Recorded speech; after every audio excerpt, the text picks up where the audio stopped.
Hello, guys and gals, and welcome. Welcome. I thought I was live a second ago, but I think something happened with the stream, but whatever. Looks like I'm live now. The, Path of Exile 2 live reveal was yesterday, so we got to take a look at that. And obviously I got at least one day in on Metroid Prime 4 on launch day. I'm eager to get started with the rest of this. I believe we left off at the Ice Cavern is where we currently are. So we're going to be diving back into the Ice Cavern. I'll be in voice chat if anybody wants to join me while I play Metroid Prime 4. And as always, let's get started.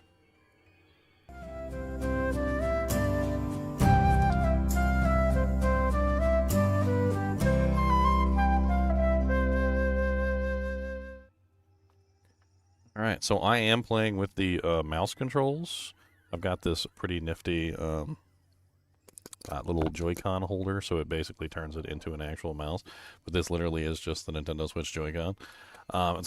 It's actually been really good using the Joy-Con as a mouse, like to the point where I actually sometimes reach for my mouse as almost like a reflex. I'm very surprised with how good the mouse controls are on this game.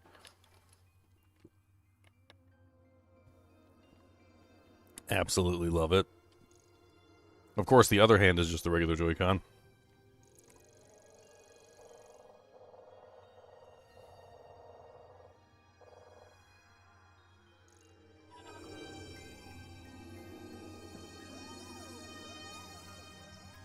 Alright. I believe I was looking for the last key. Was what was going on. Yeah, I'm looking for the last TK key. I don't know where it is. In this game, there's these psychic barriers, and the psychic barriers have like specific patterns that you have to know, like in the psychic realm.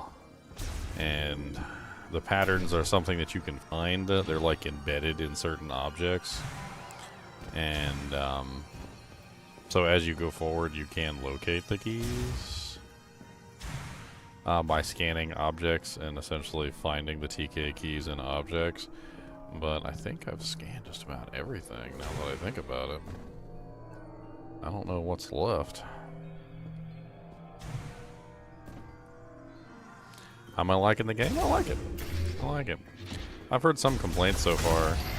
Very odd complaints, like some people really don't like the desert area for some reason. I didn't think the desert area was that bad, although I can understand some of the complaints where basically people are saying that, like, you're sent on, like, fetch quests. I don't know.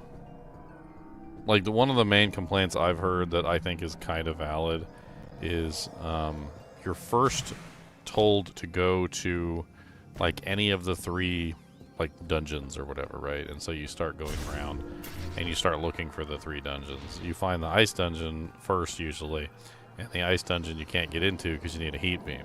So then you drive around the desert and you look for the heat dungeon.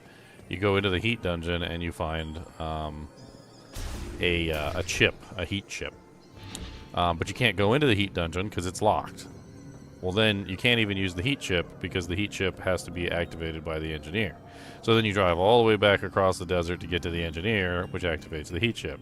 Then you drive all the way back across the desert to the ice dungeon to do the ice dungeon. And, like, there is a little bit of a, like, I don't know, just kind of excessive amount of roaming and, like, loading screens at that particular point in time. Like, maybe there could be some sort of system where you could quickly get between destinations faster than that. Because to get between those, just as an example, so let's say you are in the ice dungeon, right? Well, that's one loading screen to get out of the ice dungeon. Or to make it more succinct, let's say you're roaming the dungeon, or the desert, right? So you're roaming the desert, you find the ice dungeon. That's one loading screen to get into the dungeon. That's one loading screen to get out of the dungeon because you realize you can't go there. Then you go to the heat dungeon. That's another loading screen to get to the heat dungeon. That's another loading screen to get out of the heat dungeon because you can't do anything in the heat dungeon. And that's another loading screen to get to the tech engineer to install the chip, and another loading screen to get out of the tech engineer's area back into the desert, and another loading screen to get back into the ice dungeon. You kind of see the problem? Like, there is kind of an issue there with, like, an overwhelmingly large number of transitions and, you know, just in general, like, making you run across the desert, like, 18 times to get to a destination. Although it's not always the case. But there are situations where it does get kind of excessive.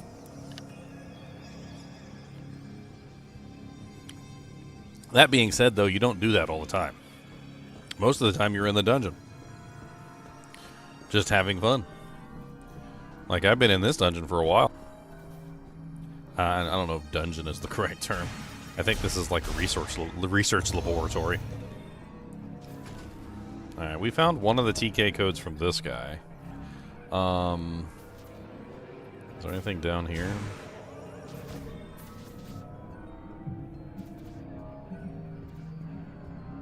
Using my scanner to see if I can find anything, but I don't see anything down there.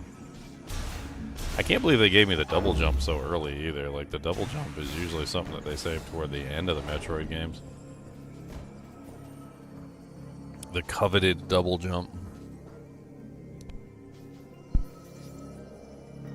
Maybe we end up with a triple jump. Ooh. Didn't even think about that till just now. Maybe there's a triple jump.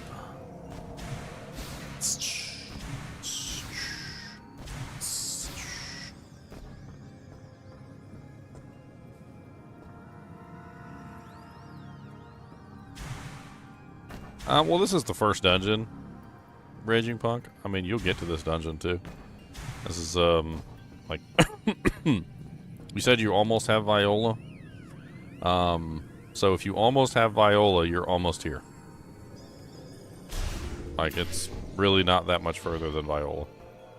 You're about here.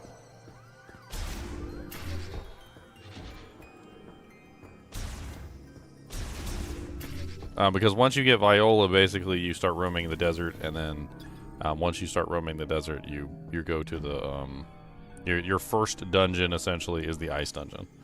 So like this is where you go first after you get Viola.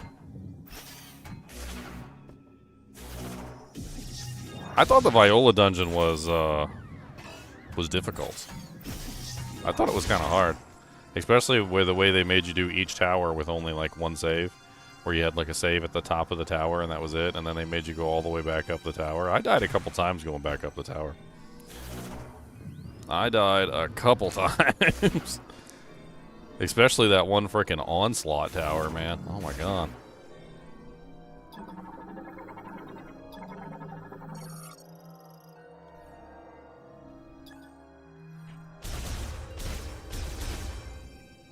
Yes, the robots, especially the one with the spinny blades. He caught me in the corner and just like gang raped me. It was pretty rough. Still kind of sensitive about it. Are you playing with the mouse controls? I'm actually really liking the mouse controls. I had to do a little bit of a change with the mouse controls to make it really viable, but like I really like the mouse controls. I think the mouse controls are way better. I'm literally just using a mouse, like the Joy-Con in this little like thing, so that it becomes a mouse. And dude, it's amazing. The only thing I had to do was I had to like change the left button to the main fire. For some reason, the right trigger was the main fire, and the left button was the missile, and that just really didn't feel right. It felt like the left click and the right click were like reversed. But I just swapped that, and that alone was enough. The jump button is apparently on the left right here, and then this is the lock-on. So, like, everything I need pretty much is on this controller, and then the mouse is fire, and then, of course, look. I actually really like it. I really, really like it. It could use a little bit more customization, because the only button that's hard to get to is Y, which is for the morph ball. I'd rather the morph ball be on a different button, but I'm not exactly sure what button I want to assign the morph ball to.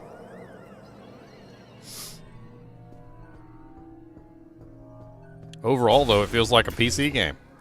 I was actually really surprised. It just feels like a PC game now. I gotta figure out where this last code is. It's gotta be here somewhere.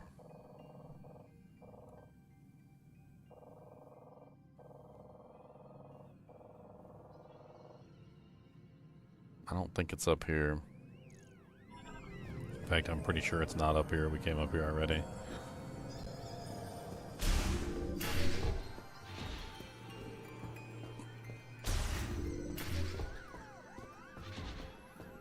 Let's try... Well, we already tried this room, didn't we? Yeah, that's where we just came from with the interconnected rooms. Neither one of these is a... There's a missile expansion in there. Can't get in that room, though. Can't get through here, but... can jump in the window. Of course, we got the save station.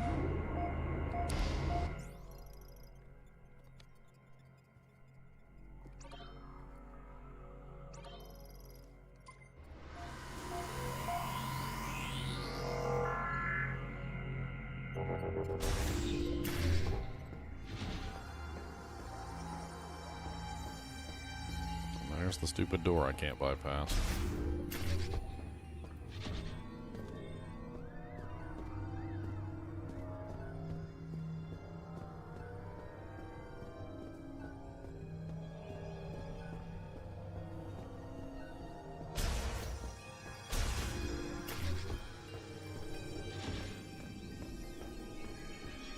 Well, that's definitely not it, because that goes back up to where I was.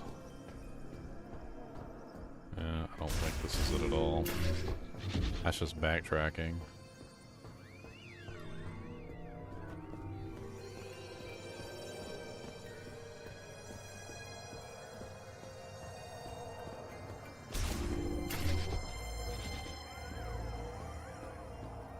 Okay. We haven't been in this room yet, and we haven't been in that room yet. I don't know how to get to either of these. There's got to be a way in.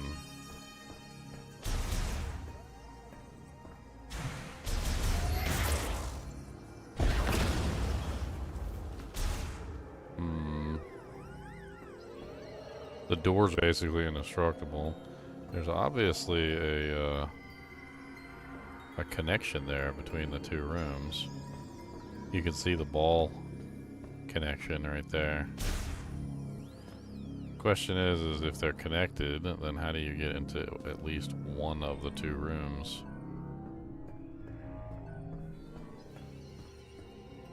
I mean, this room would be probably the viable option, because you probably get into this room and go through there to grab the missile expansion.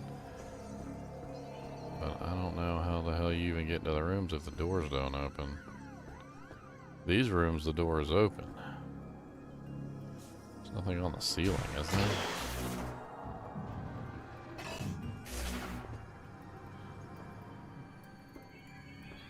They're pretty basic rooms. I mean, there's not much to them. Can't get through the doorways, that's for sure.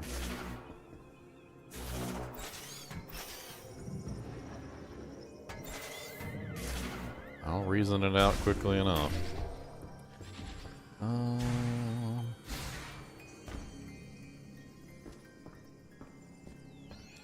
Alright, so which one haven't we really explored very well?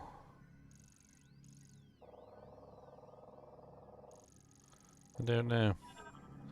Let's try this way. This one has some sort of symbol above the door.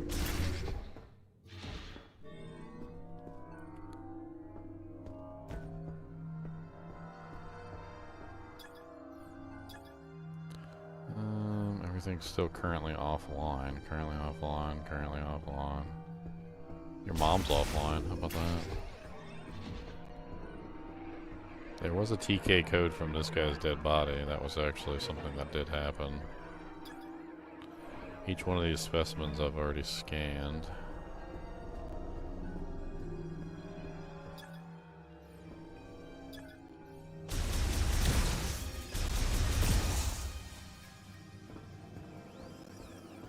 They always try to kill me whenever they reactivate. Can't open up that window. Don't need to though, because the door's open. What was that?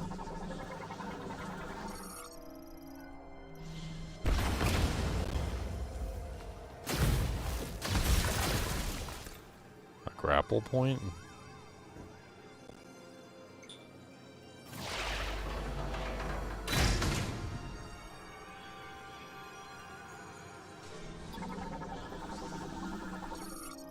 Surveillance monitor containing a TK code. Alright, we've got it.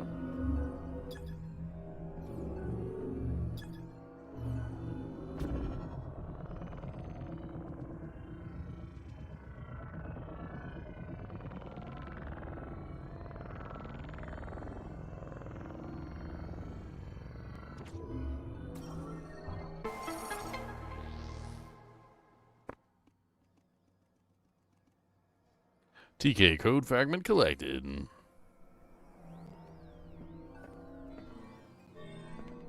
Alright, now we can finally open up that damn door.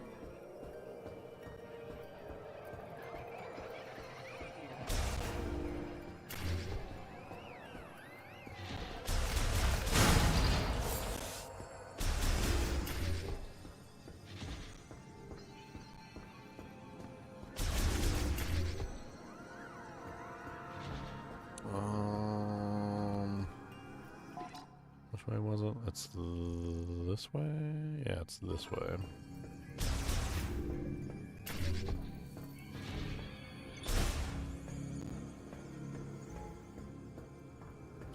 I'm assuming we gotta get the power back on before we can open one of those doors. That's pretty much all there is to it.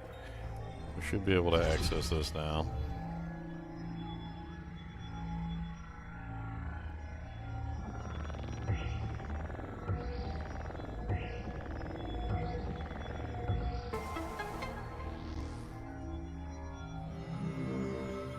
Oh, and don't worry about spoilers. Knowing the code doesn't help you, because if you don't have the TK codes, it won't even let you input the code. Accessing encrypted file, research diary 214, resignation. Our resources are running very low, and we're almost out of chemicals needed for research and experiments. At the same time, progress remains at a standstill. Naturally, there's a rising sense of panic and resignation.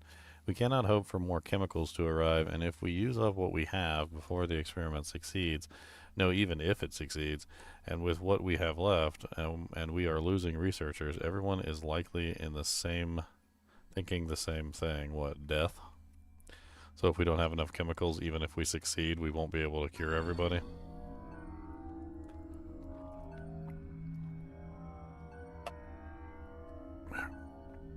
For those of you who, are just tuning in, we encountered a bunch of logs. They're kind of spread throughout the ice area, and the logs basically kind of go over what seems to be a very odd situation. In one of them, they discover that the creatures are genetically identical in DNA and in every way, essentially, to them, but for some reason they're like crazy and they're homicidal. Another one talks about how apparently there was some sort of dark age where like a bunch of like evil versions of themselves had like appeared, and they found out essentially that like there was a there it is right there. I now wonder, are we unlocking a blocked evolutionary branch? This would mean that the great tragedy was merely one possible evolution of a potential future. So with that in mind, what would happen if when administering the green energy, we disabled those genes at the moment the rapid cellular proliferation is triggered? So basically, like, what ended up happening was apparently there was some sort of like alternate evolutionary branch where the people turned into crazy like monsters, and the aliens didn't go down that branch. But for some reason, when exposed to the green energy, it was reactivating that, like, evolutionary branch of evil, essentially. Looks like you made it through another floor. And it's really quite interesting. Apparently, this research laboratory was designed to try and cure those people who were essentially affected by the green energy. You're getting close to the generator. I say people, but aliens is probably more apt.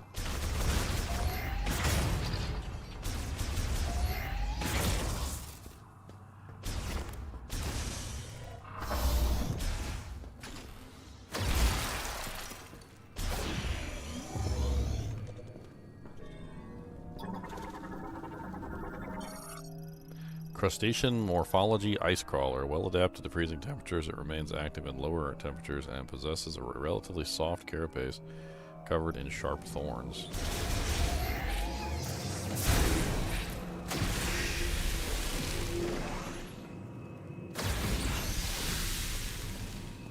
I don't like heat.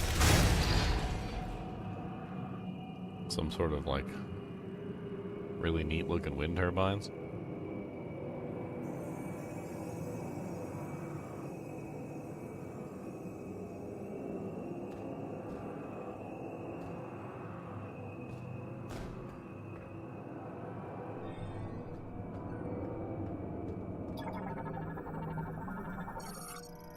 Lightweight vertical wind turbines made to withstand the valley's severe winds. When the facility is in low power mode, the wind power fulfills all energy needs.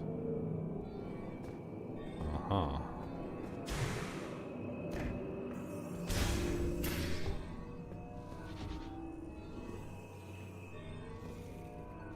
Those winged bat thingies, yeah, the ones that launch at you. I remember you guys.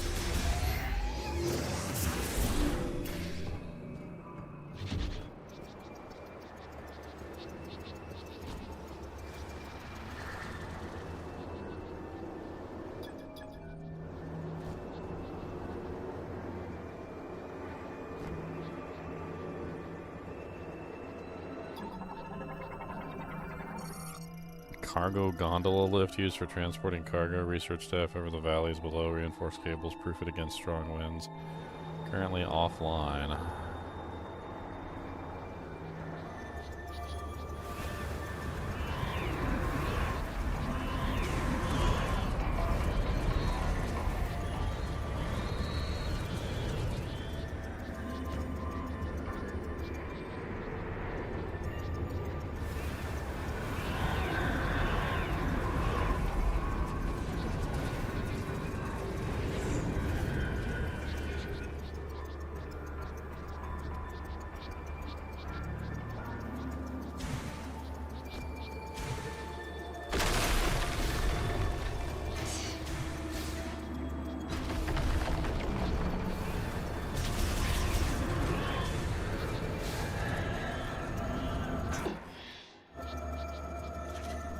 Well, I fell to my doom.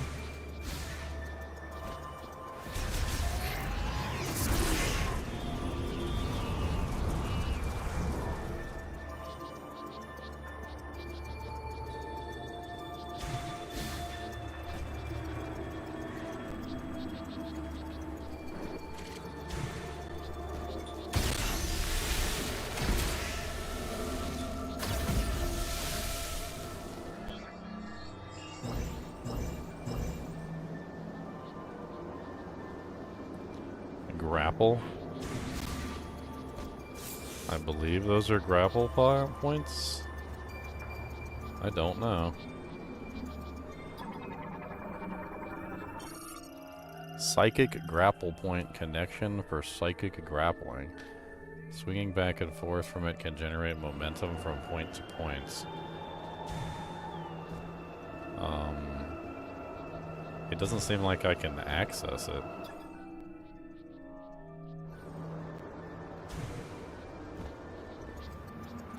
Like, it won't let me lock on. I have the grapple. I thought I had the psychic grapple, but it doesn't seem like it wants to let me lock on.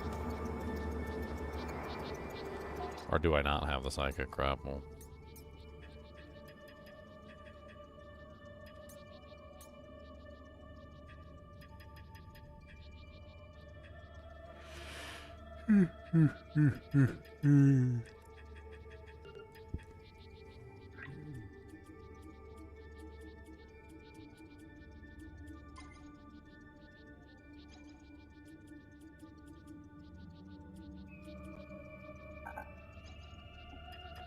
Huh. Weird. I could have sworn I had the grapple cannon. Oh, I guess I don't have that for specific one.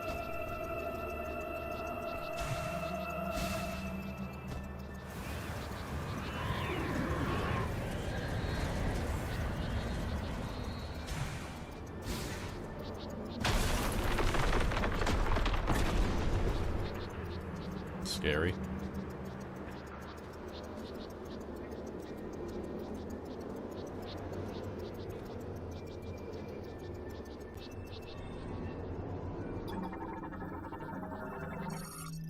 Anchor joiner connector. The wind turbine to the rock wall is damaged. A strong shock will break it.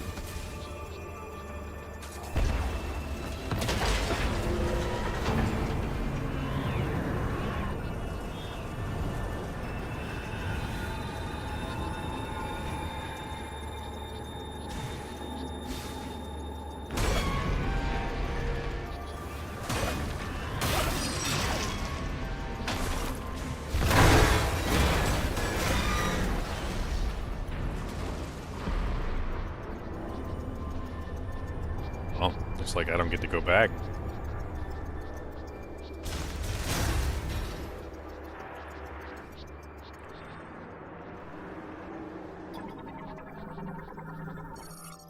Gondola terminal currently offline.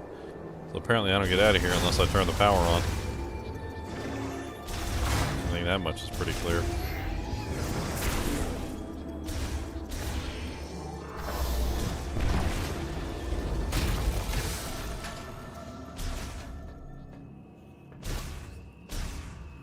I don't get out of here unless I turn the power back online.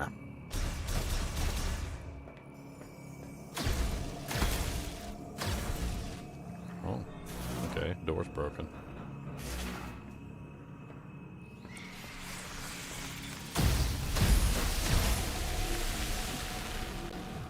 That was the last. You little punks. Another logbook. How's the game so far? I'm loving it. It's pretty good. Very much so feels like a Metroid Prime game. That's for dang sure. There's a little more we can do. Every experiment has ended in failure and the results remain unchanged. If we put the facility into low power mode, it should remain intact for as long as there are maintenance tanks to look after it. We can leave behind our records, but will anyone ever see them? And if so, will they succeed where we could not? No, this is not the time for doubt. We must do everything that we can.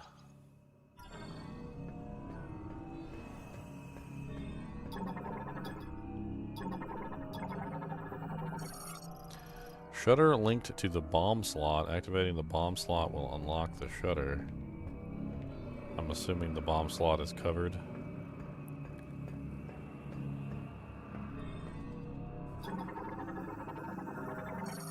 Security storage contains vital medical and experimentation equipment. Door sensor is offline. The mouse controls are really good, Super Shin. I've been having a lot of fun with the mouse controls. The Joy-Con basically just becomes a mouse, and I got like a little holder for it. Didn't really cost very much. It was like $7. And honestly, absolutely amazing. Like, I'm loving the mouse controls. I can't believe I'm playing Metroid with a mouse. That's what I can't believe.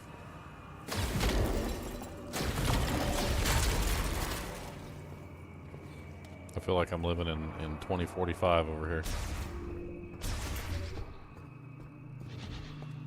Like, this is a fully featured gaming mouse. Like, it feels and reacts exactly as any other mouse that I've ever used on PC. Research data archive terminal contains data on past laboratories, experimentation, and research on bioforms, including recordings currently offline. Cluster 03 treatment examination, Saros.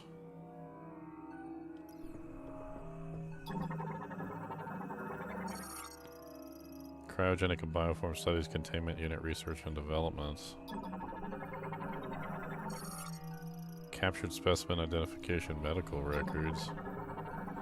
Bomb slot and link data to terminal access hatch. Psychic experimentation and genetic transformation research and development. Transport tubes, a network for moving small cargo currently offline.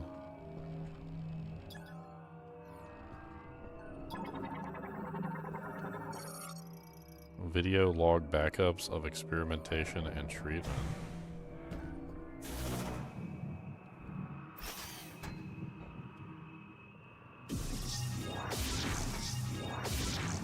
It's offline, just like everything else here.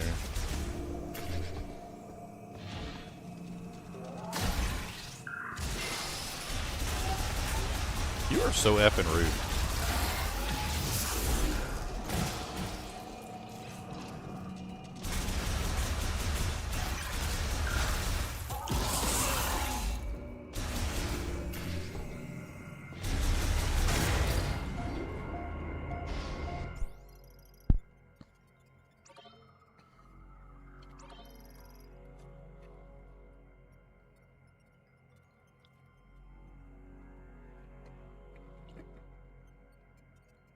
No, I'm out of drink.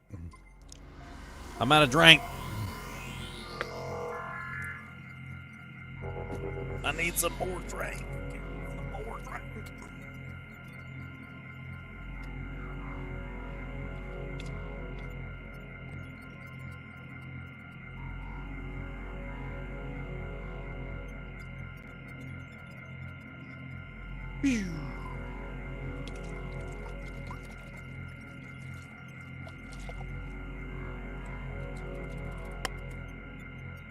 Nothing like some ice cold water, man. I'll tell you what.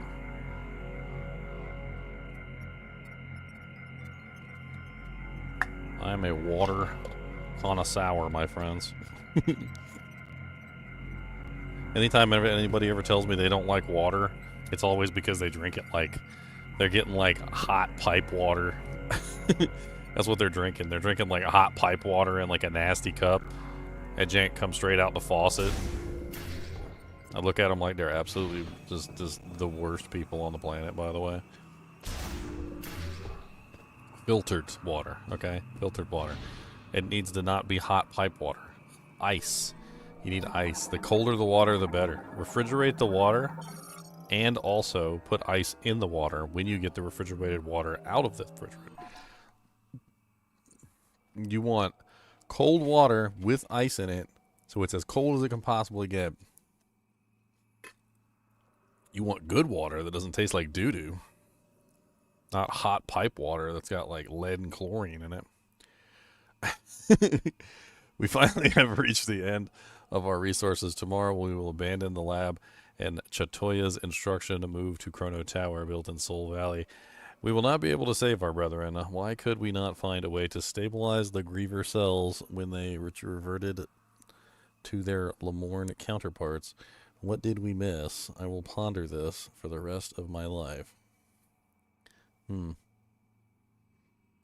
All 2 days of the rest of his life? I'm just kidding. I don't know how long it is. Apparently the bad guys are called Grievers.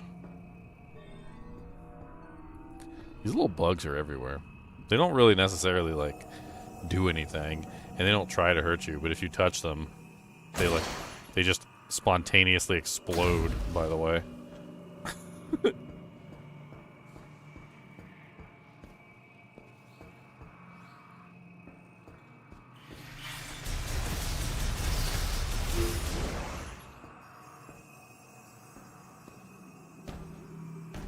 Have I been here before? I swear I've been in this room before. No, I guess not. It just looks familiar to one of the rooms I was in previously. Okay.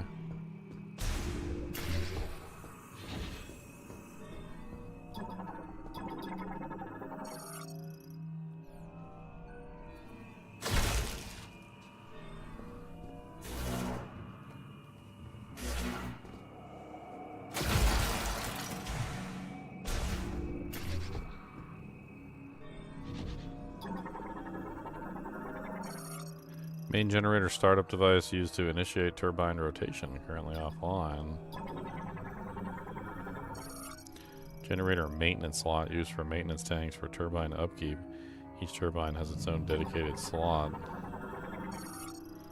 Lamorne magnetic turbine spins using magnetic field created and sustained by the main generator. It generates enough electricity for the entire laboratory. Mobile ramp. The hatch can be activated from the link terminal, granting access to a lower level. Mobile ramp terminal, currently offline.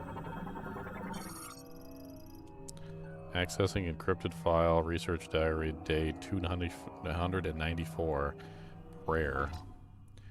Just now, the main generator has stopped. This means that the boiler we use for heat will also stop. The temperature will drop, and I expect the facility will be frozen solid. The area will switch to low power mode, which will use as wind energy. This should be enough to maintain operation of the cryopods in which our brethren sleep. I believe we have done everything we could here, but ultimately we could not save our kind. I am overwhelmed with helplessness. I trust the words of Chitoya that someday our Savior will appear. All I can do right now is pray. I am Targrun, and I am utterly defeated.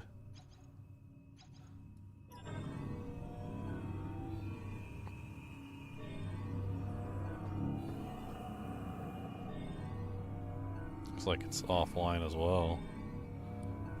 Says there's an access port right there. Can we do anything with it?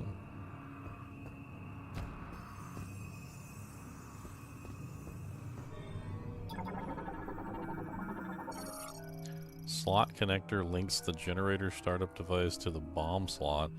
Used for its activation can be extended by pulling. Bomb slot encased in ice.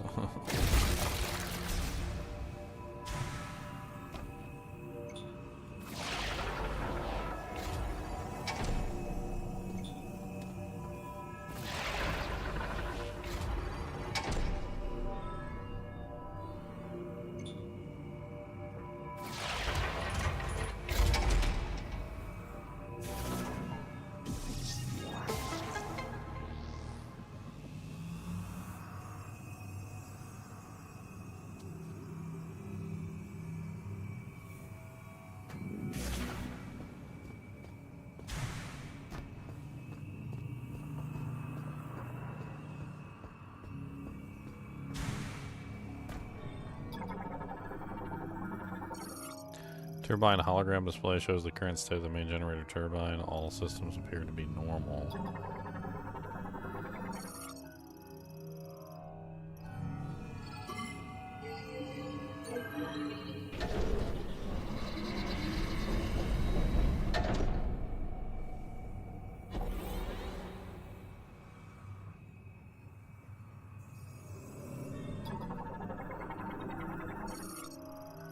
Fan malfunction due to extended disuse. A strong burst of energy to the center will force its activation.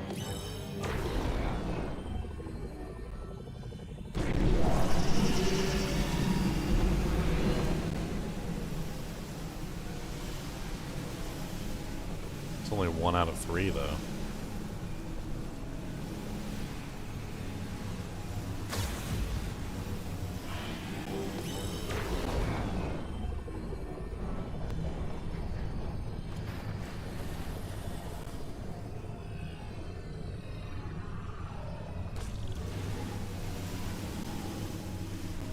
Is that enough to power the facility?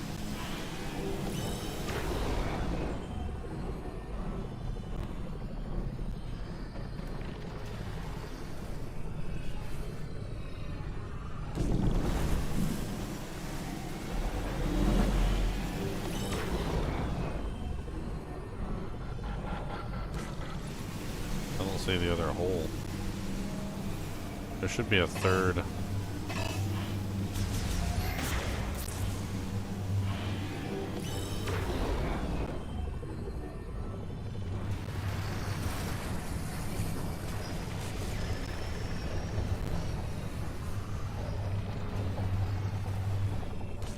I see it. It's on the right side.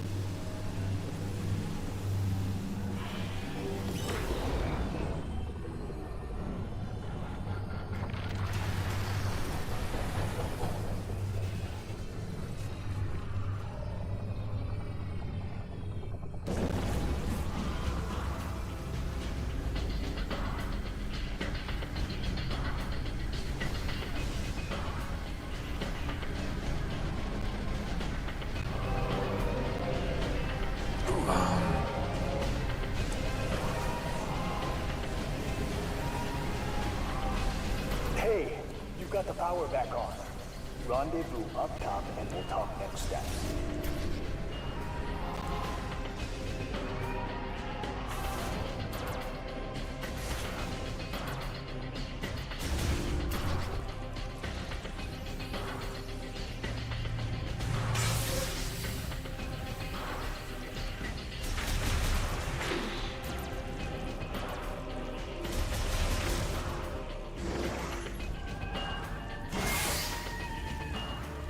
This facility ain't been online in a very long time. I guess the whole place is going to be melting. Let's go ahead and save it now that we got the power back on. I'm assuming the whole facility is going to come to life, which means we're going to have a lot more to do in this facility now that we can actually access things.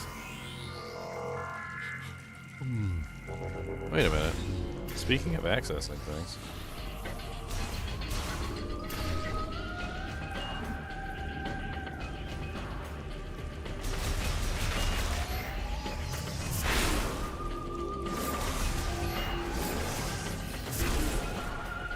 Here, you little crazy bugs.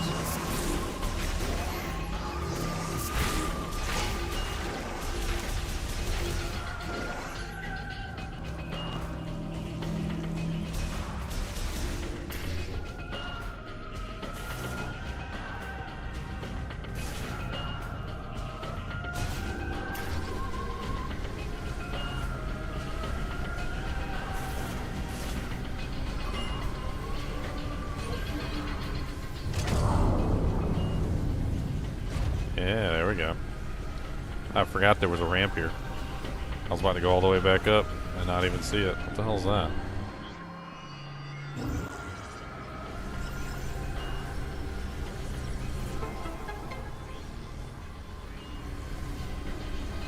Okay, I can't get that.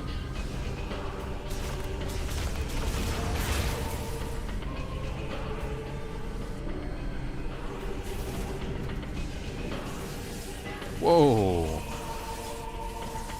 Hey, Jessvin. I actually just had pizza, too. I appreciate it. I had a Red Baron pizza. Covered that jank in butter and black pepper. I really appreciate the donation, too. Hell yeah, that'll offset some of the $70 the game cost. Only $70. I mean, I ain't complaining. It's a quality game. I do think 70 is a little high, but you know. Cry myself a ripper. How about that? Ow.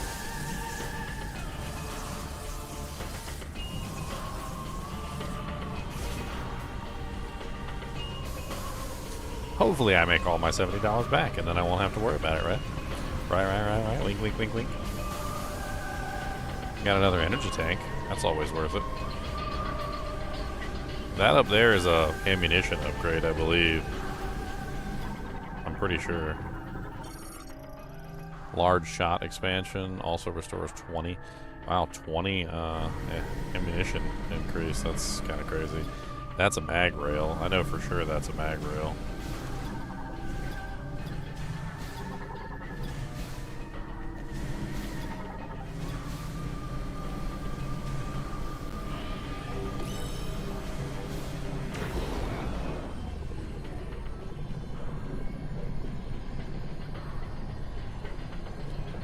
What's up, beautiful lady?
Alright, the melty facility.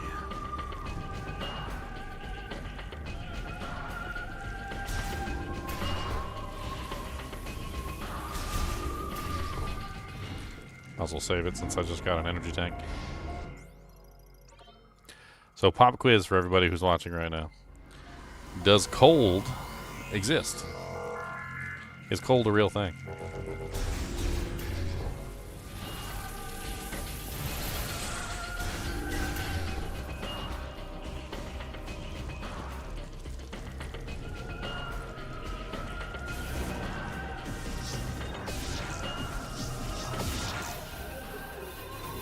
Correct, Sandrock. There is really no such thing as cold. Cold is nothing more than the absence of heat.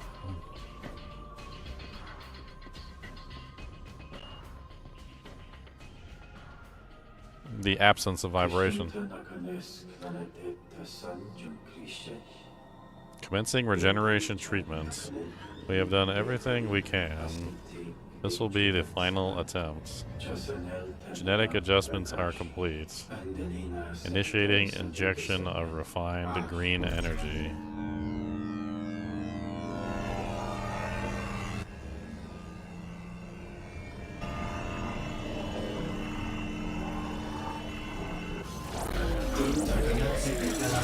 Abnormality with rapid cell proliferation. Suspend the sequence. It didn't work again. Treatment of subject 763 has failed.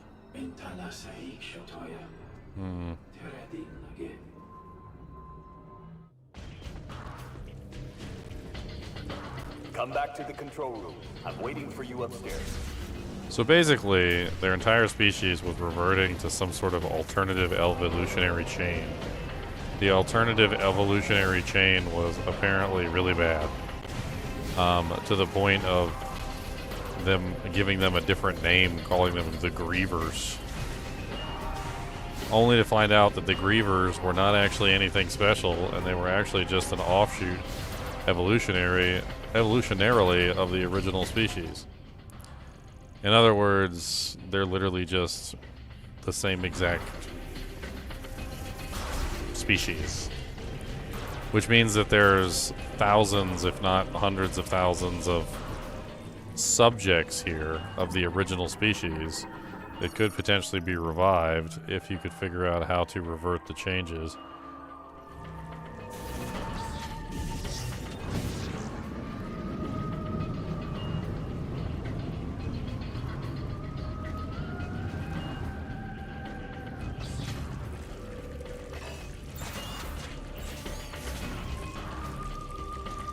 Where the hell did I just come out?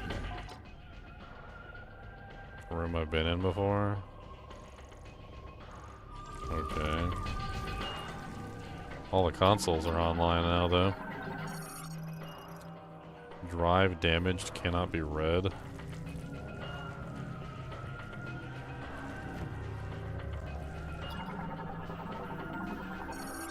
External temperature measurements. Average temperature. The lowest temperature was negative 253.15 LK. Lowest temperature was 219 LK. This LK is a temperature. All that just to get right there.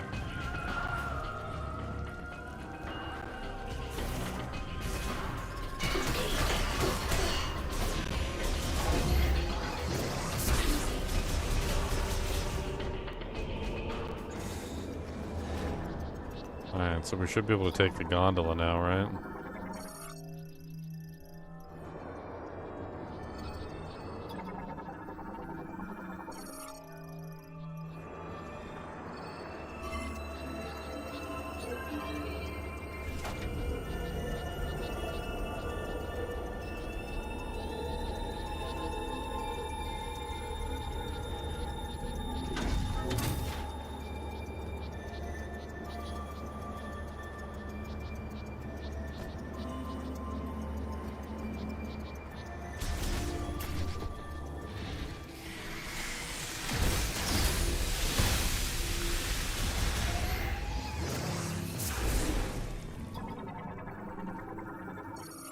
Terminal online functional, however, the linked device has frozen and malfunctioned. The activation of the hologram will not display.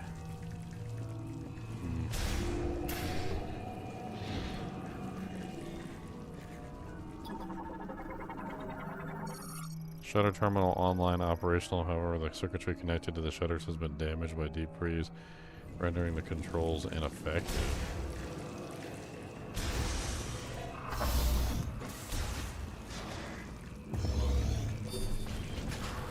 What the? Something triggered the alarm. I can't override security. Full power restored to laboratory. Door sensor online, awaiting activation.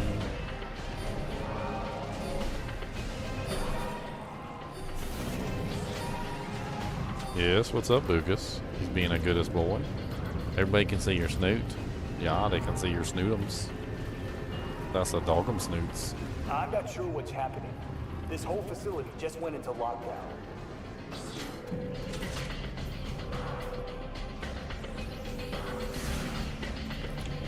Your mama went into lockdown.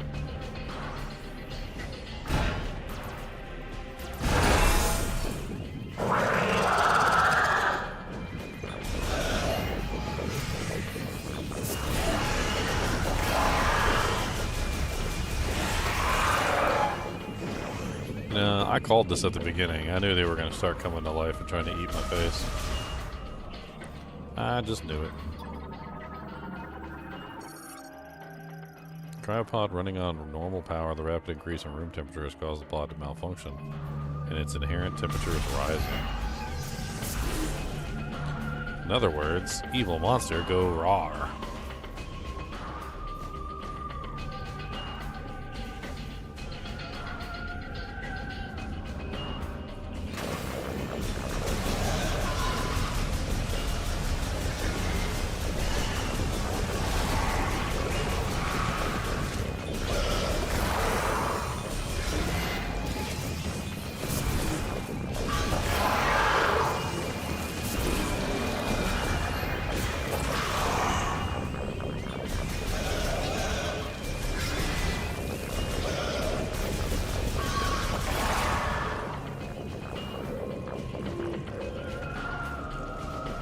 So much for resurrecting those guys and turning them back into good aliens.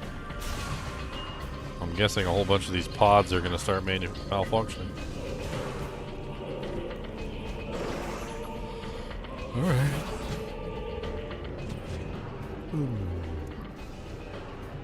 Can't get nowhere, I see.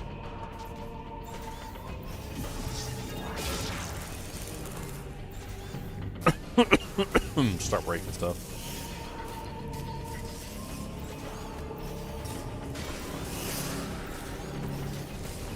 Oh, here we go.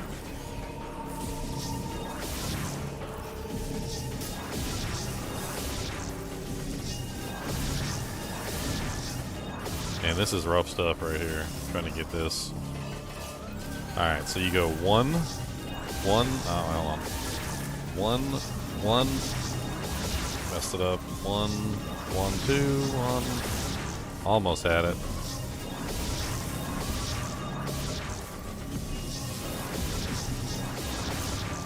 Oh, come on, I had that.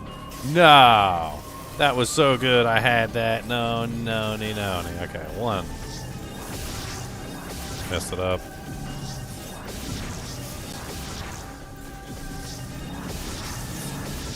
Didn't plant the last bomb properly.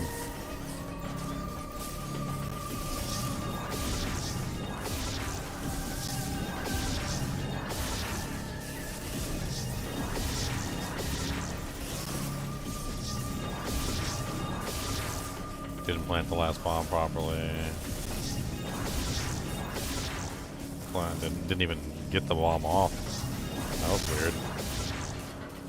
The goal is a triple jump, and that should get us up to it, but I'm not sure, to be perfectly honest, because it doesn't seem like it's working.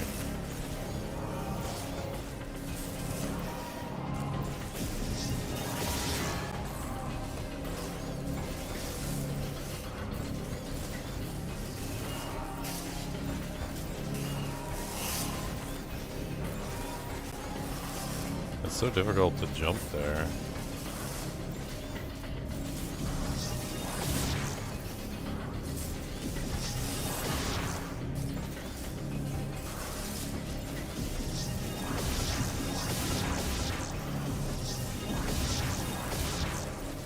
One 1,000.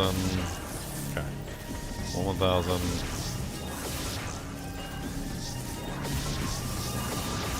Too high.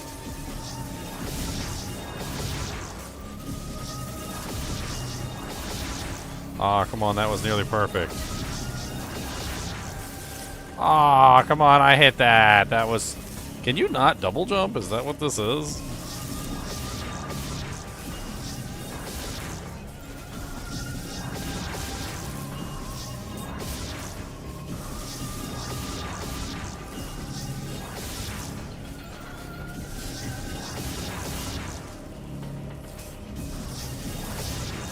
I'm trying to see if the double jump will even work. It doesn't seem like the double jump will work, which is weird. Unless it's just going off at the wrong time.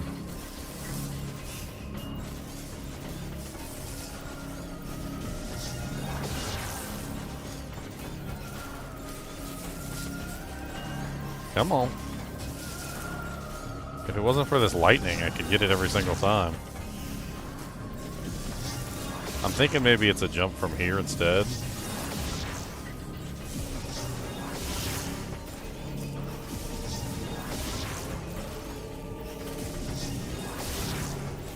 I can't get back quickly enough.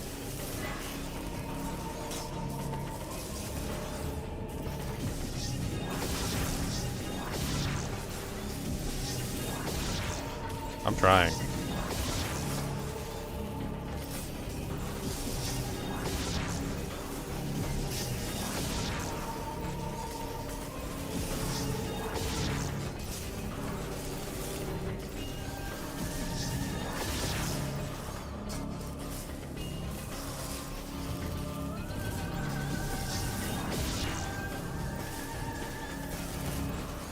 It's like impossible to jump from that side there, the left side. I feel like you gotta do it from the right side, but it's also very difficult to jump from the right side too.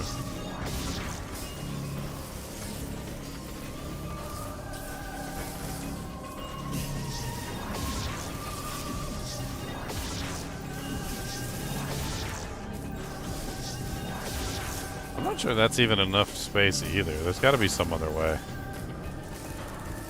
Oh, yeah, there it is right there. I'm an idiot. So it's not a jump, it's a mag rail. I'm picking up a lot of activity. What's happening down there?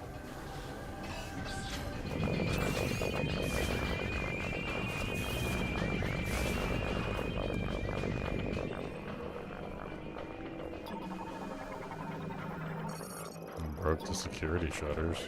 Dirty hose.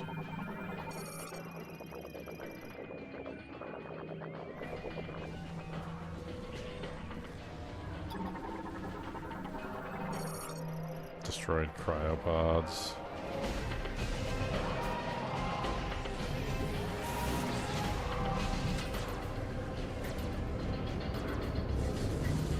Where does this go anyway?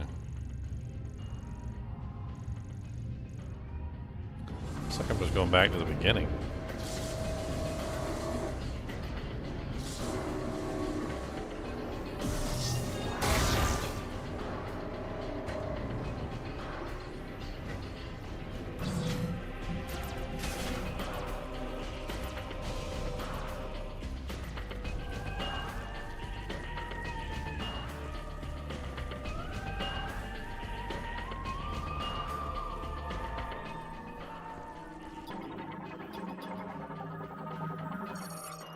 Motion stabilizer is broken, causing fall to power. Has been cut, disabling display. Recovery pod management terminal monitor state of the containment species is forwards the data remote database currently operating at full power. All life signs have ceased. No data from body temperature, pulse, breathing, or blood pressure. What? Well, there's obviously living creatures here. Well, these guys broke out of their containment units.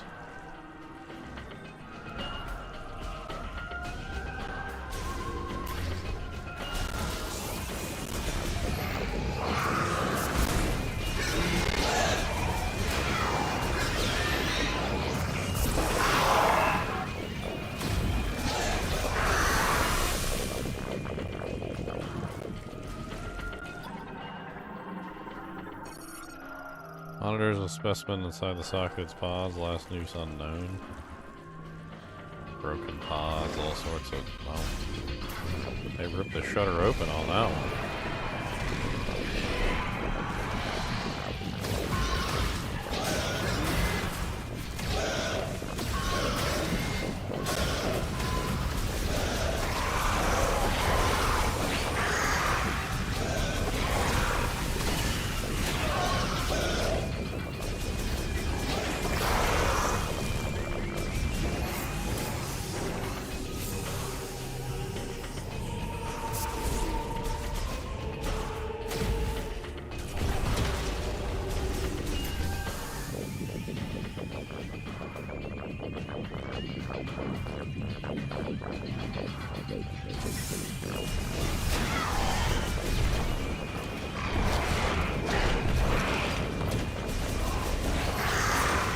Punched my rocket. Did you see him punch my rocket? That is so rude to just punch somebody's rocket like that. How does he have the ability to just punch rockets? That's not polite.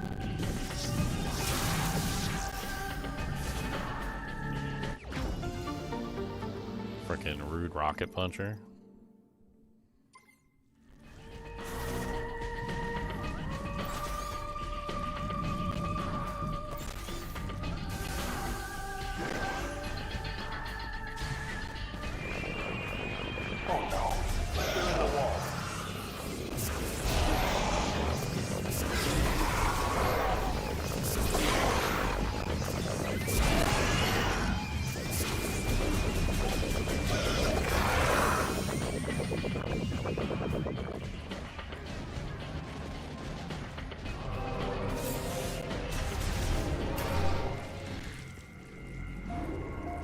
Save station here. A lot of the save stations seems like they're out of place. Like they don't belong.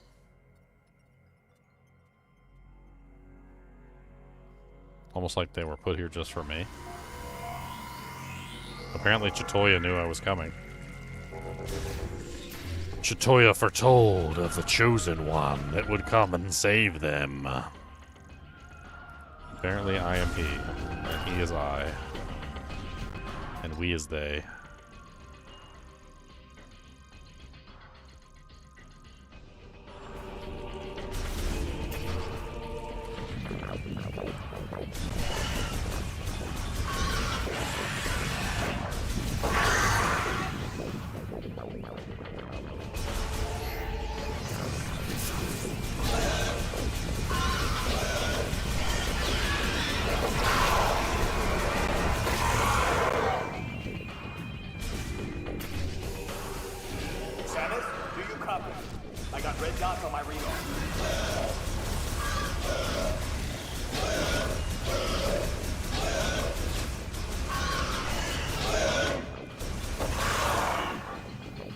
Turn up the sensitivity on the mouse a little bit more.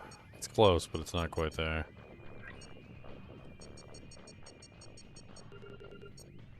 Let's bring it up to 18.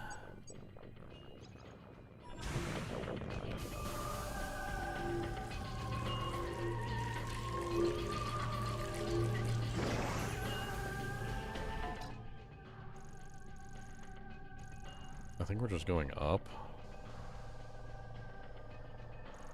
Because we've pretty much finished this area, right?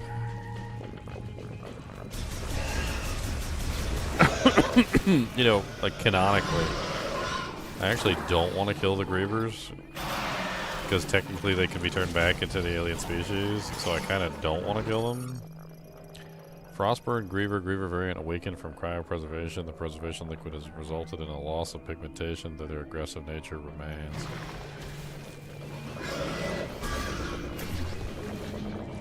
I mean, technically I leave them alive and come back later and resurrect them, right? That's the idea. Going off top. Meet you upstairs.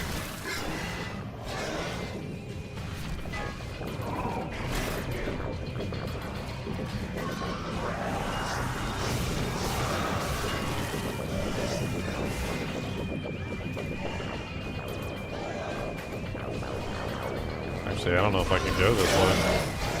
Now that I think about it. I think I have to go this way.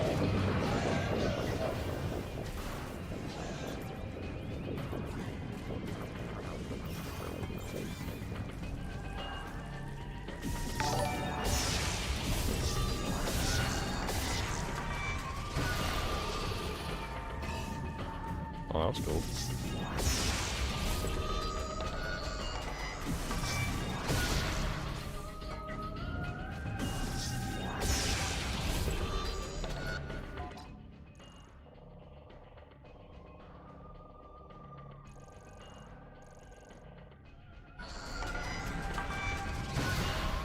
Before I do this path, it seems like this is the wrong way. Let's check this way real quick.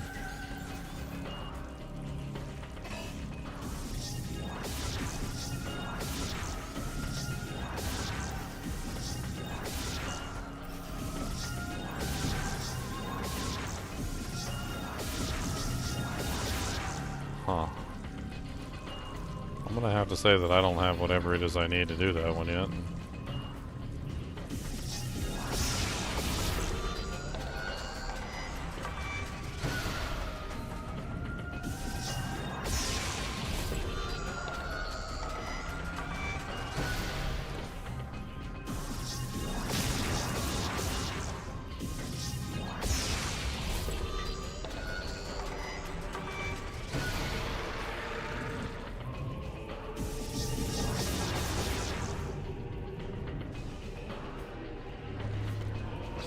Samus, you made it.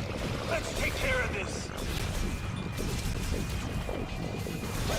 Not too close.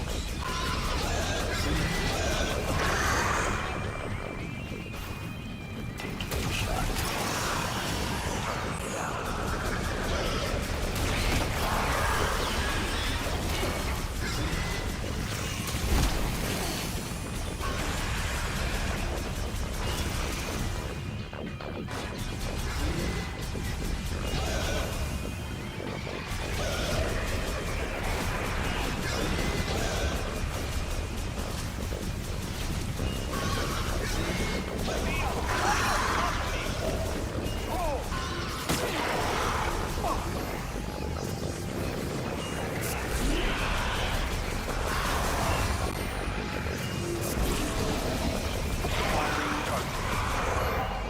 Got one.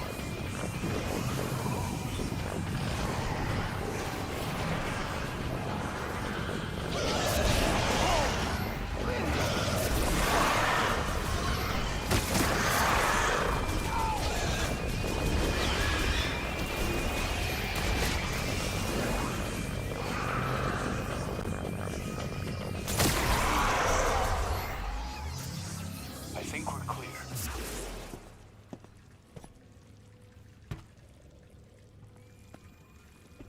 Solid work, Samus.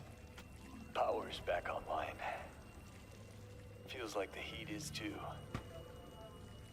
Might be what's drawing those strange creatures. You'll be able to use that elevator now. It'll give you access to the deepest level. I'll hang back and try to open the gate from up here. The rest is up to you.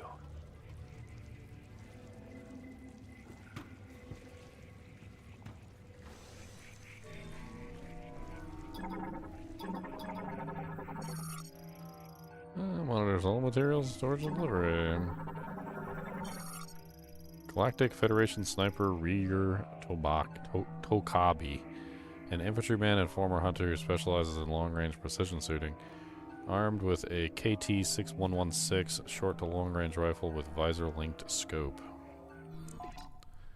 Corporal Rieger Tokabi is a sniper in the Galactic Federation, once a hunter working on remote worlds. He volunteered for Federation service in the hopes of finding stability. He enjoys solitude and dislikes working with others. Always preferred to go on missions with solo without a spotter. The Tokabi family was has worshipped the god Solon for generations, Rieger included. He is never without his arrowhead-shaped talisman and strongly believes his continued survival is only because of its protection. Unfortunately, his beliefs are often in conflict with his missions and their use of his talents, which is a source of much loathing and personal strife. Okay.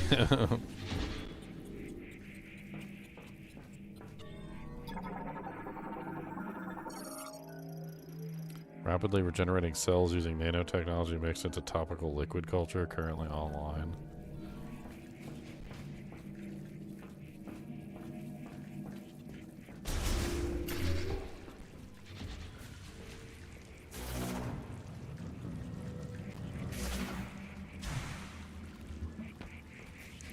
Down we go.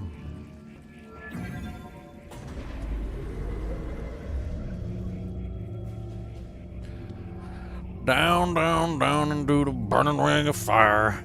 Down, down, down into the burning ring of fire.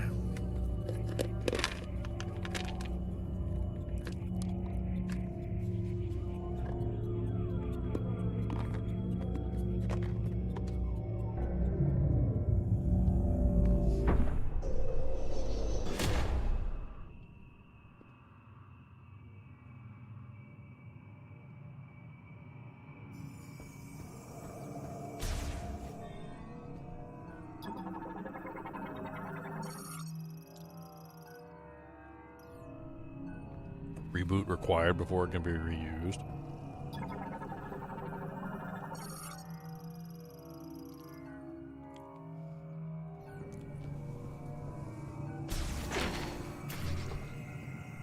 Uh-oh. Another save thing right here. Let me guess, a boss.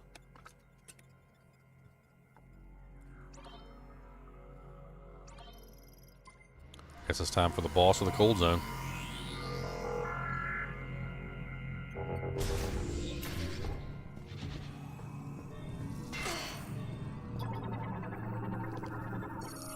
Vehicle bay cannot be opened while the lock is in place. That's an electric lock.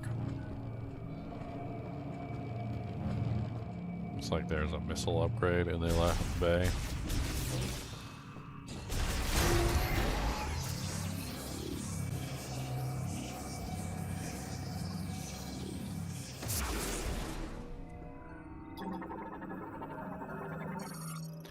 Dome Surveillance System A collects uploaded surveillance and environmental data from inside the dome. No abnormalities detected. Underground dome lock disengage. Input terminal A requires password to input disengage. A locking bolt in the opening door. Link to terminal B. Both terminals must disengage their locks simultaneously. I tried to open that gate, but it won't respond. See anything? Yeah, it says they need to be unlocked simultaneously. Heavy clamp used to secure the door. Even if the release mechanism becomes non-functional, it can be pulled. Quarantine chamber for dangerous bioforms. Bioforms considered too difficult to control in laboratory settings are kept in special underground containment facilities built in the natural cavern. Huh.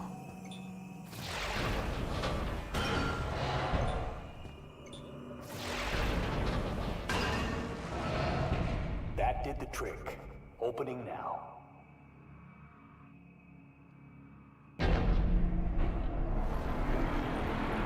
Happy hunting.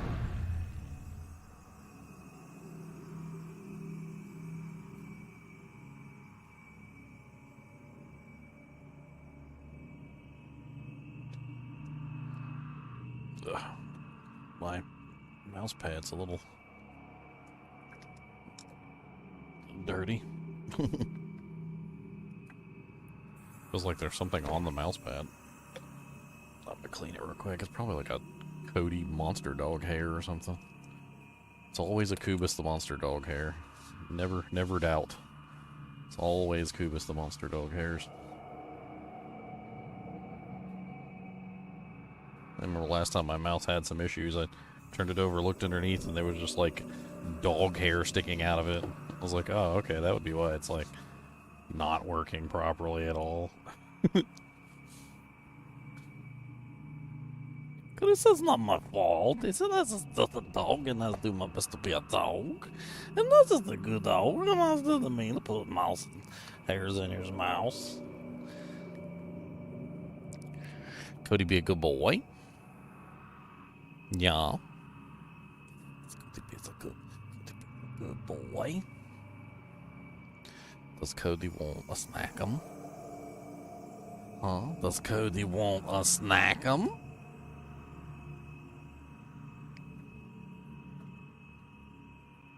I gives Cody a cheese stick so you can have horrible gas later. And you can stink me out. Would you like a cheese-em stick? He showed up real quick too, look at him. He said, I know, he said, this cheese-em sticks is good. He said, it's got good flavors and everything.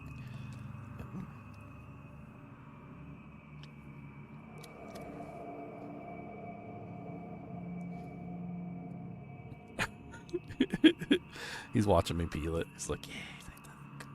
Look at his eyes go real big too. His eyes get real big whenever he sees food. Look, look at his eyes. He go, oh my goodness, I don't get my many food.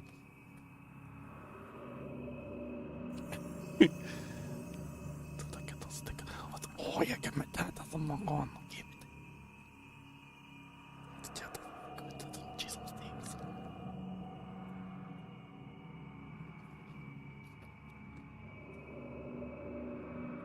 Gotta peel it, make sure he makes him feel like he's getting a whole lot. He's like, oh my goodness, this is a lot of cheeseums. He said, that's a lot of cheeseums down there. Oh no, don't drop it. That's a cheeseums. That's a lot of cheeseums. Look at all that cheeseums he's getting. Dude, that's a lot of cheesem sticks. Yeah, that's pretty good, right? Yeah, that's good stuff. That's good stuff.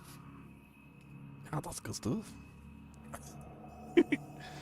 Could have said he's got any more. I love you, buddy. Yeah.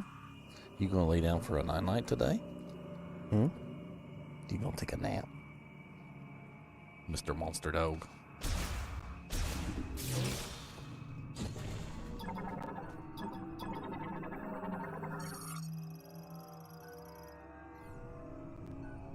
Control access for terminal lift.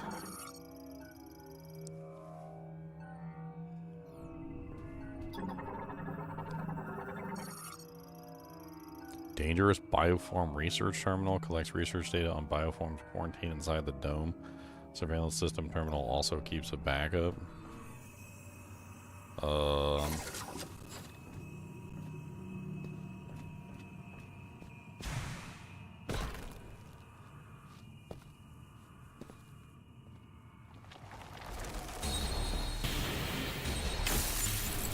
What's up, TKO?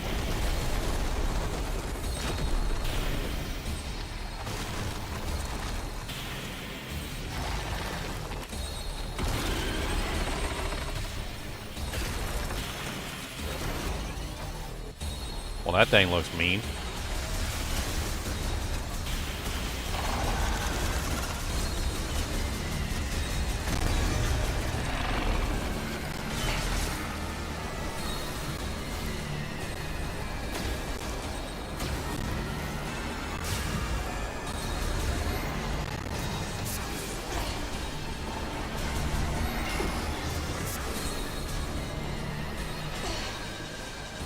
The hell? Oh, I think I know how to get out of that now.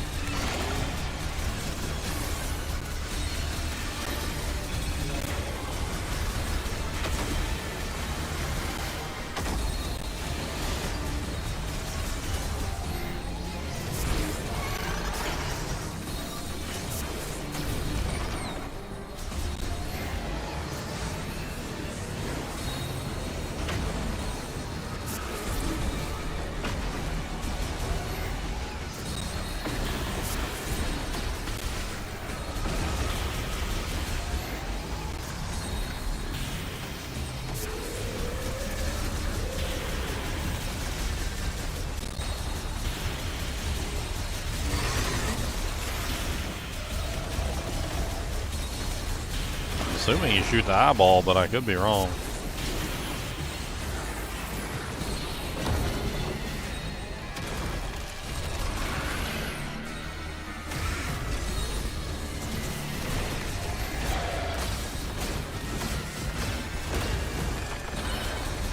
Aha, fire up Uranus.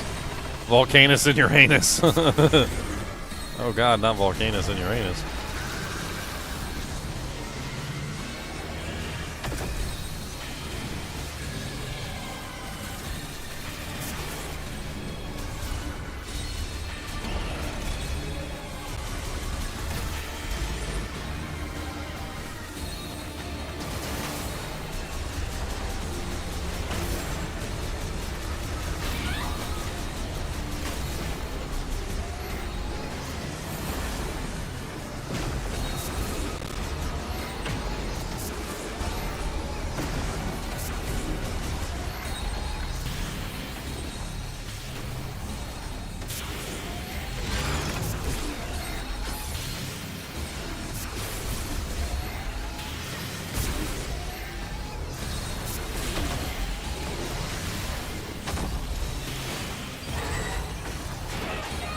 Oh, I thought he was going to open his eye.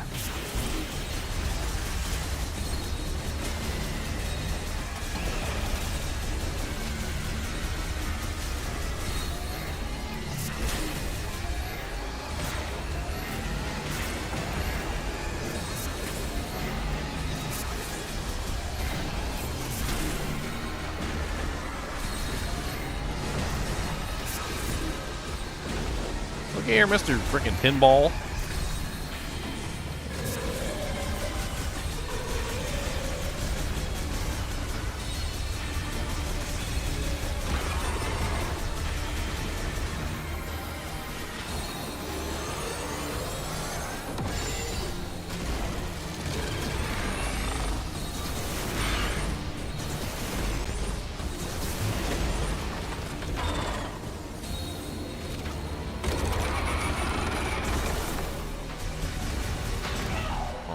I wonder if I can, that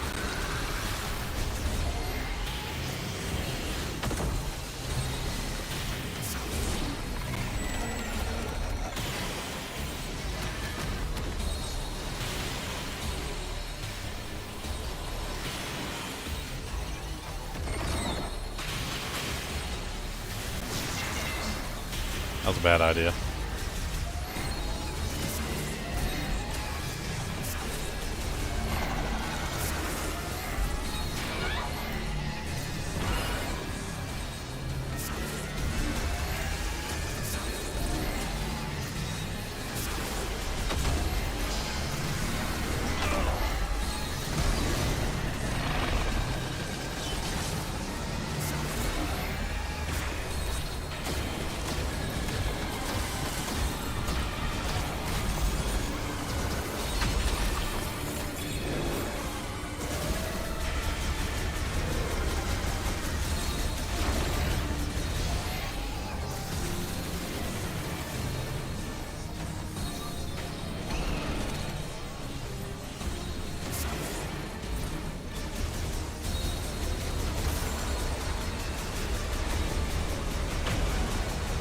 Ah.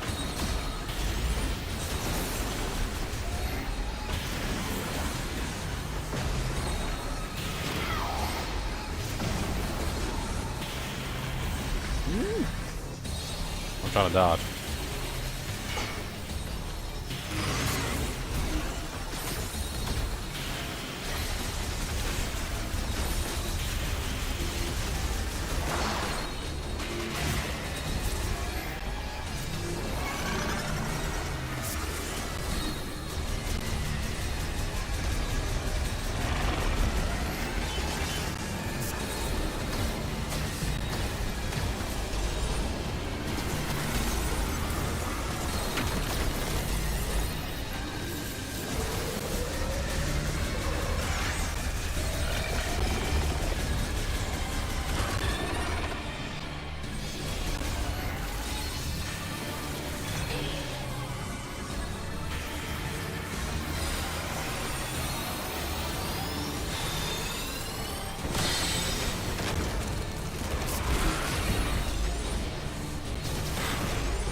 Does he have an eye on both of his sides? Like, I didn't realize this at first, but I think he has an eyeball on his butt and is on his face. So he's got an eye butt and he's got an eye face.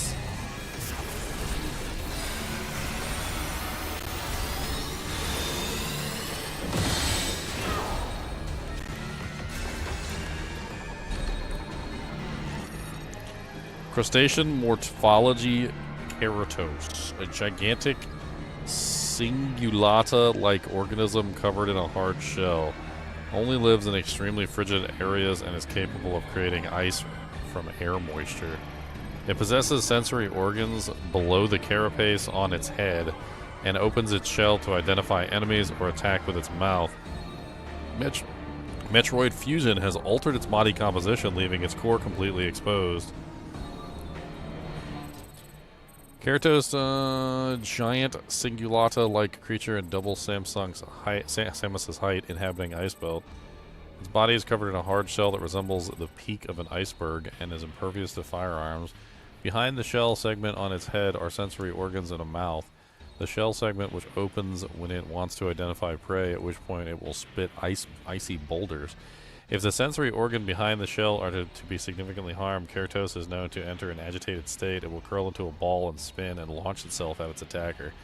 Fusions with a Metroid has also altered its body, completely exposing its abdominal core. Unique hybridization means Keratos is a one-of-a-kind mutant being. It was highly intelligent and could communicate its will to lowborn priests. Sadly, Metroid Fusion has irreversibly altered its consciousness and body composition.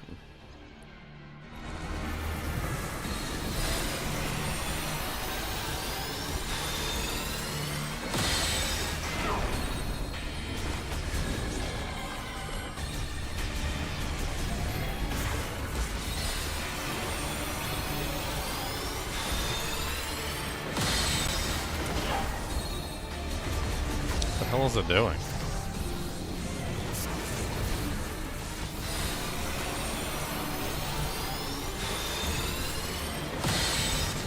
Why can I not dodge when I want to?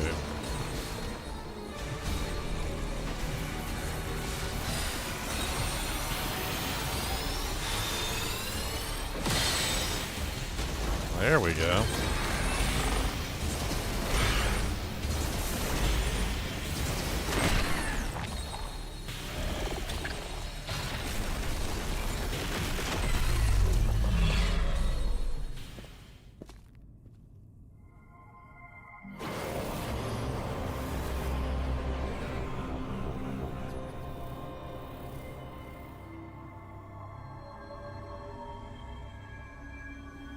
For suppression? It's good.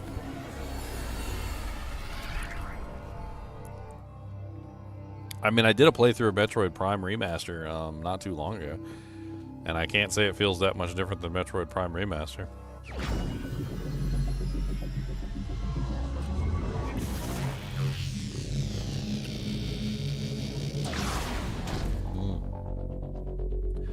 I got the speed ball. Psychic boost ball.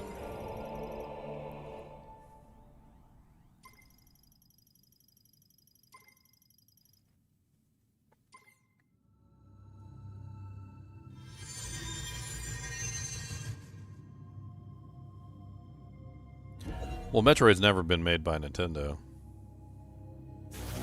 Although I do believe that Nintendo owns the company that makes Metroid. So technically it's a Nintendo product, but it's also technically not a Nintendo product.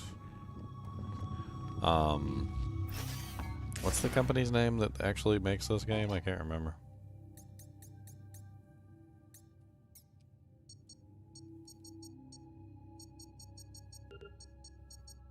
I can't remember.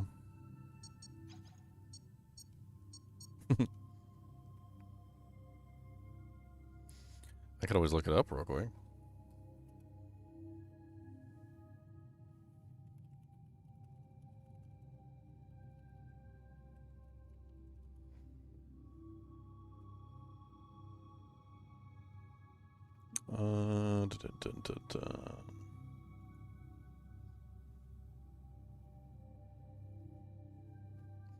I believe it's Retro Studios.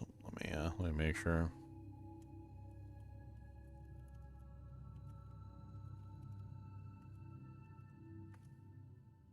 Yeah, Retro Studios. Retro Studios is owned by Nintendo, I believe. Let me double check. It's been a little while since I looked this up.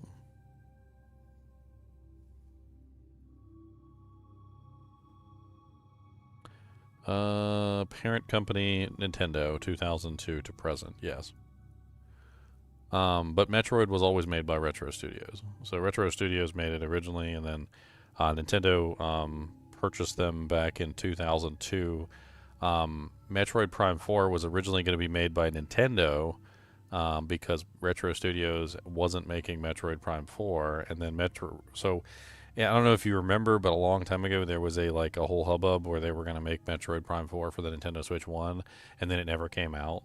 And that was because Nintendo was actually going to make the game themselves, and they had hired one of their lesser companies to work on Metroid Prime 4, and then Retro Studios came forward and they were like, hey, don't do that. We'll make the game. We're the ones that made Metroid Prime 1, 2, and 3. Let us make Metroid Prime 4. And that was what caused the big delay, which is why we never got Metroid Prime 4 on the Nintendo Switch 1, and we had to wait for Retro Studios to make it on Nintendo Switch 2. Which, I don't know, it's probably better that it waited for the Nintendo Switch 2 too, because we wouldn't have had the mouse controls on the Nintendo Switch 1, which we got on the Nintendo Switch 2, which are really good, by the way. But it's just as good as any other Metroid Prime game that I've played before. Easily on par with Metroid Prime 1 so far.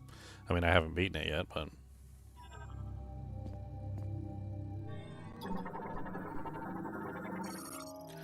Spinner for activating the sacred shrine. Okay. I guess I need to be a ball.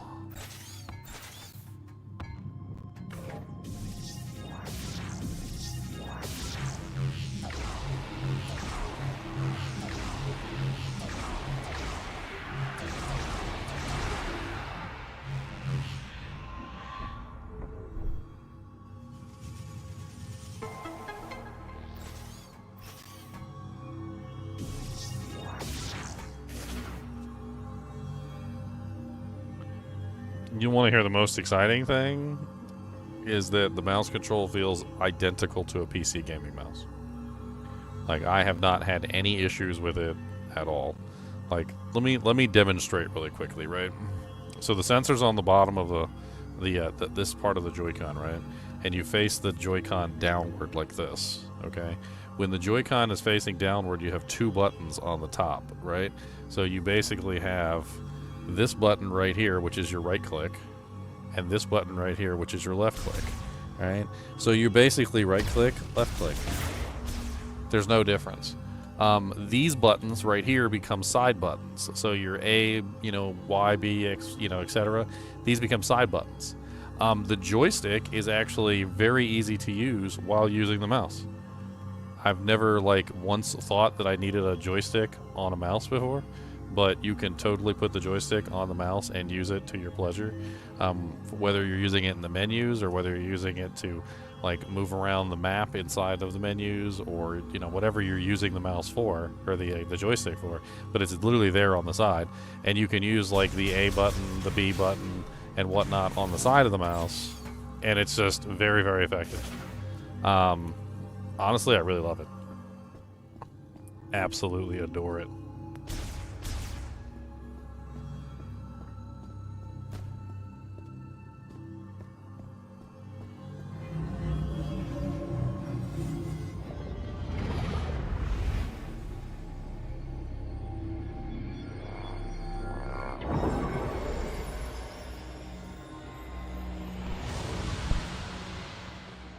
Now, of course, it's not all mouse controls.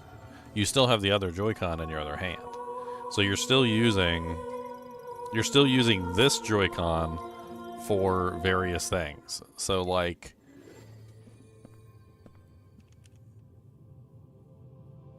you're still using this Joy-Con to move, right? So this joystick right here becomes your WASD essentially. You're still using this Joy-Con to jump. You also use this Joy-Con to lock on, so this is your lock-on button. And also subsequently your scan button if you are trying to scan something. And also at the same time, if you are inside of the ball form, it becomes your boost button. So I mean, like, in general, it's actually a very interesting combination of like functionality, because you're basically using a mouse in one hand and you're using the other Joy-Con in the other hand to control like the general stuff. What is the attachment you're using as a mouse grip? I purchased this on Etsy. There's a bunch of these all over the place. It's basically just a hunk of plastic. There's nothing fancy about it. I got it from Sancticraft on Etsy. That's the name of the guy. But there's tons of them out there if you want to check them out. Basically all it does is it just takes the Joy-Con and you just slide the Joy-Con in like this. And then that's it. Once it's slid into the housing, it becomes essentially like a fully featured mouse. It feels like a mouse when you're using it and everything. There's a whole bunch of them on there. Like, there's some on Amazon you can buy that are official. There's like Etsy ones that you can buy that people made up on their own. But honestly, they work really well. The only thing that I would caution you about when it comes to these housings is that you want to make sure that, so like, I don't know if you can see this, but you see how like the Joy-Con comes very close to the surface? You want one where this is coming as close to the surface as you possibly can. If possible, you want the Joy-Con to actually be touching the surface alongside the plastic, but you want them to be very close to each other. Some of the housings, for some reason, it feels like they're very far away from the surface, and they don't work as well. I tried to get one where the Joy-Con was very close to the surface instead, and it seems to have paid off because it works really well. You also don't need this housing to use it, but it is a little bit uncomfortable because if you use it without the housing, it's a little bit harder to grip it with big monkey hands like mine. I got some big hands, man. Let me tell you what. I don't know how I can demonstrate how big my hands are. This is a standard switch case. Like, that's how big my hands are. Like, I freaking got like giant monkey grip hands. I could crush this case in my hands if I wanted to.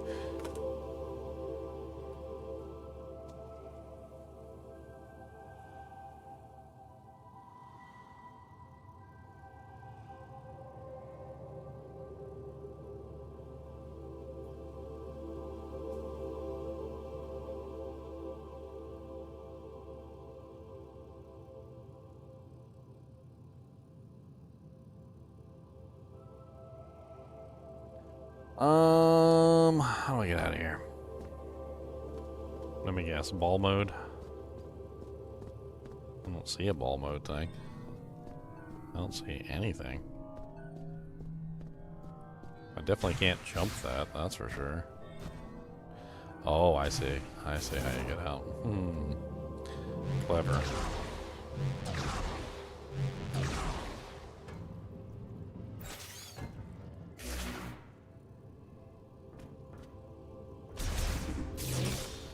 Done well, Samus.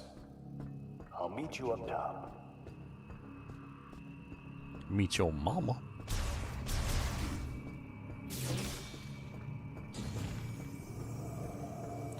Can't open that. I can't open this, though. What's this?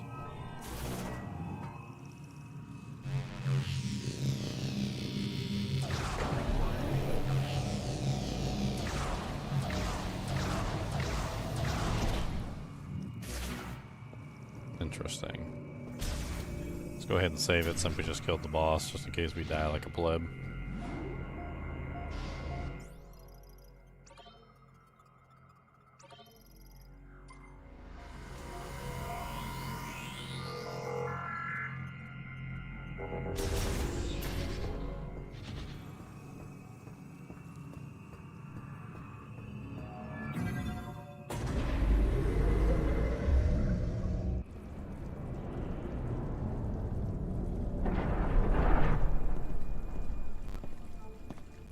Samus.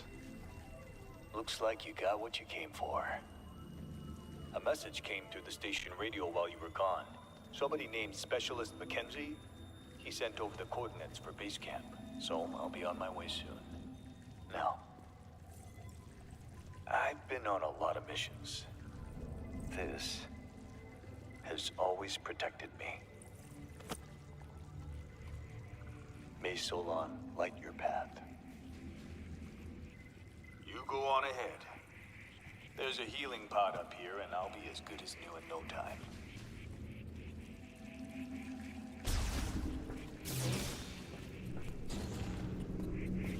Okay. We can't take that path because that's electric.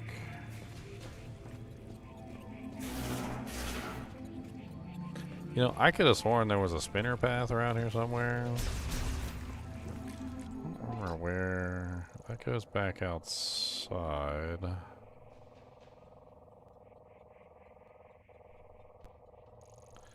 I'm like 99% sure down inside the bowels there was a spinner path.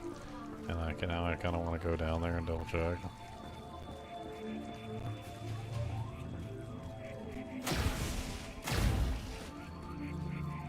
Man, that jack's all froze up.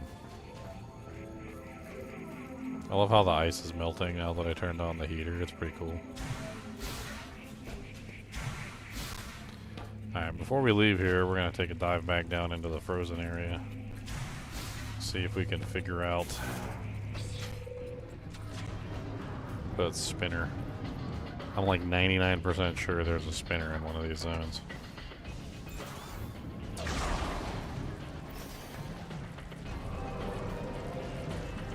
I don't know if we can access this.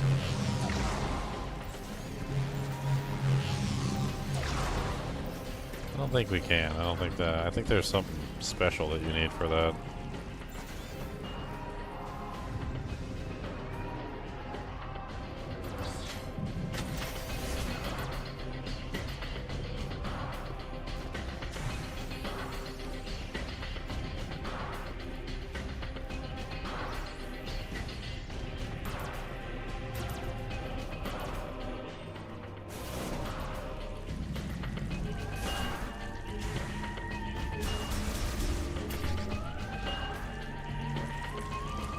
Wasn't in here.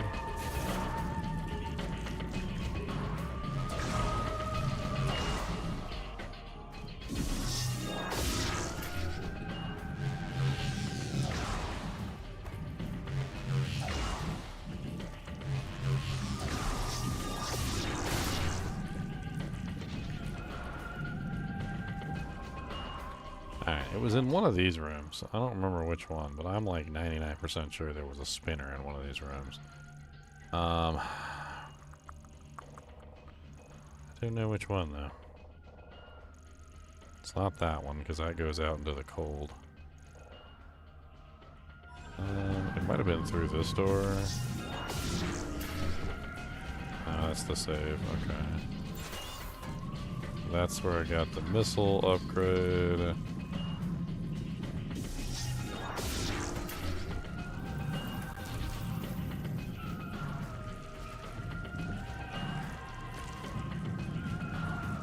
It's not in this room. It's not in this room either.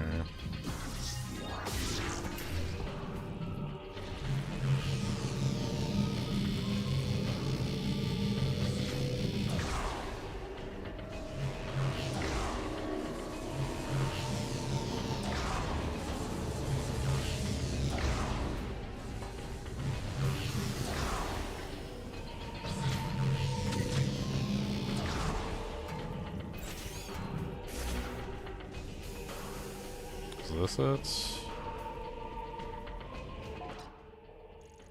I mean, this just goes around to the other room. Can't go into this room because that's blocked off now. There's no spinner in this room. Alright, so let's take this one and go the other way.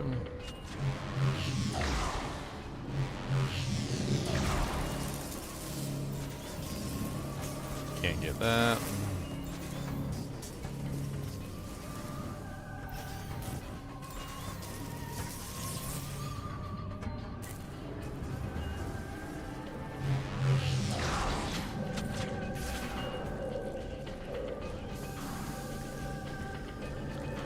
No spinner in this room either.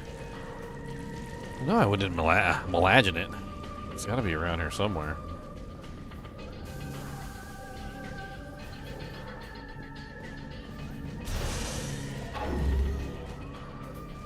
It's definitely not in there.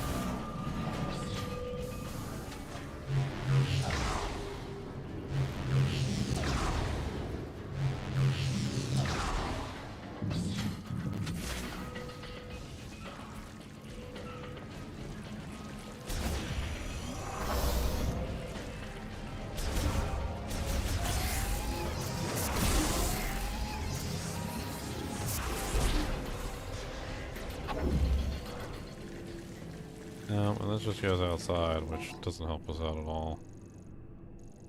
I don't think there's any spinner in this zone.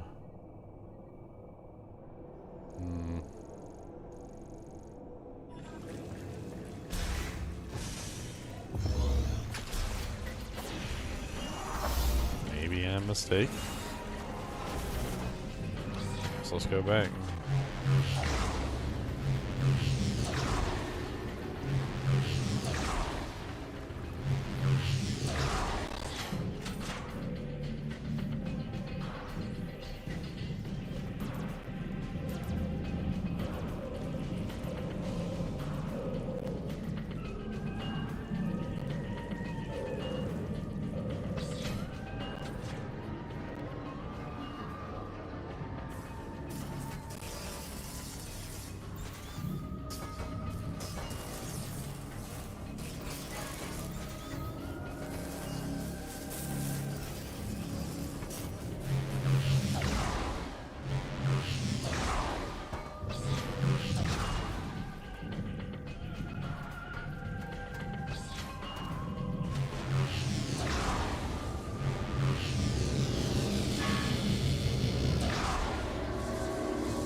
Go, Lady Samus.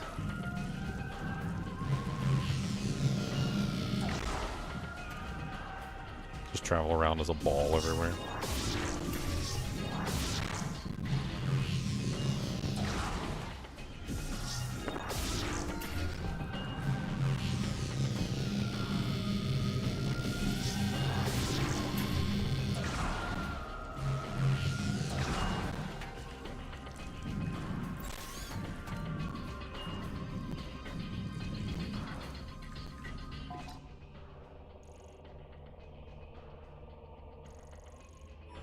Well, this is no really.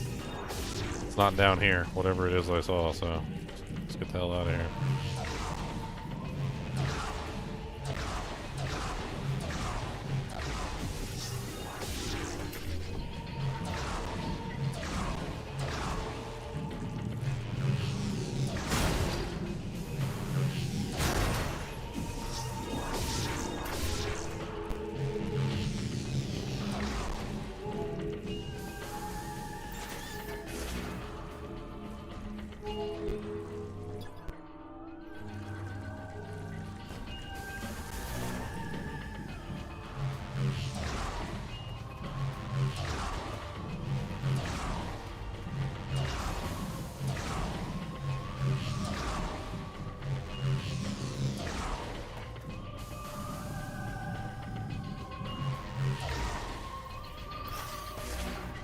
Can't actually get back up there, can you?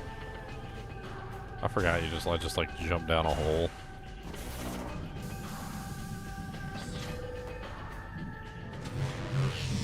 Maybe the spinner's in one of the rooms that I can't get to, but like I don't know. I don't know how that helps me.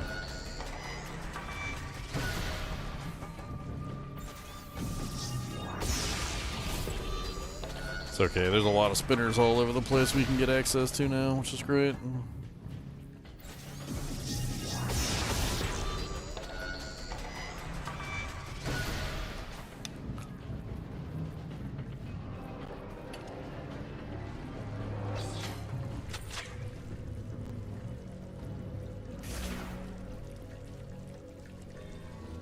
Alright, let's GTFO. believe we go this way to get out of here.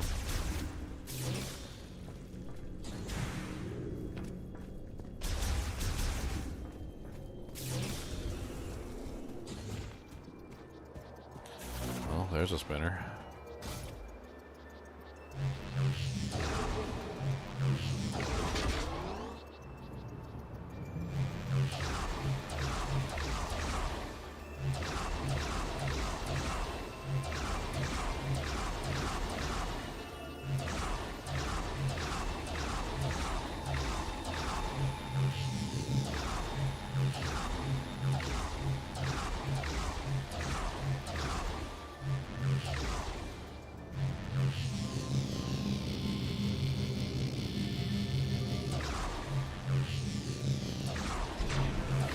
I was going the wrong way.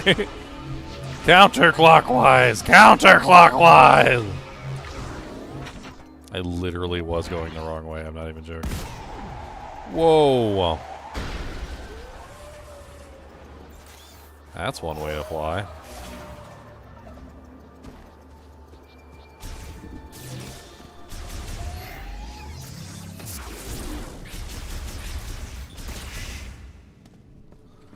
That is certainly one way to fly.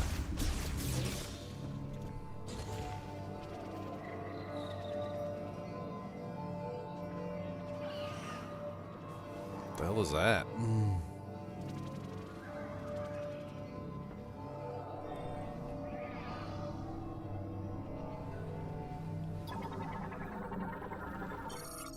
Aerial morphology blue croc.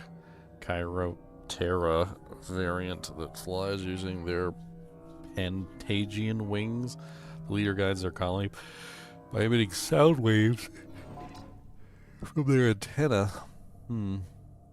By flapping the wing-like membrane formed on their front legs as they glide, they are able to fly freely. To conserve stamina, they undulate their bodies to reduce air resistance, which allows them to fly for longer periods of time. Their legs have degenerated, meaning they are unable to land or stand up. Once they take flight, they will continue to fly for as long as they are able, even sleeping while in flight, while resting their half of their brain at a time. They habitually form groups of around 20, including a leader who heads the group and directs the others using sounds from their antenna. They rely entirely on these sound waves, and should an obstacle suddenly appear in their path, if the leader fails to make large enough movements to instruct the others to avoid obstacles, it will collide with that obstacle.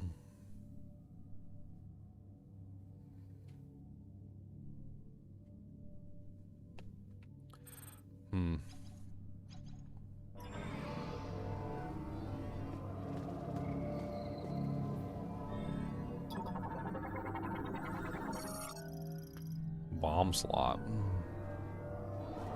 What bomb slot? There's a bomb slot.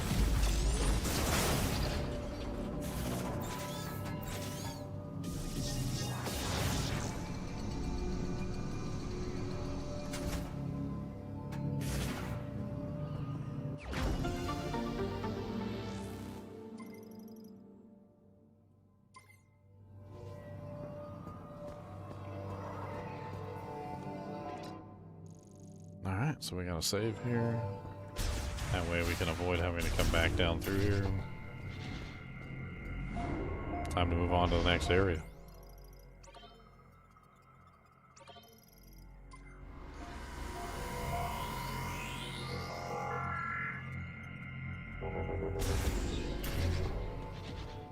I mean, the primary new power that we managed to get access to was the morph ball spinner.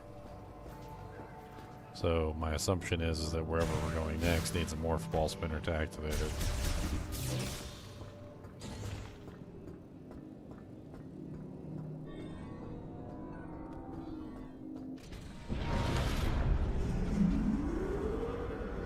Out of the cold we go.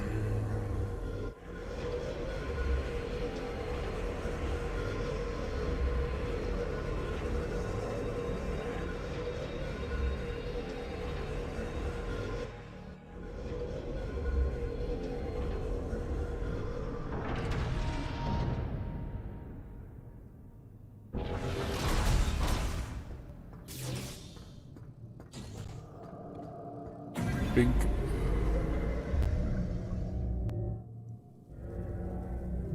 Back into the desert. Out of the freezer into the oven.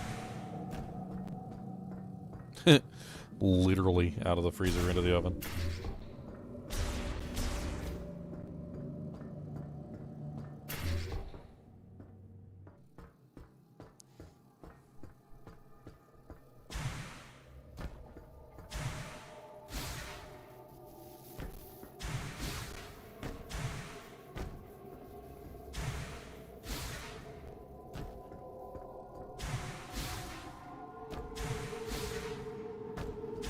I can't ever get up to the places I want to go, 'cause they just want to take them and they want to know.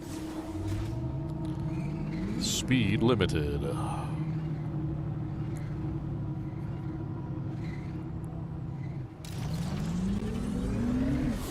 Alright, where are we going from here?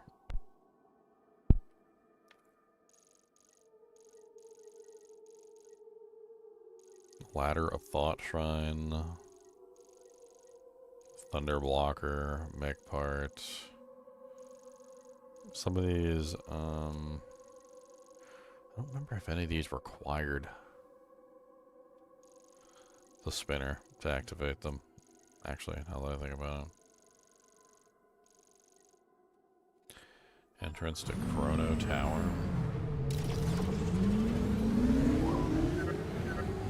Congratulations, you got another teleporter key. Only 2 keys left. Did you find everything in Icebound? You might want to go back and check if there's anything you missed.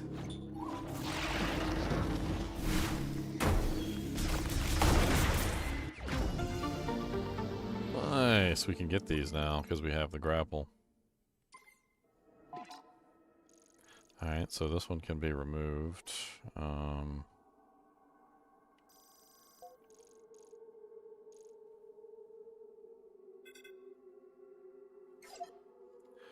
Alright, so we got that one.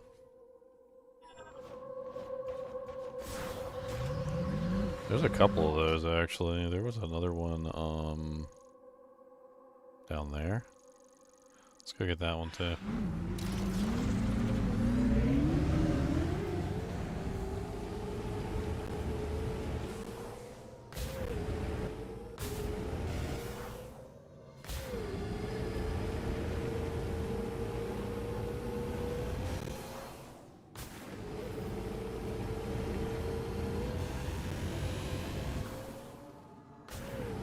Crystals. We need as many of these as we can get.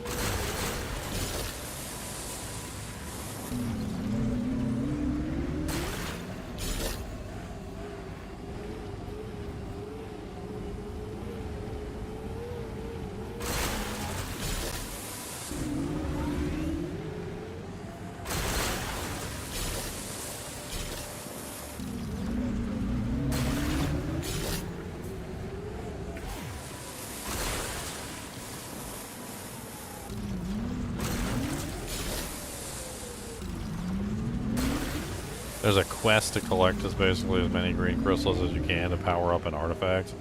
And that's essentially what I'm trying to do.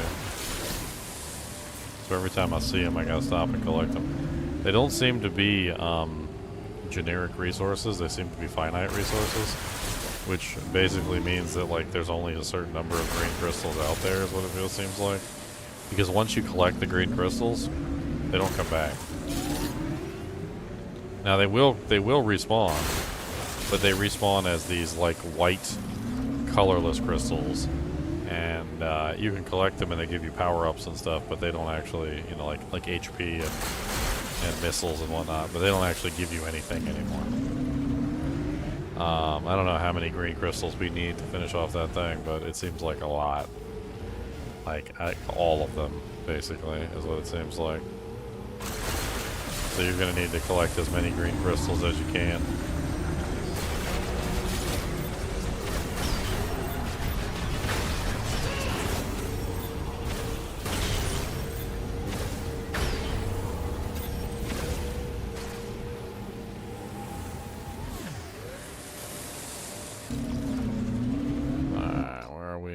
Pretty close. like there's a couple more green crystals over here.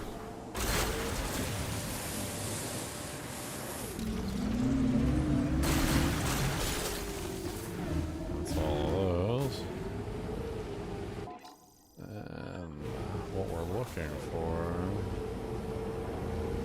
This is not it. Actually, hold on. I think we can do this now. I think we can actually do this now because that was a pull. It was a pull thing.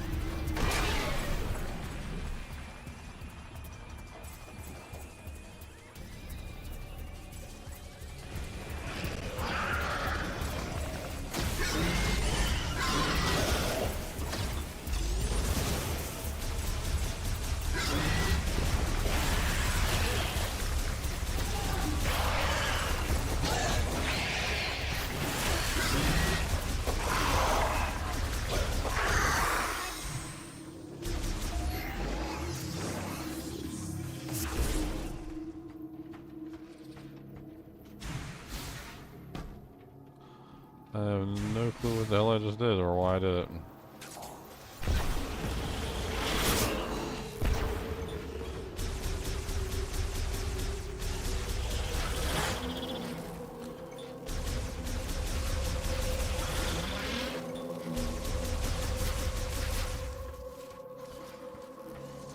It's gotta be a freaking nest over here somewhere.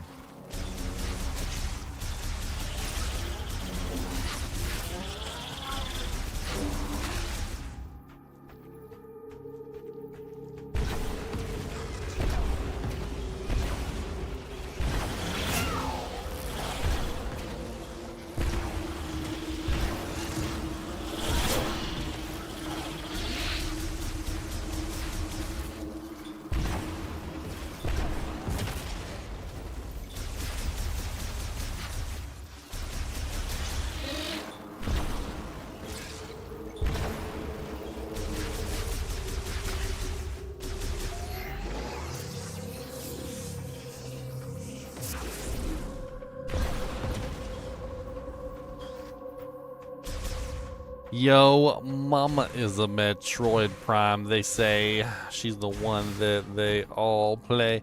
Yo, Mama is a Metroid Prime, hey. Why did I pull this out? I don't understand what I did this for. Like, it was covering up this.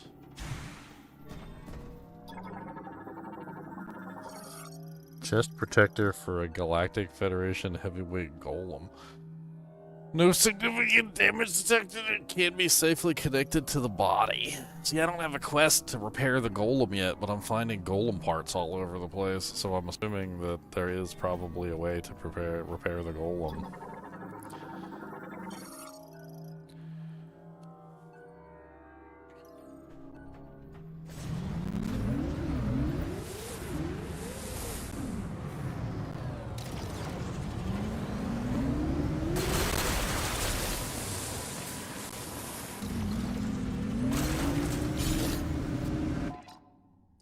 Check this one down here, and let's also check this area over here that we haven't checked.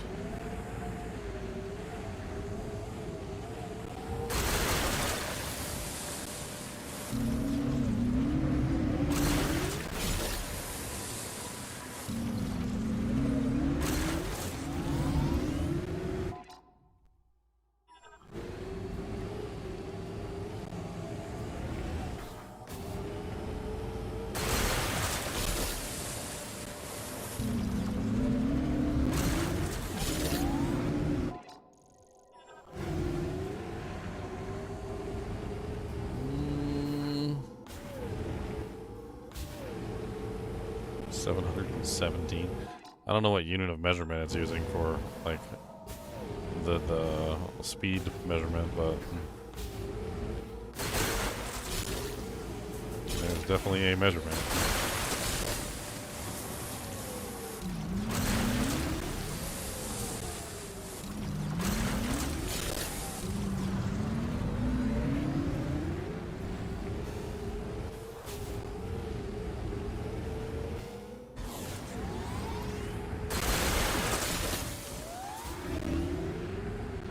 Seems like you can hit the whole crystal stack if you hit it from like a specific angle. Although not always.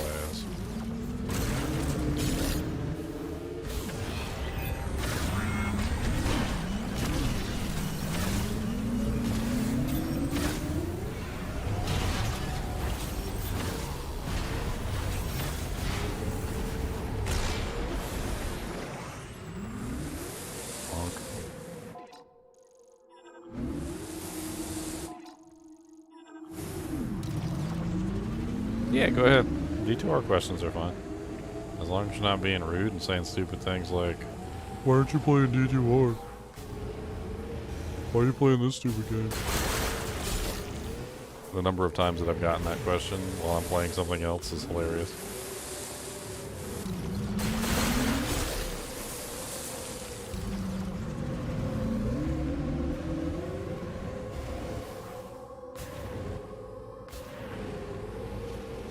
Well, I say hilarious, but it's really quite sad. There's one. That's what I was looking for. Although I was also collecting everything else in the world on the way. Alright, so let's pull this out.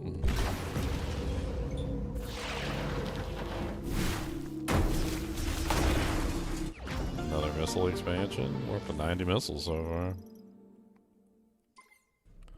Okay, so we can take this one off the map too. Have you tried everything that looks like it could be activated by boost ball? Some areas may have unexpected blind spots. For example, the loading crate room in Ice Belt.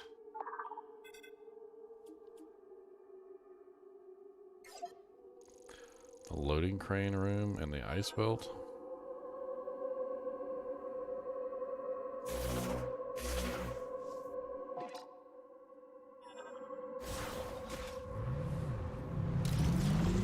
Yeah, if you just got a legitimate question about D2R, feel free to shoot.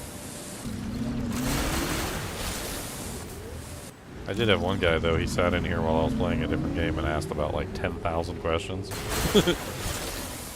Like he had them all pre-prepared on a booklet. That was a little awkward.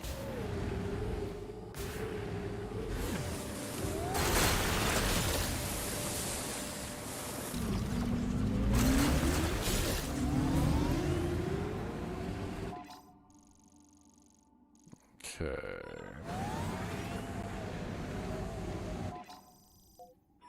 Let's head over to this spot. I see some more green crystales.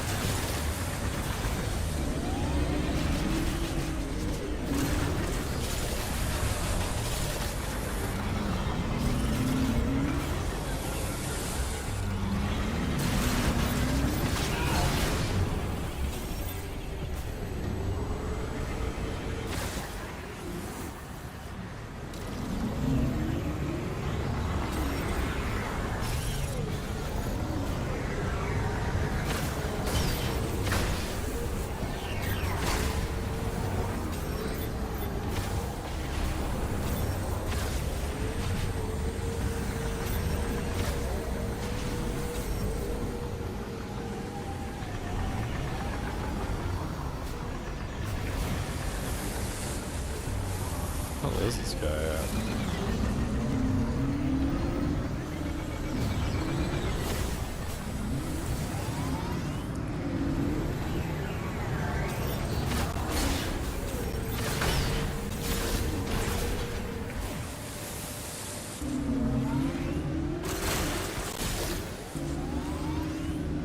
I think we can do something here, actually. I remember this place.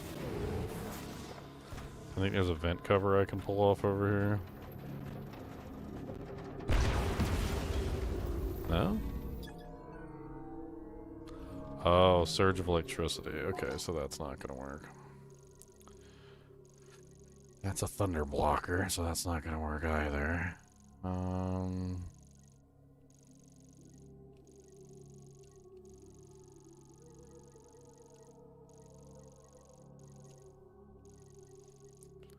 Fire blocker. Let's go check that out.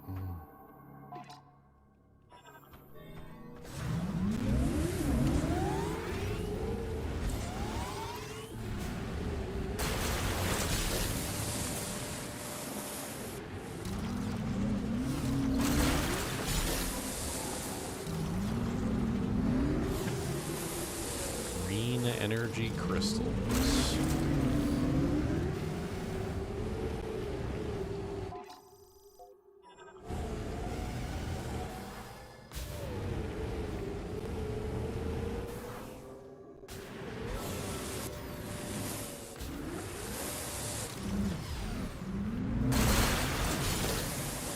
Can your merc survive Uber Tristram?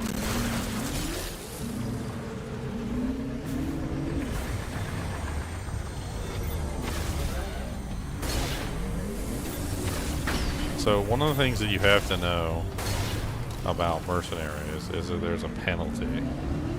There's a huge penalty in the damage that they take.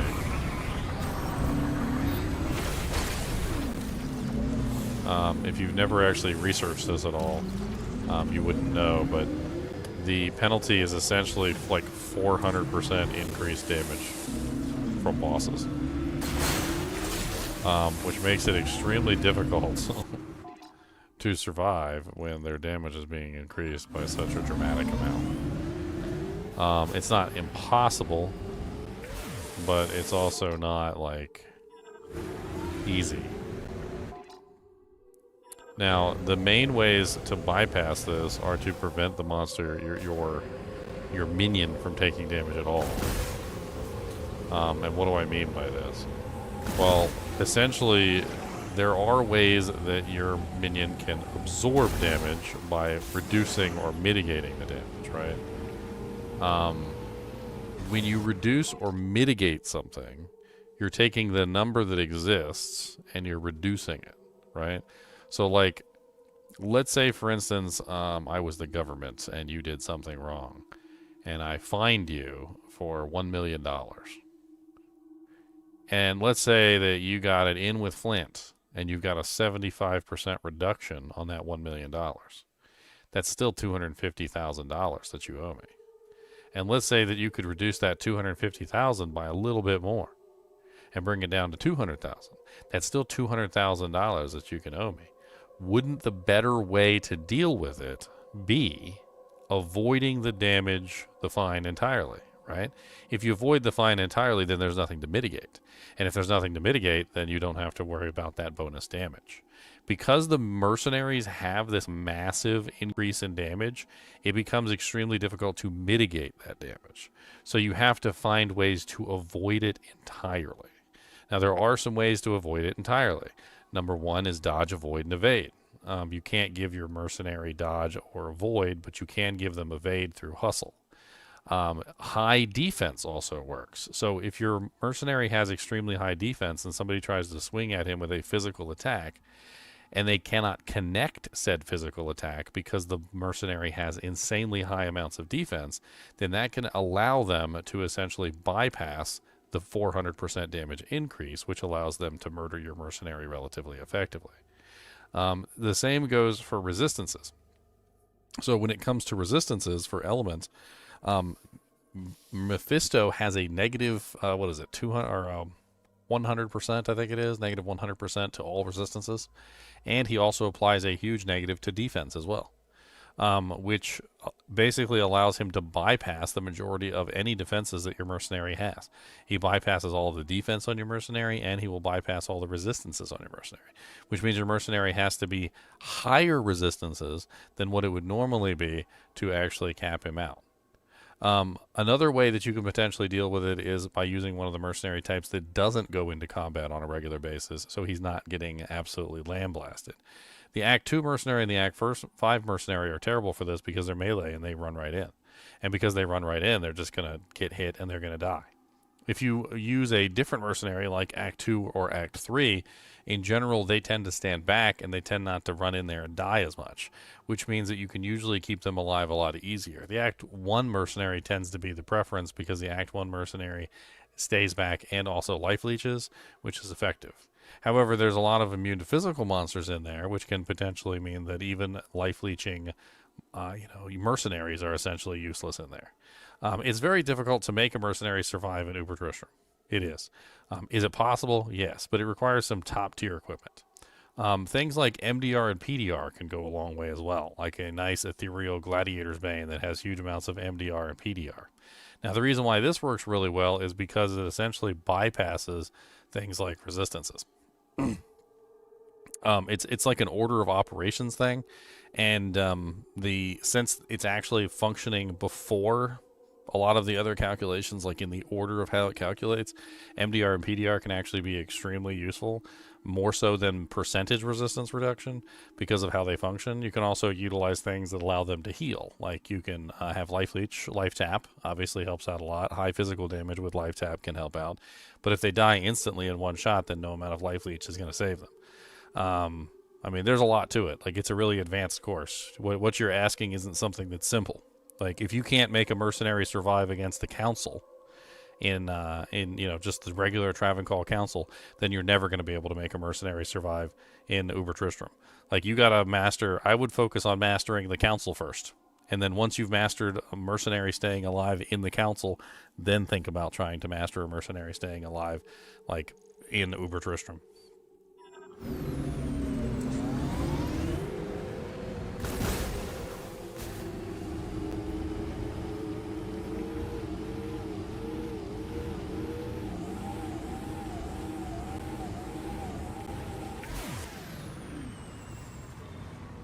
Also, your combination of like fortitude and shaft stop and whatnot. I mean, you're focusing on one thing. So fortitude is defense and offense. So you get high defense and you get some offense potentially. Chains of Honor is kind of nice because it has life leech and it has physical damage reduction. Shaft stop is kind of nice because it has physical damage reduction percentage. But like I said, having high physical damage reduction doesn't mean a whole lot when the bosses are hitting for 400% damage increase.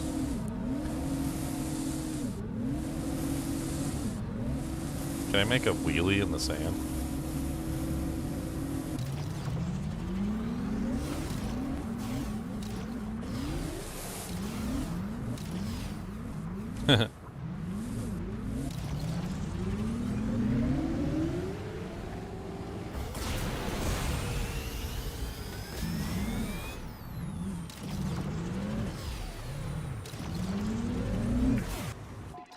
Alright, was I almost there? I was almost there.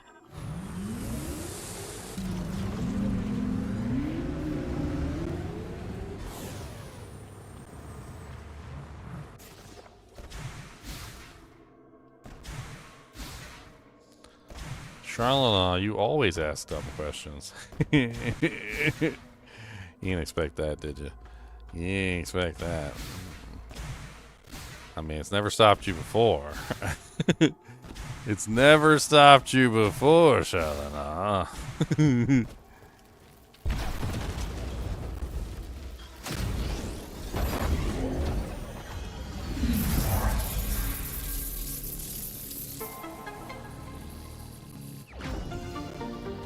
Viola boost tank acquired. Maximum Viola boosts increased by 1. Okay. Nice, we can take that off the map now. Have you tried everything that looks like it could be activated by Boost Ball? Some areas may have unexpected blind spots. For example, the loading crate room in Icebelt. I pressed the wrong button. I pressed the wrong button and regretted it.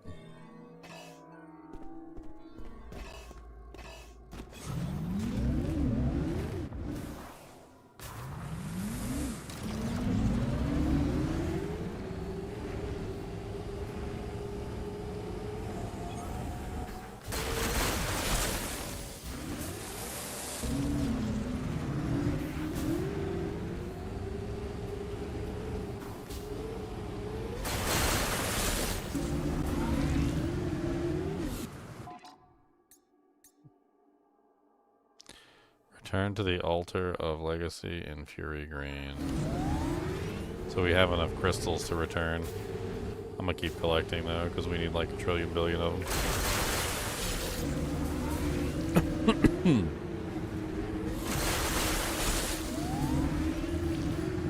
Trying to get all the crystals so that when I go back, I don't have to come back like 16 times to keep re-putting them back in.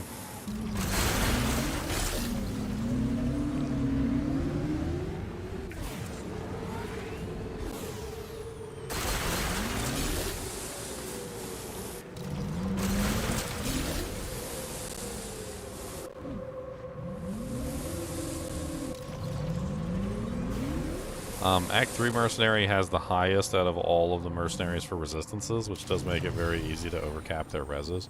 But they're also the weakest in terms of not having any way to effectively heal themselves.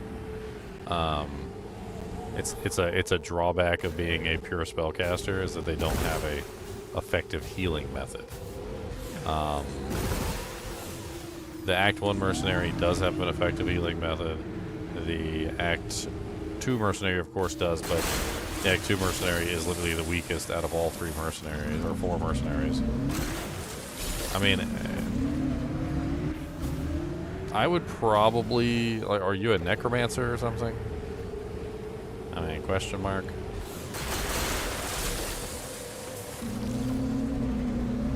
Like, what is this mercenary being used for? Why is it so important?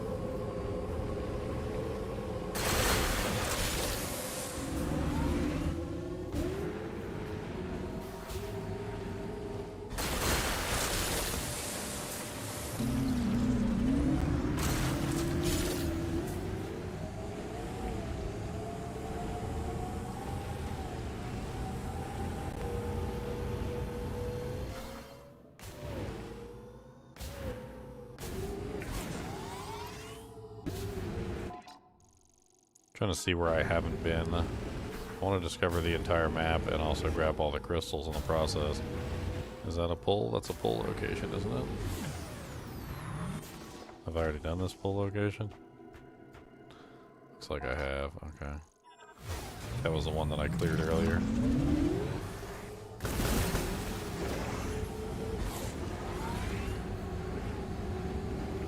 Oh, there's some green crystals over there.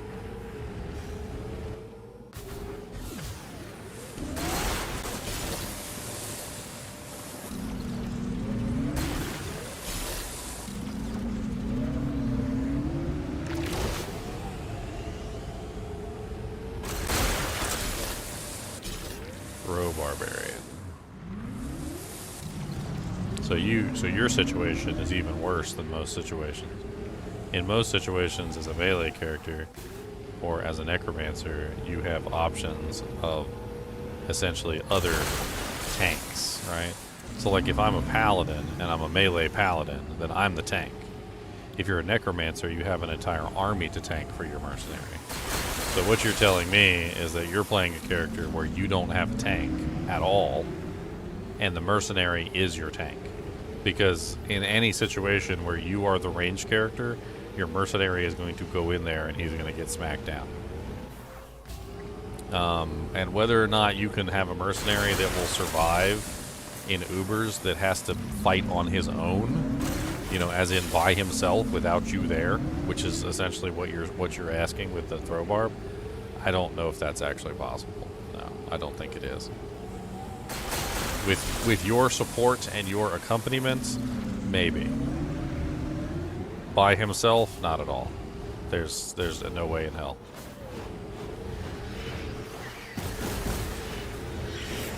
There was somebody one time who like did a challenge to get like the mercenary to kill the Ubers, and the amount of support that they gave that mercenary, it pretty much just completely invalidated the entire test.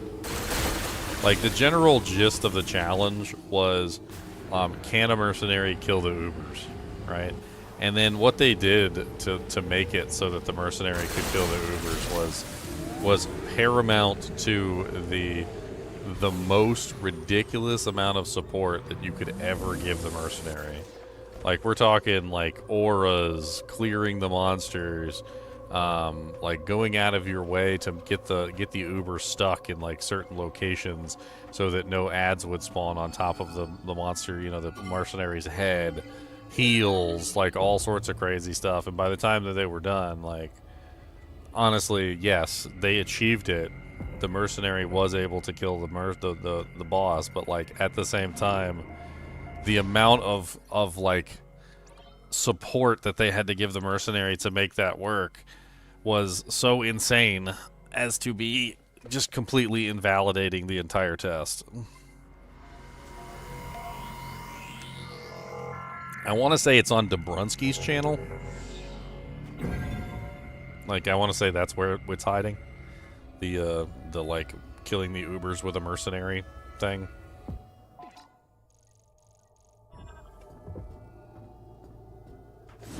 They only very technically did it based on like the most technical of reasons. Like, if you were to say, like, did the mercenary actually physically like achieve the killing blow? Like, that's the technical. Like, yeah, the mercenary did the damage and achieved a killing blow. That's the technicality.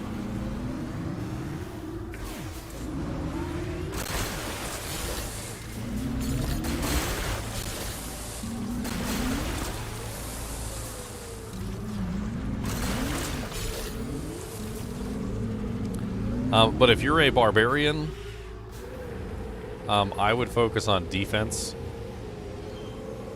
That would be my main goal. So if you're trying to approach this from a perspective of trying to keep a mercenary alive, the main benefit that you have as a barbarian to bring to the table is massive amounts of defense. You bring shout, and you bring battle orders, which is huge amounts of HP. So if you're trying to keep a mercenary alive, a very good way to assist the mercenary is to give him huge amounts of defense and huge amounts of HP and like mana. Well, they don't have mana, but the best one for that is most likely the Act 5 mercenary, because the Act 5 mercenary also has iron skin, and you're going to want to give him like the craziest ethereal high defense plate that you can ever possibly give him. Something that's really going to top him off as far as his defense goes. You want him like 20,000 or higher defense rating, if not like even closer to like 30k defense rating if you can get him that high. Because that is going to make him next to impossible to hit by any melee or ranged attack. And then you have to figure out how to defend him against resistances, elemental attacks. A very nice ethereal Gladiator's Bane would probably be my choice, because Ethereal's Gladiator Bane has huge amounts of MDR and PDR on it, and if it's ethereal, it also has very high defense. At which point you can utilize a nice like rune or jewel or something in the armor itself to make him even tankier. My suggestion would be a soul rune, because the soul rune would make him even tankier. Although it depends on how much elemental or physical damage is in there. It could be better to use the MDR jewel instead, the magic damage reduced jewel, instead of the physical damage reduced jewel. But it depends. I'd have to play around with the configurations.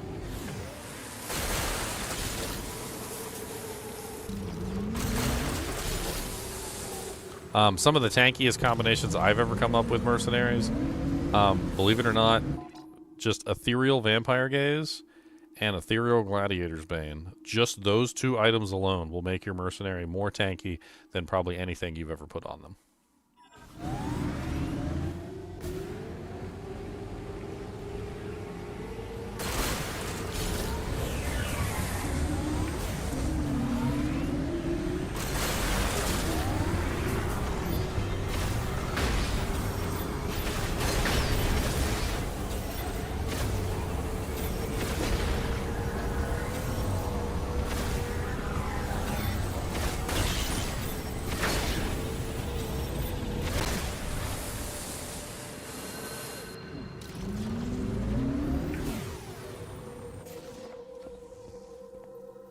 Ice Shot. Do I have this one on the list? I do have this one on the list.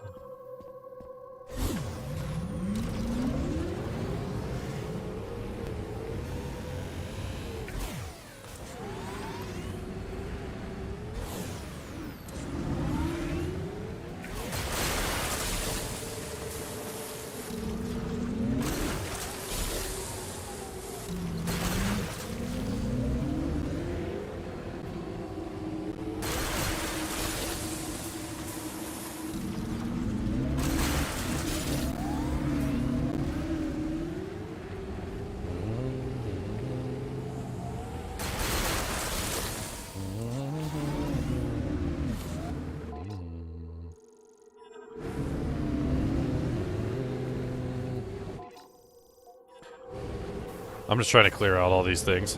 I want to see like what's hidden in the darkness, if that makes any sense to you guys. Like there's so many different panels or map segments that I haven't explored.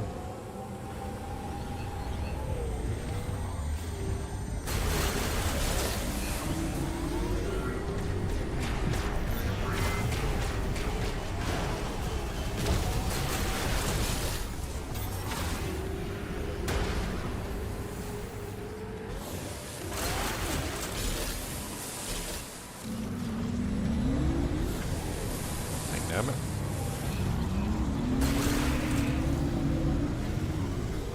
Some more over there.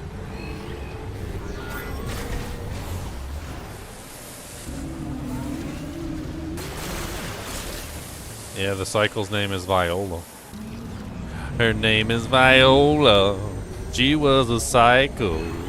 She made me go fast, and she was really crass. She was a mean one with a resting bitch face. But that's okay, 'cause she's nice and humps between my legs, it's right. I like that humming of my motorcycle.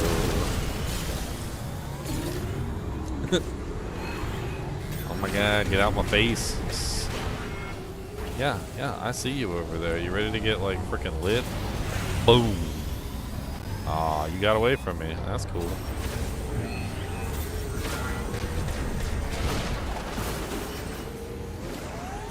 I much appreciate that. Her name's Viola. She was a Tron cycle. She goes super duper fast, 700 plus of some kind of measurement that I don't know.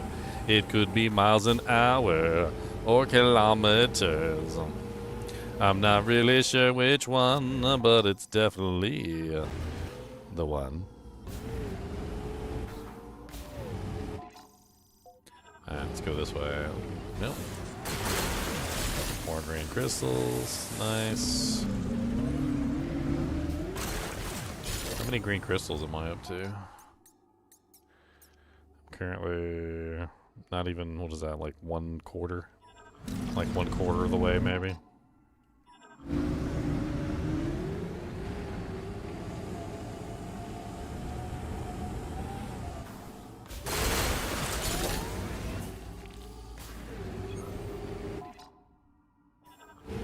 Looks like there's still a square over here I haven't explored. Yep.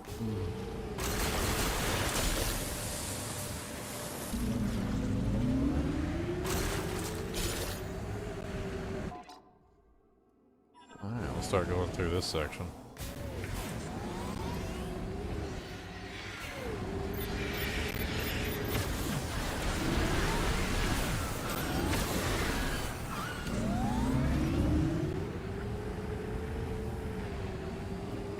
What the hell's that?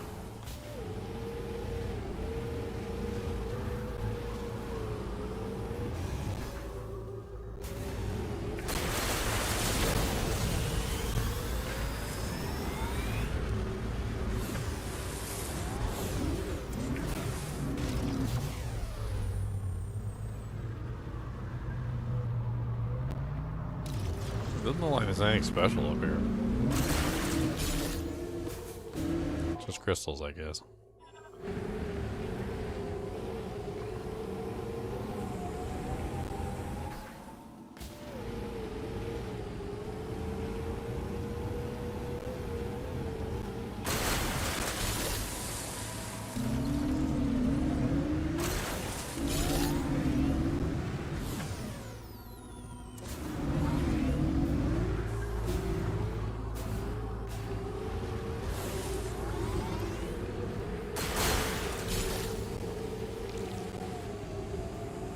I think I gotta jump to get those crystals. I could be wrong, but I'm pretty sure I gotta jump to get the crystals. Let's see if I can make it.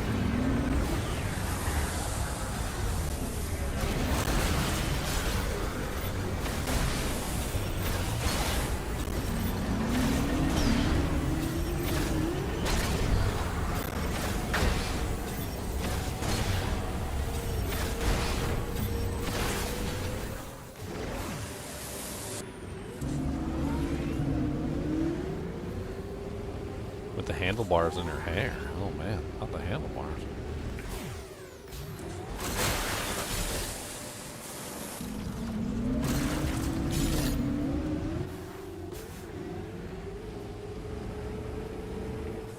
What's up, Gabe? This is Metroid Prime 4. I'm currently on the overworld, just running around looking for cool things to dive into. Been having lots of fun with it. Aww, didn't make it. Looks like I can jump up right there.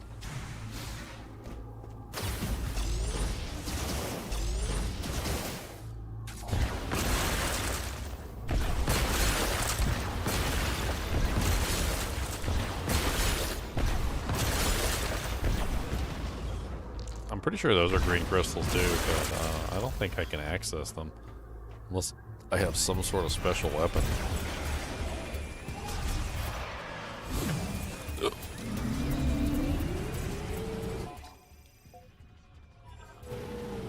Alright, let's see.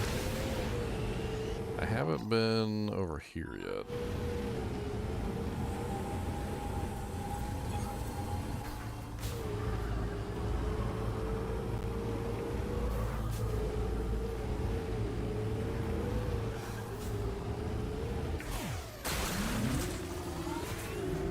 What's the matter, Gabe? You never played any of the Metroid series, man?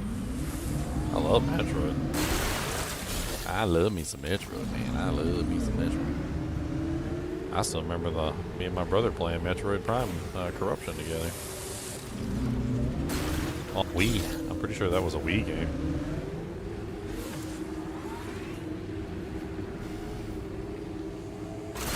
I love me some Metroid Prime Corruption. This is Metroid Prime 4 Beyond.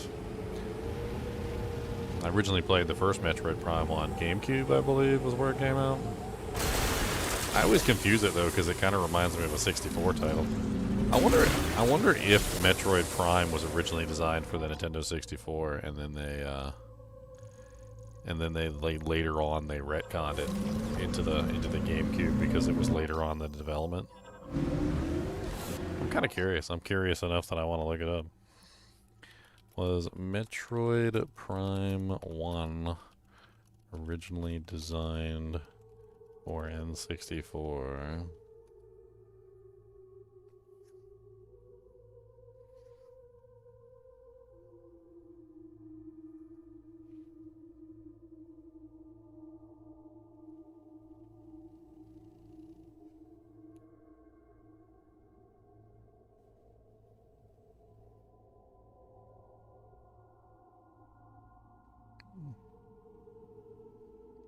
If you look up the history of canceled Metroid games, there's a lot of stuff that never saw the light of day, or that we never ever got to hear about, including stuff for the Nintendo 64. So maybe I am right. Maybe the Metroid Prime was originally developed for N64. They realized they couldn't do it, and then, like, you know, put it off until the GameCube came out, which makes perfect sense.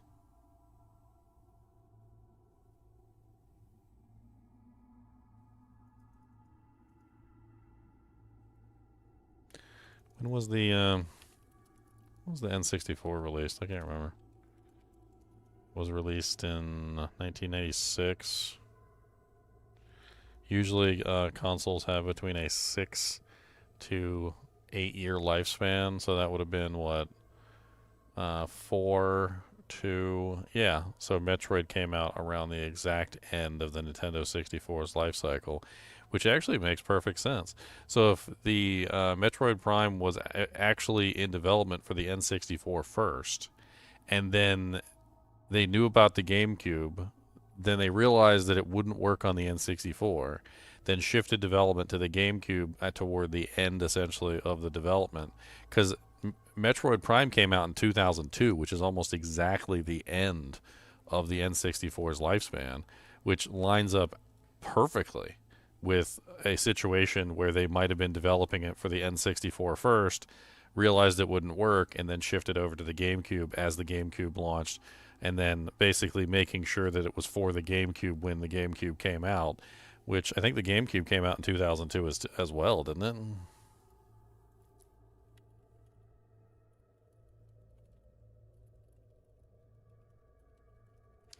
GameCube released in 2001. So there's no way that they would have been able to develop Metroid Prime for the Nintendo 64 in 1 year. Most game companies have a cycle of development, which is usually 6 years.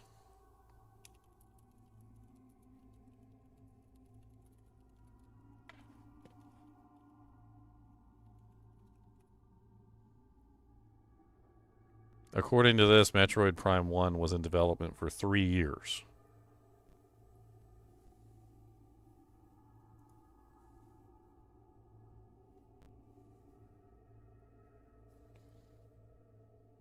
It was thought they originally thought about it in 1999, which would have been 2 years before the GameCube came out. I think it's perfectly plausible to assume that the Metroid Prime 1 originally started on the N64 as a concept. They never really came out with a full game for the N64, obviously, but they probably started developing on the N64 in 1999. They probably got their developer kits for the GameCube around like 2000 or something, or late 1999, probably a year in advance, at which point they probably shifted the entire development of Metroid Prime over to the GameCube, using the GameCube systems that they got. I wonder if there's like a timeline for like when the GameCube dev consoles first came out.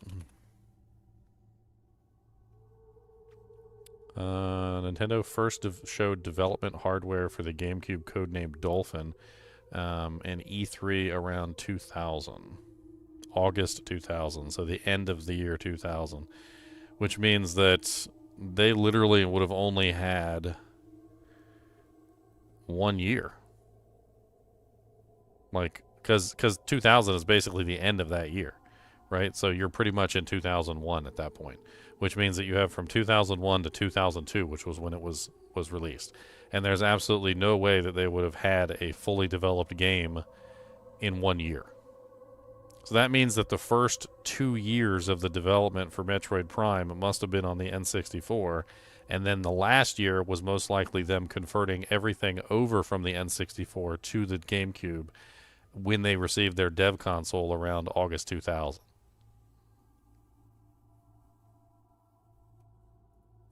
Very interesting stuff. Very interesting stuff. I never thought about it like that. I never realized that, like, hey, there might have been like an N64 version of Metroid, maybe that just got abandoned because they realized that they were going to move on to the GameCube at that point.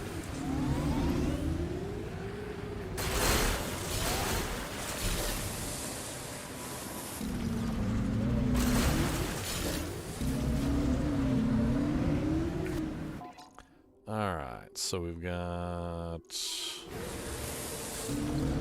this area over here we haven't discovered yet.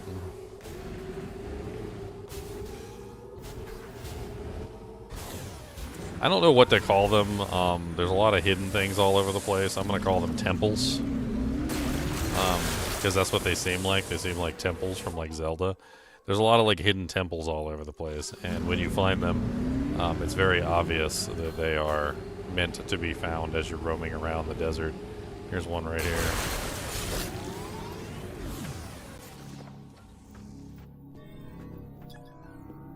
This one is, I don't know what.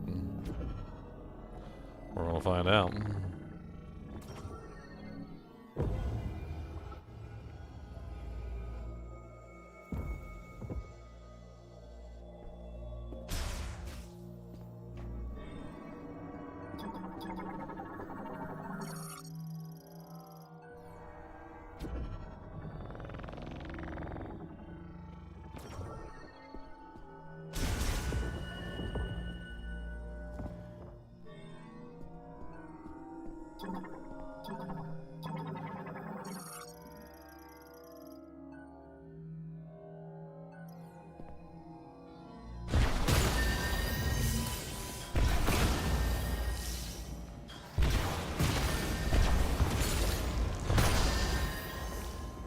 All these crystals all over the place.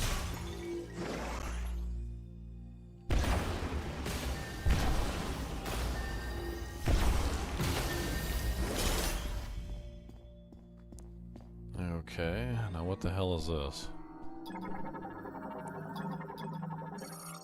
Cylindrical stone lift secured by plate-shaped clasp. Clasp can be released by surrounding pylons. Pylon with an electrically conductive decoration at its center. It's etched with alloys that instantly amplify currents, linked to a device that activates when all pylons are electrified simultaneously. So that's definitely not something that I can do. I don't have the electric option yet.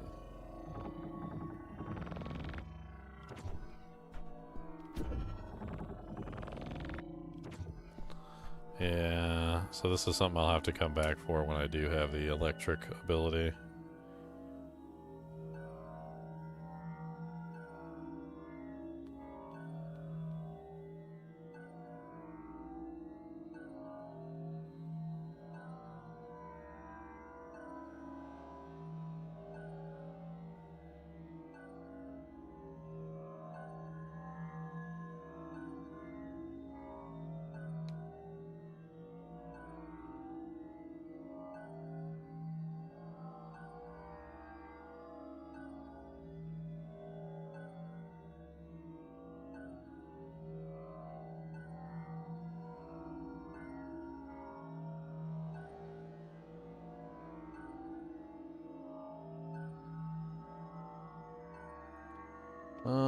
We'll just have to mark this one. We'll have to come back. I was talking with somebody about the Lawbringer on the Lawbringer video. Alright, we can't do this one. But what we can do is we can mark it. So we're going to go ahead and mark it on the map before we leave so we can come back here when we have the electrical do-jank. And of course we get like a monster pops up out of the sand as soon as we come out. I don't care about you. Haha, run away.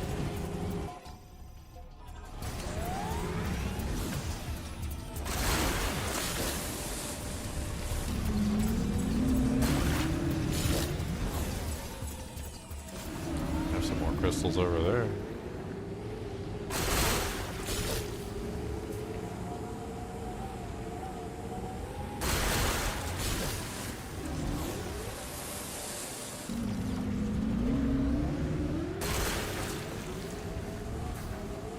I wonder if it actually is like one of those situations where you gotta collect like every crystal in the world.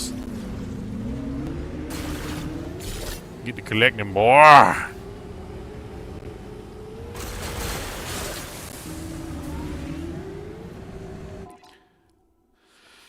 Alright.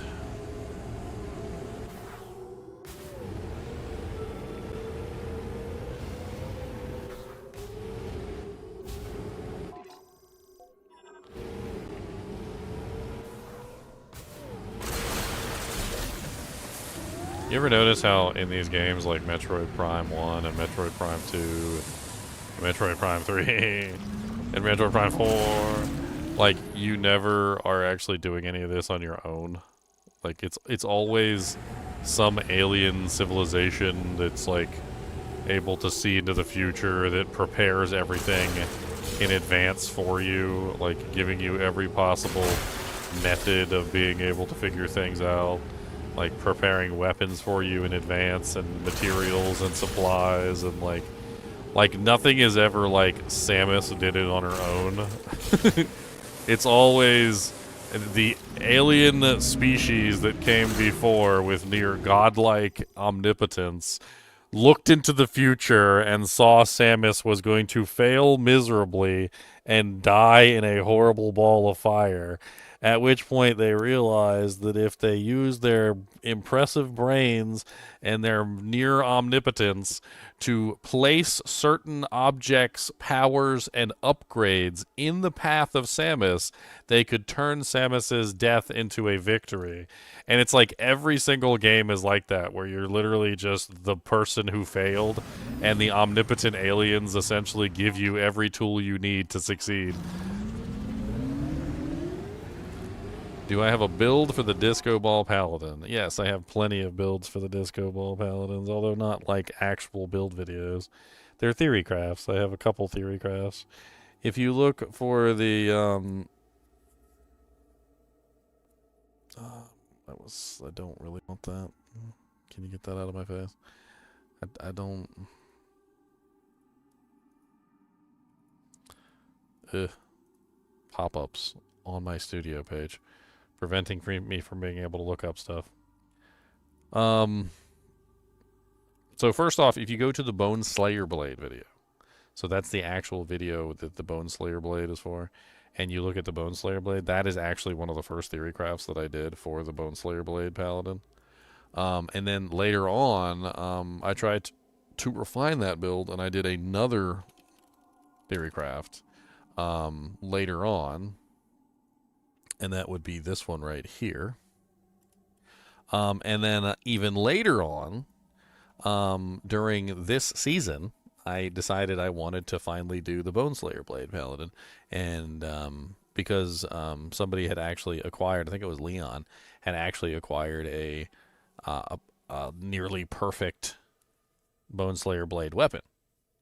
And at that point, I was like, "Oh man, frickin', he's got the weapon, the weapon that I need to be able to do the Bone Slayer Blade character in the first place." And I'm pretty sure that, like, I'm trying to remember which video it was. I mean, I know for a fact that I didn't consider it until after I did the Blue Ranger, but it might have been at the end of the last, like, Blue Ranger day. Theory crafting that particular paladin, I don't know. Let me see.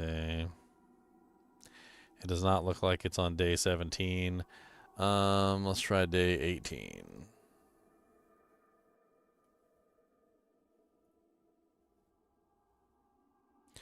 I mean, on day 18, I have a new character day, which I'm assuming is the Disco Ball Paladin.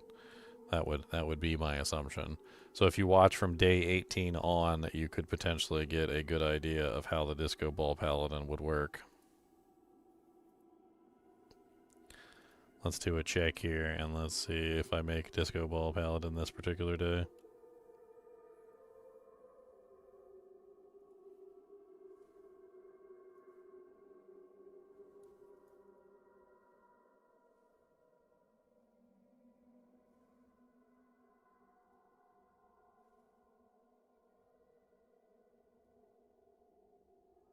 So this is not the correct one, because this is the new character day for the Fenzon, so that makes sense. So it probably starts on this day right here. This would probably be the day. So that one would most likely be the last entry in the theory crafts for the Bone Slayer Blade Paladin.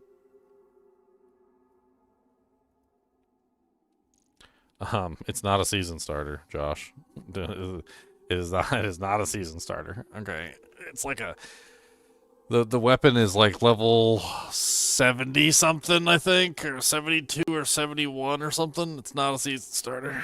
To make that character, you need the Bone Slayer Blade ethereal with like a Zod rune in it, and it's not a season starter. You could start as something else and then level up and try and find yourself a Bone Slayer Blade, but it's very difficult to find that blade.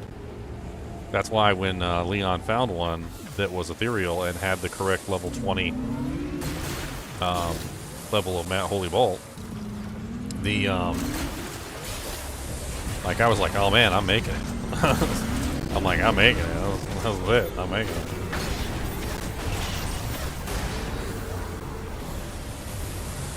What's up, Synthetic?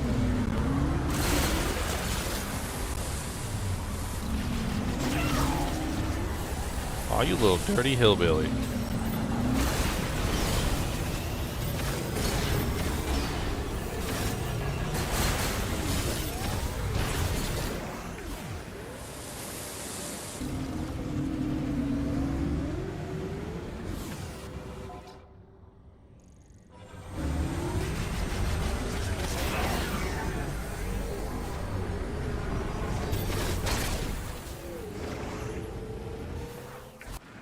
I think if you look at my theory crafts, you'll find a lot of stuff, Josh. I have a lot of crazy builds in the theory crafts.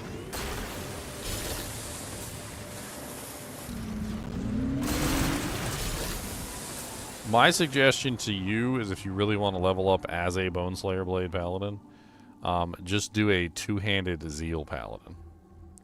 Because until you actually get the Boneslayer Blade in your possession, you're nothing more than a two-handed Zeal Paladin. So you could essentially level it up as a two-handed Zeal Paladin with Fanaticism. And then once you get the Boneslayer Blade, then you could convert.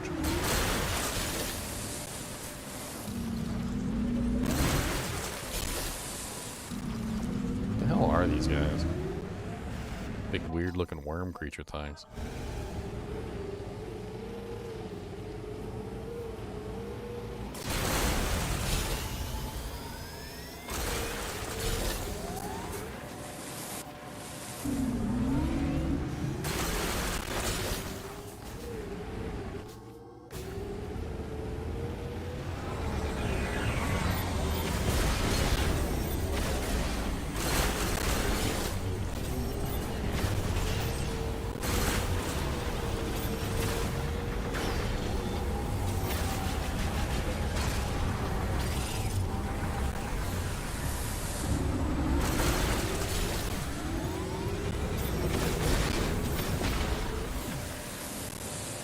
Guys even come from? I never thought to scan them either. I probably should scan them.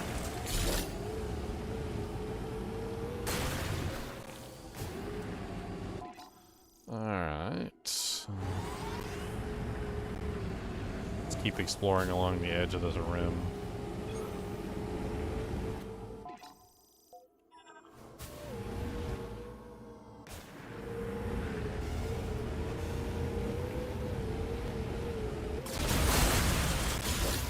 I forgot I could do that. Although you do need boost for that.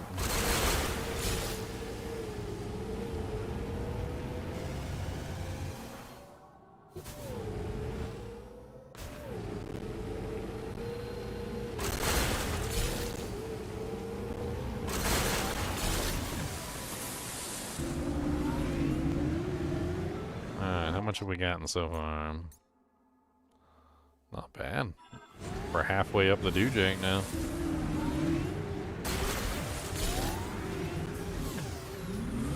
What was that one? That one's on my map. That's a thunder blocker. Okay. We can't do anything with that one. We don't have the electricity yet.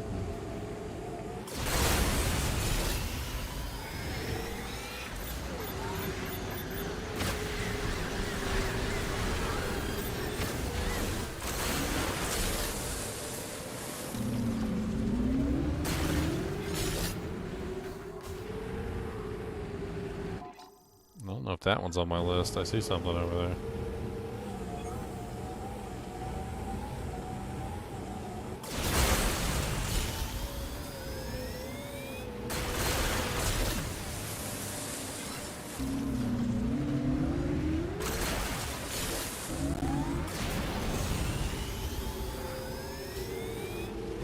There it is.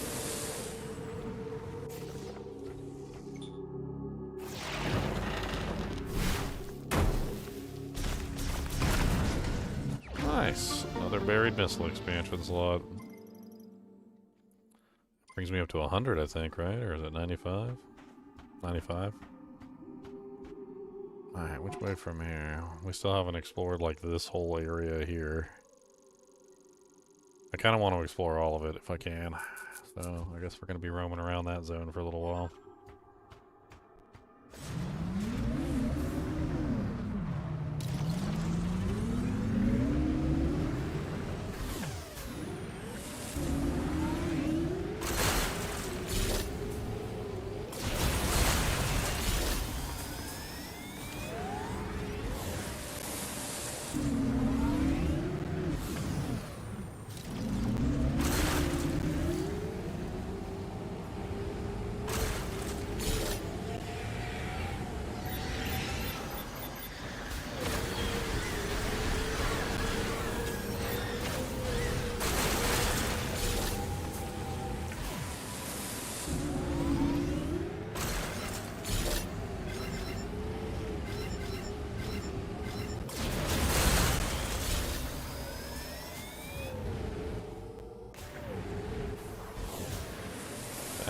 jump right over the damn things. That was definitely not what I wanted.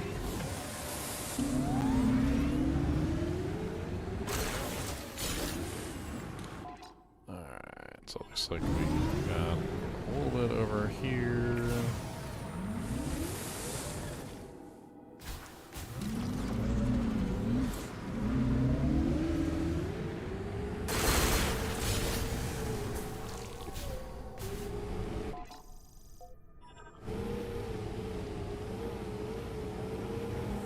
Can't remember what we need to get into that tower. Doesn't really matter. Let's just look around.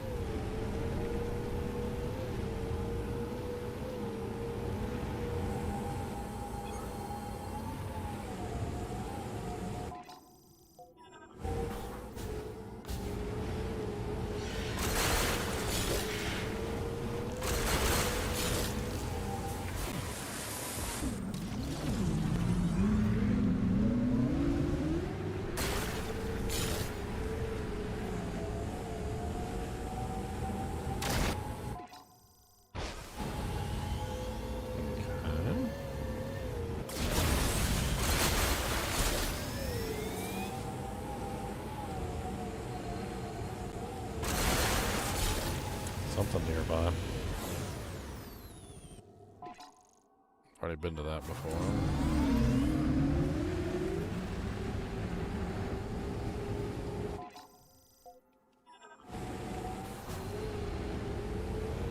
Bone Spear Summon Hybrid should be a new Necro meta. I mean, the problem with it is you can't really fully synergize the Bone Spear. And Bone Spear just isn't really the greatest in terms of damage if it's not fully synergized. It's not, I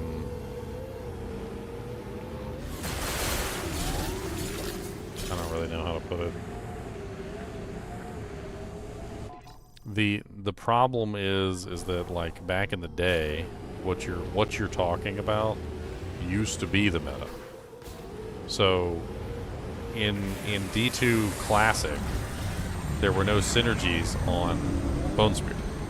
And Bone Spear was, without a doubt, like one of the strongest combinations. Bone Spear Summon was one of the strongest combinations because you could get maxed out Bone Spear for 20 skill points. And then you got your maxed out skeletons for 40 skill points. And then you could get revives if you wanted to, and your golem. And you could basically level up a necromancer that had Bone Spear and summons at the same time. So what you're building is really just the classic version that necromancer always used to have, which is the Bone Spear Summon Hybrid. It just doesn't work anywhere near as good as it used to back in Classic, which is the main issue.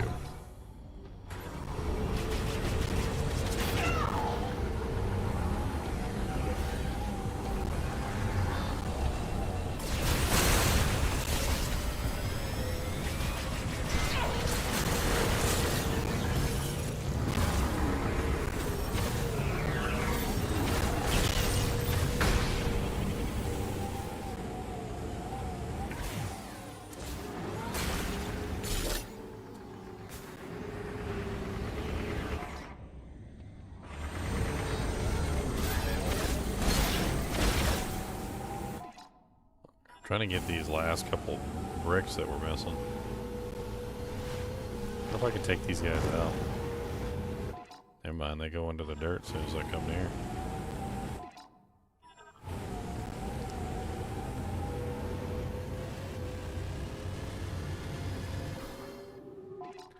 Alright, so we've already been to that one. We've got 3 bricks over here to explore.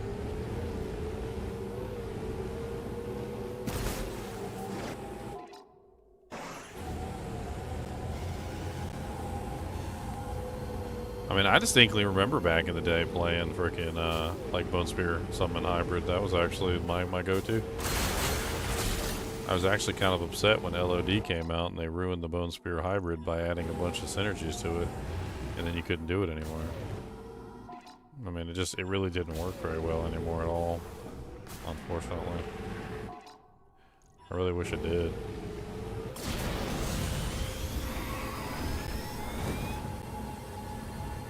Switch 2? Yeah. This is Switch 2. I'm running 1080p 120 frames as opposed to 4K 60. I like higher frame rate. I didn't want to do the 4K.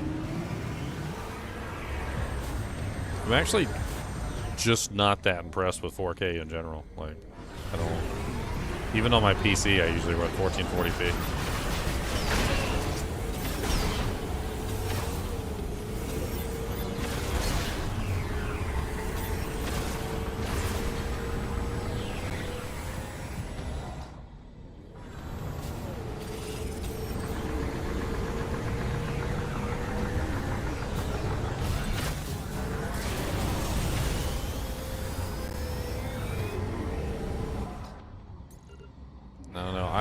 I don't think there's much of a market for 4K, to be perfectly honest. I feel like at a certain point, like 4K is already going too far. That 1440p was already good enough. Like, we didn't even need to go past 1440p. I mean, if we're talking about, like, you know, VR or something like that, or like, you know, some sort of like virtual construct that like is around you in a circle or something, like IMAX, and then yeah, we might need to go higher than 1440p resolution.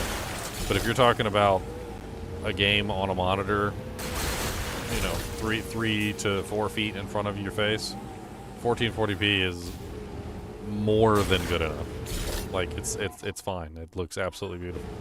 There's nothing wrong with it. And then on top of that, like, I get more upset with low frame rates than I do with like resolution. I would rather have 1080p 120 frames than 4K 60 any day.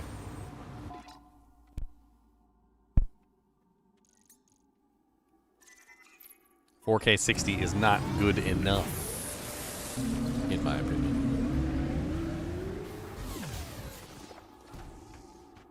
Now, if you can reliably get 4K 120, I mean, that's a whole different story, but at that point, you need a pretty expensive rig.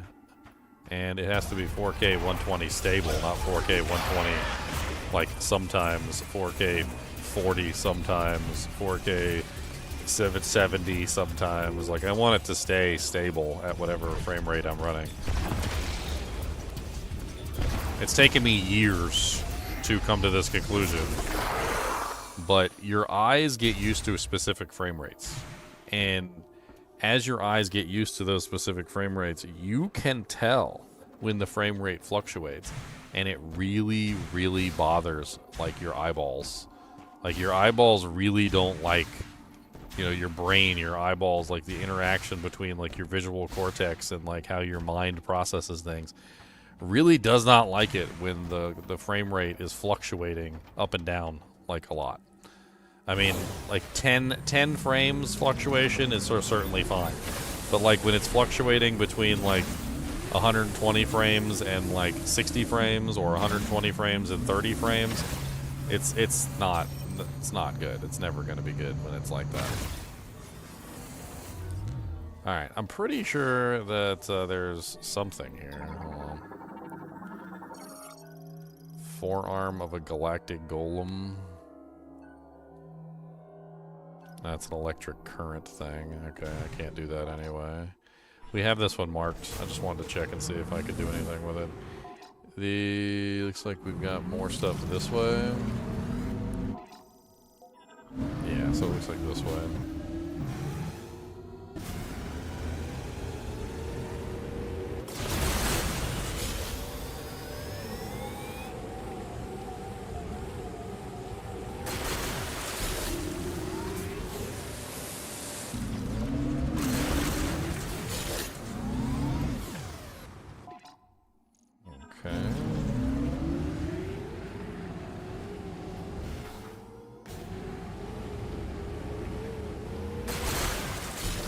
And then it also comes down to hardware too. So like, this is the other thing that I would argue makes 4K completely useless, is that the hardware that's required to make 4K stable is expensive. It's very expensive.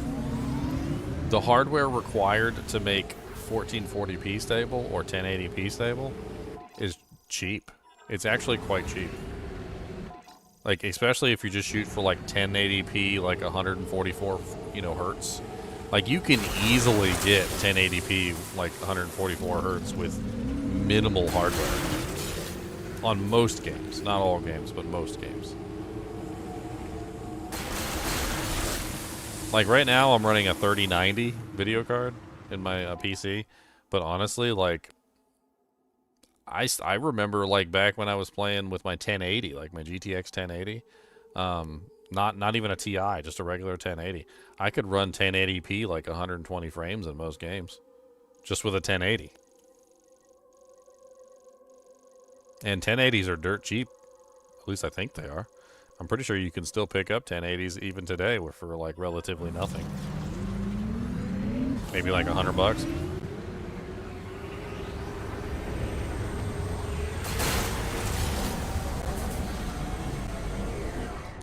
Alright, so I think we've explored most of the deserts. If there's anything that I missed, I don't know, we'll find it.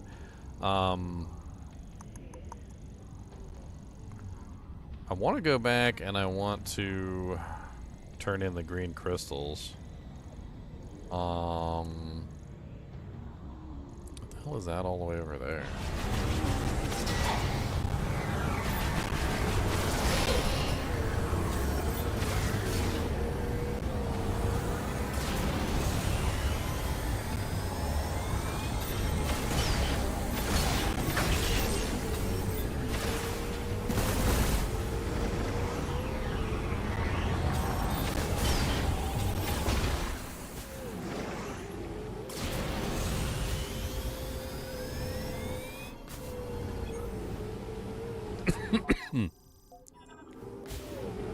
Of course, some of this we can't explore because it's a pit. There's literally a pit right there, so that's just going to not be explored on the map.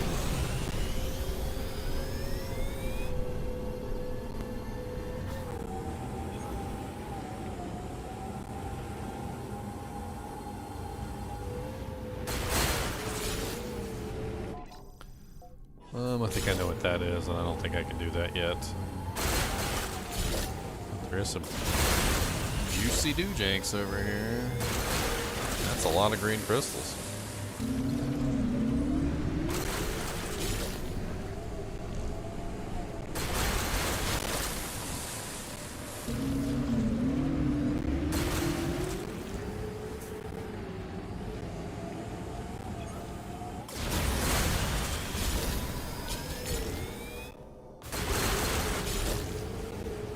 Wow.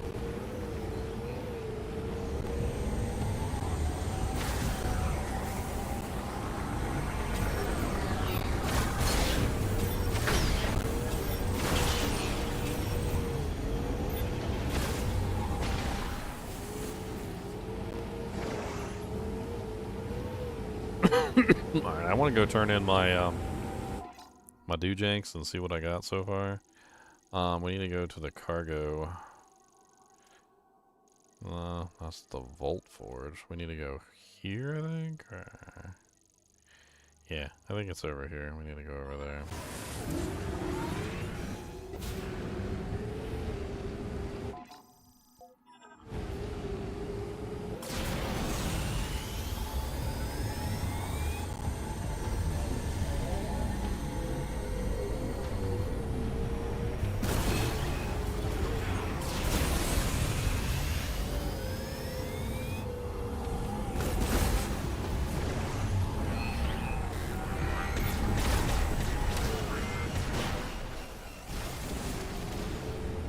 You got shot.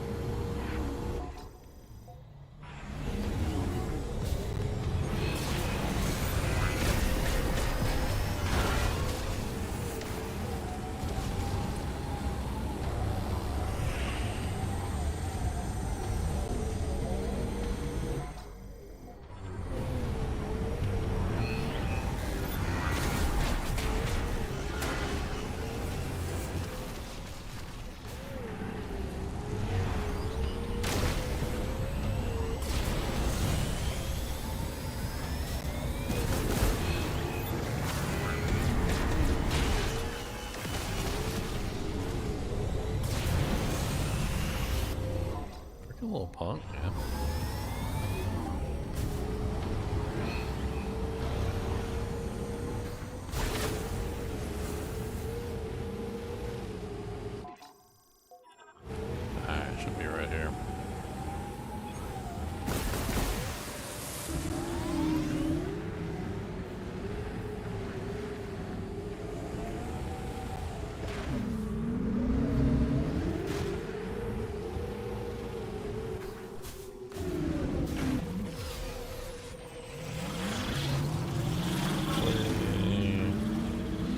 No, that is not the right one. That's the one that leads to the jungle area, which I don't want to go that way.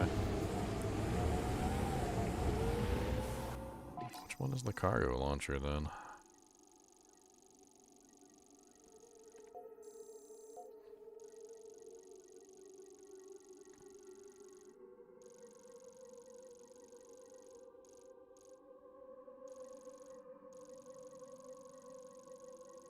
I don't remember where the cargo launcher is.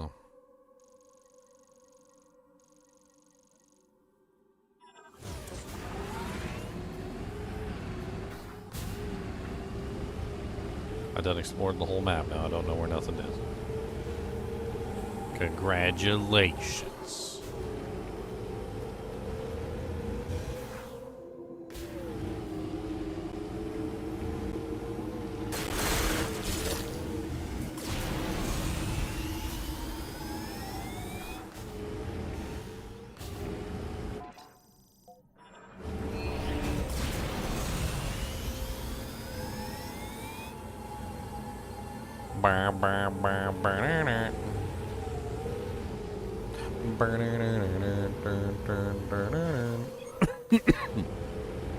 Dying.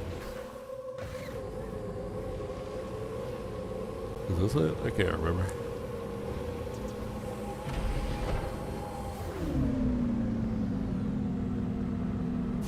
Where the hell does this go? I don't even remember.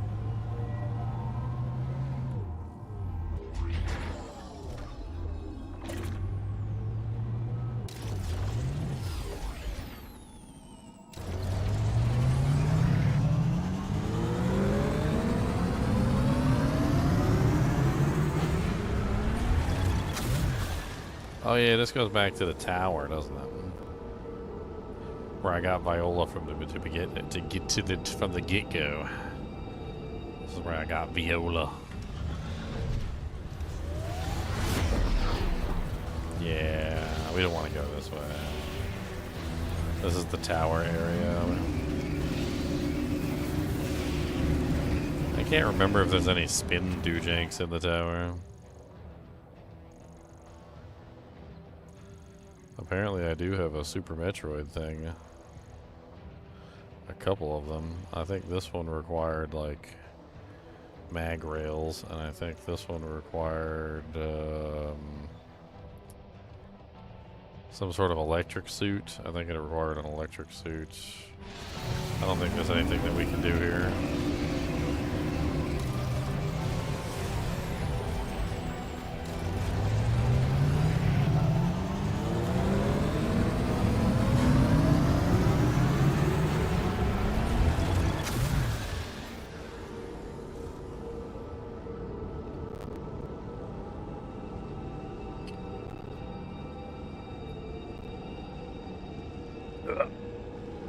My pillow's like all shifted to the left. It's so uncomfortable. I don't know why my pillow always shifts over to the left side. And then my butt, like one of my butt cheeks is hanging off the pillow.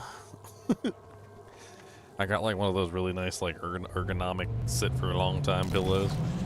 But then it like gets out of position and like half my butt's hanging off the damn pillow.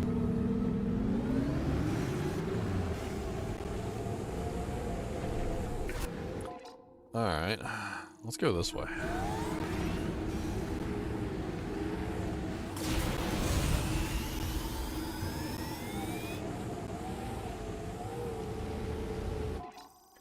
I mean, there is a couple places over here it looks like we haven't gone for whatever reason.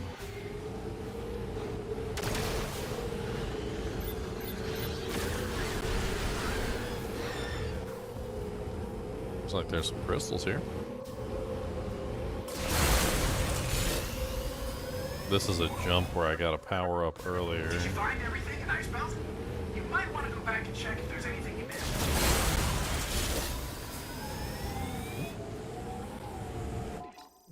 Okay.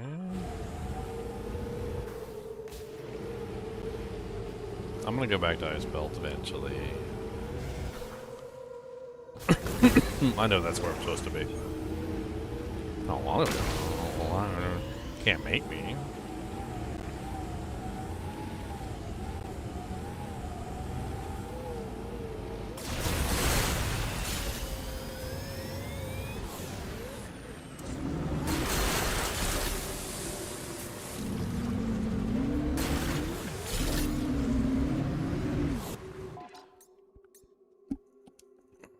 Return to the altar of the legacy.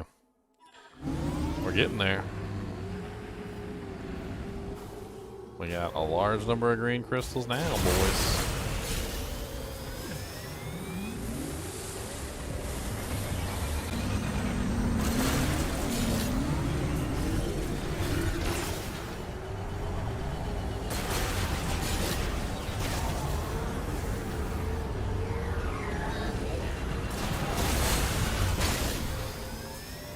Ha, ha, ha, ha, ha. Get wrecked, son.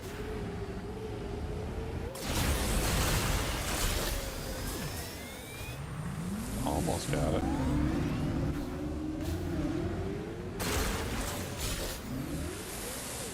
Where am I on the map?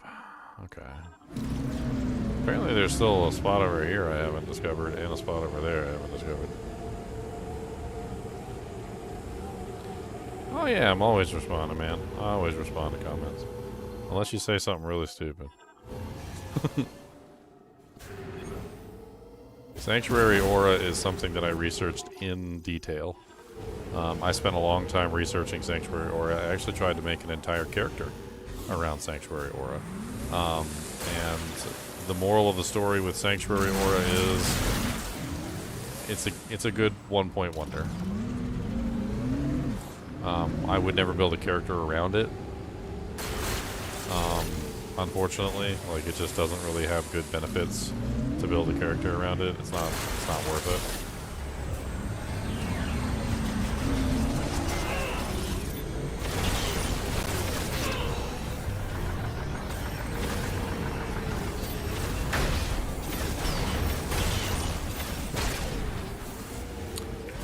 Another one of the big issues with Sanctuary is that two of the main sources of Sanctuary, which are the Lawbringer and the Azure Wrath, they give you Sanctuary, but they don't have any physical damage to take advantage of. So Sanctuary Aura, one of the things about Sanctuary Aura which is so contradictory, is that in all situations with Sanctuary Aura, you want a high physical damage character to take advantage of what Sanctuary Aura is offering you, because it doesn't work with any other damage type. And Azure Wrath and Lawbringer have basically zero physical damage. They are ZP DPS weapons, which is zero physical damage weapons.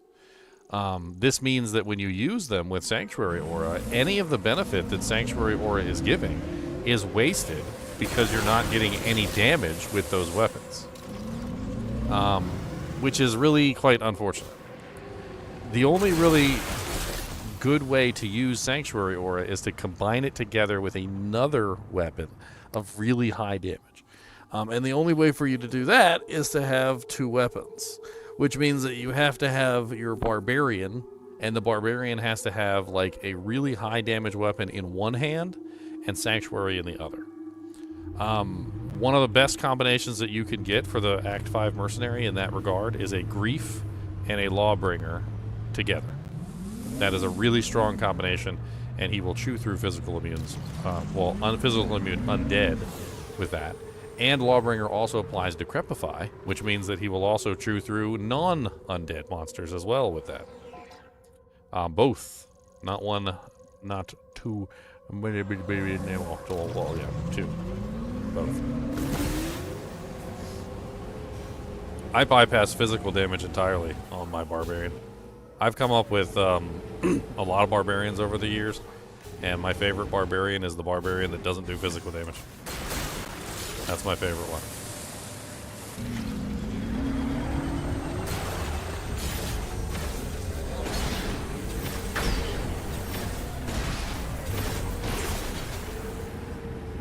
I made a Barbarian, I called him the Thor Barbarian.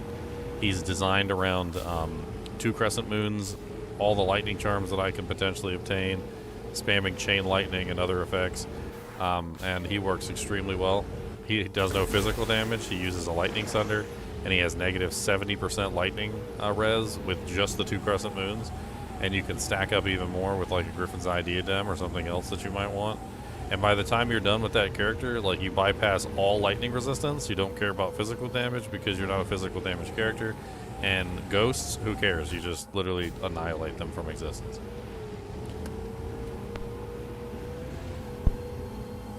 If you look up my Thor build for the Barbarian, very, very fun character in my opinion. Way better than the physical damage versions of the Barbarian. Finally unbanned. I don't believe I ever banned you, average hamburger.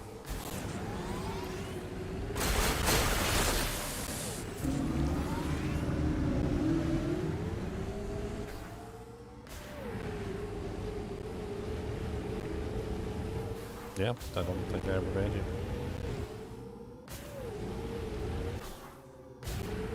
Sometimes I time people out. You sure you weren't just timed out for like 30 minutes and you thought you were banned?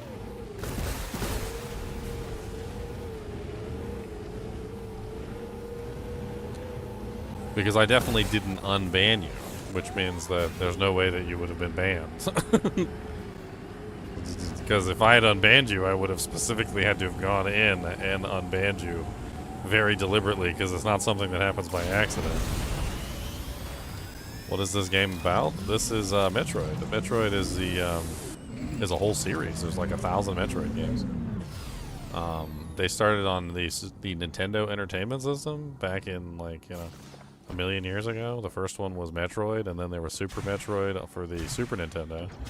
And then after Super Metroid for the Super Nintendo came, I think it was it the Game Boy after that? Was it Metroid Fusion? Or I can't remember all the Metroids. There's 1,000 of them at this point. It's basically become a trope at this point. I mean, I could explain to you the entire Metroid formula because I played so many of the games. So basically how it works is this. Metroid, who is who also goes by the name of Samus Aran. Sorry, not Metroid. Metroid is the name of the game. Samus Aran is the bounty hunter. This is Samus Aran right here. You can see her eyes in the display when you turn the display on. It was always kind of a thing. You see how her eyes show up. Samus Aran is essentially the main bounty hunter. She's the one that like does all of the work. She usually shows up on scene. She has some powers of her own. She has her own ship, and she's usually trying to responding to some sort of distress call. In the process of responding to the distress call, she usually ends up getting hurt. At which point she loses all of her powers, and essentially all of her suit technology almost deactivates to the point where she has nothing. You end up finding out that there's some ancient alien species that foretold of your coming, and you realize that like they know everything about you. This is an alien species that was like millions of years old, but apparently they knew who you were. They knew that you were coming at this particular date, and they literally lay out things for you in advance to help you along your way. Usually at some point you're trying to solve a problem, and you have to regain your powers. Lo and behold, the alien organization, like the omnipotent alien beings from the past, have literally laid out the upgrades that you need in sequence so that you can get them when you need them. At some point or another, though, it's up to you, because you have to fight like some ancient evil that has been plaguing the world for many eons of time, and even the omnipotent alien beings couldn't destroy it. But they looked into the future and they saw you, and they realized that you were going to try to destroy it, but you would fail. And at some point or another, they realize that if they help you, and they use all of their omnipotent powers to help you on your journey to fight this thing with everything that they possibly can, sacrificing their entire civilization for your benefit, that they just might be able to squeak out a win and destroy the ancient evil. And that's literally the entire trope of Metroid, like almost every single game. Right now, I'm in the process of trying to find said upgrades.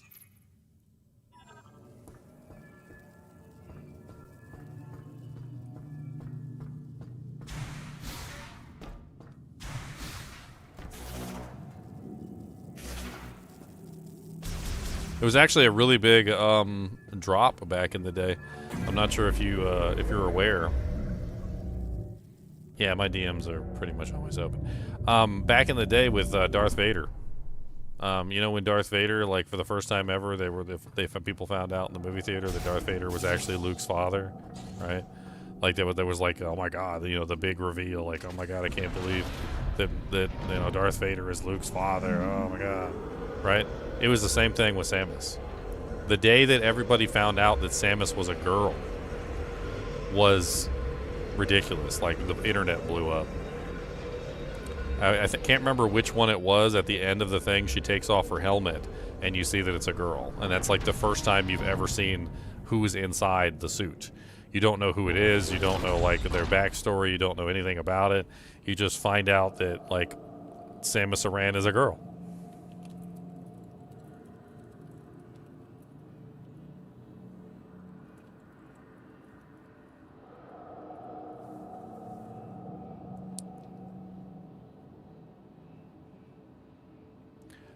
I believe it was the original Metroid. So, like in 1986, in the original Metroid, when you beat the game, you trigger an ending where she removes her power suit helmet, revealing that she is a female, a groundbreaking twist that surprised players because the manual used male pronouns. In fact, they hid it for the entirety of the first game. They did not let anybody know that the character was a female until eventually you get to the end and she takes off her helmet. It was a whole like big twist back in the day, and you had to beat the game to find out. What's up, Werner?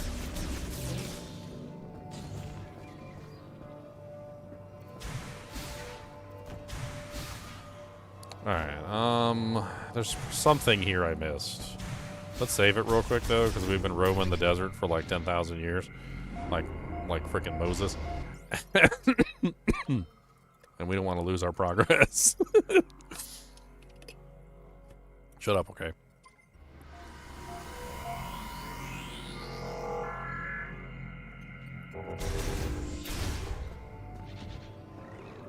Okay, I don't know where to go from here.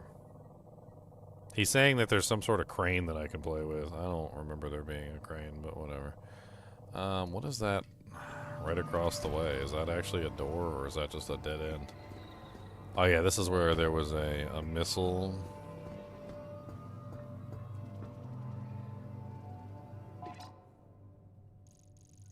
Cody. You's awake? I thought she was taking a nap. How come you didn't say hi when you woke up? Can I have a hug? You think I can have us a hug'ems? Come here. Come here, give me the hug'ems. I need the hug'ems. Come on, I need the hug'ems. Come on, get over. I need the hug'ems. Oh, I don't get a hug'ems today? That's just rude. And why you roll over so I can scratch your tummy for? I'm gonna get your tummy too. I'm gonna rip his tummy off. Give me this tummy. Give me this tummy. What's in here? Fangums? He's got fangums in there? Give me them fangums. Give me that fang. I want a fang. I'm gonna make a necklace out of it, and I'm gonna give me a fangum necklace. Yeah. Can I have a paw? Okay. So you give me a paw, but I don't give hug'ems.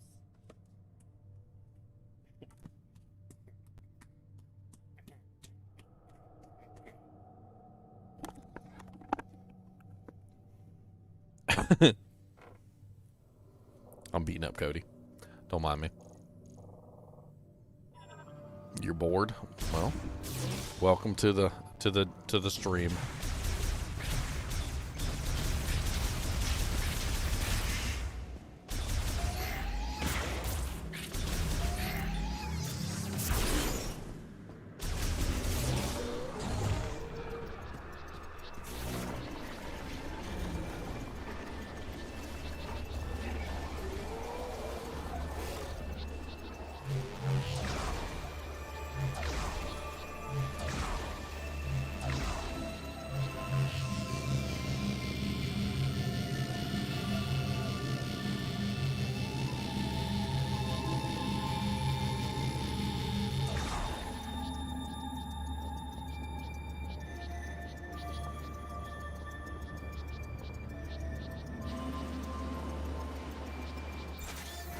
Close-up pictures of things for fun? You talking about like macro photography?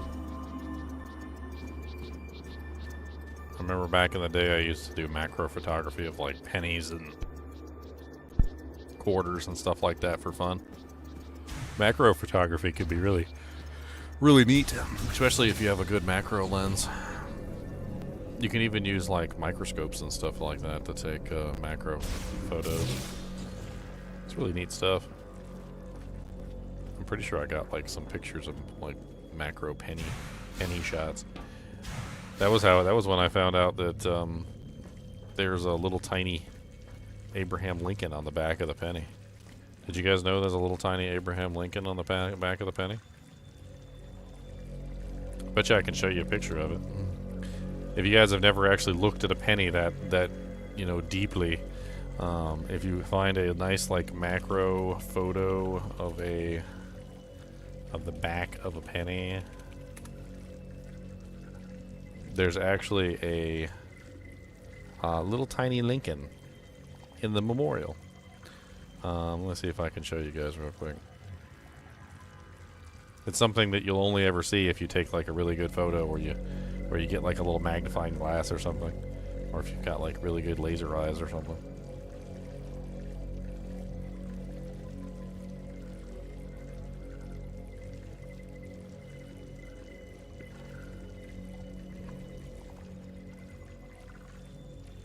Here you go. You ready? I'm gonna show you Abraham Lincoln on the back of the penny. And there he is right there. So this is the Lincoln Memorial. And on the back of the penny, in the Lincoln Memorial, right there is Lincoln. He's on the back of the penny.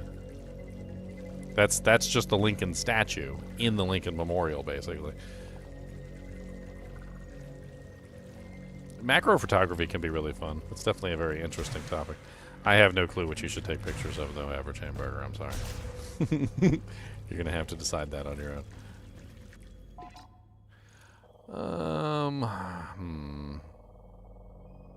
I do not know where I am supposed to go. Cliffside, ice belt.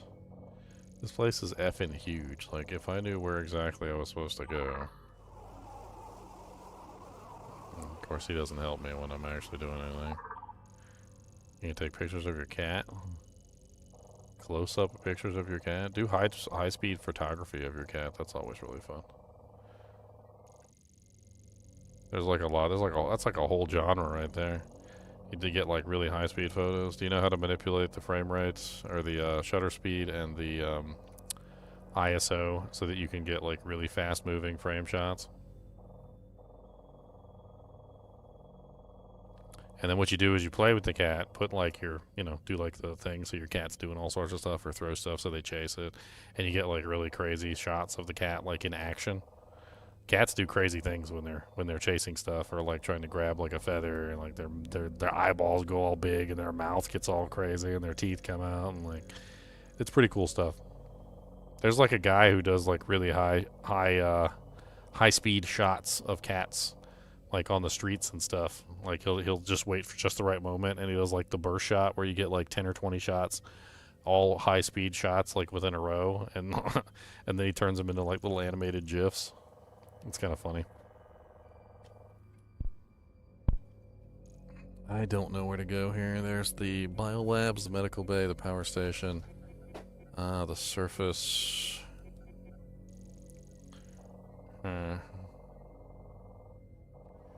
Really don't know where to go. There's the storage bay. I mean, there was an area that had like an arm. I mean, he talked about a zone that had like a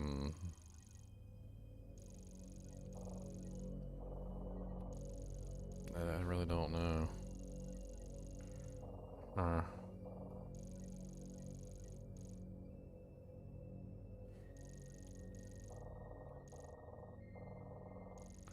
Deep archive conduit.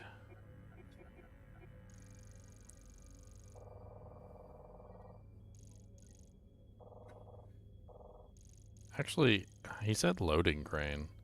Maybe it's not actually in the ice belt area. Maybe it's outside the ice belt area. That actually sounds much more reasonable. Because I've explored this entire thing and I didn't see Jack Diddley here. If it's outside of the building, then that's a whole nother thing.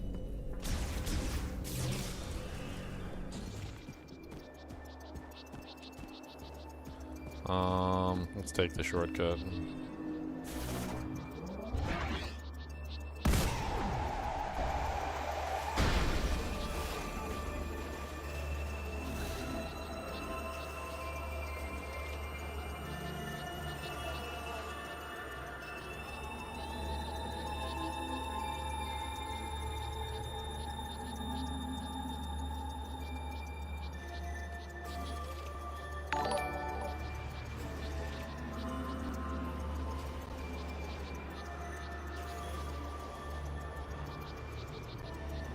Alright.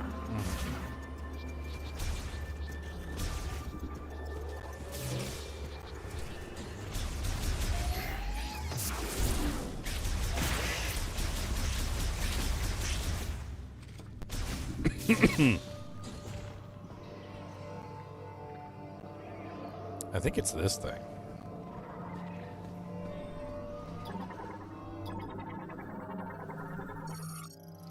Airtight container installed with independent cooling systems for preserving organisms at extremely low temperatures. Its circuitry is exposed. Used for heavy-duty loading, unloading. Its claw attachment grabs and moves cargo. Bomb slot, we already did that. Circuitry is exposed. What does that mean? I bet you that's probably where I get the cryo chip. That would be my guess.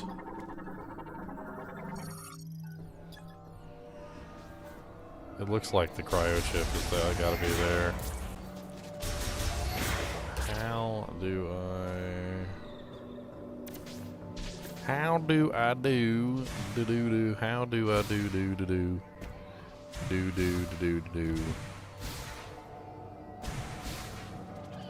Doesn't let me stand on top of that.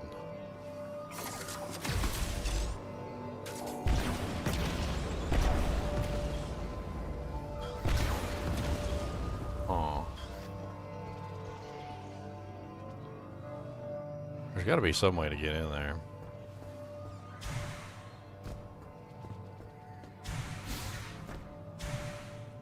We got the safe station right there. We can't get through that door because it's locked.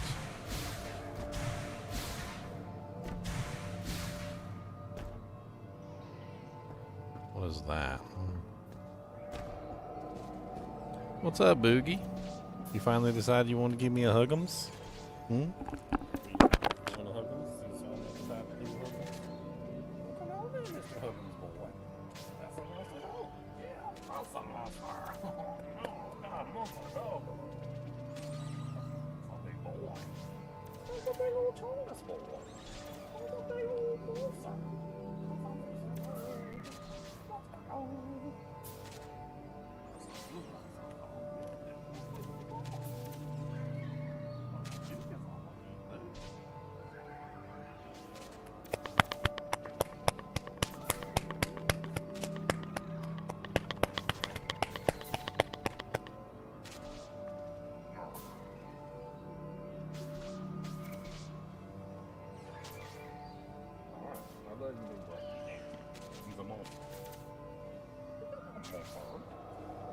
He is a monster. Look at these monster balls.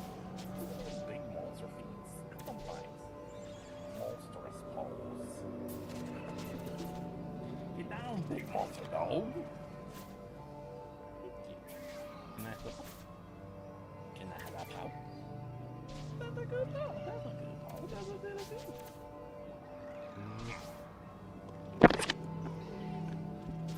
Monster.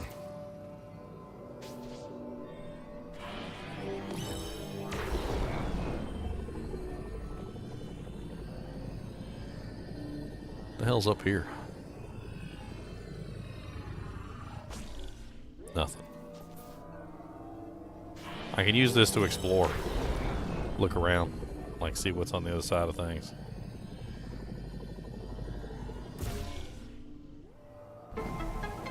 Aha.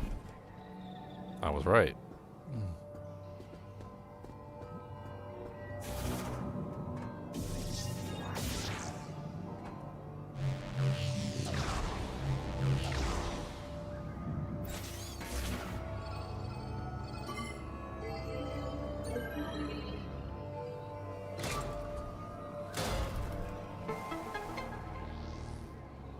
Okay.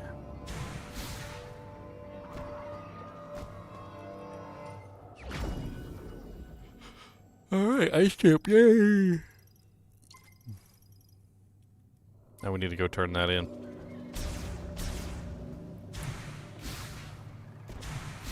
Not that that was a pain in the butt or anything, but save it so I don't have to do it again. In case I die like a pleb. I say that, but I die like a pleb all the time. It's supposed to be a joke and it's supposed to not happen, but then it do happen and then I laugh at myself because I'm a pleb.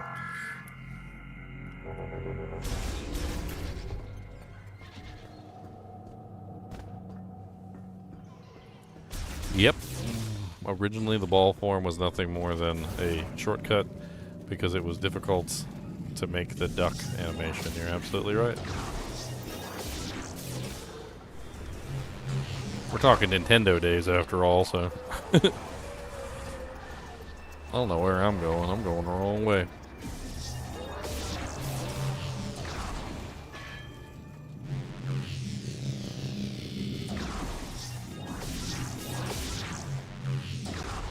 Here's a little bit of lore for you, Abrin32. Did you know that the space pirates tried to replicate Samus Aran's ball technology? And there's like in some of the games, there's really like crumpled space pirates that like entered into like these ball things where they would go in there and then that would turn them into a ball and then they would get like crumpled into like a crushed up piece of paper basically.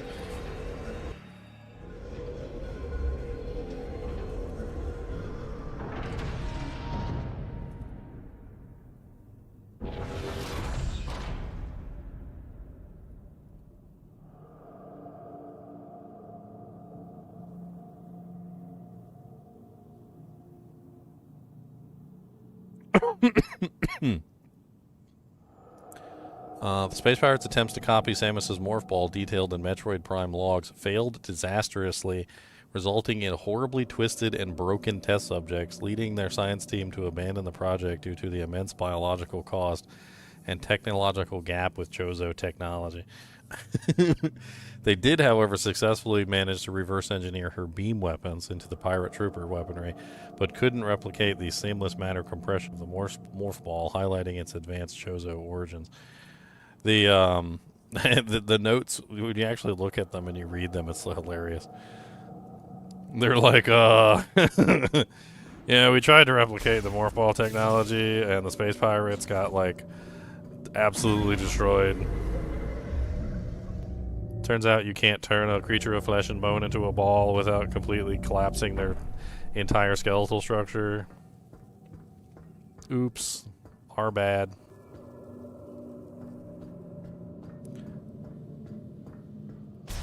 Can you imagine being the space pirate who gets into the suit that has to turn into a morph ball?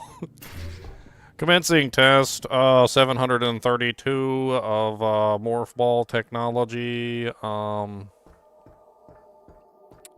Test subject 732, please initiate the procedure. Are you sure this is safe? It would, no. Yeah, perfectly safe, nothing to worry about. The other 722 before you were totally just fine. Totally not dead or anything.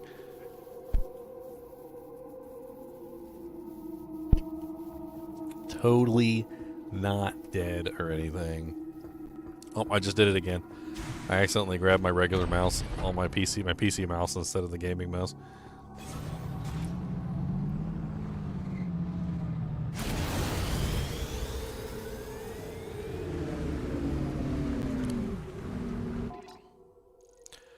Alright, so we need to go. I don't know where. I can't remember the entrance. Where the hell's the entrance on? Flare pool, that's the volcano. Vault Forge.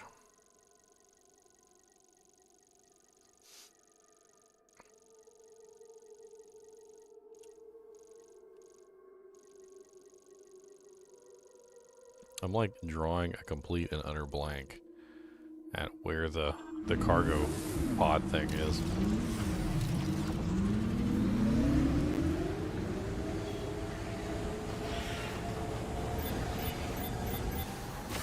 Yep, I had an Atari too. Or, well, my brother or my dad had an Atari. I remember playing Pitfall. I actually love Pitfall. I thought Pitfall was a pretty brilliant game. I might be able to help you. Can you bring it back to base camp? By the way, I saw the data you acquired. I can't believe the grievers used to be Lord.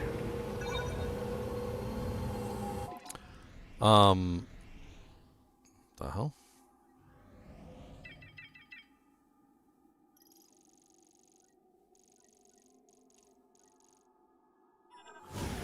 I guess you could go that way, but like... What was I talking about before he interrupted me?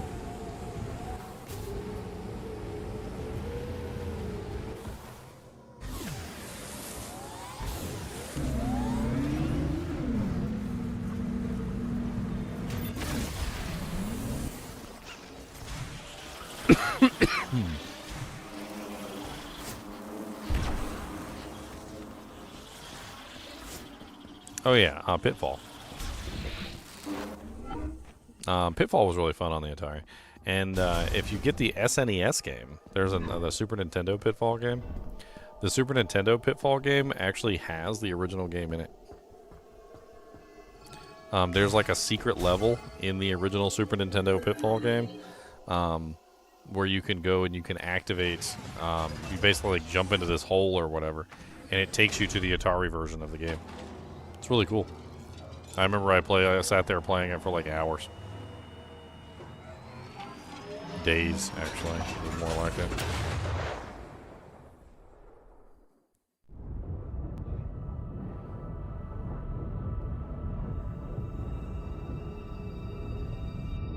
Super Nintendo was a great console. So many good games on that thing. Zelda Link to the Past. Oh my god, Zelda Link to the Past was amazing. Super Metroid was good. So many good games. Freaking the Final Fantasy games on Super Nintendo too, man. Super Nintendo had like... Man, what was it? Like 4 or 5 of like some of the best Final Fantasy games.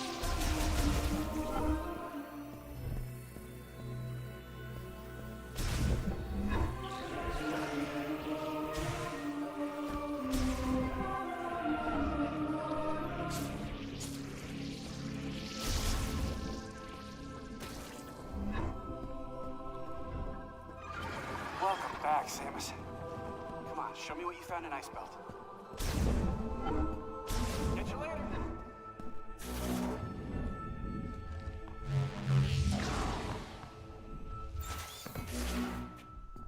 Cody, quit digging, buddy. Appreciate it. Yeah, I can see you digging.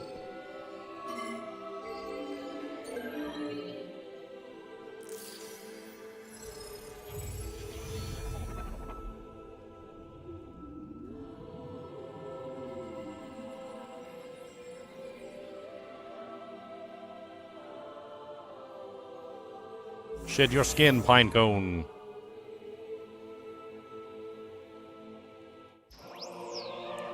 Psychic beam upgrade acquired. Psychic beam shots now travel faster and are more damaging. Control beam boost acquired. Control shots can now travel faster and... Okay. So I'm halfway full now.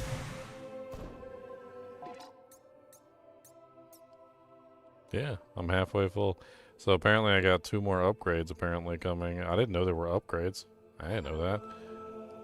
Now I know. So I got 2 upgrades. What does it mean they fire faster? Oh man, they do fire faster. Dude, that is nice. I got projectile speed upgrade.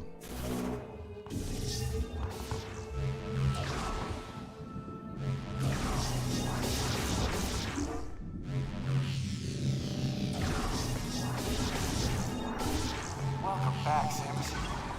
Come on, show me what you found in Ice Belt. I don't want to show you what I found in Ice Belt. Right, let's take a look. Okay. Dude. Hello, friend. Okay. Analysis first.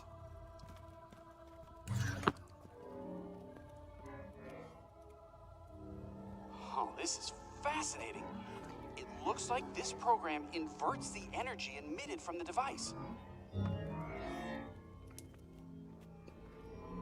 That means if I reprogram this and set it into your arm cannon, you should be able to use a new shot type.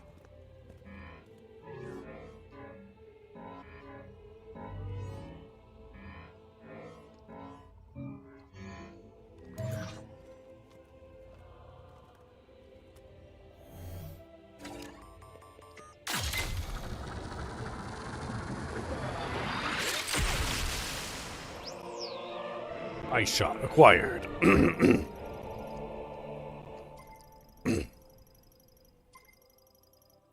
Alright, so now that we have ice shot. Now you can use Ice Shot. It temporarily freezes the target when hit. You can freeze living organisms to stop their movement. And you should be able to use it on high temperature objects like magma to freeze it for a short period of time by lowering its surface temperature. If you find anything else, bring it into me. I'm sure I can turn it into something useful. Lufia. Rise of the Sinstrels? Is that what you're talking about? There was a bunch of Lufia games. Rise of the Sinstrels. Yes, I did remember. Look at that. My brain actually works sometimes. I remember that game being one of the first RPGs that instead of starting you out as a weakling, they started you out as, like, God. Like, I remember when you started that game, the first game, like, they started you out with, like, a decked-out team of, like, level 99 characters with, like, the God-tier equipment that you could ever possibly get. And, yeah. I do remember that. I do remember that. And then after you do, like, some battle, you, like, fight the last battle of the gods or something. Like, it goes back, and then you start the game from a fresh perspective. But, like, they actually make you do the battles as, like, end game characters for the whole, like, first part of your journey.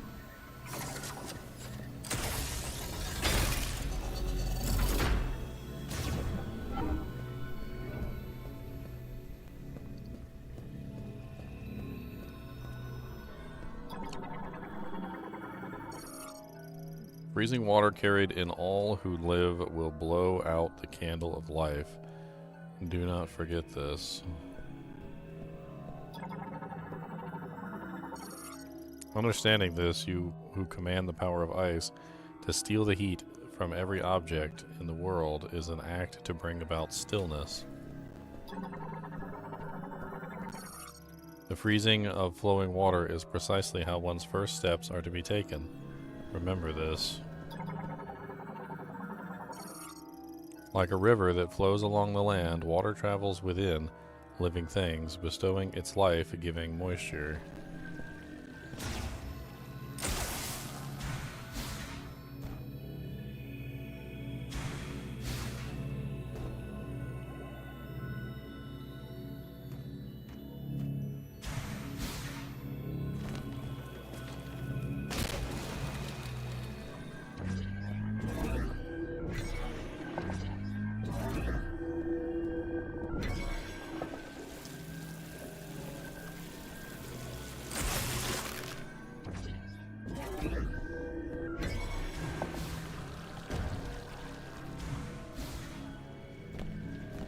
Huh.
I don't know how to get from one to the other.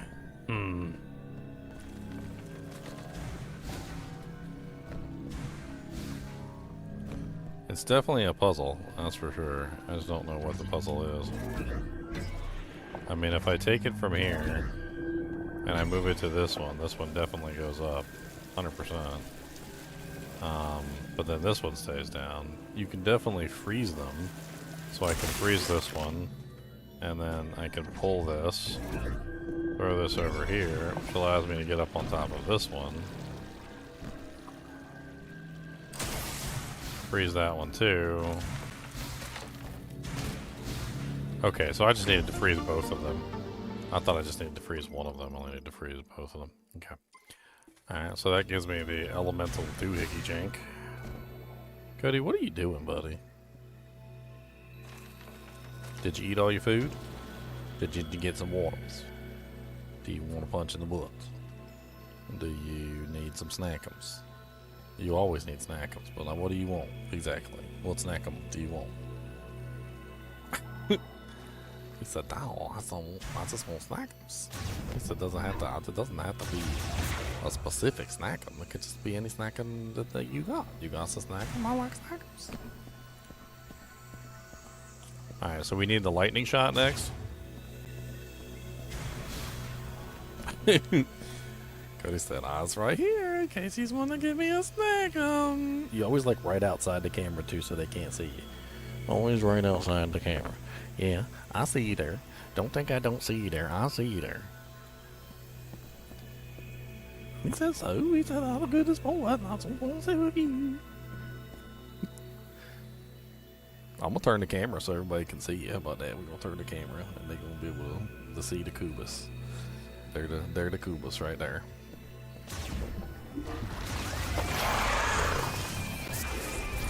Say Kubatron. He said, "What about that?" He said, "Do you got some little snackums for me?" He said, "I like snackums."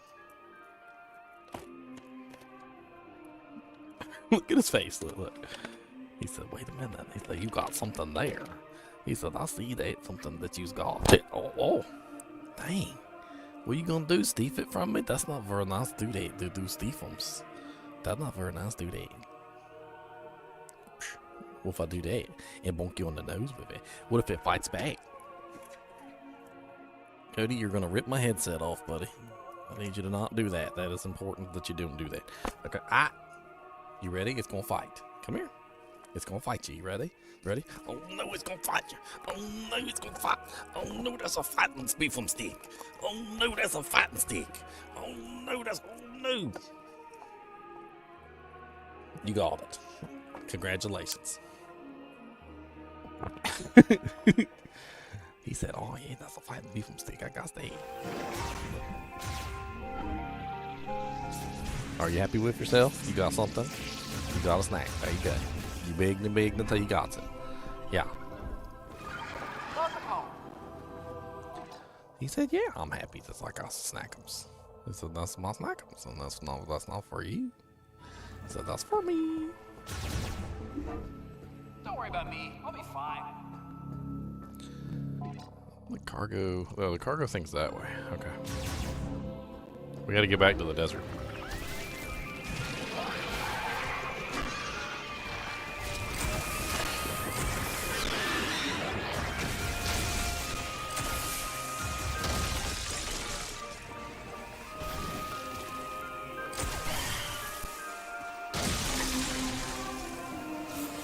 Poor guy.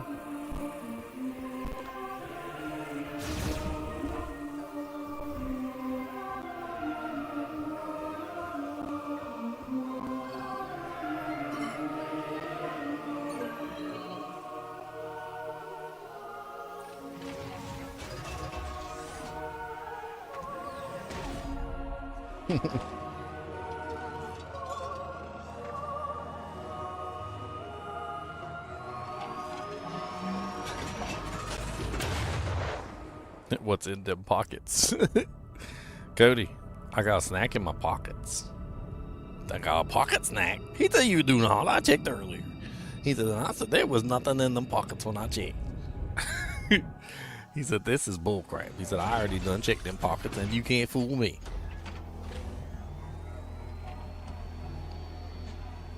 You gonna check again, aren't you? He said, well, there could be some in there. I gotta check again to make sure. He said, but I don't believe you, but I'm gonna check though. He said, I will be checking, cause you said there might be one in there, so I'm gonna check. Why are you standing up on your bed? Why don't you lay down and be goodest? Gotta lay down and be goodest. Gotta be goodest boy. Alright, fine. Don't be a goodest boy. Be a baddest boy then, and don't get no snacks. Cause baddest boys don't get no snacks. He said, this bullcrap always gotta be goodest.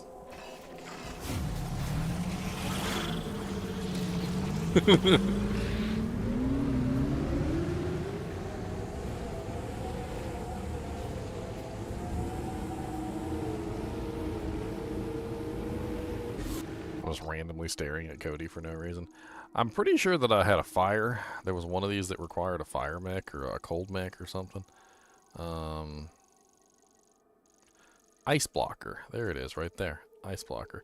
Okay, so we need to go northly.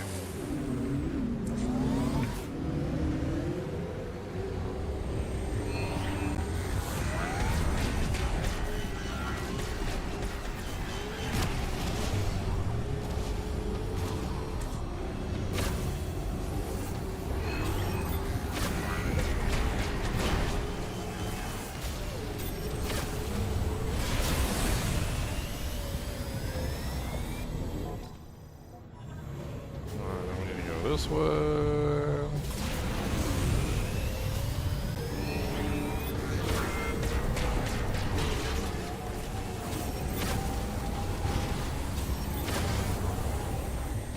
Oh, some crystals we never got.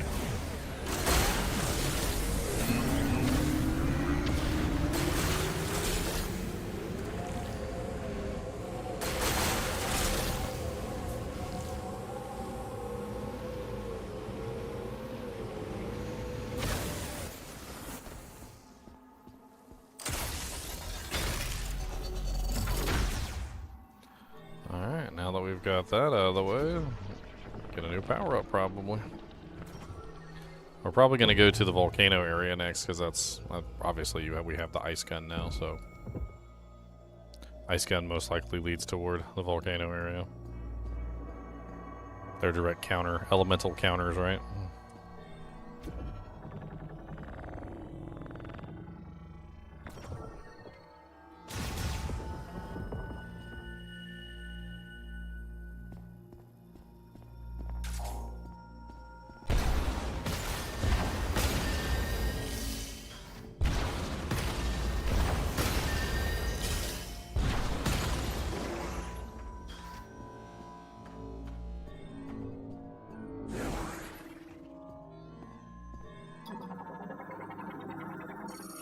Gyroscopic mechanism that responds to psychic ability once active.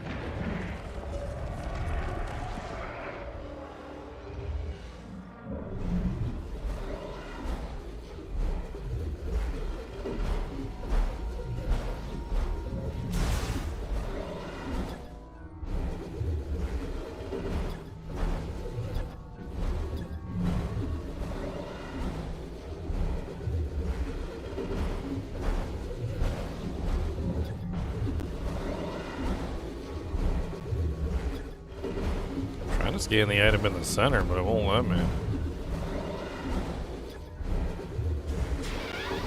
Ow, my head. Movable stone platform operated via a nearby device. What nearby device?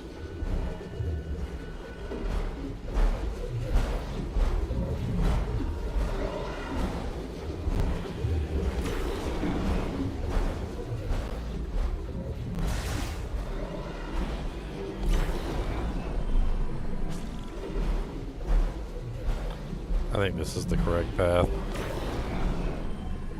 I think we need to go like that.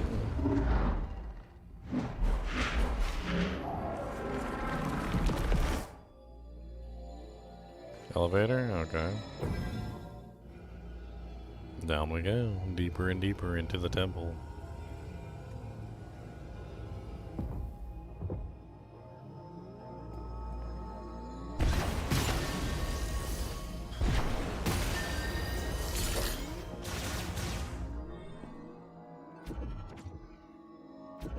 He's checking my pockets.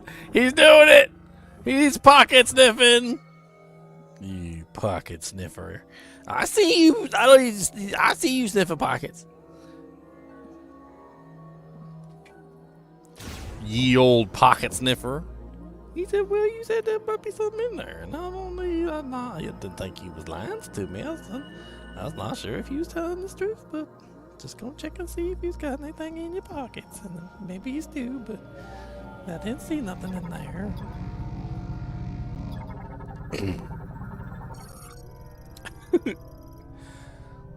Super fire shot, significantly amplified overcharged fire shot that requires more ammo to use. Launches a large number of burning rounds at enemies. In the ice temple was a super fire shot.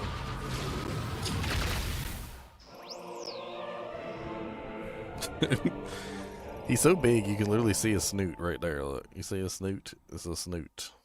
That's a doggone snoot. That's a whole snootums right there. That's a whole doggy snoot.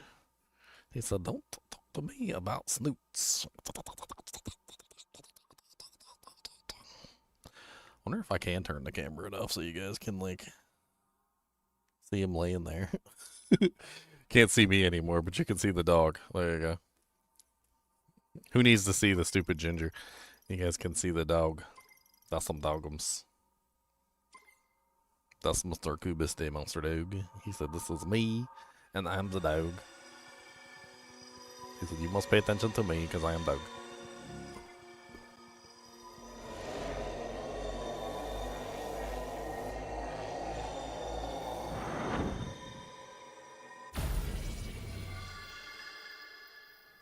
It's a dog, that's a monster dog. Him's a Kubis monster boy.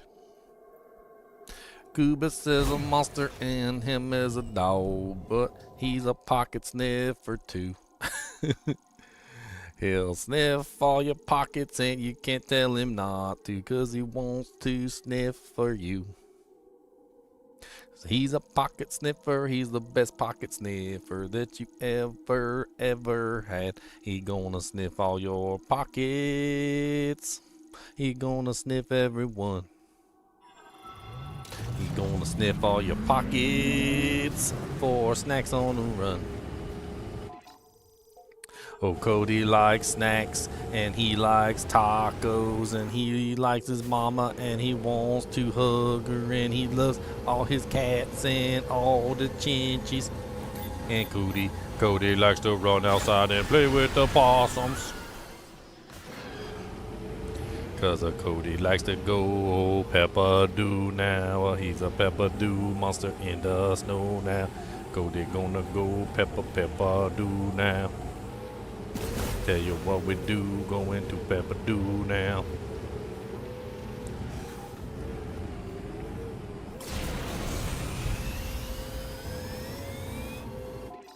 Cody gonna go peppums do.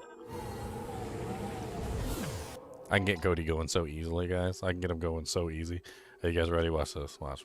Cody, do you want to go? Cody, Cody, are you ready? Are you ready to go? Are you ready to go? What up, bud? What's up, Chunks? How's it going?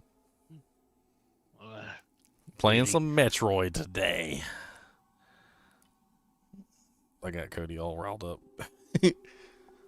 I said, are you ready? Are you ready to go? That's all it takes. You just ask Cody if he's ready to go. He goes crazy.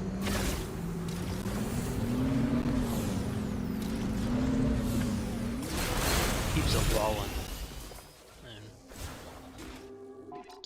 I mean, my grandma, she fell. She broke her hip in the shower, and then they had to make some changes. They had to put in some rails, and they had to...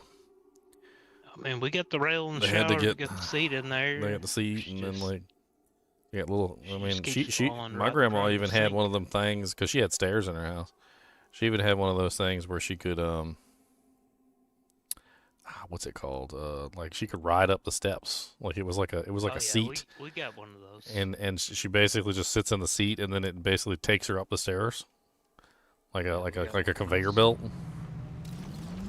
And she had one of those too, and like, I mean, she lived till she was like 96 or something like that. I can't remember her exact age. She did fall. She did fall and break her hip in the shower one time. I mean, unfortunately, when you get to a certain age, you fall a lot. I mean, I'll be amazed if she makes it to Christmas.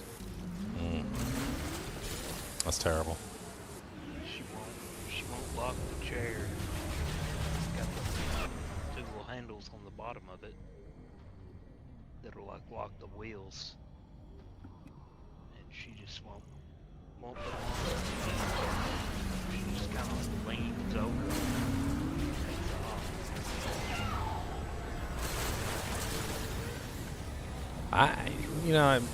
My mom's not that old. She's, she's not like a old like 90-year-old grandma or anything at this point. But man, there was one time, I think this was actually like 15 years ago. Like I was gone at work, my sister was gone, and my dad and my mom don't sleep in the same bed. So they my dad snores a lot, and she didn't want to be in the same room with him or whatever. I don't know, blah blah blah, whatever. So like she has her own little bathroom and her own little bedroom on the other side of the house. She falls in the bathroom, and she's just like on the floor and she can't get up. And she's like screaming for help. My dad can't hear her. And she never got up. She literally just like laid on the floor in the bathroom and just stayed there for like 8 hours or something until one of us got home from work. And she wasn't that old. She was only like, I think at that point she was only like in her 50s. And I'm like, Mom, I was like, you can't just fall down and then just lay on the ground for like 8 hours. I was like, and then my dad eventually found her and like picked her up and put her back in bed and like got her what she needed and brought her some clothes and whatnot. But like when you get older, like the older you get, the more dangerous it is to be by yourself. I mean, it just is. Because you never know when something's going to happen, and then you're like stuck on the bathroom floor for like 8 hours because you can't get up because you broke your hip and there ain't no phone nearby.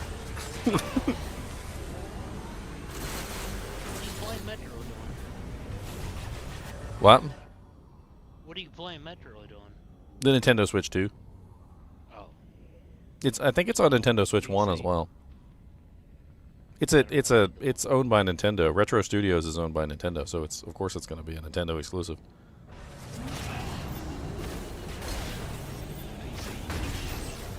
I mean, it literally has a mouse. It's so freaking awesome, Chunks. The mouse is so good, it's like PC gaming quality. I'm literally just playing with a mouse right now.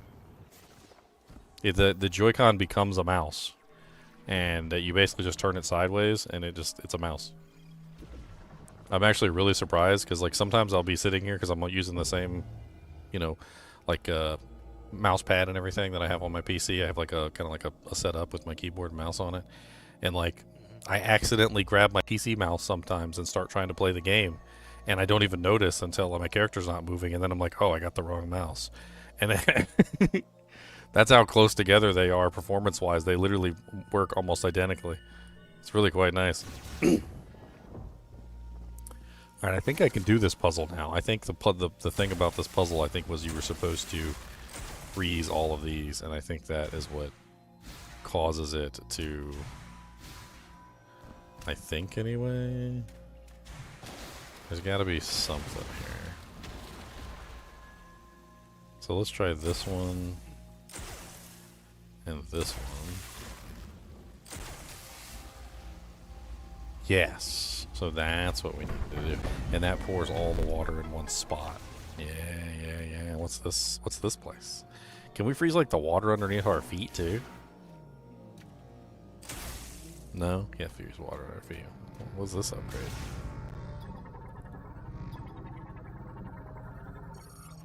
Charged ice shot enhances the attack of the power of the ice shot. Charging the first will launch a burst of rounds that ricochet. Ooh, ricochets.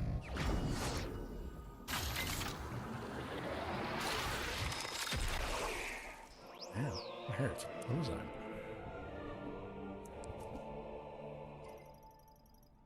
Yeah, it's actually really cool, Chunks. Like I'm very impressed with the mouse on the Nintendo Switch too. It basically comes with two mice, because both of the Joy-Cons can be converted into a mouse. I picked up this little housing, that it goes in, and it basically just kind of like the Joy-Con fits in it, and it just turns into a mouse. And then the right trigger becomes the right click, the left button becomes the left click, and it works really seamlessly. And then, of course, you've got the buttons on the side here, which basically function the same as like the mouse side buttons. The only thing that's missing from this to make it into like a fully featured mouse is a scroll wheel. That's the only thing that it doesn't have. There's no scroll wheel on it, but it does have a joystick. And the joystick actually works when it's in mouse configuration, so you can actually use the joystick while you're using the mouse, which is kind of freaky. But like that's the only thing that's missing is a scroll wheel. If it had a scroll wheel, it would be like the perfect mouse. Just a gaming mouse that you can use on a console. Feels like I'm playing a first-person shooter.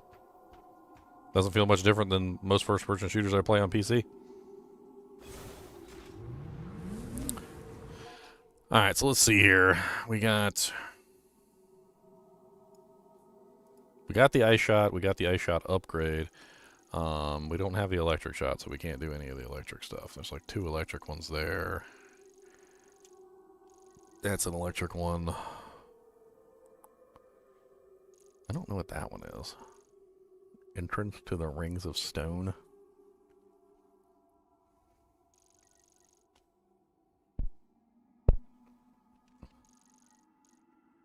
Entrance to the Ladder of Thought Shrine. I don't know how many of these we can do with the ice shot that we have now. A lot of them require electric. But this one is done. That one can't be done because that's thunder. That one can't be done because that's thunder. I don't know. Let's just go to the volcano. Sounds like fun. The volcano is down here, right? I think. Yeah, that's the volcano.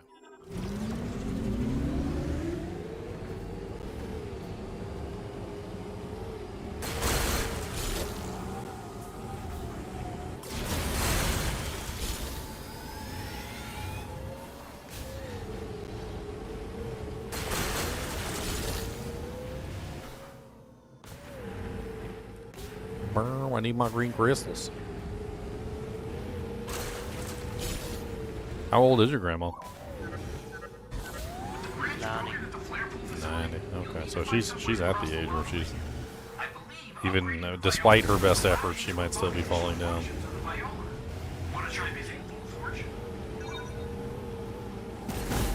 And she's to the point where she just doesn't care. I mean, is she hurting herself when she falls down? I mean, are they like... I'm honestly starting to wonder, like, if she's maybe doing it on purpose, trying to hurt herself. You ever see those, you ever see that old person airbag system? No, I don't. It's like a vest that you wear. And it just looks like a regular vest. There's nothing like fancy about it. And if you fall down for whatever reason, you basically like it acts like an airbag, so it recognizes like a positional change, or a rapid positional change, and the airbags inflate. And it's basically an airbag for an older person that falls down all the time.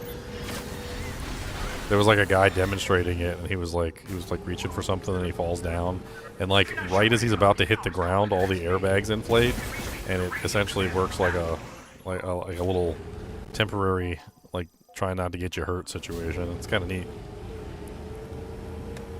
I saw some videos on it, a couple of them, and they were kind of interesting the way that it functioned.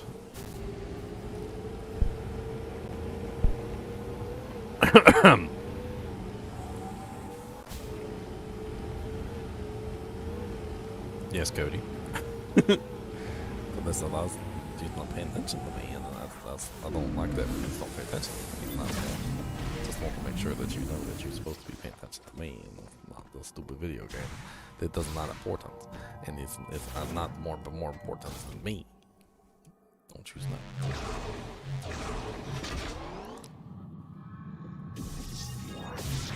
You gotta go peppa-doo, buddy. You gotta go peppums doo-das.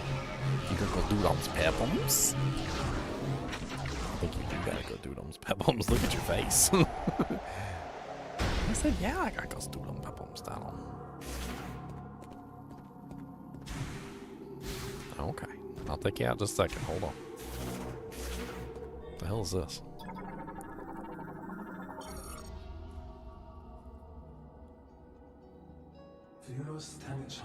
Viros has always been a harsh environment, and the Lemorn sought to ease suffering and bring prosperity to the flora and fauna.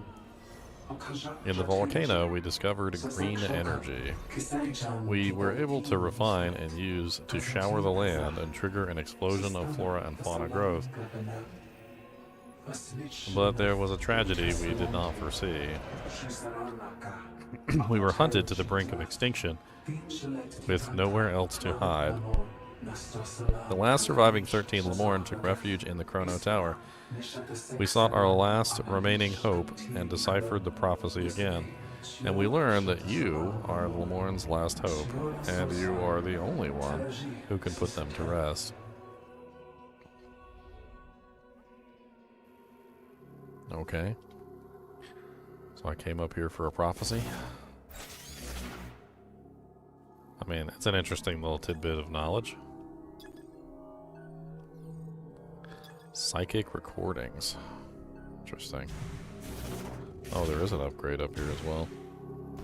I did not see that. I mean, he pretty much confirmed everything I heard. I thought, but like, I didn't know that they were the ones that spread the green energy all over the planet. That seems stupid. Hey, we got this green energy stuff. Let's just spray it all over everything and see what happens. Okay. Oh my god, they're murdering us. Well, maybe we should have tested it first.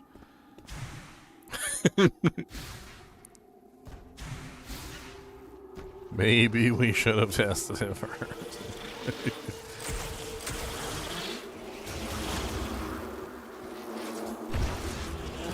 Oh, we're not supposed to test things. That's silly. Why would we test stuff?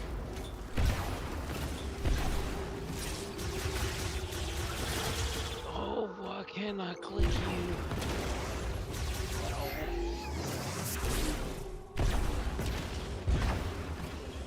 Okay, I think that did it. I'm not sure if I can get into the volcano yet. I don't know. But we're just going to check real quick. I do have the ice gun. I should be able to cancel out the volcanic, like, new jank, but I'm not entirely sure. Oh, it might be the lightning temple next. I'm not 100% on where I'm supposed to go. It did show like a little thing over there by the lightning temple, so maybe I am in the wrong place.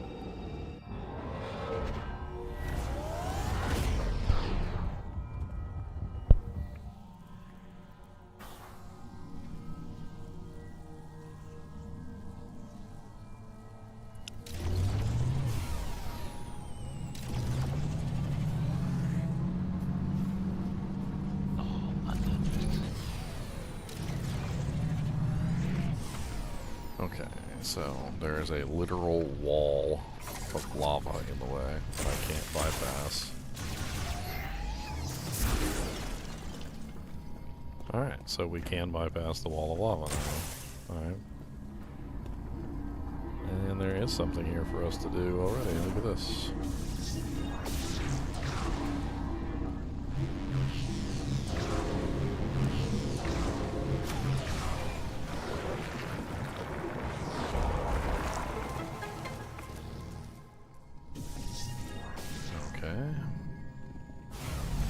So 2 steps have been achieved. There should be a save thing over here, I believe.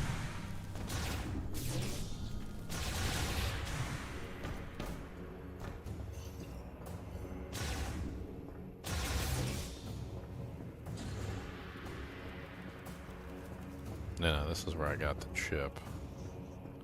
I don't think there's anything else over here besides that. Wrong way.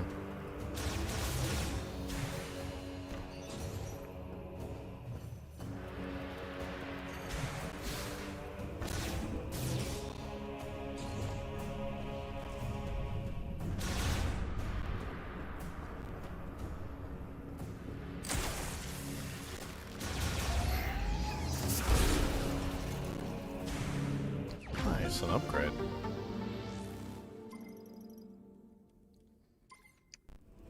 We're now at 100 missile capacity.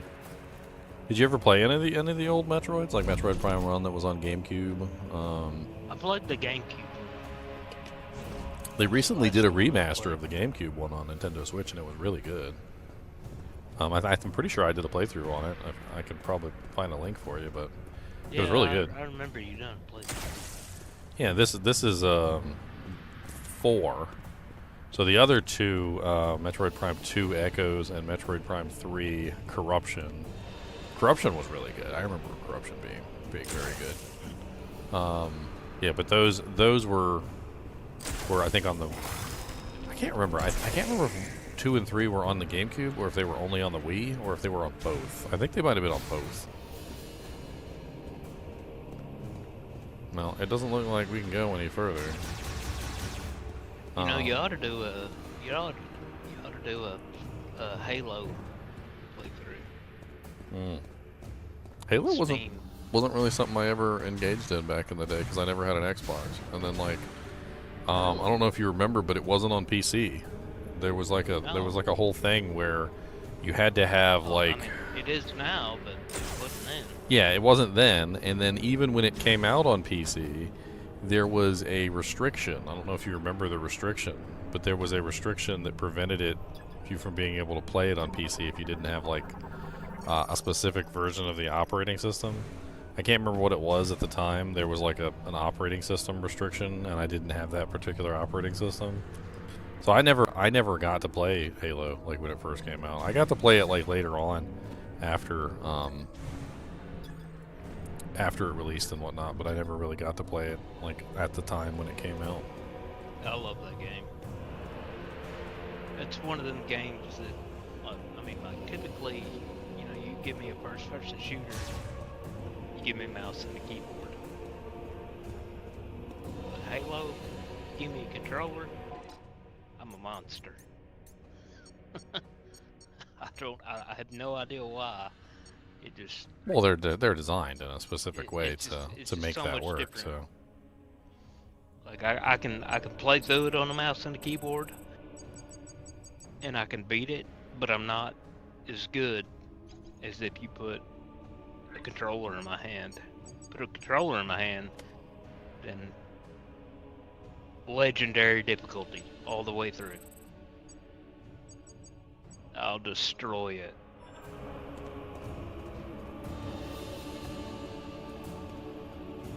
My favorite map is still the library from Halo 1. Oh yeah, Cody's gotta go out to the bathroom. Hold on, I'll be right back. I'm gonna take him out to go pip on doodas. Doodah. He just looked at me like, "Yeah, you better.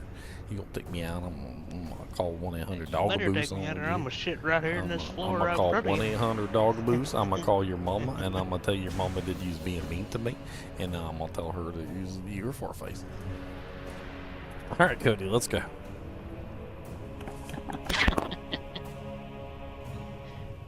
Oh.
Fuck off.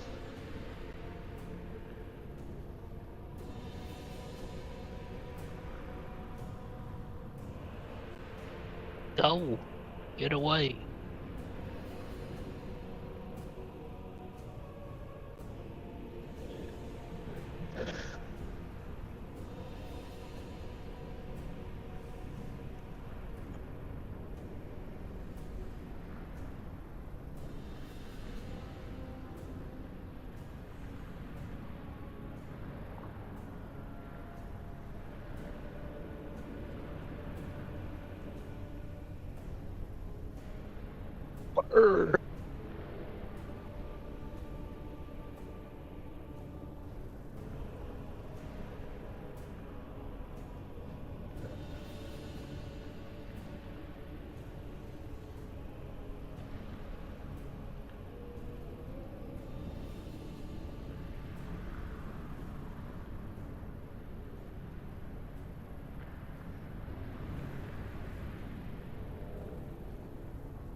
Man, Cody sniffing pockets. Ooh, Cody sniffing Birds. pockets for food. You know what that reminds me cold of? out. It's cold outside. Oh yeah, I was just out there. You know what Cody sniffing pockets remind me of? You remember Starship Troopers where he psychically tells the ferret that there's a grub up his mom's pant leg? Oh yeah. That's what that reminds me of. I guess Cody's the same. He's like somebody psychically sending messages to Cody like there's a treat in there's a treat in Daniel's pocket. There's a treat in Daniel's pocket. And he goes to check.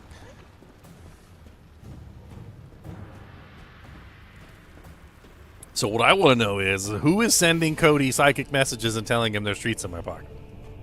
All right, which one of you You back caught there? me. You caught me.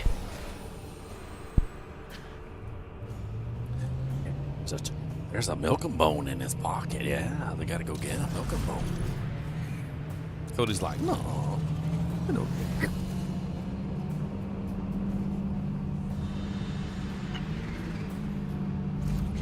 Man, you ought to get the Halo thing on Steam. I'd like to see how good you are at that game. I'll play through it with you. I remember being terrible at Halo. I was really good at like Counter-Strike and whatnot. I remember being absolutely terrible at Halo. The guns were so, like, I don't know. Like the Needler that took like 7,000 hits to kill anything. It was like no matter how many times I shot something with it, like monsters just wouldn't die. I mean, especially whenever you're playing on Legendary. I just remember, I remember like on the second one on Halo 2, that level with like the tubes up against the wall. I remember dying a lot, and I remember nothing would like it felt like I was shooting pea shooters. It felt like every shot that I did was like meaningless. Like I'd go up to a monster and I'd shoot it, and like 50 times, and the monster would just laugh at me. I remember on the second one, so that level with the tubes up against the wall. I was stuck on that thing for like 4 months. I would completely empty my gun, whether it be the needle or whatever, battle rifle, whatever. Yeah, ammunition was also an issue too. Whenever I would go to reload, like after breaking their shield, I'd reload, and then the shield would regenerate on them, and it was just like you did nothing. And then finally, I had to get like dual plasma rifles to eat through the shield real quick, and just jump down there right in the middle of it and just go crazy. I mean, I remember beating the game, but I do remember dying and struggling a whole lot. I do remember a lot of dying and a lot of struggling. Additional functions of the Got biome. the Halo Master Chief Collection. Of course, I'm talking about Halo 1. I don't think I ever even played Halo 2 or 3 or whatever. I don't think I ever This played one's any of them. got, Because it was the same thing with Halo 1 or 2 and 3. So Halo 1 wasn't available on PC until like way later. And then like you had to have a specific operating system to get it to work. And then like Halo 2, I think it was the same thing. Like you couldn't play Halo 2 unless you had an updated operating system, and it didn't come out on PC till way later. this has got 1, 2, 3, and 4. Master Chief Collection. Yeah, Don't know how I much saw it is come on out. Steam.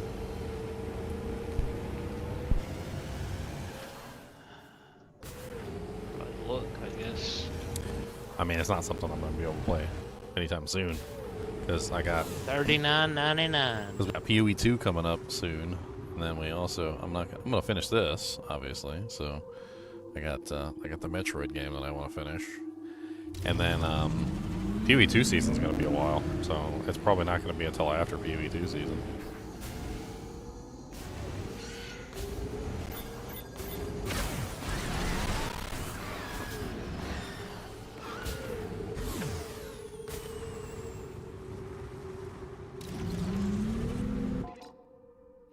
I think I'm almost there.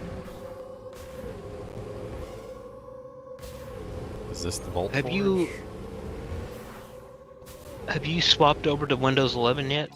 No, I don't want to. I really don't want to. I don't either. I got a thing popped up a little while ago said that like support for Windows 10 has ended or something. Like upgrade to Windows 11 now, and I said no, thank you. I got that day before yesterday. Yeah, I just didn't really. I don't upgrade my operating system unless I need to. If the operating system works and there's nothing wrong with it, then I'm not gonna switch. Like when Windows Vista came out, I didn't switch to Vista. I stayed at 7.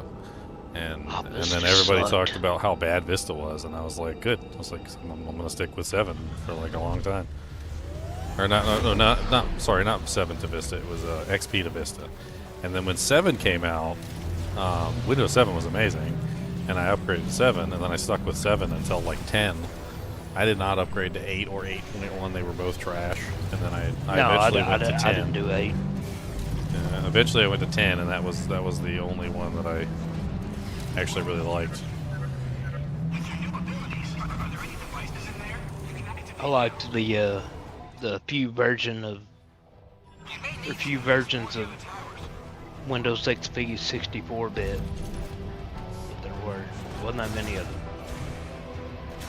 Well, XP was like the best operating system, and if it wasn't for XP is still the best operating system. well, so 7 has a significant advantage over XP, which makes it better. 7 is definitely better than XP because of that one advancement, and it has to do with the kernel separation. So it wasn't until I'm pretty sure it wasn't until 7 where they had proper kernel separation. So your kernel is essentially your main OS, so Windows OS. And if a program crashes and the kernel is not separate from the program, then what happens is the operating system crashes too.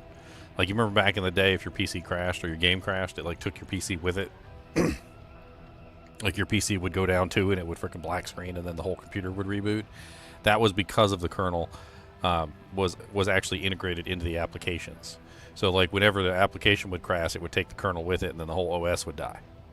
I believe 7 was the first one that had proper kernel separation, which is basically where if a program crashed, it didn't take the kernel with it, and your operating system didn't die alongside the game. And that was like one of the biggest advances, which really made me like use Windows 7. That's why I really love 7 over XP. But XP was definitely the best like one until 7. Oh yeah, absolutely. I mean, even 34 or 32-bit XP was better than most of them. Let me do a quick search because I can't remember. But the 64-bit, like you couldn't hardly find it.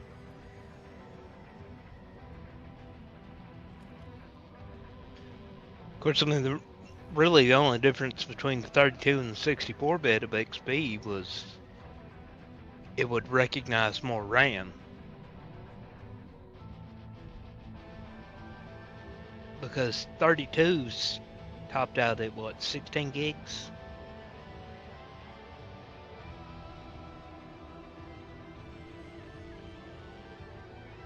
Well, Or it was it even 8? well, so it was even less than whatever the limit for that particular bit was, because the operating system would reserve large portions of it as well. Was it 8 or 16?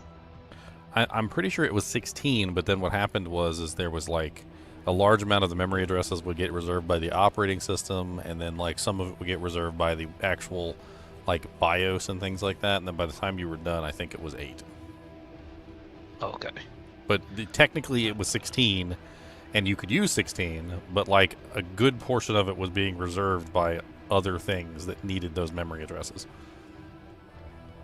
I remember the 64-bit would actually recognize like all the RAM you had. So if you have 32 gigs of RAM, it would actually read 32 gigs of RAM.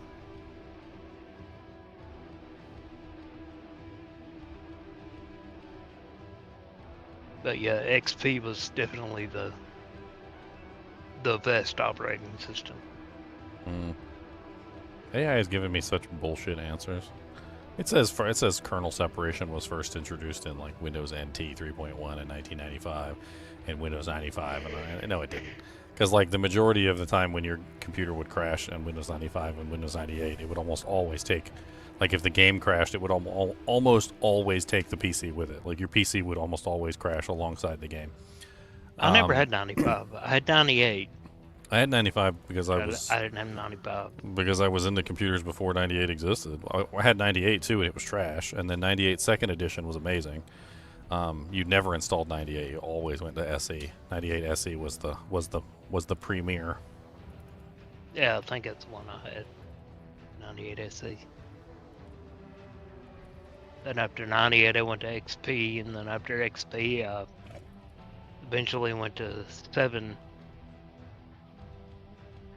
And I stayed with 7 for forever. Until 10.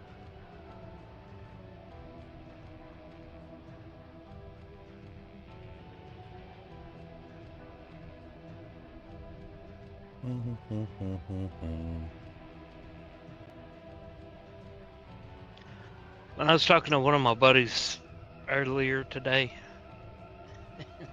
he was talking about the original Diablo 2 accounts, and he said, "Oh yeah, I still got Westman 11 and Westman 111 and Westman 1111." And I was like, "What? You mean my account is still alive?" I doubt it. I None thought of that mine thing are. was dead. Yeah, none of mine are alive. He was like, "Yeah, they're still there." I was like, "See, you had my EDC and all them 320s and that 08 Ares. Like, you still have my accounts." Apparently, he changed the password. Oh, Windows Millennium was Said- awful. Windows like- Millennium doesn't even deserve to be talked about. I was like, I told him, I said, "You get home," I said, "you log into those." I said, "If those accounts are still active," I said, "you better send me the password, whatever you changed it to." Because those accounts were stacked.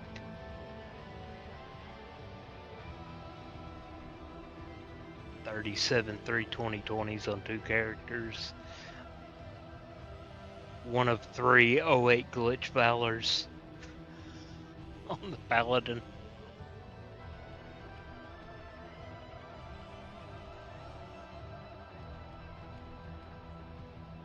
I'd love to have that back.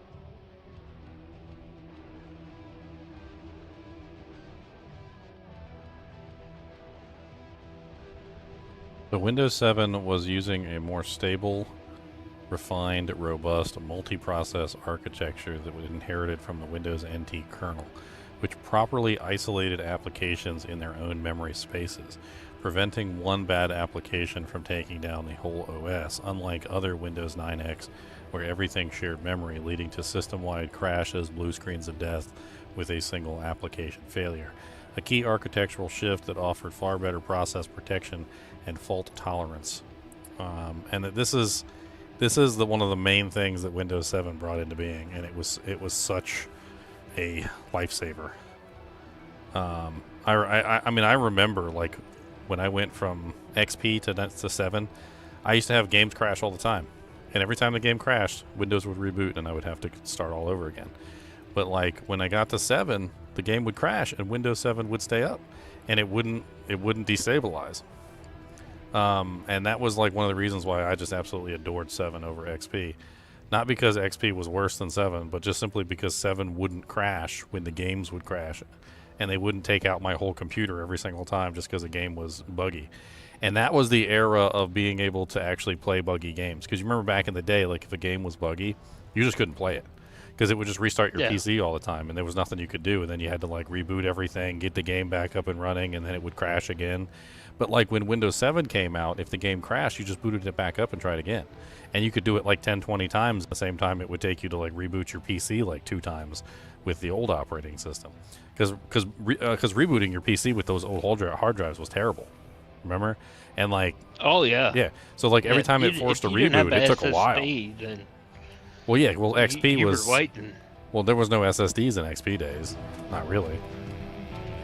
I mean, I'm talking in 7 there was. Yeah.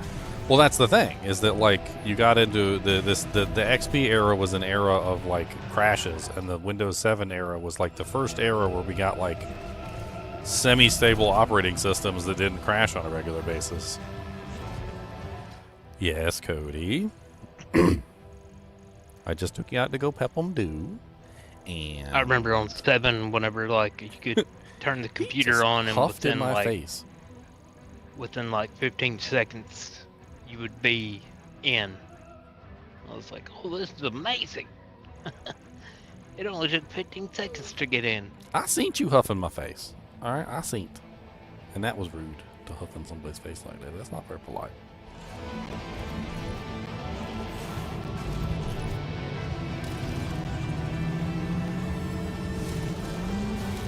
Yeah, hard drives were holding back PCs for a really long time. A lot of people, it took the entire, like, computer industry a while to wake up and realize that hard drives were holding everything back. Because even when solid states came out, like, you had to talk people into it.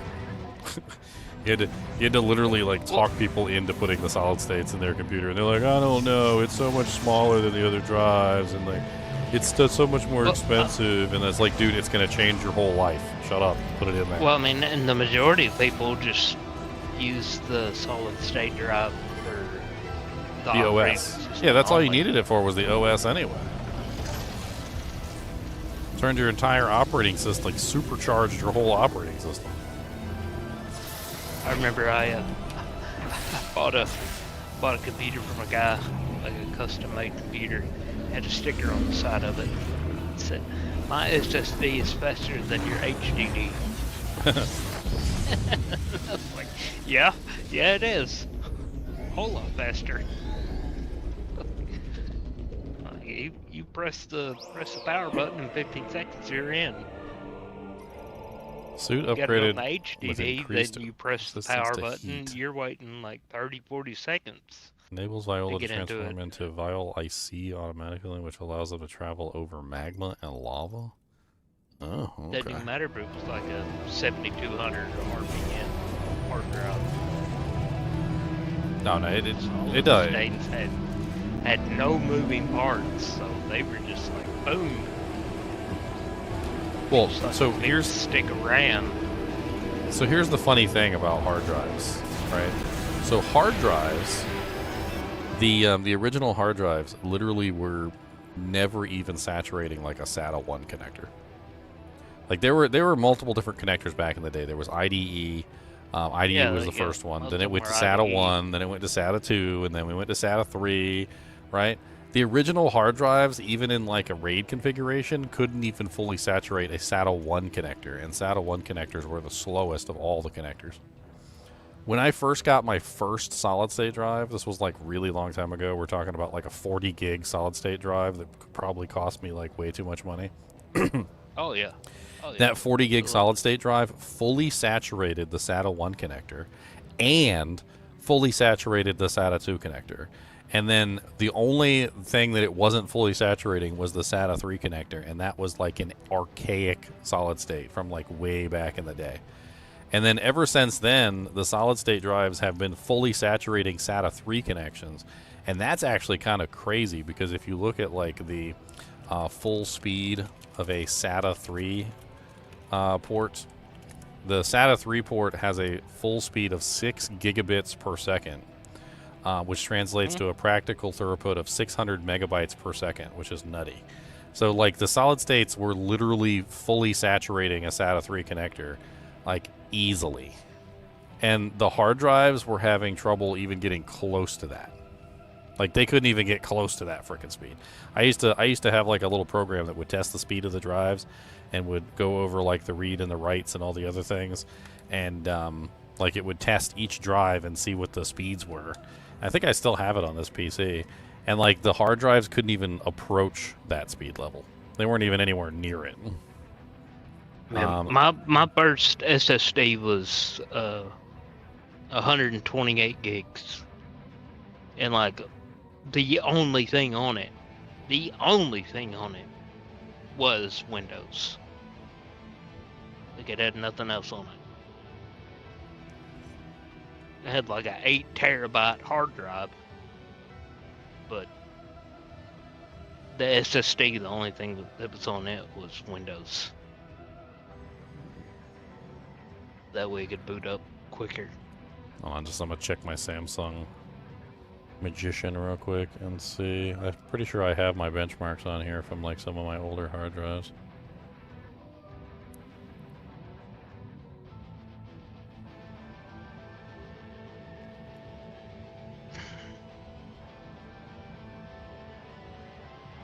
So here's a, this is a Hitachi. Yeah, this is a pretty good drive. I had one of those, not a solid state, but a hard drive. Had a 8 terabyte Hitachi.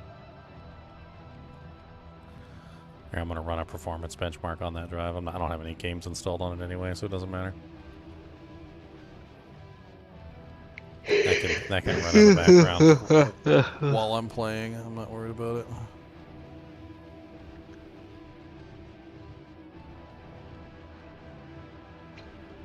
it. The crazy thing is like when it comes to hard drives versus solid states too, there's also a massive difference in, so not just like speed, but read and write, as well as random read and like sustained write. So there's like different versions.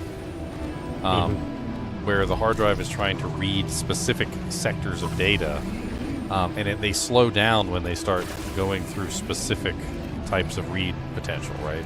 So you end up with much slower speeds when you're doing specific tasks, is what the problem is. What the hell's that?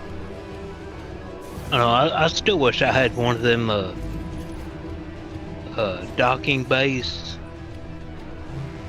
that had the 2.5 M2 and the HDD slots in it.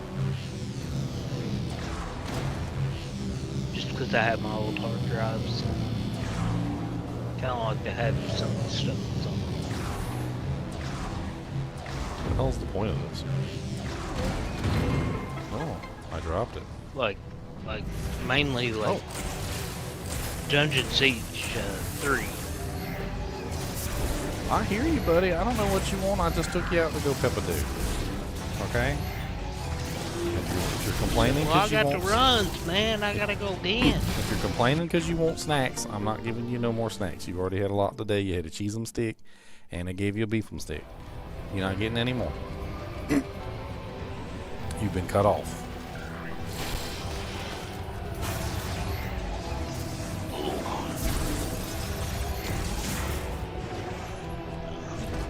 He just walked away in a huff and didn't go lay down.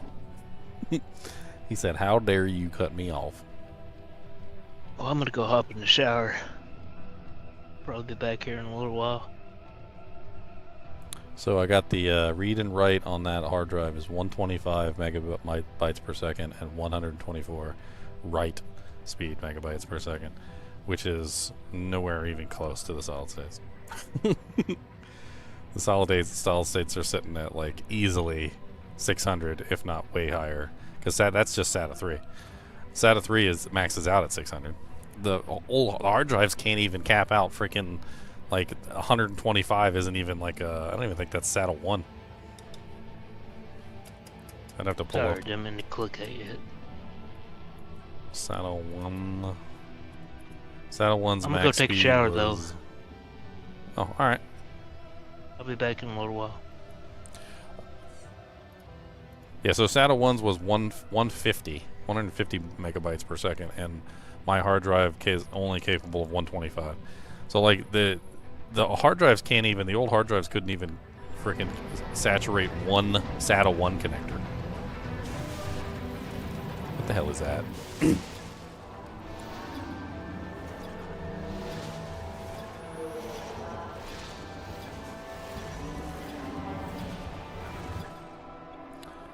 Mechanoid Flight Drone MCU manages flight drone. Oh, I fought one of these before. Yeah, I did fight one of these before. That's... Huh.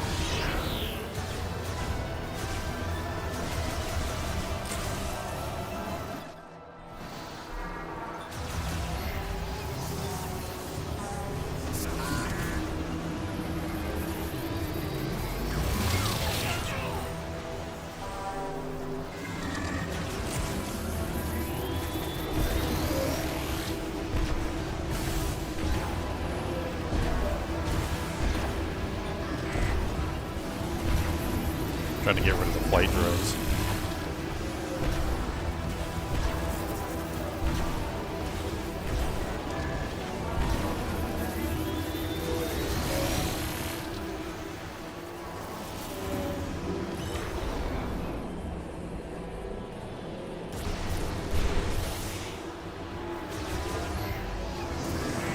There's too many flight drones. I can't get rid of it.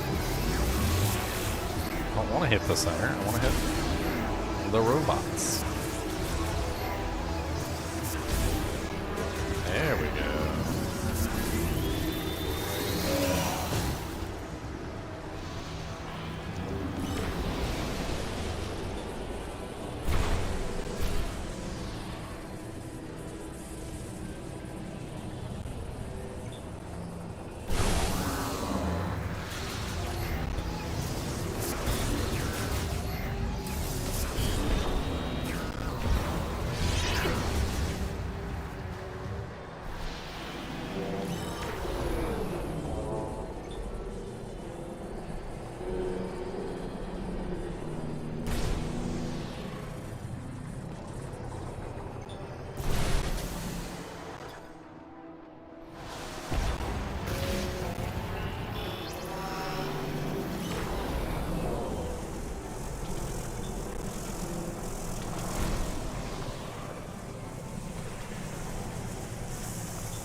Thing, the drone got in the way.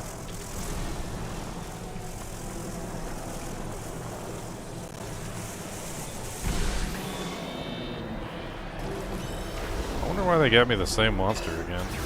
It's kind of weird. I fought these things before. It wasn't that difficult the first time I fought them, really. Is that it? Guess so.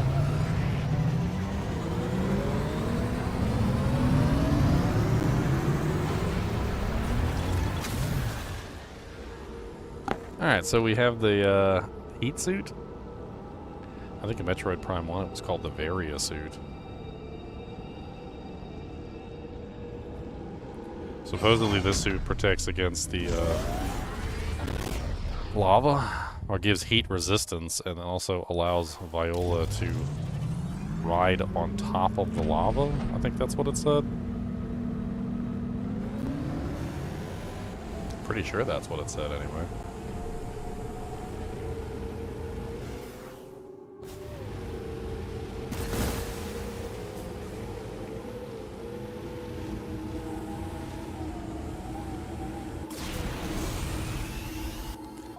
Alright, so we need to go to the volcano, which is over there. I think.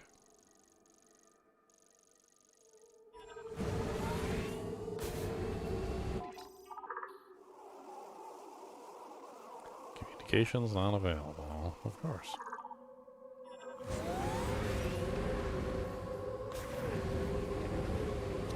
I'm not sure how I feel about the like characters in the game so far. I do feel like, and this is just my personal opinion, like I do feel like the characters are kind of cool, but I also at the same time recognize that there really wasn't a lot of like characters in general, like in the game. In any of the other games that you actually talk to. So it is kind of out of franchise for there to be like interactable people that you talk to, that you have to like go through the process of like saving and like whatnot. It is kind of odd in the Metroid franchise because she's usually by herself. I mean, sometimes she does talk to people, but for the most part, like she's definitely a lone wolf kind of a character, so it's kind of odd to see her with other people. Some people are joking on the dialogue of the characters. I don't really care. They can get a little bit annoying at times, but you don't really see them very often anyway. I mean, he's like over there in that little area, and you don't really have to talk to him unless you go over there. And like, I mean, they make you go over there to do your upgrades, but other than that, it's not really too horrible.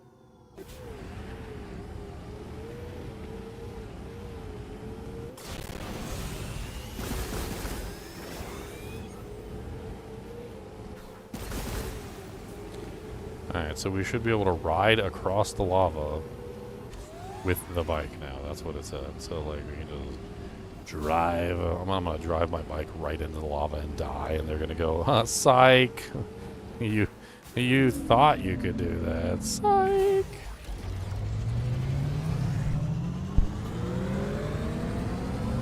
What we really meant was...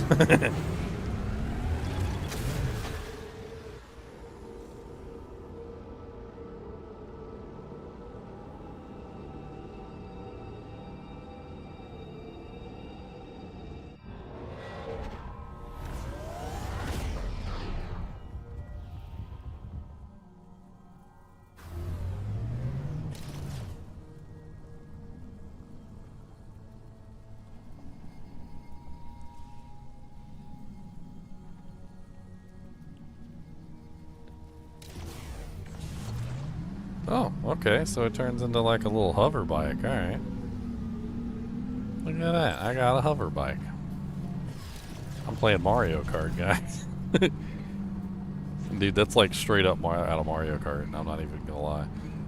Like, I feel like that was like something Mario Kart pretty much like patented, was like the multi-surface vehicles that could go across, you know, like various different surfaces depending on where you went. Like if you were in water, they would turn into like paddleboard, whatever, like boats, or like when you went over land, they would have dirt, you know, dirt tires, or like, or when you went on asphalt, they had more like generic tires, and then when you went over like empty space, they would turn into hover carts. Like literally, Viola just turned into a hover cart, and I immediately thought of frickin' Mario Kart when I saw it. I'm like, oh, this is Mario Kart, okay.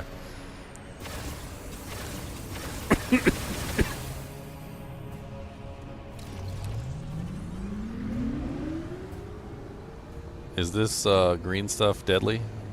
No? Okay.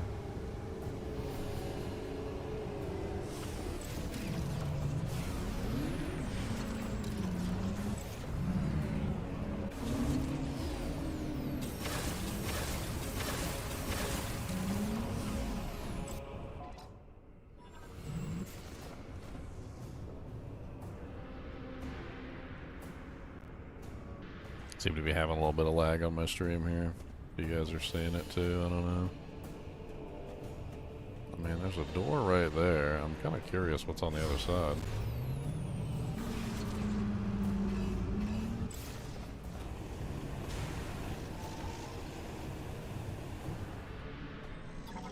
It's one of those things that you need electricity for, isn't it? Yeah. The hell is that? Pressure regulation vent prevents overpressurization in the transport pipes, which can be caused by volcanic gas emissions during lava extraction. High pressure lava pump pulls material from the lava lake to send to the main pipe, highly resistant to extreme temperatures and pressures. Tether node, fixed points that maintenance tanks use to attach a wire for rapid ascension and descent so that they can be used with psychic spider ball. Psychic spider ball. Access gate prevents workers from entering the hazard zone while the energy diffusion cannon is active, unlocked during maintenance. Okay.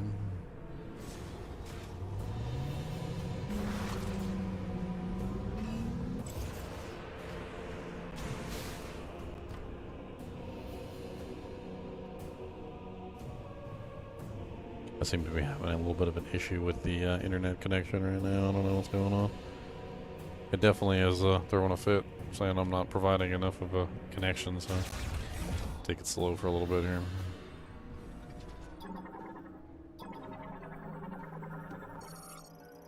Elevator recall terminal. Okay. Your mom's an elevator recall terminal.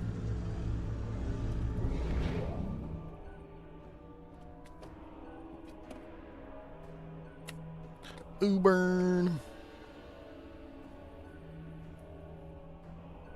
Might as well take a slight break and eat a pudding since our internet is messing up.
Oh, it's flammable.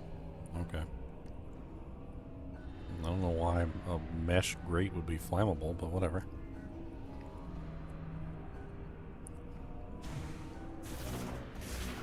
I guess technically even steel wool becomes flammable if you prepare it the right way.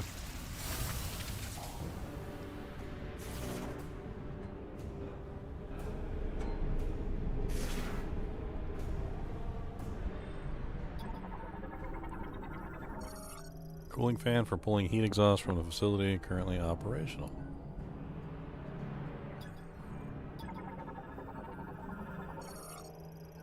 Ventilation shaft maintenance hatch.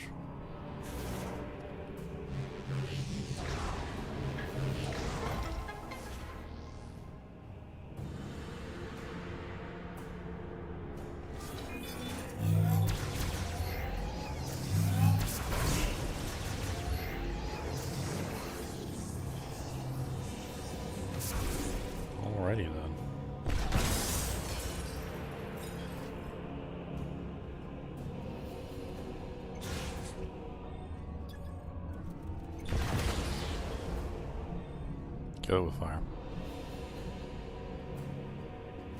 Oh, I know what's going on here.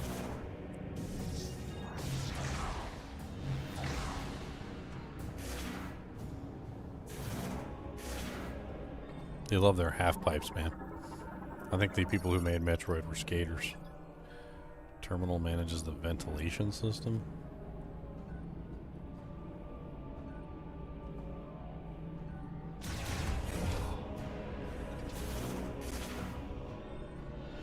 Another elevator.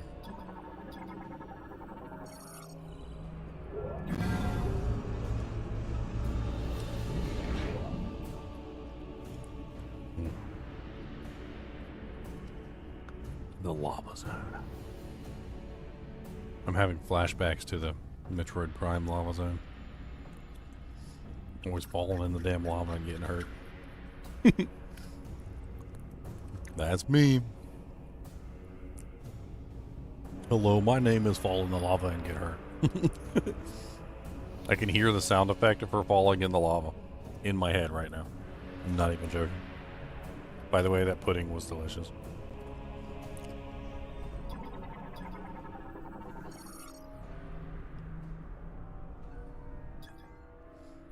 Bridge terminal raises and lowers the bridge. Okay, but it's beyond repair. Okay, looks like we can rip that off. Nice. It's always nice when we can rip stuff off. Let's check around the doojank, though. Hell are those? Scanner bot houses an AI that automatically inspects cargo delivered to the facility. Its X-ray scanner generates a three-dimensional analysis of a target's interior. I don't want you to see my interior. I think scanning my butthole, I don't like it. I can feel my butthole tingling.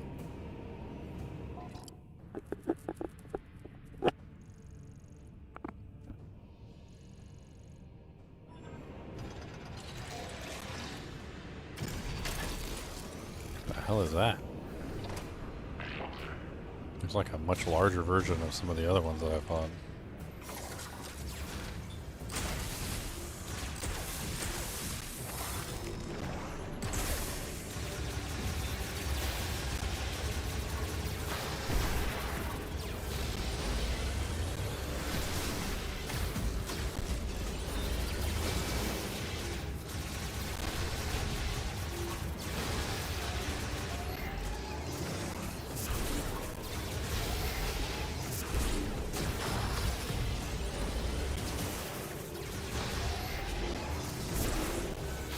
I'm over here trying to play like an FPS.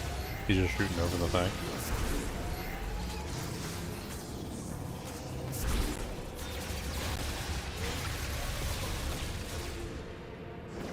That took long enough.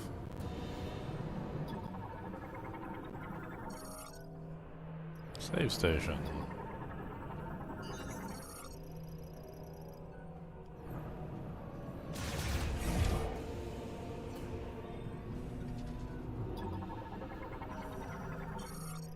Scanner drone. The Lemoran processing tank prevents solidification and manages composition of lava extracted green energy. It is made of tempered glass. Oh yeah, they were extracting green energy here. That's what the green lava is. That makes sense.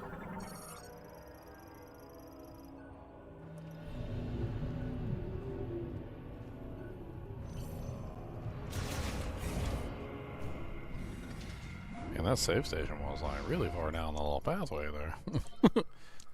Usually it's just like open the door, save station. This one was like, yeah. We're going on a trip to our favorite save station and it's going all the way down the pathway. We're going on a trip and we got some things to show you on the way to your save station here. We're going on a trip to our favorite save station, gonna make it all the way to the save. Going on a trip to our favorite save station, gonna go down to the cave. I know I'm stupid. You don't have to say it. I'll say it for you. Like, boy, this guy's dumb. He dumb as a bag of bricks. A paper bag of bricks in the rain.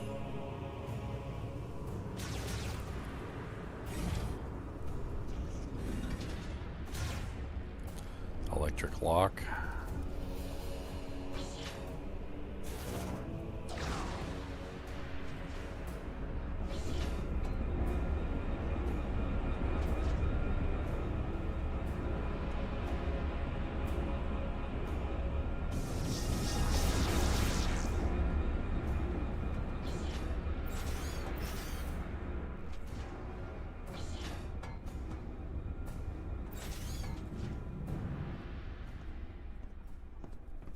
Identify yourself.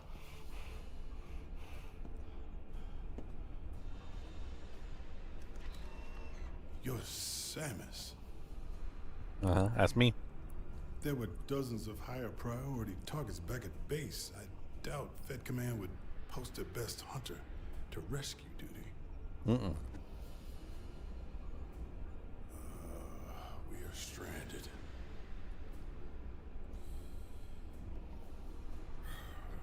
I've been trying to figure out a way out of this room. My problem is that boiler is putting off enough heat to turn me into casserole.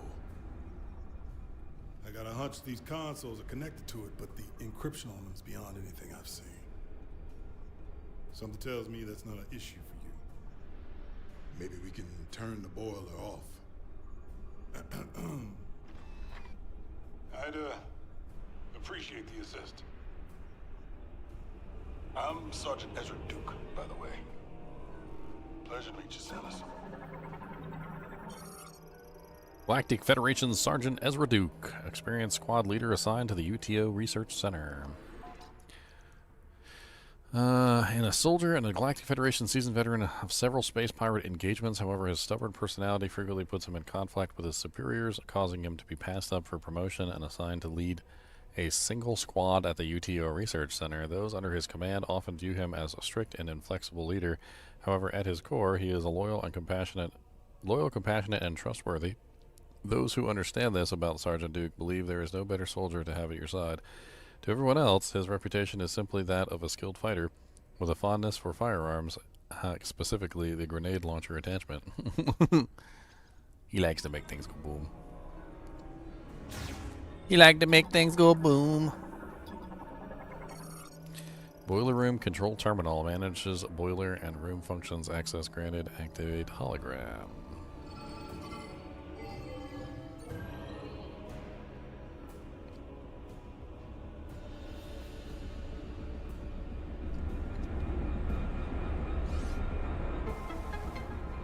Oh, I gotta turn it off. Something happened.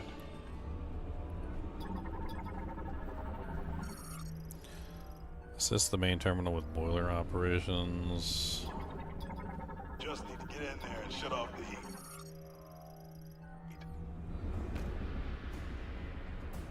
Can't use that because it's an electric lock. So this is the only way. You can get your butt in a hole.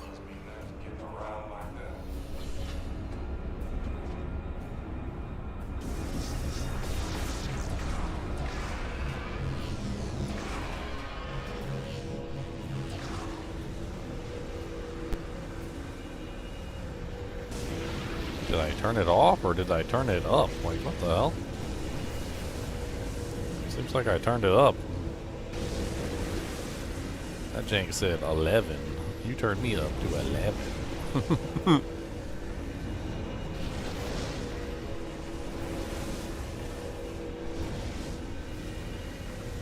What am I supposed to do here?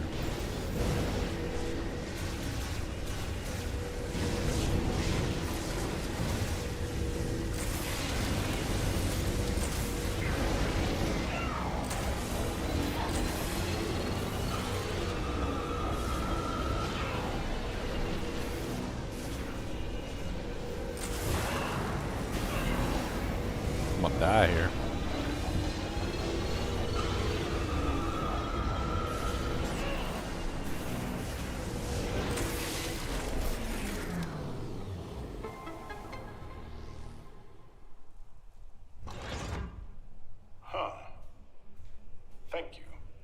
Temperature dropping.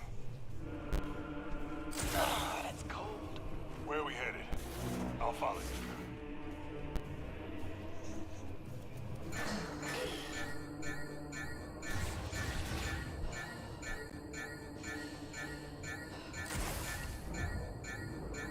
Oh, great. More lava.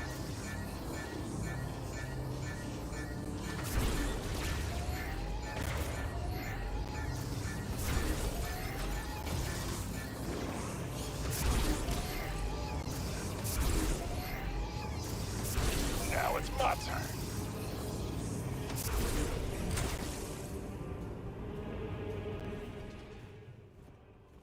Is that Hello?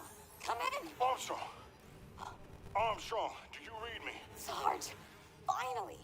I was starting to think I'd never break through the interference. Well, I can read you loud and clear now, Private. Hopefully the signal will hold.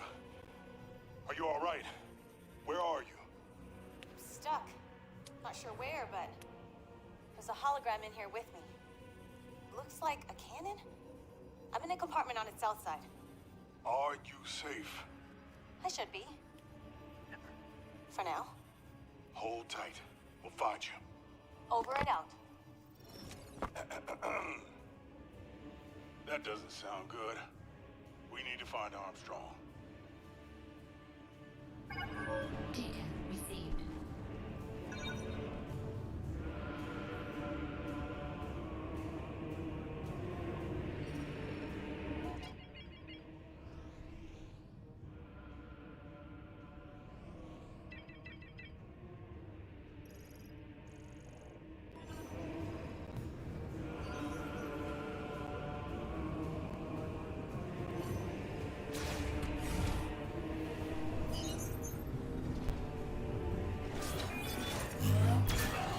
Ow. Come on, they got turrets in here too. We good to rescue?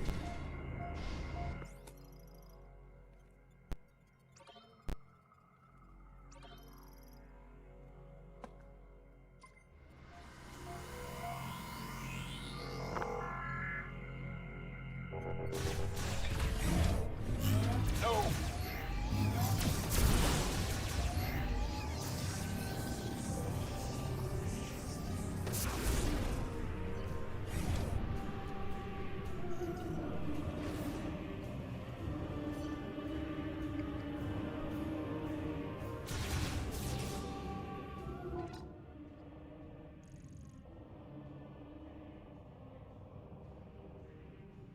I feel like there's something back here I missed. I won't leave without my squad. Oh. So we can't go back. We're not allowed to do anything until we rescue his friend.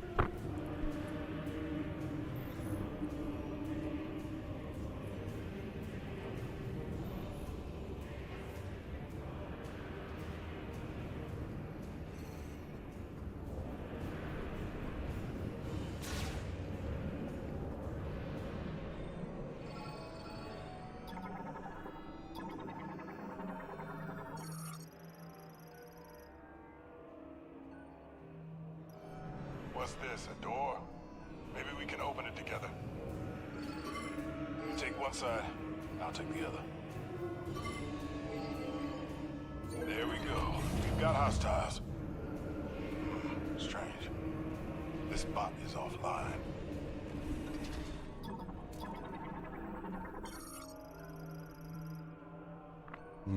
An active Cybot.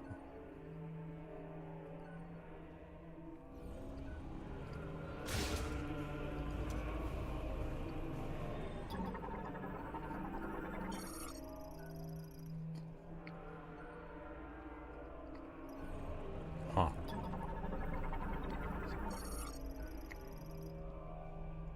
Lamorne cooling system.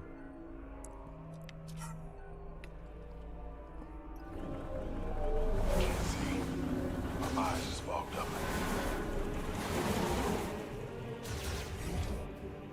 Let's get it. On three. Three.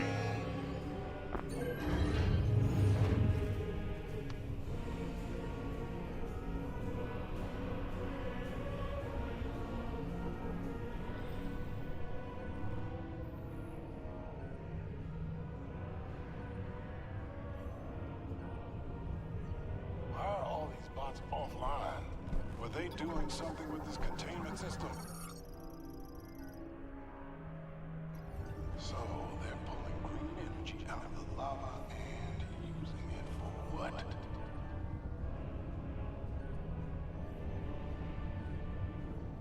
I'll stay down here if you want to check upstairs.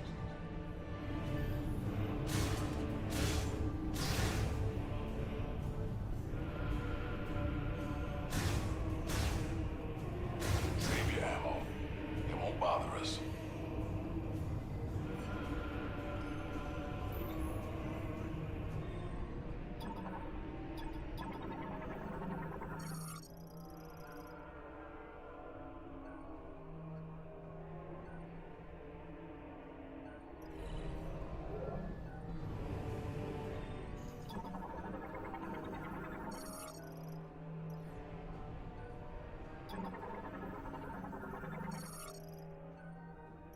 I think this is the way.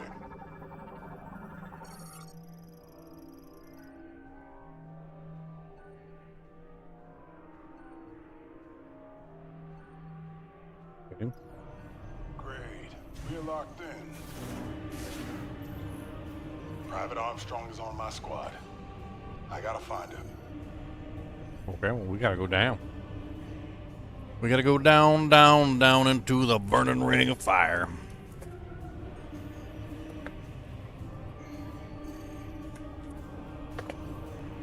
Need some more liquid refreshment. Ah! Unscrew, Cap.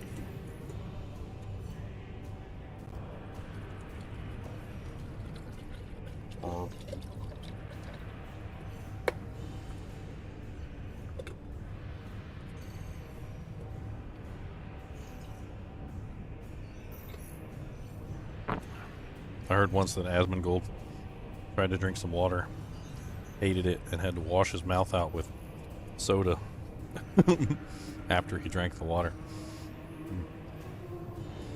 Me, on the other hand, I love water.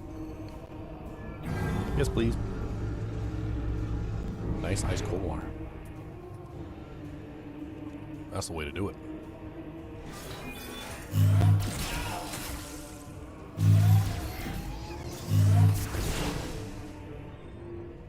Holy crap, them turrets are nasty.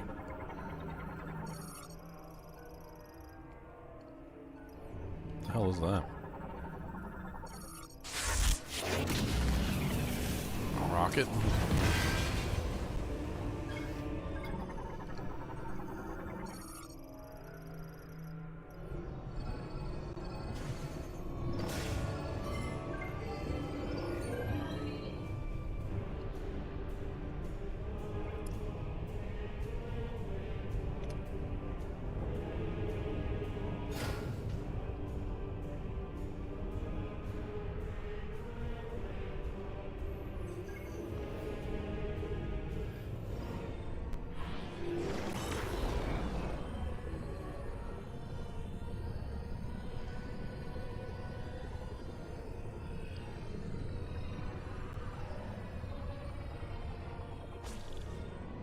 What?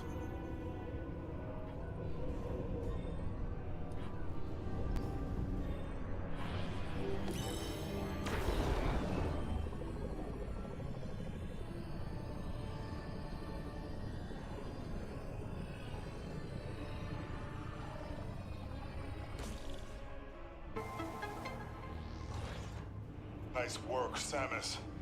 You did it. Now let's go find Armstrong. No.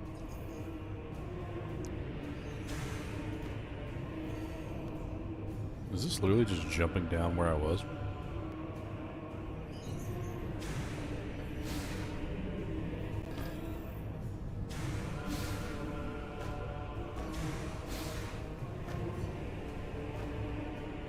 Guess it is. Huh. There's definitely a missile up there. Not that I really need more missiles with 105 missiles. I'm currently doing just fine on the missiles.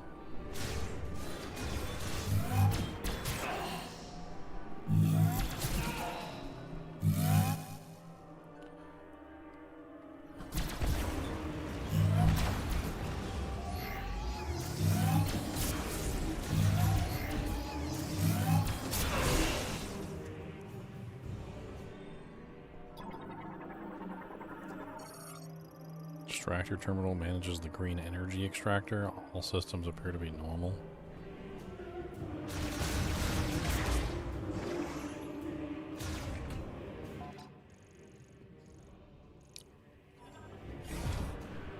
There's 2 doorways.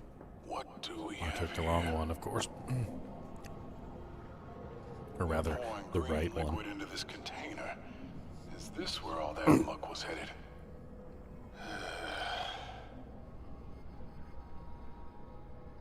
Looks like we're going up.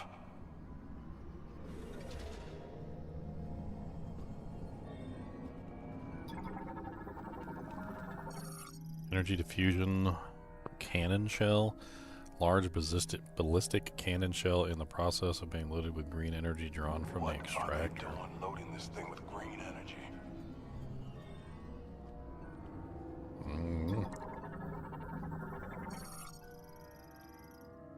Green energy injection nodule regulates the flow pressure of green energy as it is injected into the large cannon shell. Alrighty then.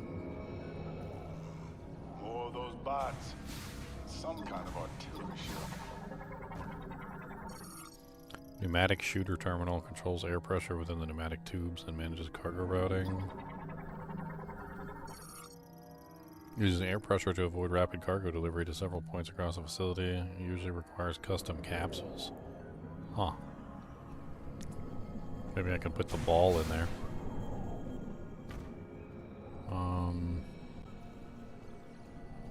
Can't really do anything here.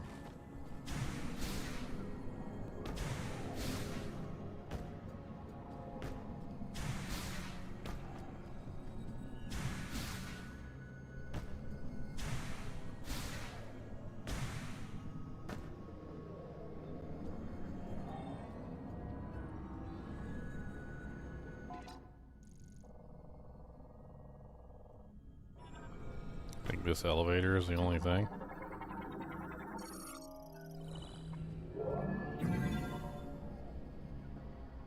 Hold the lift. Hold the lift.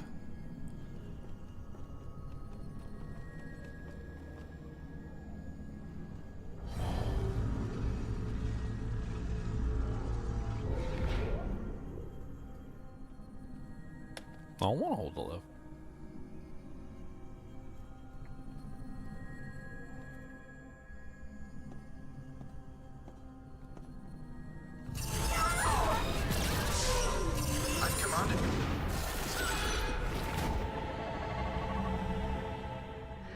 Samus, what's wrong?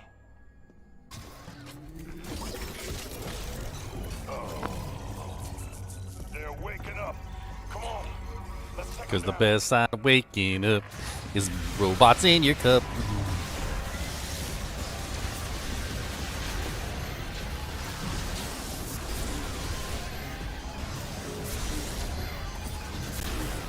Look alive. What's up, Mr. Robots? Why you gotta be so mean? Why you gotta be so mean?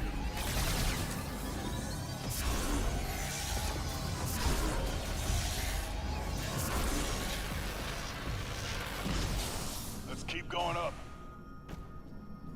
You don't gotta tell me, I know what I'm doing.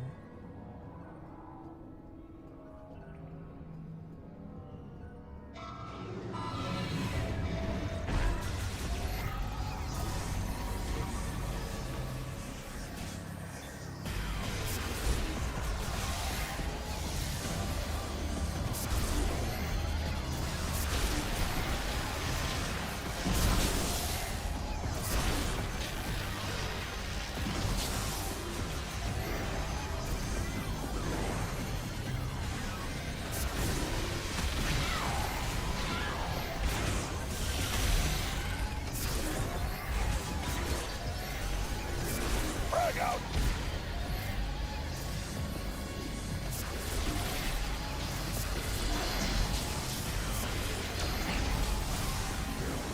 So many of them.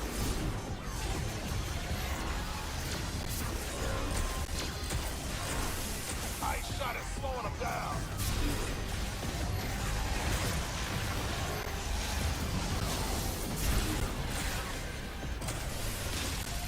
Time to work.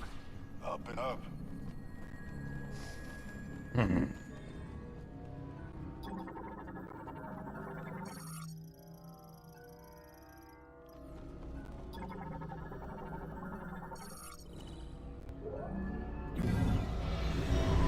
Watch those shoots.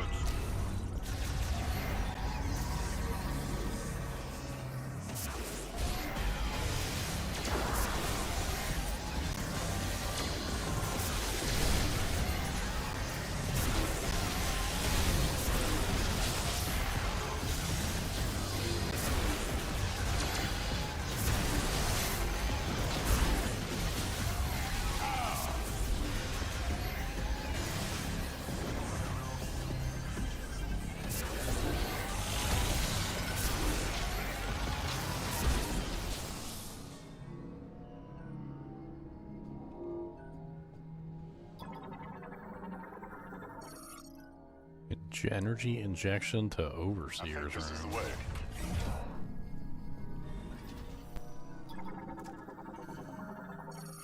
Cannon shell injection and fusion status 83%. Preparation of diffusion cannon launch complete. Green energy diffusion status pending. Displays data on the amount of status of green energy being injected into the cannon shell. Everything in this facility is Tracks the status of the green energy injection into the cannon shell. It is estimated to reach capacity within the hour. I don't feel good about it. Control room bridge. What's this? I see an electrical doojank.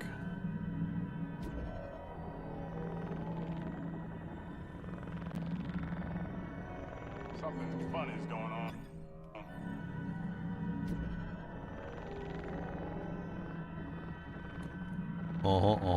Something's funny going on in the psychic town. Funny's going on. We got all the psychics in there. Down. Nice, an energy tank. Yes. I always like having more hit A little points. extra padding never hurts. Kidding me? He said a little extra padding never hurts. A little more cushion for the pushing. A little more cushion for the pushing. Got it.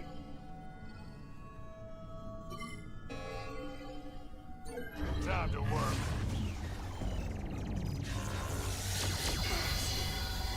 Ow, I looked away for like 2 seconds.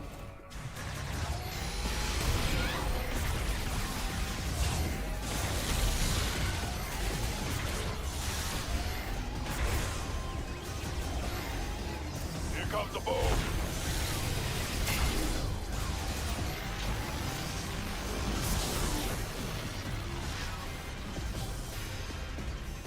Put my phone in the way of the frickin' mouse. What's up, Chongus? You got some upgrades.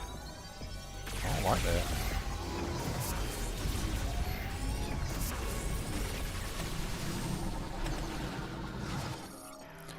Mechanoid Cybot Gunner, heavyweight class Cybot that prioritizes offensive strength. It is equipped with small guided energy sphere launchers on both shoulders. Shoulder mounted devices that generate and launch small energy spheres. The weight of this equipment limits their mobility, however. When they shift into battle mode, they hold their position and function as gun batteries. Energy spheres launched vertically from both shoulders pause briefly in air before they pinpoint their target and then move to attack. Cybot gunners are also equipped for close quarters combat and can generate electric shockwave between their arms.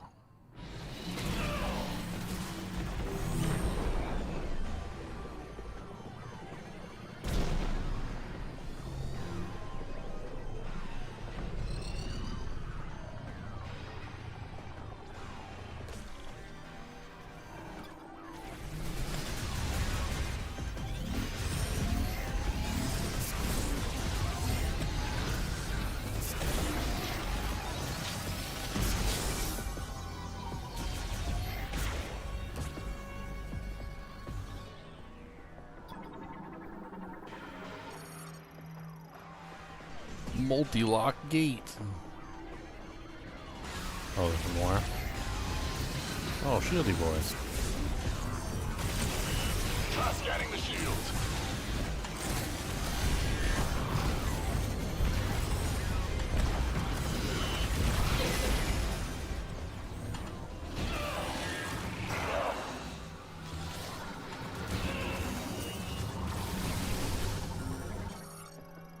Psi shield, emergency shield, left arm reflects beam attacks. It can be removed with a forceful pull. Okay.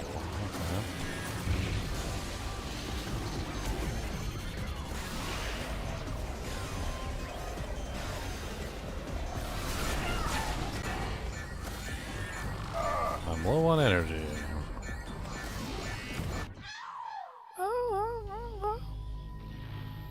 Dang it. I was losing way too much energy on this mission. Man, I don't even know where the hell the last save point is. Load checkpoint. Sounds good to me. I'll take it. I will take it. Time to work. Oh, okay. That was right when I loaded in and got my butt kicked because I was too busy doing something else.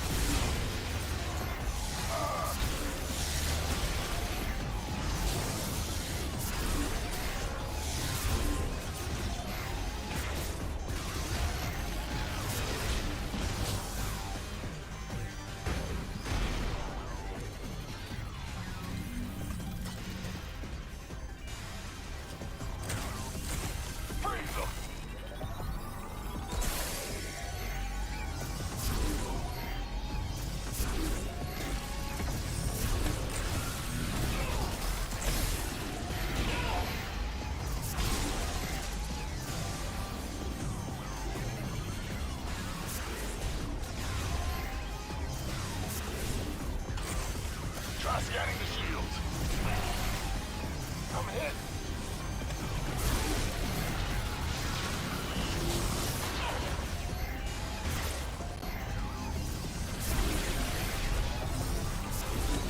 Good old feet shoot the shield monsters.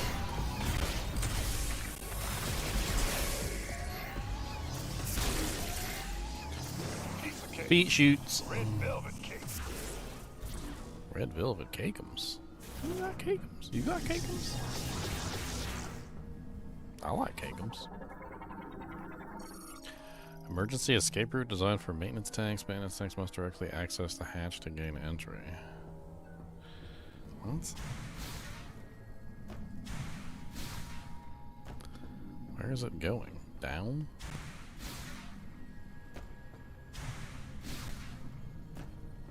It's definitely going down.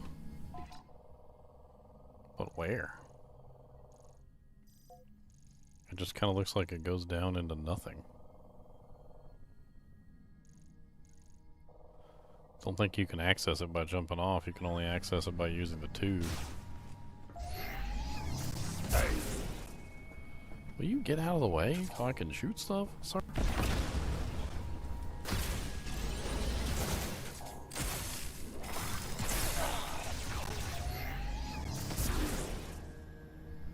Why are you standing so close? Weirdo. I think that's it down there, whatever it is.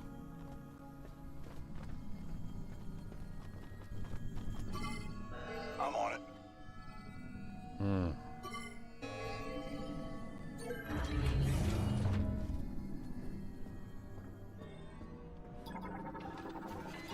What at?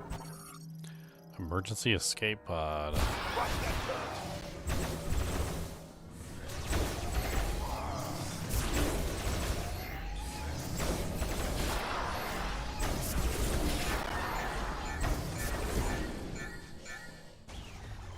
Freaking bad.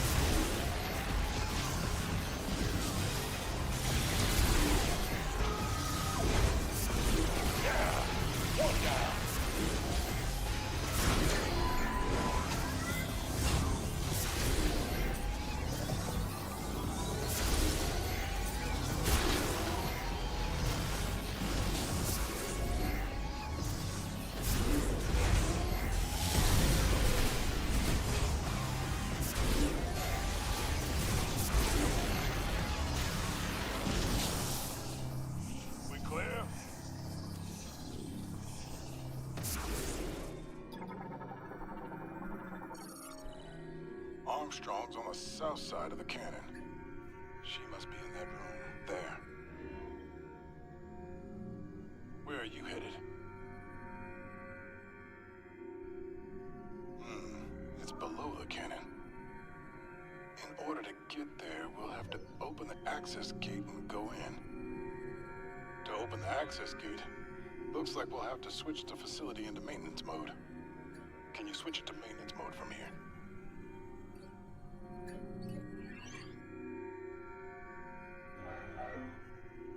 It isn't working. Looks like we'll have to do it manually.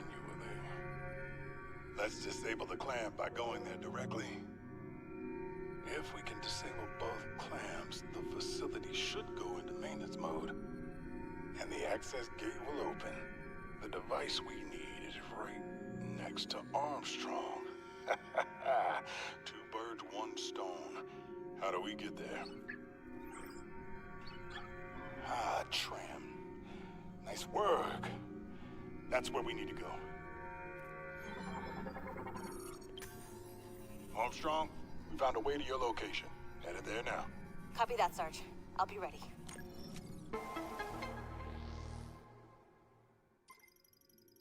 Area map acquired.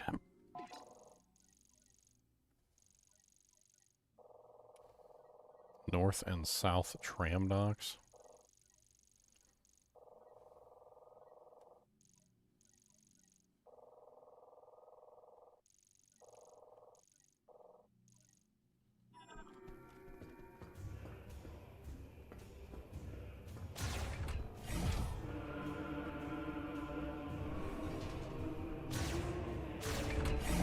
Yes.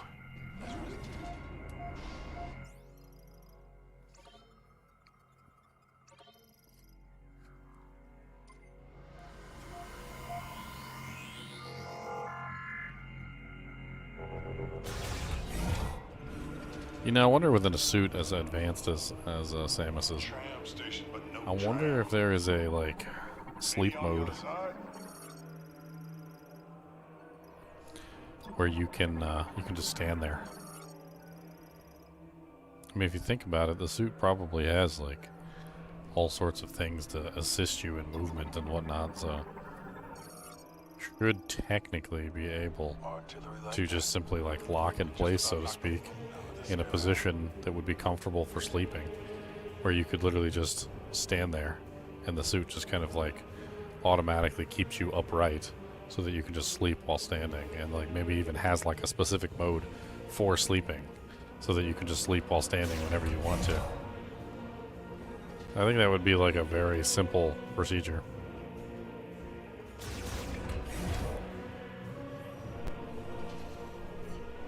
Maybe with a built-in cushion. We're almost there, kid. Temperature regulators.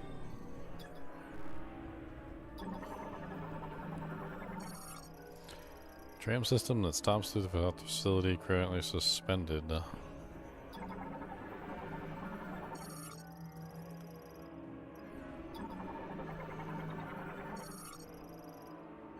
Ready when you are. Let's go.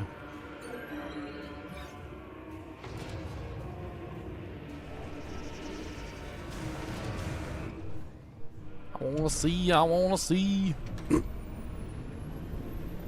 Kinda looks like a torpedo from Star Trek.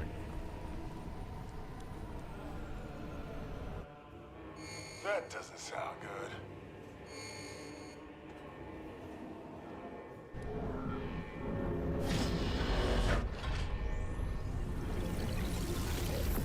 Samus, what's going on?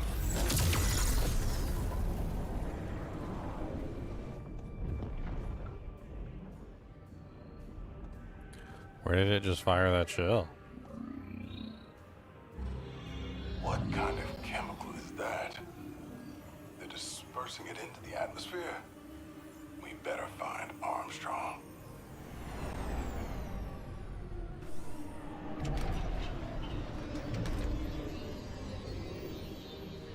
So the system to infuse the green essence into the world is still running?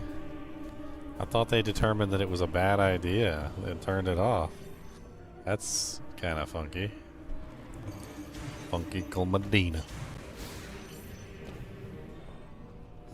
Seems like a very odd choice to leave that system running. Got it. I say it as if they had a choice, because there were only like 13 of them left at the end, so maybe they just couldn't turn it off, but like...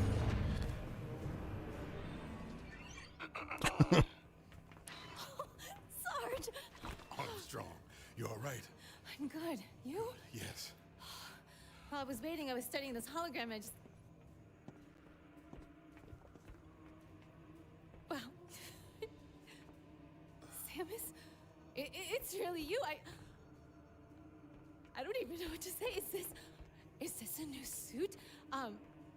Don't touch it's the suit. amazing. I love it. I love it so Private. much. Yes, sir. Right. Sorry, sir. Private First Class Nora Armstrong. It's an honor to meet you, Samus. Thank you. Samus would like to move the clamp here. Seen anything that'll do the trick? Maybe, yes. I can't decipher the text, but I think this device here is an electromagnetic conduit, and it's connected to the clamp. So we just need to get it spinning and build up a charge. Nice work, Armstrong. Thank you, sir. This is where you come in, Samus. But, you know, I am here if you need anything. Yes, Samus can handle it. Yes, sir. I got a fan. I need you with me. Patrolling. Yes, sir. We'll canvass the area. Who knows what'll happen when the clamp disengages.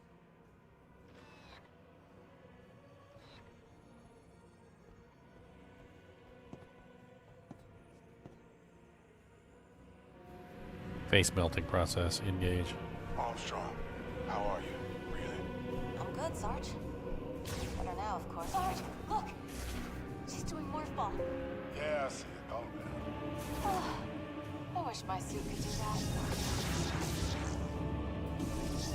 Ow!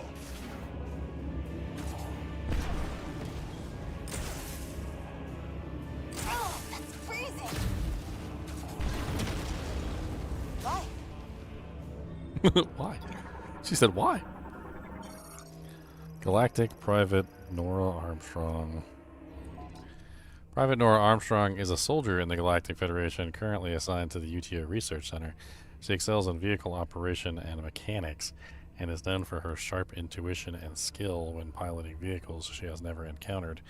Though she may sometimes falter when faced with situations demanding composure and objective decision-making, she still has an excellent track record of solving complex issues thanks to her bright and direct personality. She strongly admires Samus Aran as a role model for her famously unshakable demeanor, though her enthusiastic outbursts about the bounty hunter's exploits regularly draw the ire of her superiors. Heh heh heh. It's pretty funny.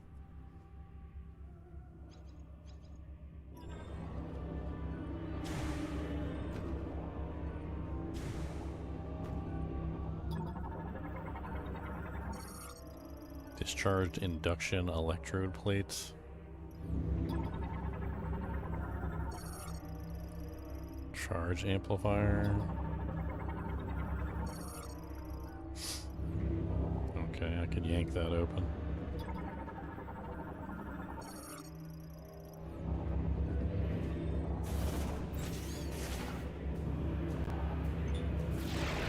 Nice! Lasso.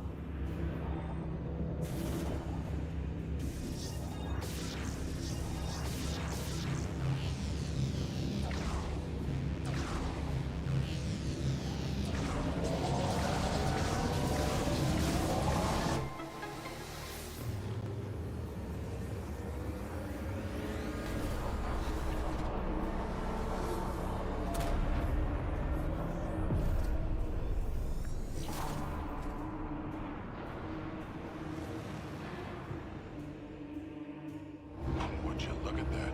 I've been trying to get that thing working for hours. Interesting.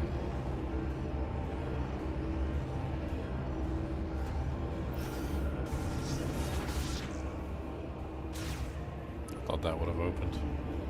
I guess not.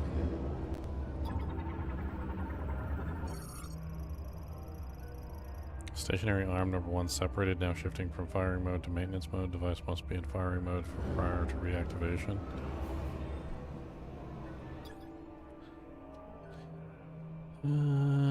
Tanks to repair. Okay.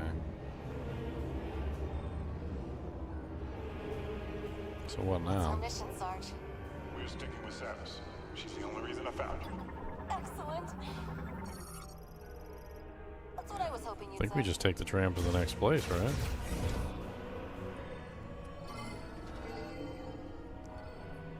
That's what I'm thinking anyway. Sarge, let me help her with the next one.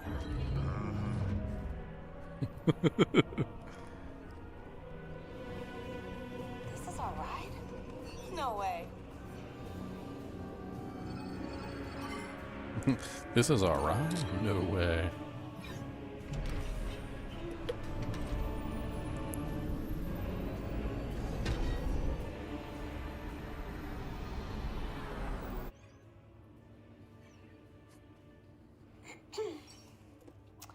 So, Samus, what brought you to this facility anyway? Some super secret mission?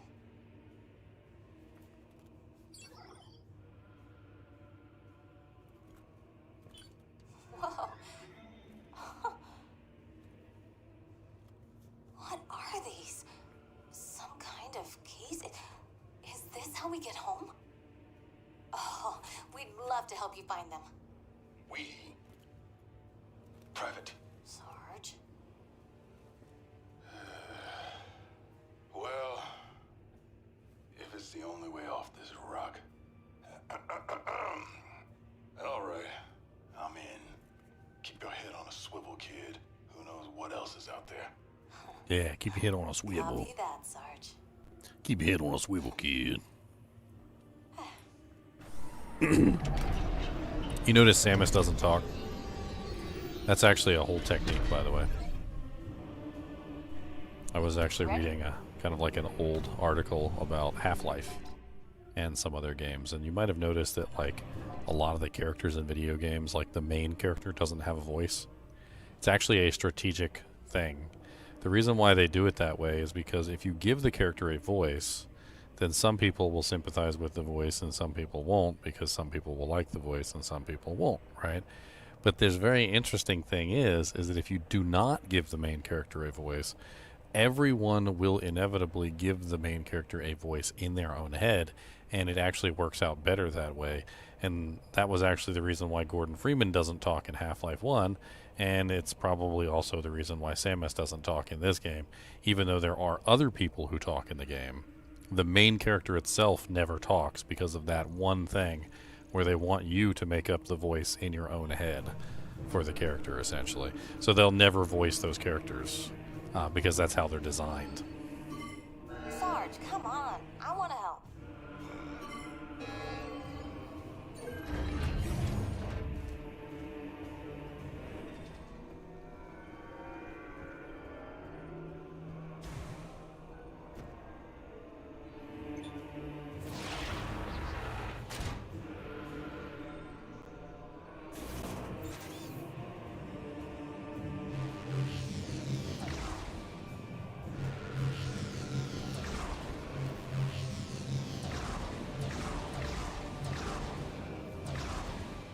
Am I missing something? I must be missing something.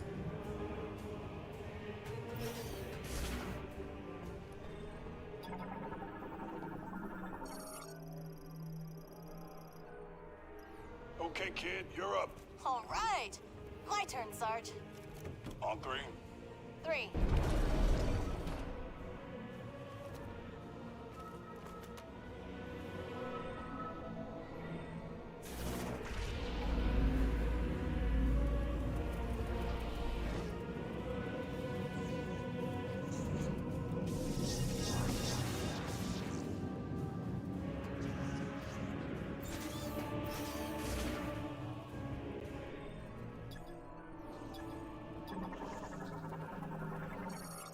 Main power for charge amplifier.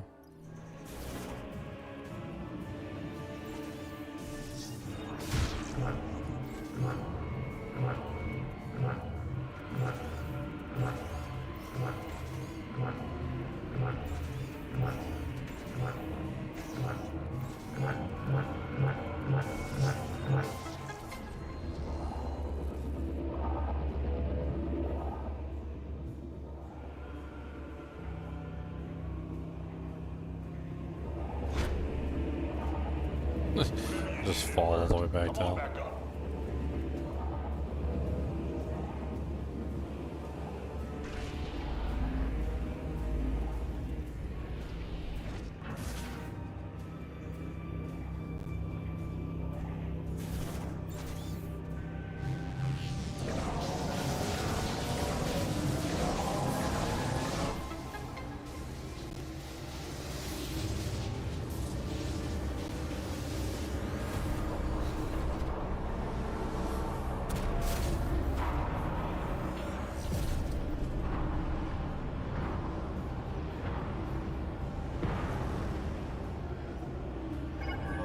The access gate should be open. Access gate? Where's that? Samus, you know the way. Wanna check your map?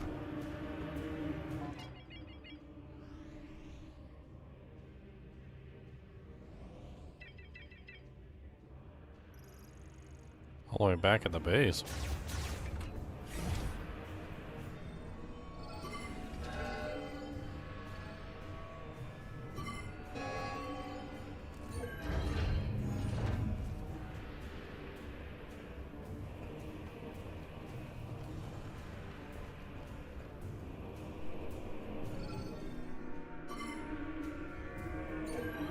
So far we found an engineer, a soldier,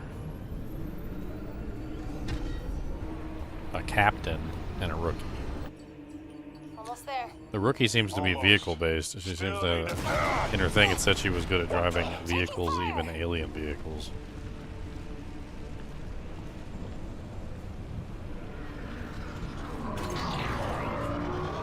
Knuckle up! We got company! Couple more hits like that and this thing will go down!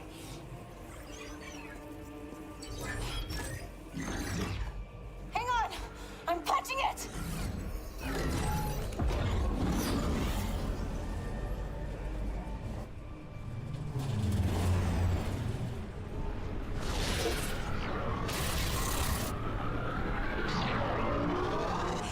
We're crash landing! Brace for impact!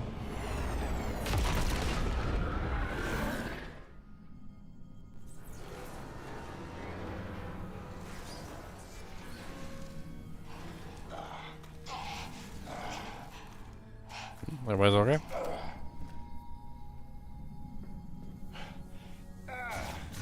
Everyone okay? Armstrong, how you doing? I'm fine. Samus? Looks like we're good. We should go before they come back. Alright. So we got the gun taken care of, opened up the main door.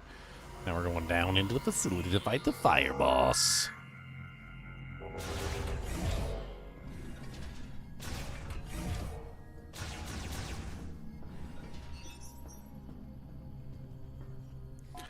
Alright, so we go this our way. What's up, DPQPKQ? Thanks for the pizzas. I put a screenshot on the community board. I got six Domino's pizzas. They were 50% off for Black Friday, so I was like, you know what, why not?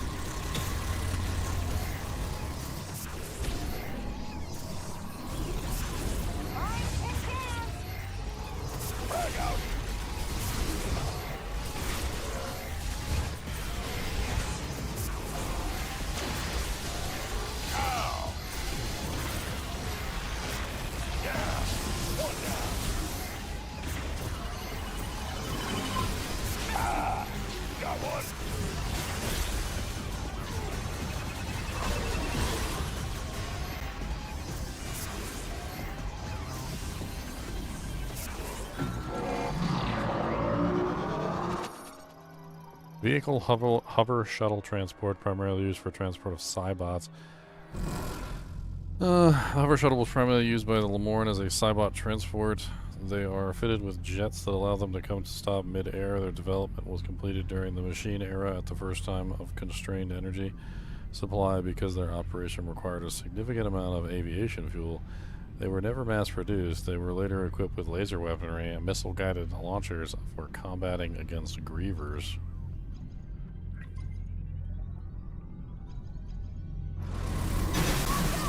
Holy jeez.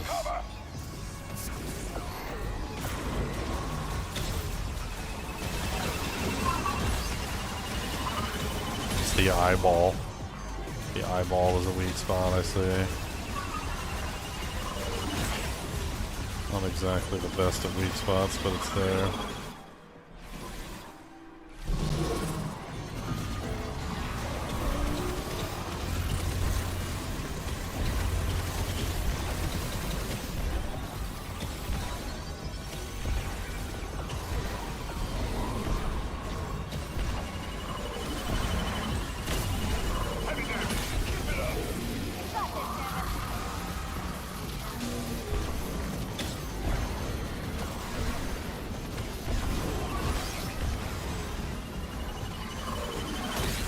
Ow.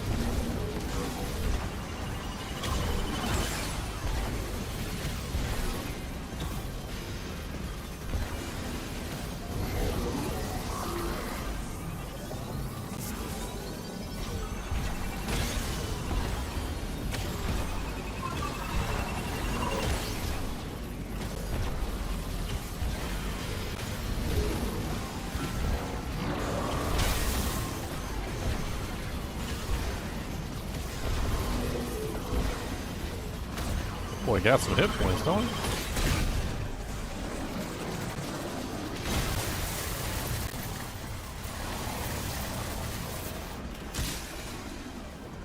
Oh, it's Silas.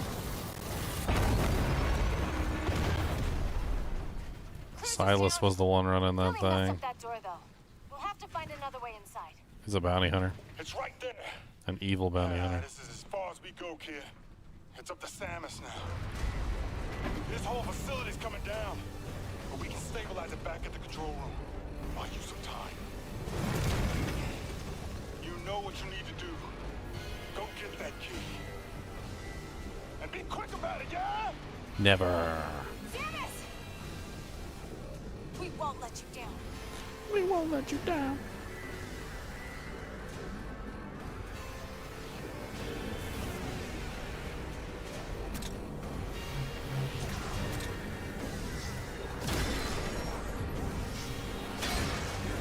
Samus, we're in the control room.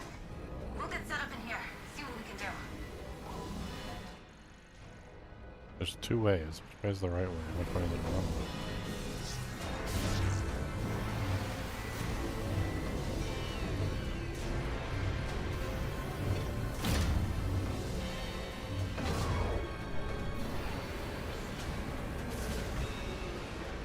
Well, I think I went the wrong way. Or rather, I went the right way, which was the way I didn't mean to go. What's up, big boy? What's up, big chongus? That's a big old bongus. What's up, big chongus? Why you gotta be a chongus? What's up, big chongus?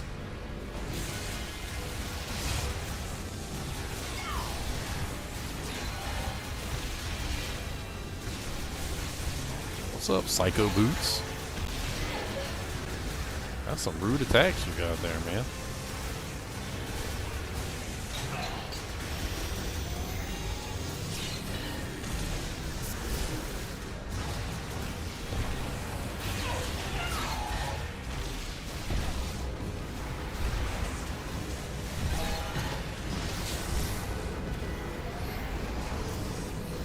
Yeah, that face was rude. Guess let's go save it.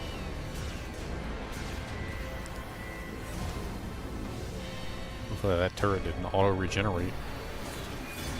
Of course it did.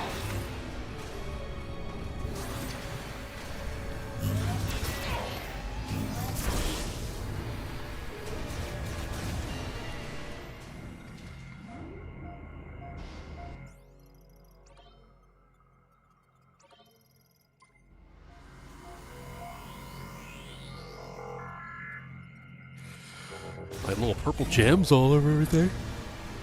Who doesn't like little purple gems?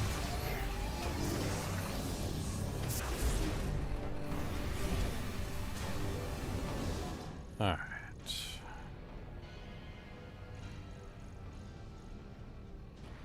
thunder blockers, so I can't go through there.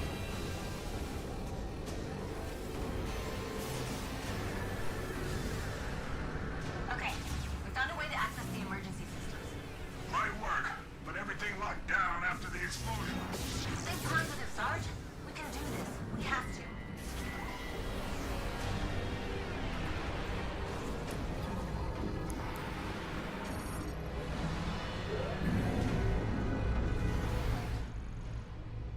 I think I'm going the right way.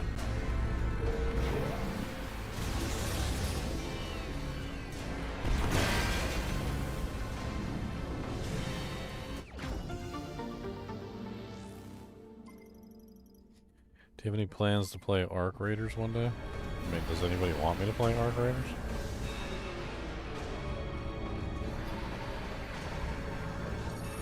I mean, if there's a serious interest in me playing it, I'd probably play it. I haven't really looked into it myself, though.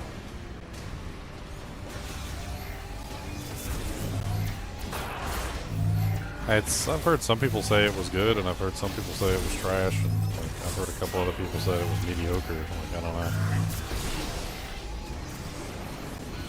Maybe you can explain it to me a little bit better. Like, what's special about it? It's a first-person shooter, I'm assuming, right? What makes it special over other first-person shooters?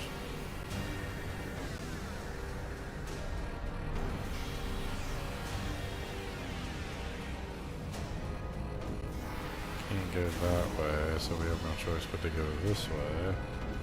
Can't really go this way. Actually, we can go this way. Sort of.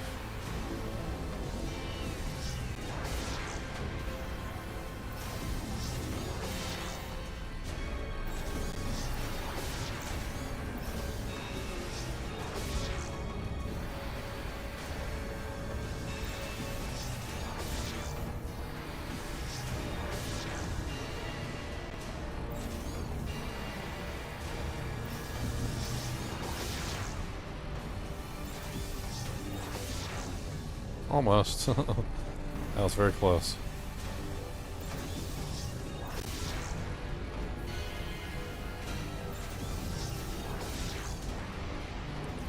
The timing has to be just right, otherwise it won't work, and I'm on a slant here, which is making it more difficult.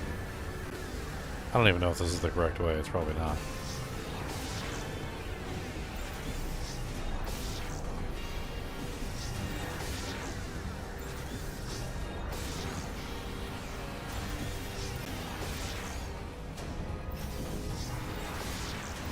Aw, that sent me down instead of up. Yay, we did it. Look at that, boys. I have no idea if we were supposed to do that or not. But we did, okay? And, yeah.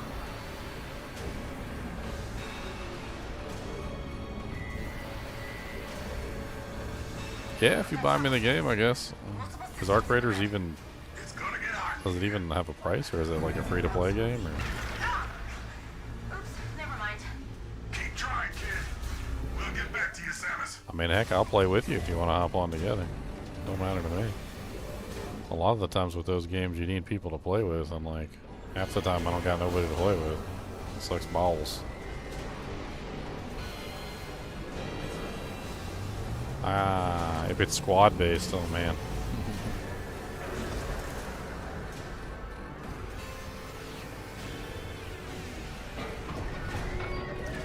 I was trying to play Dark and Darker. I don't know if you ever played Dark and Darker, but it's a really fun game. I was really hoping some people from the kinship would hop on with me, but pretty much playing by myself, which is in Dark and Darker. It's like committing suicide, basically.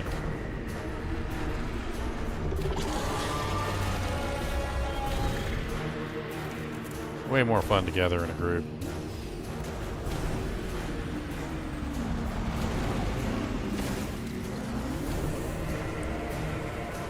Samus, you better hurry. This facility isn't...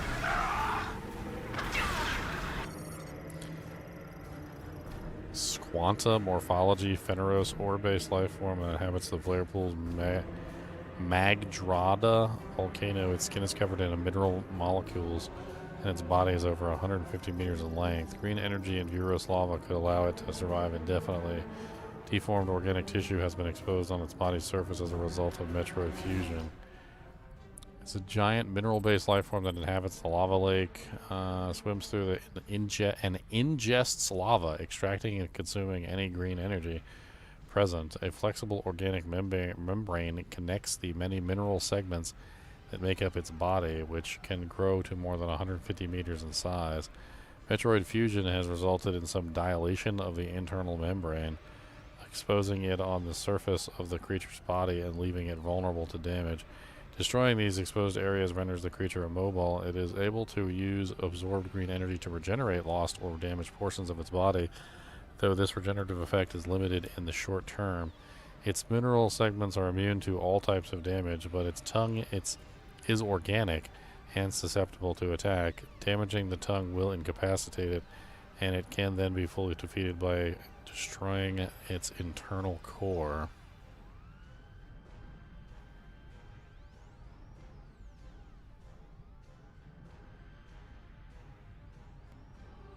Yeah, it sounds like Dark and Darker.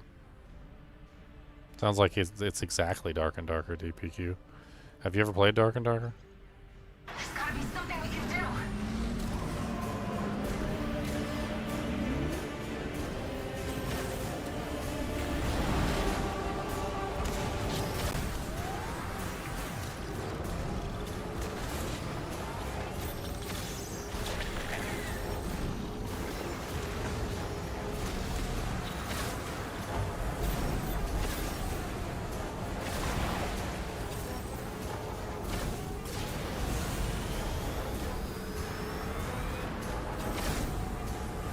So Dark and Darker is a game.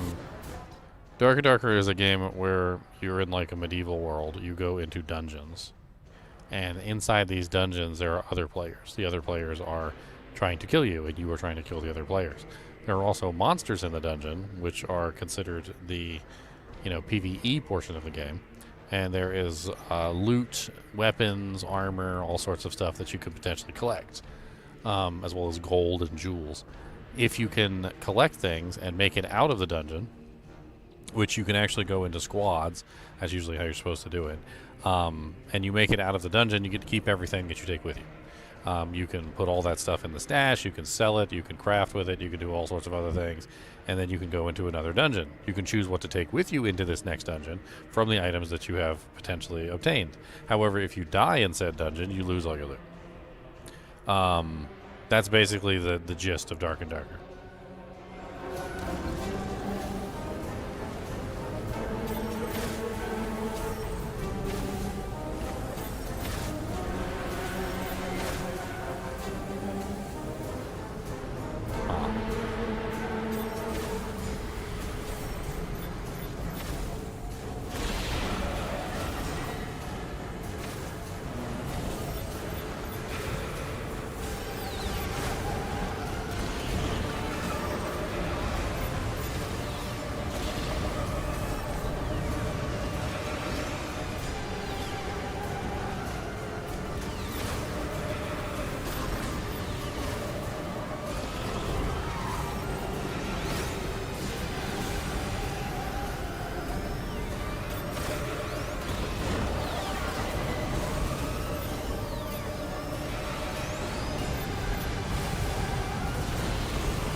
Okay, we popped all his pimples.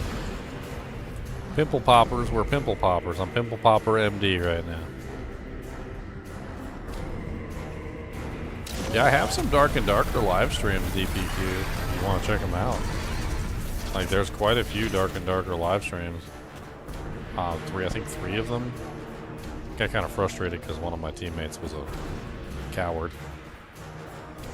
Like, legitimately a coward.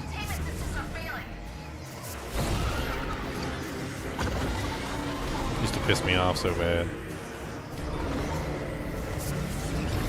And who you play with in those games is like half the fun.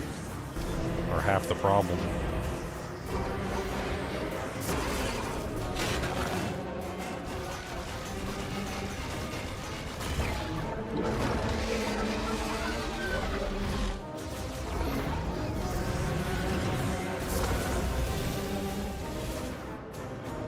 Jumping wasn't the answer, so I figured the ball form had to be the answer.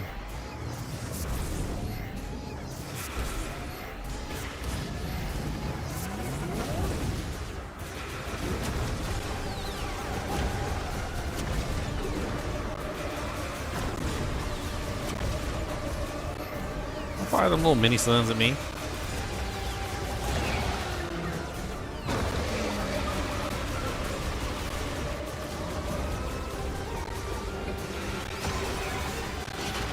Oops.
Yeah, I'm not really concerned about how many viewers a game has.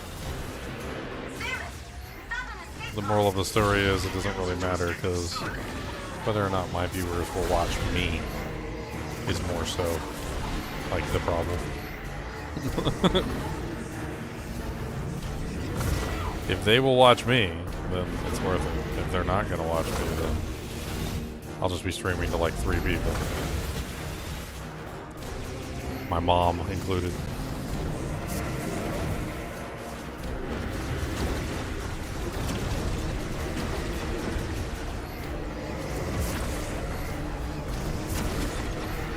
I mean, here I am playing Metroid. Here I am playing Metroid 4 as an example, right? And like you'll see my Diablo 2 videos, I'll sometimes have like 100, 200, sometimes even 300 people watching at a time. And I got what, 38 right now? And this is Metroid Prime 4. It's like on release at that. It's difficult to get people to show up. If they don't want to watch it, they don't want to watch it. Oh my god.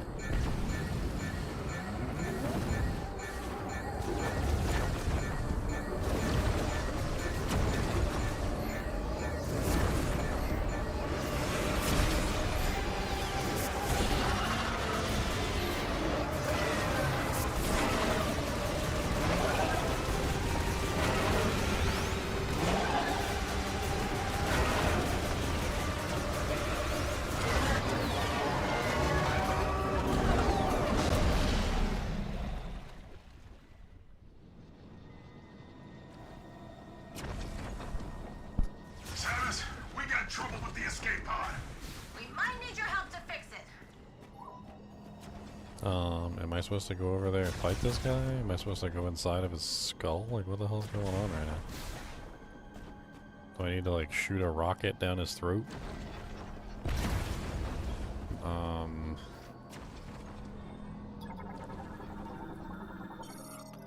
Incapacitated after taking damage to his tongue, it will not recover if its core, which is down its throat, deep in its body, is destroyed.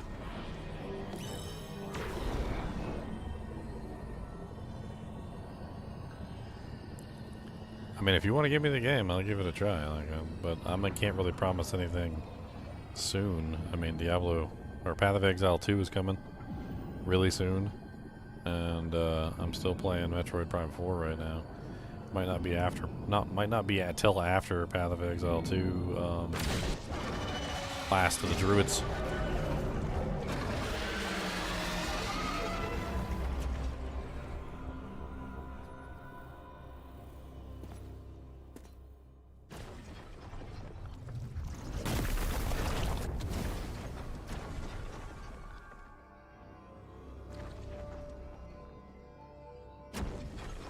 Odd that I would get the lightning one in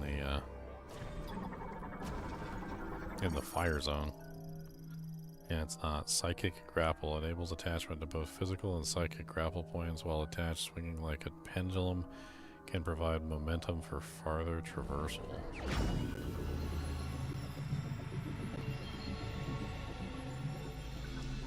Boogie, what are you doing? Huh? What are you doing? What is all this stuff all over your face? What is that stuff on there? Why you got all these little white lines all over your face? What is that about? Huh? Why do you sound like a monster? Hmm? Why do you sound like a monster? Listen to you. You sound like a whole monster. Little girls would be scared of you. If you sound like that, they would run away in ferums. Yeah. Because you sound scarums.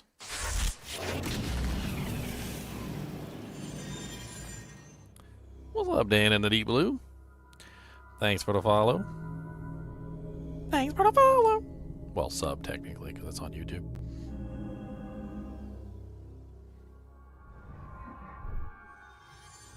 Your gerbils did grow up. Big old fat gerbils, huh?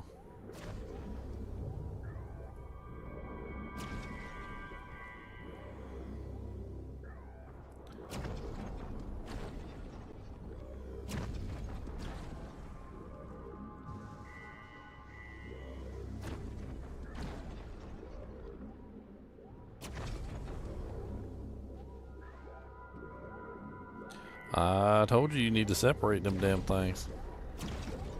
I told you. I'm pretty sure I said that because I have to tell everybody that too. I don't even need to know if I specifically told you, because anytime anybody ever tells me they get gerbils, I immediately tell them separate them damn things immediately because they're going to make babies. And they never believe me, and they always do.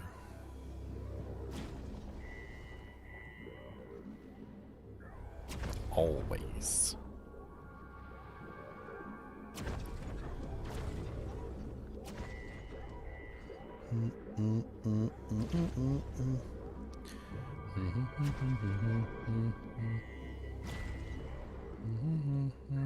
That's what I was looking for. I was gonna send you my friend code for Steam if you wanna buy me a game. I think you need to be my friend, so you can just gift me whatever you want.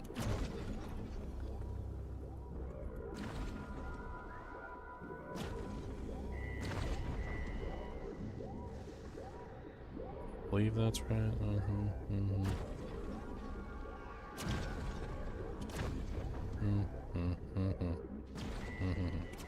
There you go. I sent it to you on Twitch DM.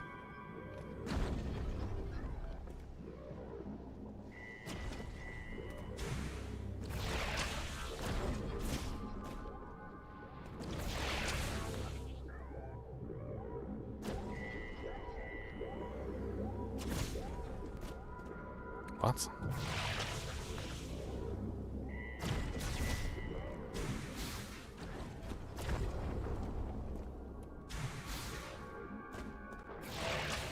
I have no idea. Like, it doesn't let me control the... Oh, there we go. I was like, why can't I control my view?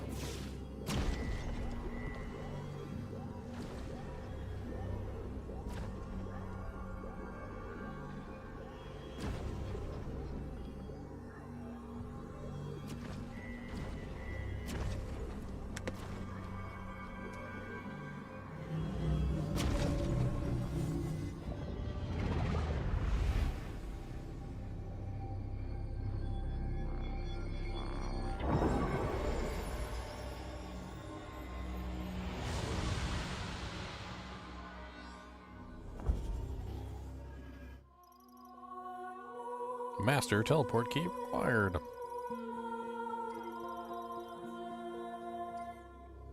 How many keys do I have so far? So I got one in the We need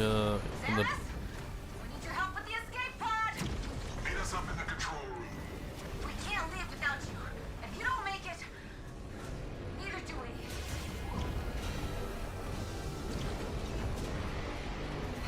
How do I get out of here? What the hell? I'm so confused.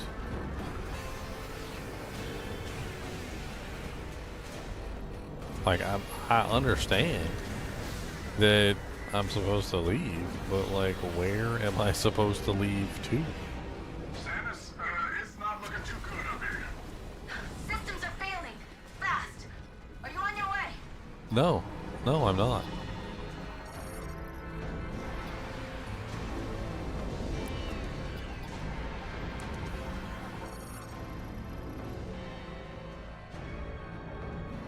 Use my maintenance tank to inspect the underside of the thing.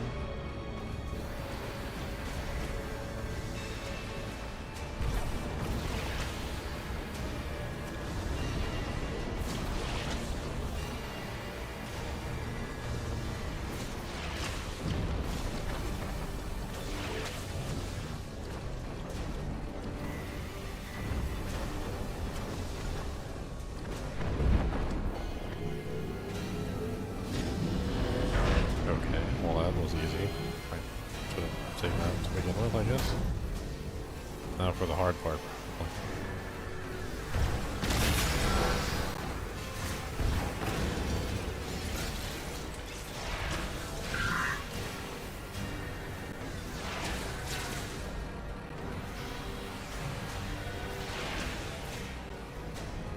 This grapple's kind of hard to get used to. It's a little wonky. Sarge, the console isn't responding. Maybe we should try to reboot it. I'll pry this panel off. See if I can hardwire it. It's not working. I can't fix this thing. Damn it! We're not sure how much longer we can hold out.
Oh, come on, I had that. Anything you can do to help? I'm trying, Sarge. Believe me. It's just not looking good.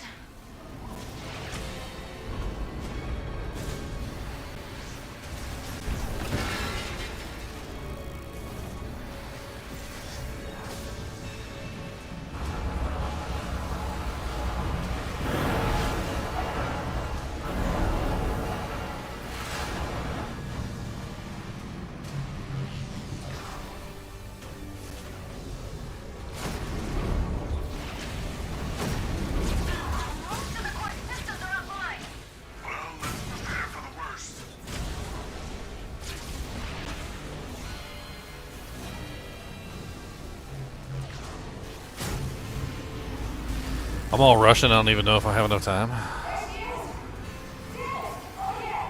We're in the escape pod. Samus! We need your help. We can't activate the escape pod yet. Must have been damaged at some point. We need to find a way to manually override the system.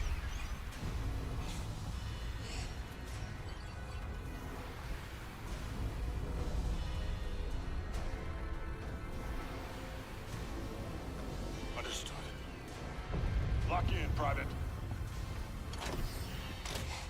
Yes, sir.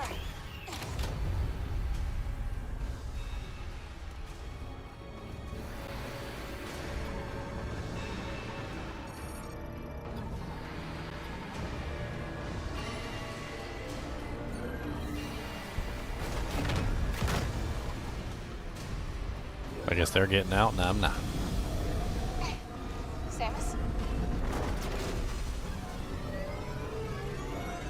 Samus! No! No! We can't just leave her! Trust that she'll make it out.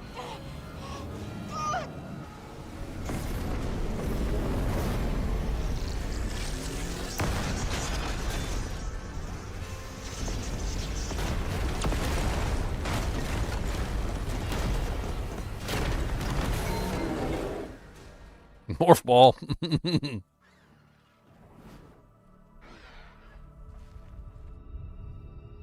Chicken. It's chicken hawk. It's chicken hawk. Hawk chicken.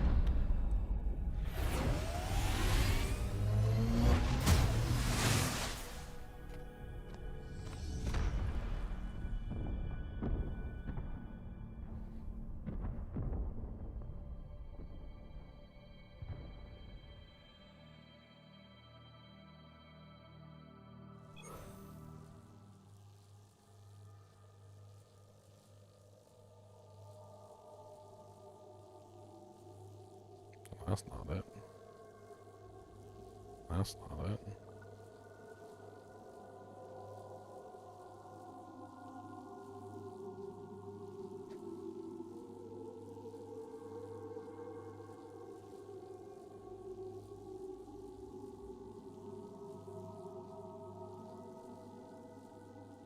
There you go. I accepted the gift. Alright. So I don't think there's anything else left here for me. I now have the ability of a psychic grapple. Congratulations, you found another key. Only one key left. If you're wondering where to go, take a look at the map.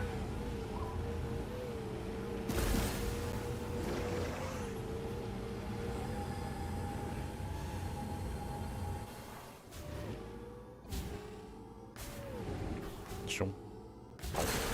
I appreciate you always supporting the channel, DPQ. Appreciate it.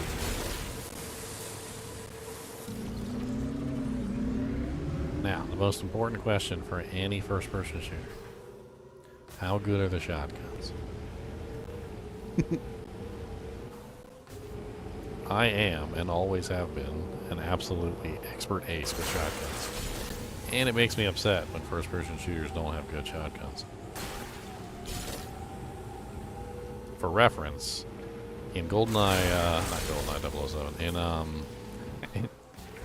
in Counter-Strike, the M3 Super Shotty was literally my gun. I could snipe people across the map with the M3 Super Shotty. That's how good I was with that gun. I would demolish people with the M3 Super Shotty. I was so good that the clan at the time literally made a map, and the map was literally called Wydock 16s, which was my name that I used to go by back in the day. I hear you, buddy. Wydock 16's M3 Super Shotty map. That was literally the name of it. And it was literally just a map full of M3 Super Shotties, and everybody ran around blowing each other up with shotguns. Cody, I don't know what you want. I've done taking you out a bunch of times. Are you out of food? Are you out of water? You're really close to my face right now. You are uncomfortable. I can feel the heat from your nostrils. Like, that is a little too close when I can feel the heat from your nostrils, okay? Yes. Yes, thank you. What is the matter? Do you want me to check and see if you got water? Do you want me to check and see if he's got foodums?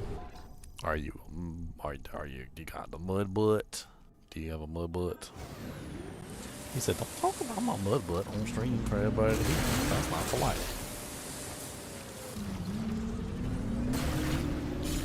I don't like that.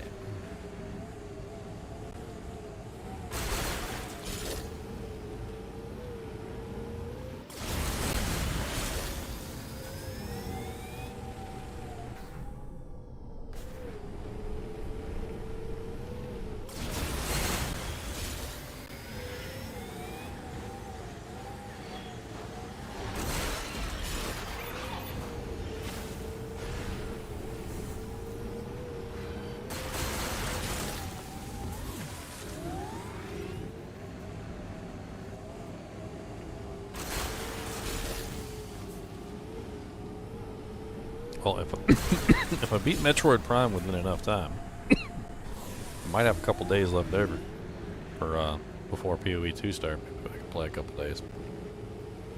I'll have to see. I need to go. I don't mean to do that. I keep doing that by accident. I want to go back to the ice camp real quick. I'm pretty sure there's a an upgrade there I could get with the Psychic Lasso.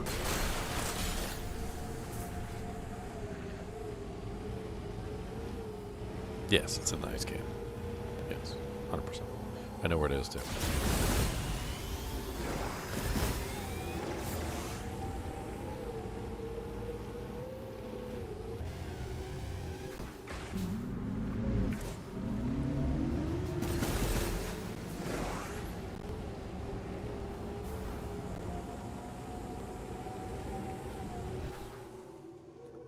I mean, I'll be honest, I'm kind of out of practice for first-person shooters.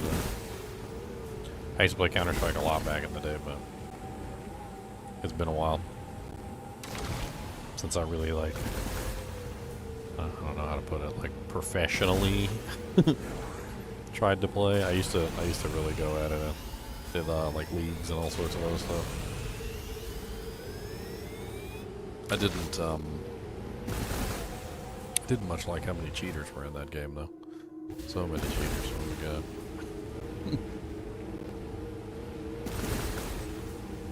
It's really quite upsetting when I think about it. How many matches got, like, freaking ruined. Good matches would just get ruined by somebody toggling their cheats on because they didn't feel like they were being properly represented or whatever. Like, they would get upset because they would get wrecked. And then they would go toggle on their cheats. And it was so obvious too, because they'd go from like 2 and 30 to like all of a sudden now they're like freaking like 45 and 30 or something. Like they would literally catch up that many kills and they would stop dying too. So not only would they stop dying, but they would also freaking in general just like continue to do better and better and better. I mean, I've always been kind of like an everything. I always played like all the games. Cody, I'm not sure what the matter is, buddy. You want me to check all your stuff and make sure you got food and water and whatnot? I'm gonna go check Cody's bowl, food bowl, water bowl, make sure he's got food, make sure he's got water. He's being a whiny brat. And I'm pretty sure I took him out recently too, so.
Forge using your new abilities?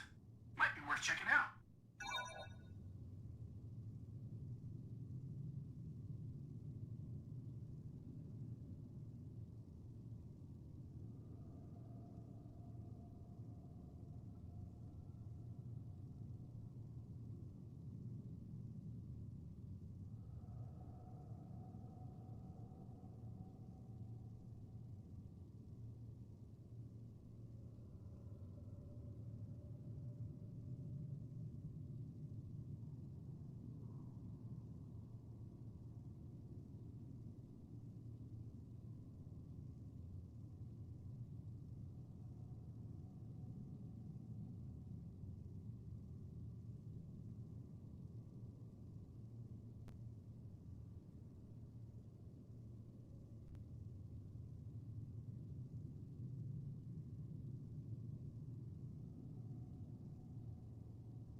That was rough.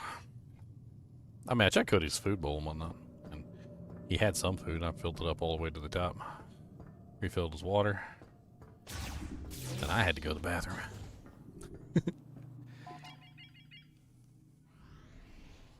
I'm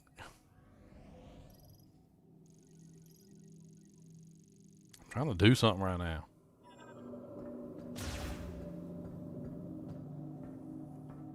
Am I going the right way? Yeah.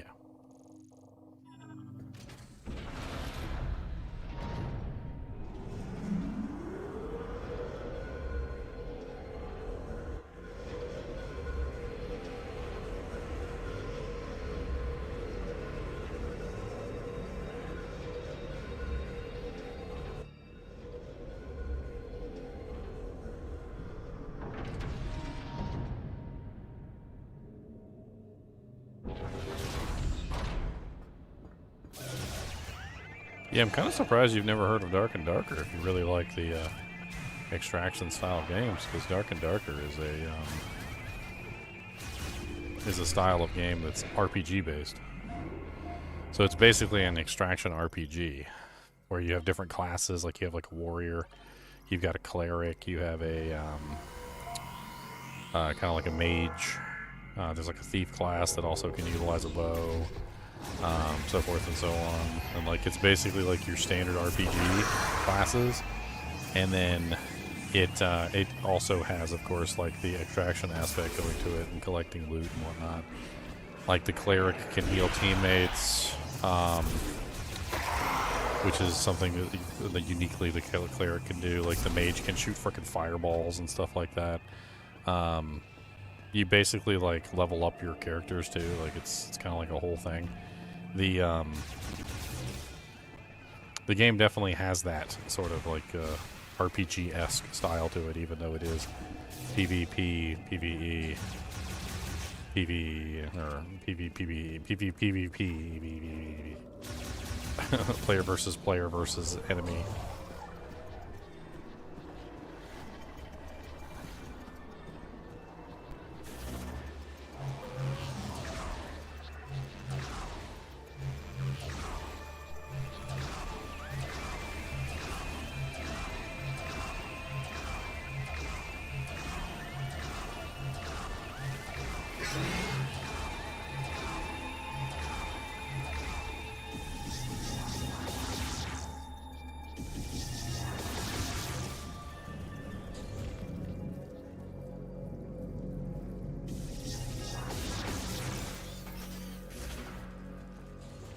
Alright, so what I need to do is I need to go down to, is it this level? So the medical bays, I need to get down to the medical bays, okay.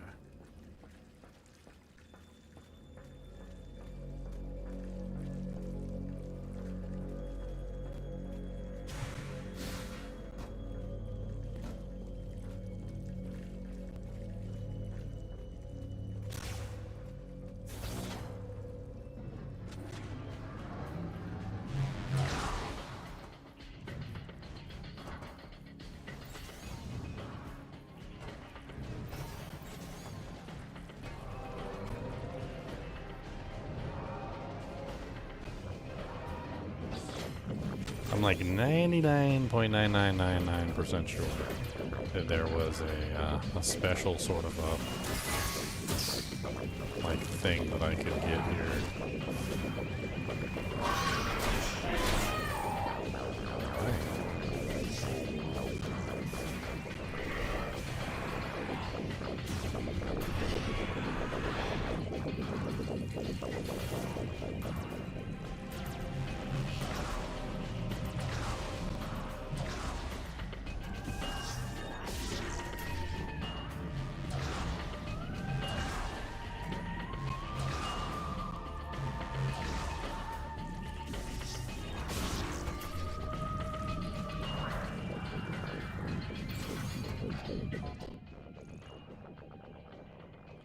Okay, and then we need to go down again.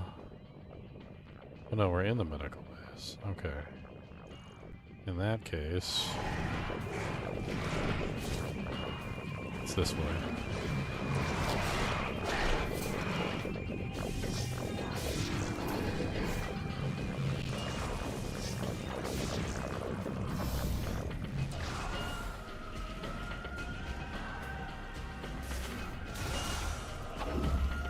Yes, this is it. Okay. So what we need...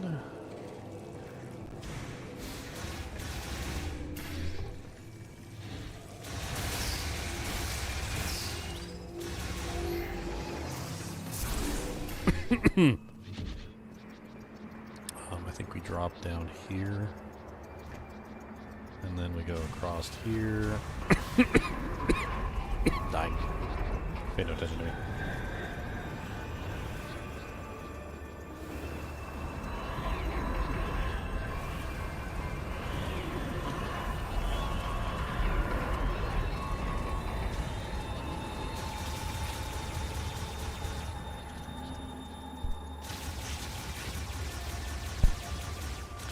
I gotta figure out why I cough so much. I think it's because my throat's so dry because of the cold weather, but...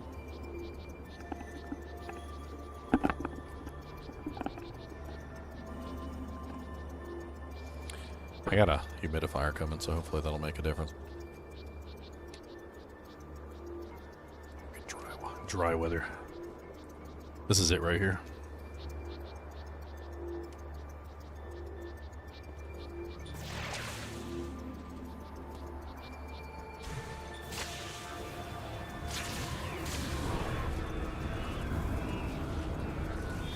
Looks like it's an energy tank. Juicy. A lot of the times they're just, you know, they're just silly things like 5 extra missiles or like 5 extra elemental ammo or something. An energy tank is a solid upgrade. The wind changing my view direction? That's annoying.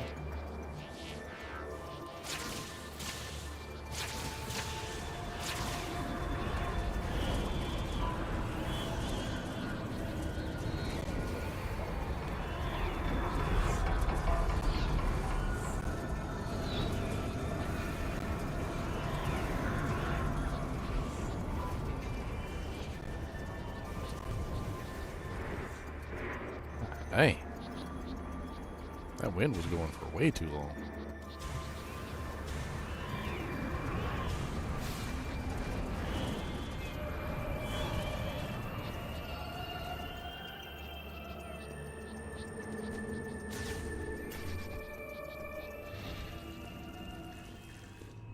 Alright, now we just need to get the hell out of here.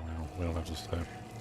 I don't know if there's any other things down here that we need to have access to, but that was the one thing that I remembered and turned out to be an energy tank, so that was really good. That's a whole extra 100 points of life. Definitely can't complain about that. Now we just GTFO.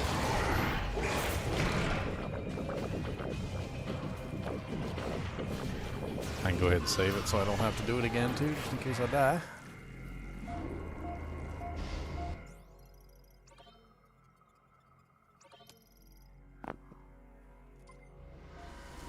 So what kind of crafting can you do in the game? Is it mainly like weapon mods and stuff like that, or can you craft specific weapons, or...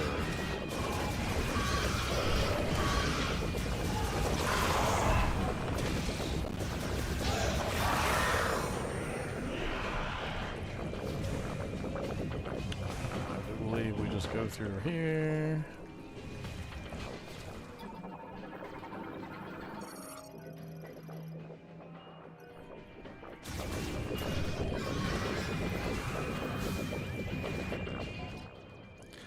The fact that those guys could rip the shutter off with like physical force alone is pretty crazy. Wait, I think, did I go the wrong way?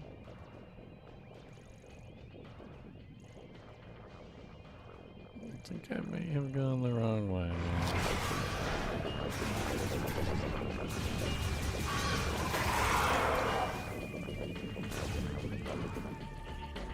No, I didn't. You don't have to go down here at all. I'm pretty sure it's just this door right here. going places I don't need to go because I didn't check the map. Don't mind me.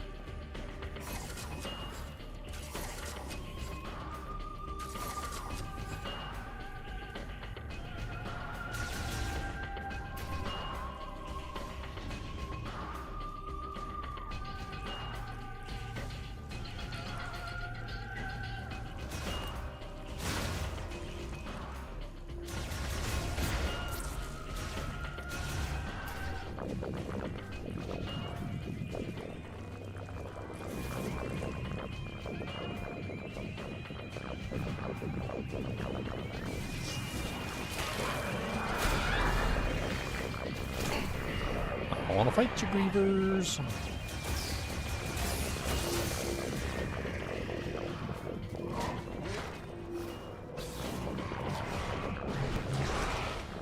Haha, can't follow me through the hole.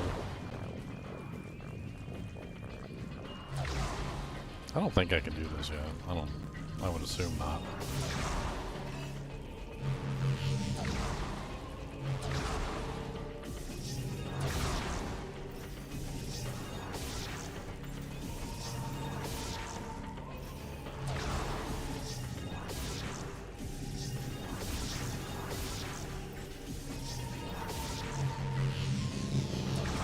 I didn't think so. I'm not sure what those things are. Something that I haven't encountered yet.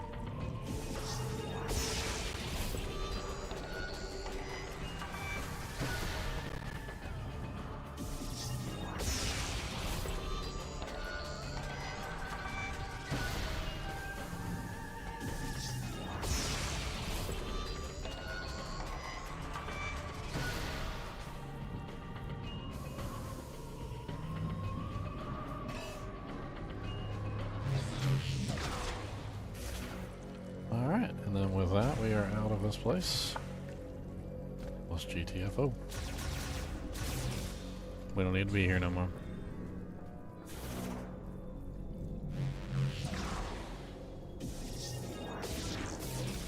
We're gonna use the the quick escape method. It really just shoots us like a cannon. It's hilarious. I love that thing. Fast travel, and by fast travel we mean we're gonna shoot you like a cannonball out of a cannon.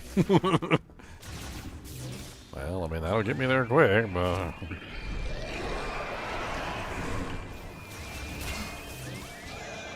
neener neener neener.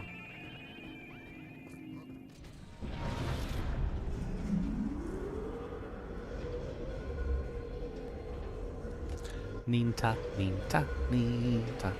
Ninta, ninta, ninta.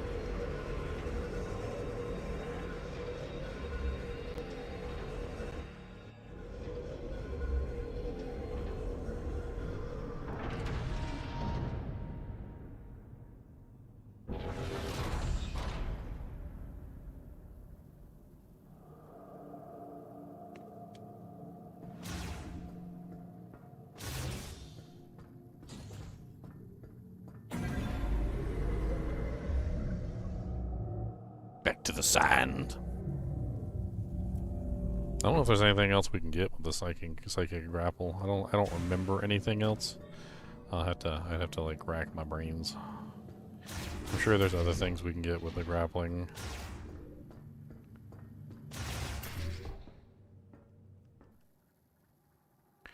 Actually, come to think of it,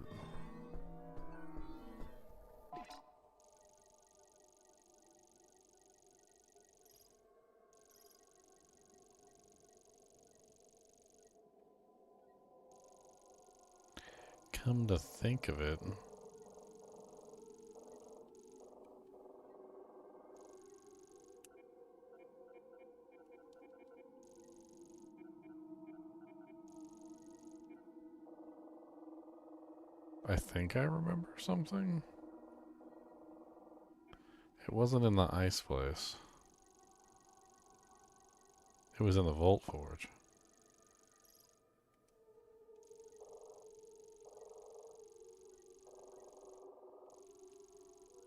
Down. Down.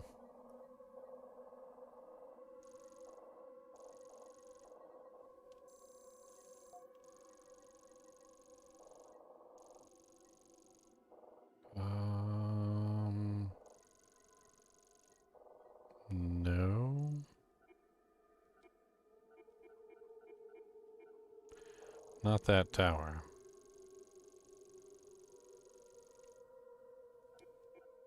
Not that tower.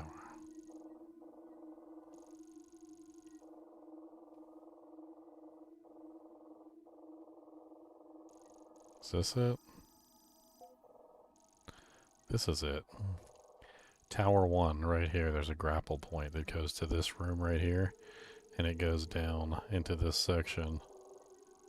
Which takes the elevator down into the power core. So this would be on Tower 1. Okay. So we need to go to Volt Forge Tower 1 and we need to go back to that grappling spot.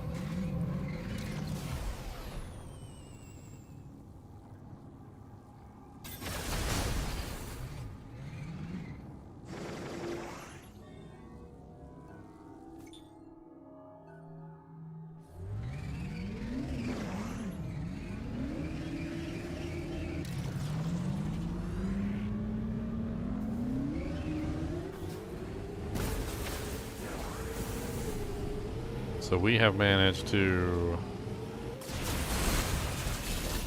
fully destroy the volcano. So it's no longer spreading green crap all over the place.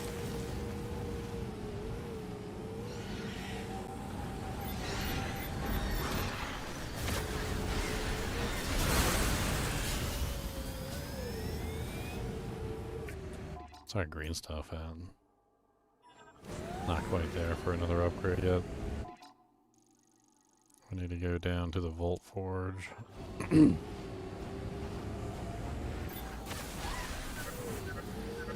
explored Volt Forge using your new abilities? Might be worth checking out.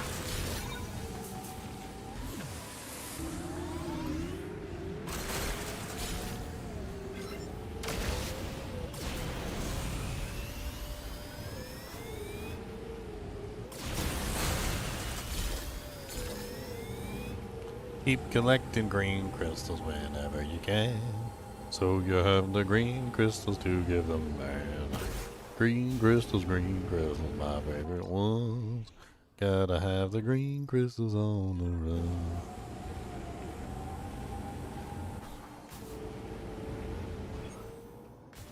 Right over the boost. I need that boost anyway. How much is that gonna be? That's for pathetic wimps. That's what that's for. Wimpy, wimpy.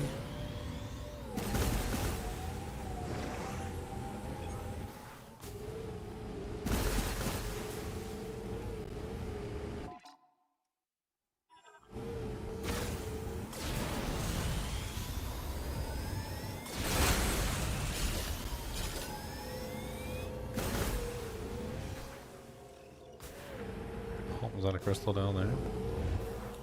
I missed one at the start. Oh, very whore.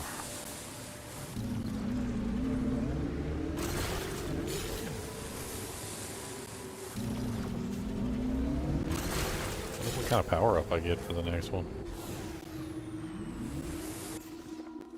What the hell is that?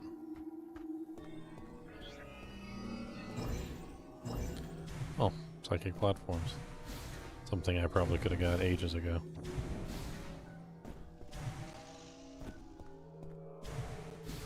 Oh, never mind.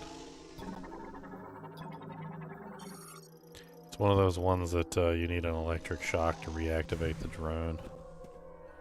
So this is a double bubble toil and trouble.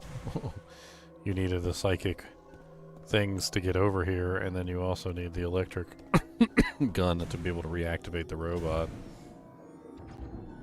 I mean, I probably should do this real quick. Marker. Super Metroid. Just throw that there. That way I'll know to come back here later.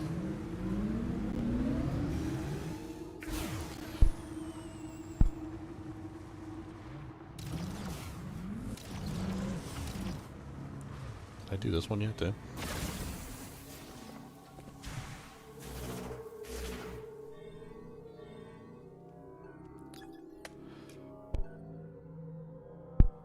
Looks like I already did.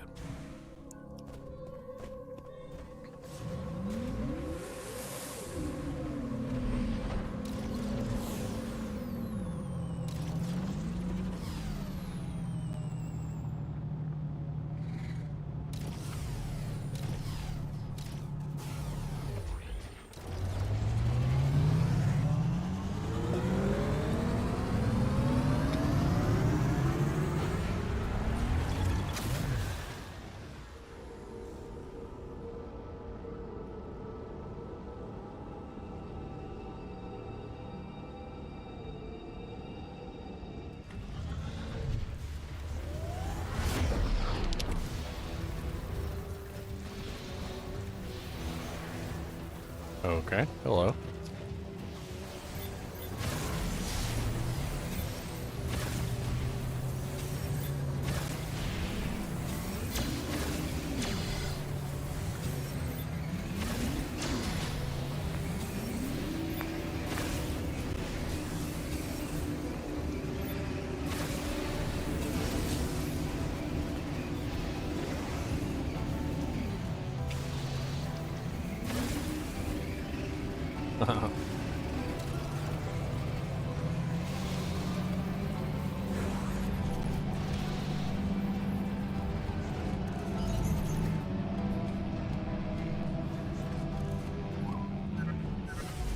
Try looking at the map. See if there are any areas you haven't searched yet.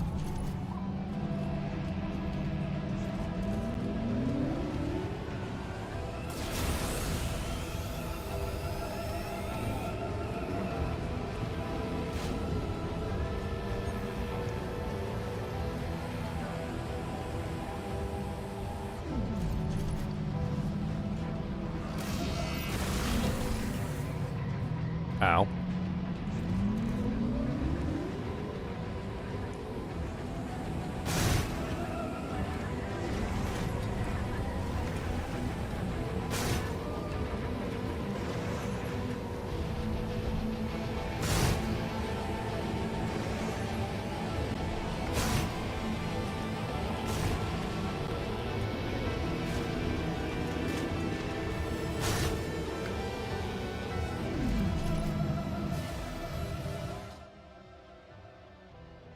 I'm in the wrong tower. I'm in the wrong tower.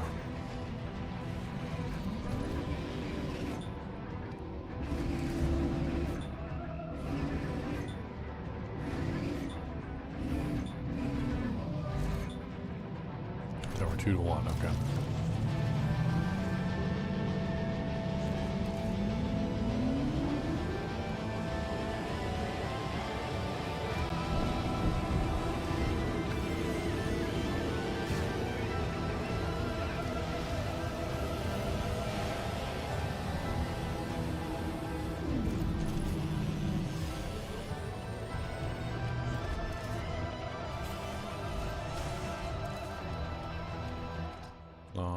Is this the right tower? Yes. Okay, so we need to go down.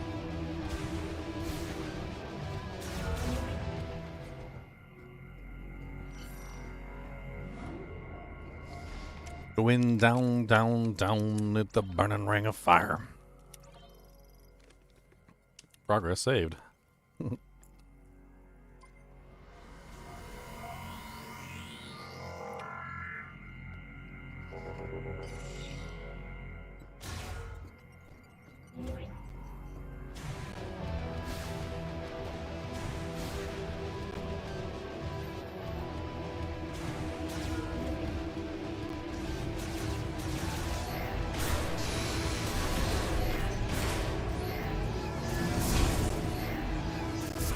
Haha.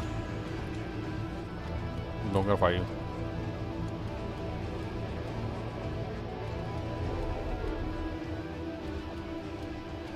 I mean, yeah, Metroid Prime 1 came out in 2002.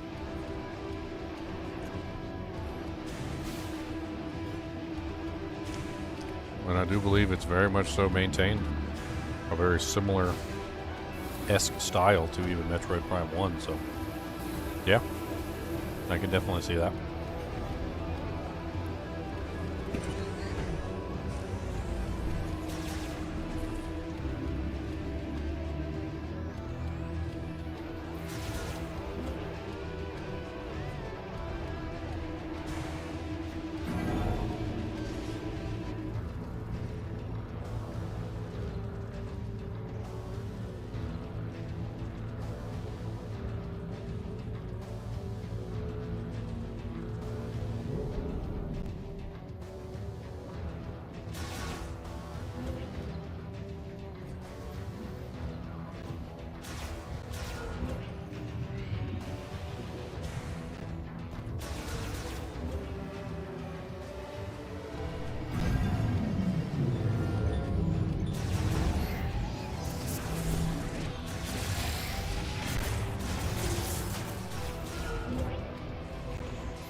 Way to get evaporated, buddy.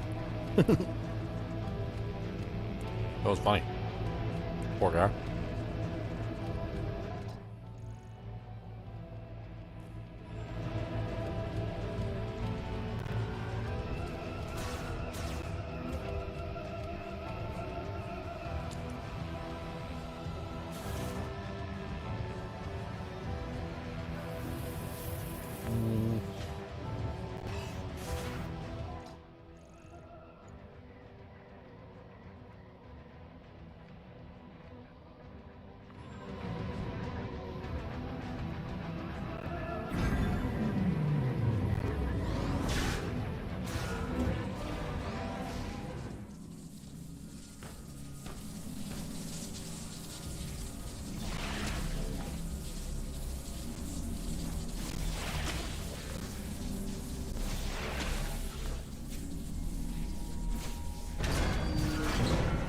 And there you go. Now I've successfully gone farther down here than I did last time I was down here.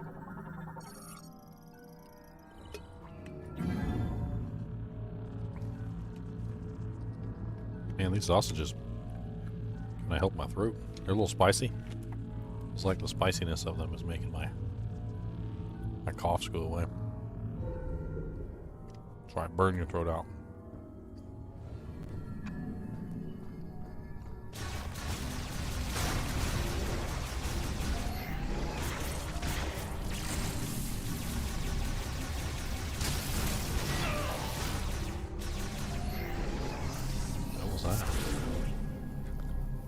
What the hell is this?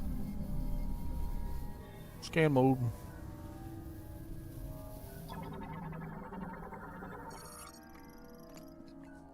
The Morn power cell stores power sent by the lightning absorption generator currently in operation.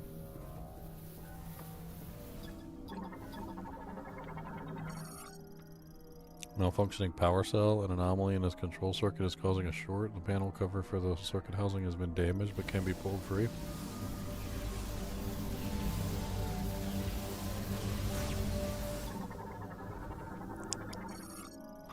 Protective cover damage and warped removable using physical force.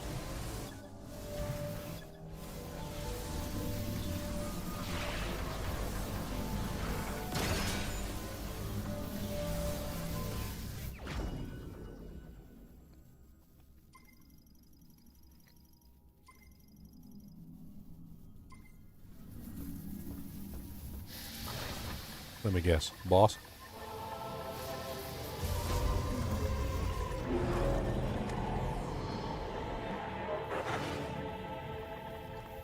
Mm-hmm.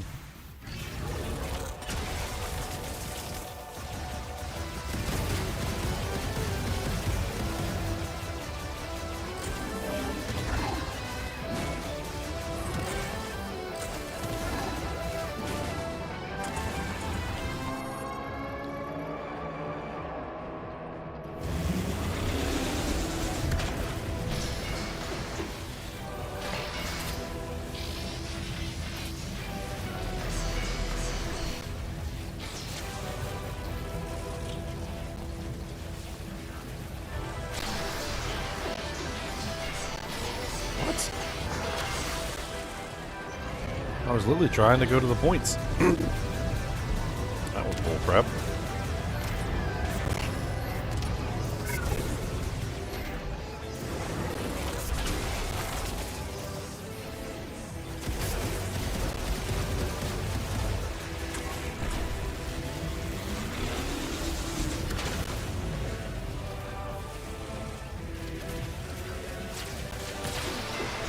Oh, he electrified it?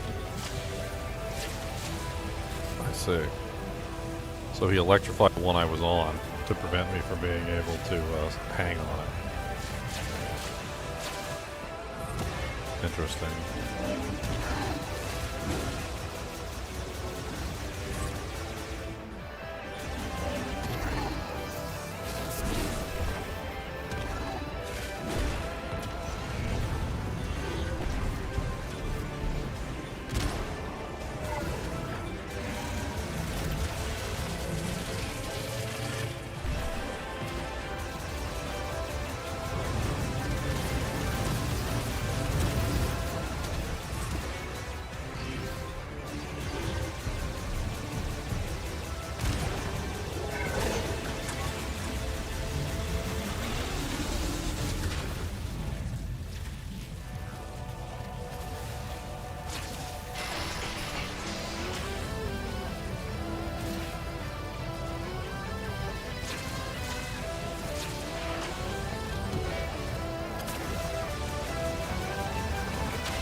got stuck against the pillar.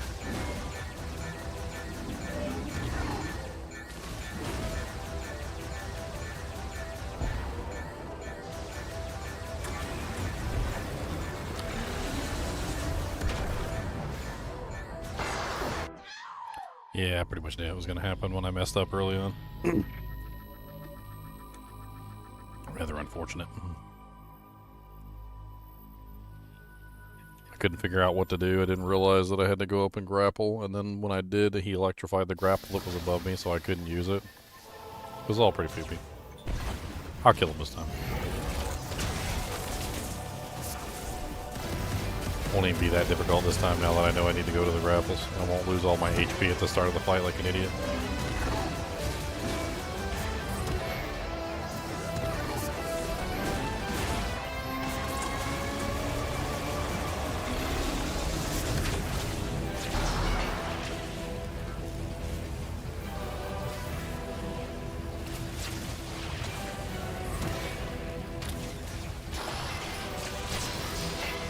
I say that, but then I'm dying. So apparently he like slowly walks across the battlefield and like starts to electrify some of the grapple points, which is basically what's going on.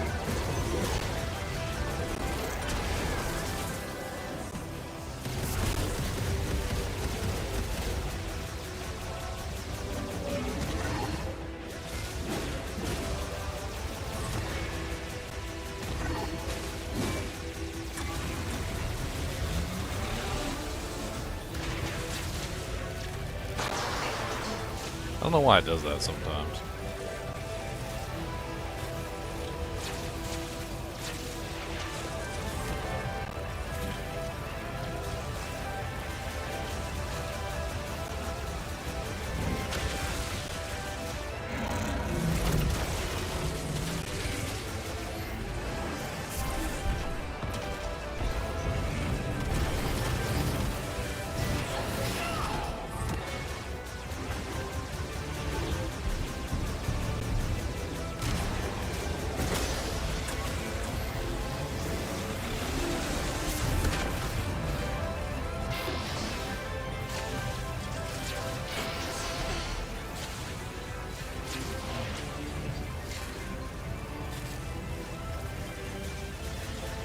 Why does it keep changing my freaking point of view? Like, I don't want to change my point of view. It keeps doing it on purpose. Something about the grapple, like, it uses the camera button as like a completely different button than all the other buttons when you're grappling. It doesn't make any sense. But only when you're grappling.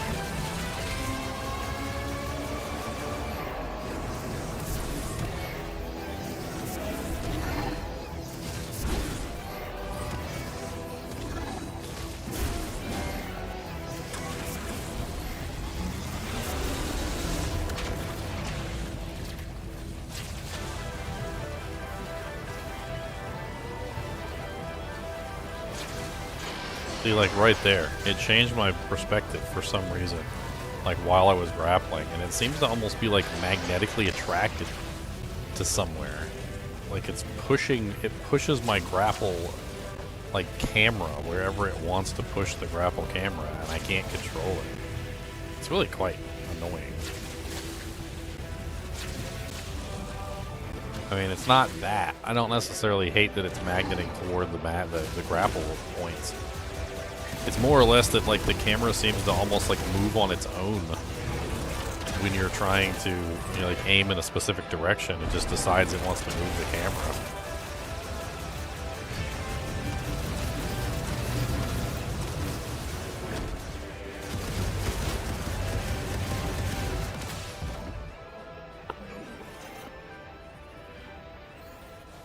No parry mechanics.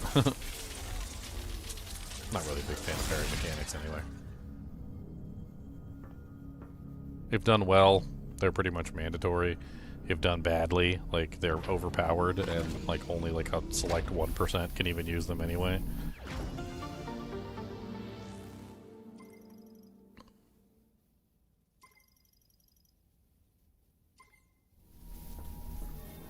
Alright, let me see if I can kind of like show you what I'm talking about with these grapple points. I don't know if it'll let me, but Let's give it a try real quick. Alright, so first off, let me show you how the camera moves when you're in the form. Okay, so when you're regularly walking around, the camera moves like this. Okay, that's your mouse. If you hold the right trigger, which is the lock, it moves your gun. Alright, but it doesn't move your camera. If you want to move your camera, you can't. You can only move your player. Right, so the camera is now locked. However, when you grapple, for some reason, your camera is no longer controlled by your mouse. Instead, your gun is controlled by your mouse. Also, when your gun reaches the edge of the screen, for some reason, Samus will just start turning her head in random directions. Like, you notice how, like, I moved my gun over here to the right side, and all of a sudden she started looking toward the left? What was that about? You can control the camera with the joystick on the left side, but it's really awkward. And then sometimes when you're aiming, despite the fact that you're aiming the camera, like if you move your gun this way, it starts moving the camera in the opposite direction. It's really poopy. Maybe there's like an inversion, you know, now that I think about it and I'm looking at it now, like more objectively, maybe there's like an invert feature on the camera when you're in that mode.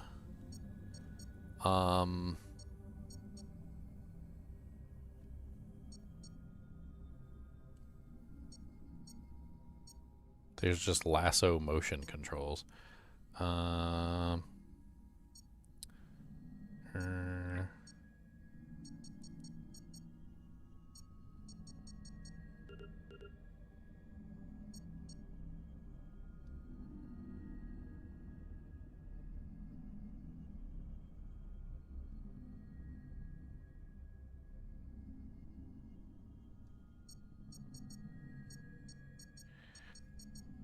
I mean, it could have something to do with inverting the X and the Y axis.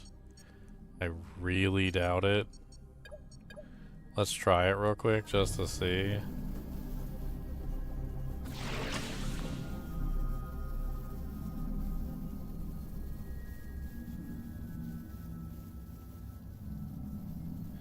She's still just like randomly looking in odd directions when you start moving the camera. Like, I don't understand what's going on.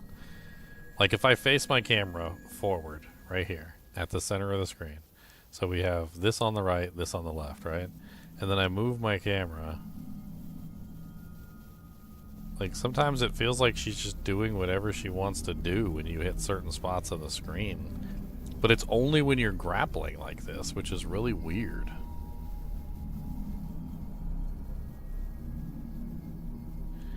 Now, see, because that messes with, I guess technically you can use that too. I don't know. I don't want that inverted. Yeah, I don't know why it needs to be inverted for that specifically, but I don't want that inverted anyway. It seems like the grapple is inverted. I think that's exactly what's going on. So the grapple is inverted for whatever reason. And so it's going in the opposite direction of wherever you're aiming, which is really freaking weird. But then like this, so if you're up here and you're using this joystick is not inverted. So if you invert the joystick, the up on this now goes down, and the down on this now goes up if you invert it. But if you invert it, when you move your gun over to the right-hand side of the screen, at least it will turn to the right. And if you move your gun over to the left-hand side of the screen, at least it will turn to the left. There definitely seems to be some weird control scheme error in the grappling system. Something that they need to address. I don't know exactly what they need to do, but it's awful. But only when you're grappling, so I don't really care. As long as they don't make me fight a grapple boss, which they just did. It wasn't that bad. But it was still really annoying when I was on the grapple hooks and my camera started just aiming in random directions. Thankfully, most of the time I was on the ground fighting him instead of being in the air fighting him. So I didn't have to worry about it as much. But now that I know what's going on, it's going to be a little bit easier to deal with.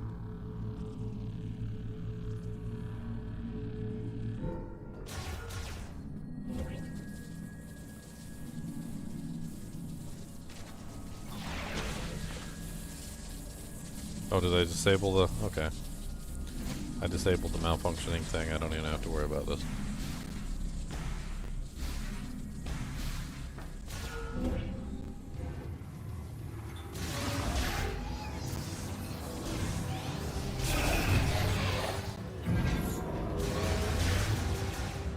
I don't have to fight you. Oh, thank you.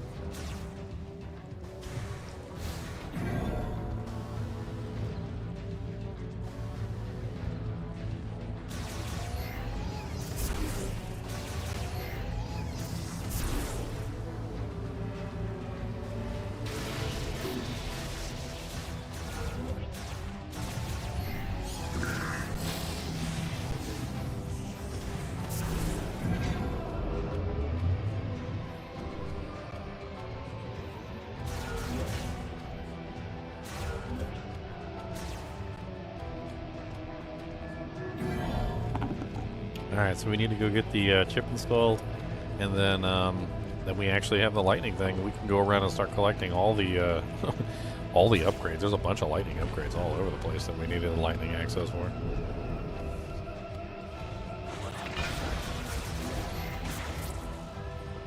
Oh, we can do this too. I forgot about this.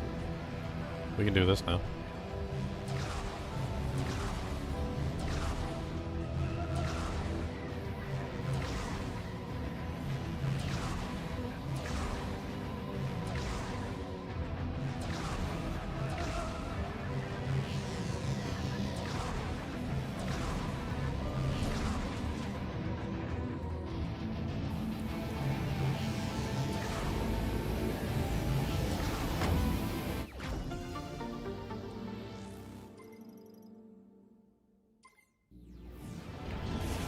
I had totally forgotten about it. It's just a missile expansion, but, you know, whatever. 10 more, 5 more missiles, 10 more missiles, whatever. I'm up to 110 missiles so far.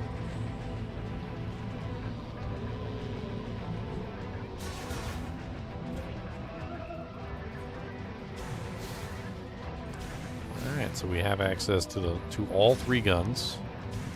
We can go back to the thing, get the gun installed. We can go activate whatever that thing is for the 3 guns. There's an upgrade. There's a bunch of stuff around the desert that we can collect now that we have access to all 3 guns.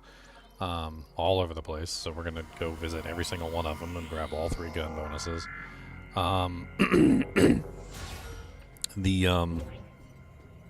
Yeah, a lot of stuff. There's a lot of things that we can get access to now. Like, way more than I originally thought. The door, there's like doors, lightning doors all over the place that we can open. There's a whole bunch of crap all over everything. We're gonna be running around all over everything, installing the lightning gun or using the lightning gun.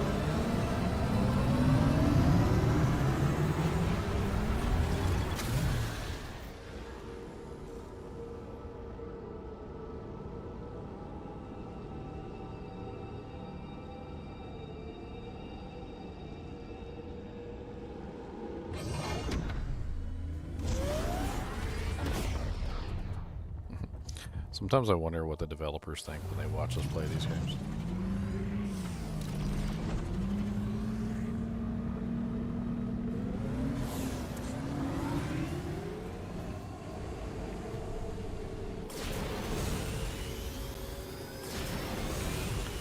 Alright, so the first one... Actually, the first one's right there. What am I doing?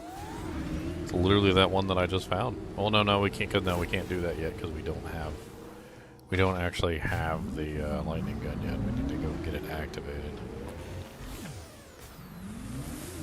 Yeah, that kind of sucks. I'm not really sure why they did the whole like engineer has to activate the thing, doodad, doohickey thing. It was kind of cool the first time, but at the same time, like, I don't know. Maybe they could have found another way.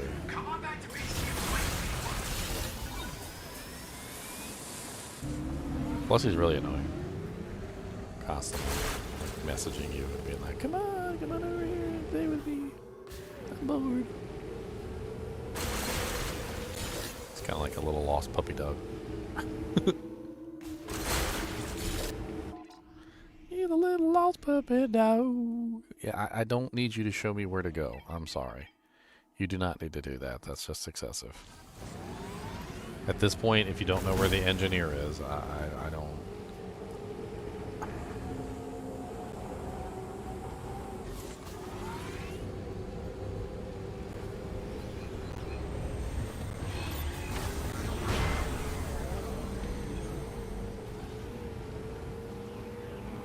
Could you imagine, like, if a video game, like, say Diablo 2, as an example, could you imagine if like, you were in Act 5, and they were like, go talk to Cain, and then it, like, flashed up the map, like, showed you where to go, highlighted where Cain was, flashed on Cain, a big giant marker. Like, if you don't know where Cain is, if you're in Act 5 and you don't know where Cain is, what are you even doing? Like, I feel like that was just a bit excessive, like hand-holdy right there. Like I've gotten 3 weapons, like multiple upgrades.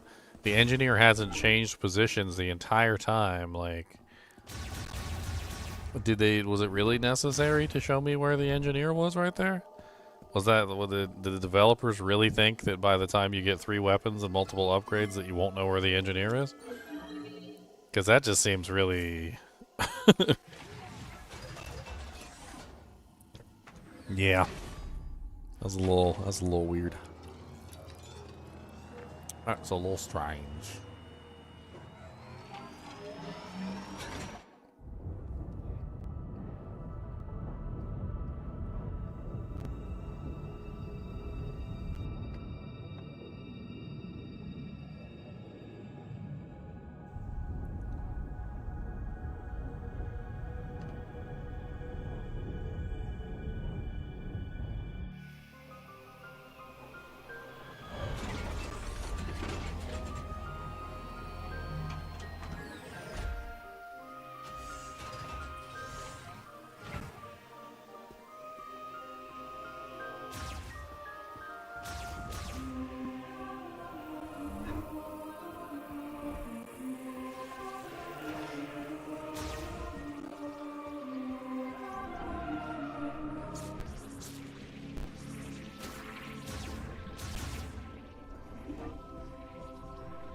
You'd make it out of there.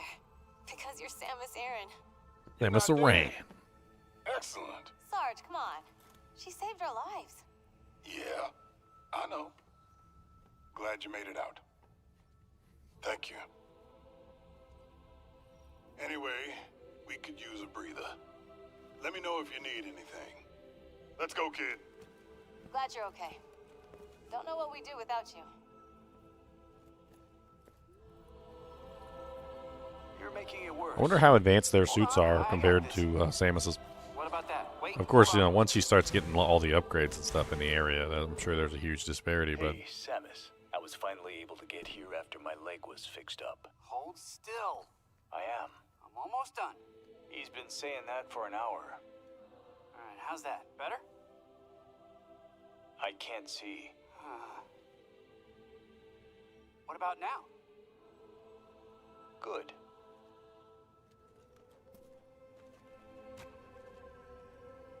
Welcome back, Samus. You found a new chip, right? Let me see it. I'd love to see the chip myself, but could you wait until we get to the holo table? No, I cannot. Ooh, they're cooking snake. I think that's the snake on the barbecue over here. With a makeshift barbecue chair. You cooking snakeums? I like snakeums. Who doesn't like snakeums? Mackenzie told me all about the biolabs in Icebelt. The Grievers. They were once Lamorne. Tragic.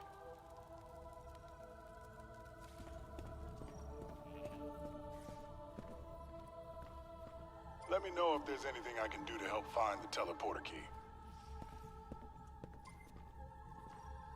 Mackenzie told me we can get home by using a teleporter. Wild. Let me see what you brought me. This also looks like a circuit with a chip inside. This one's gonna be fun. Just like I thought. With a few tweaks, you'll be able to use a new shot.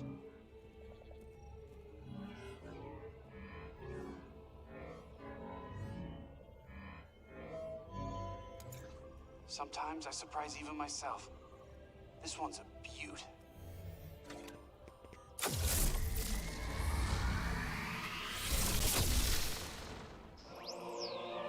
Thunder shot acquired. New type of shot accessible. Your butthole.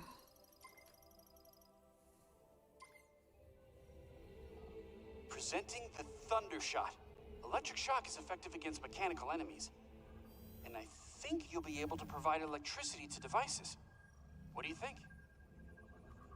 All right. Let me know if there's anything else I can do to help you out. Okay. Do I have enough green crystals? Do not. Go shock them with Thunder Shot.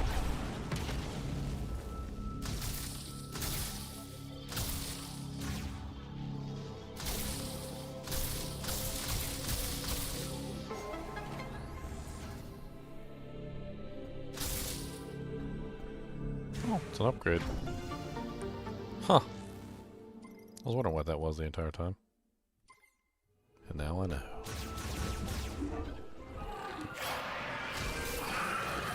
It'd be a shame if somebody electrocuted you. Alright, through the Thunder Room now.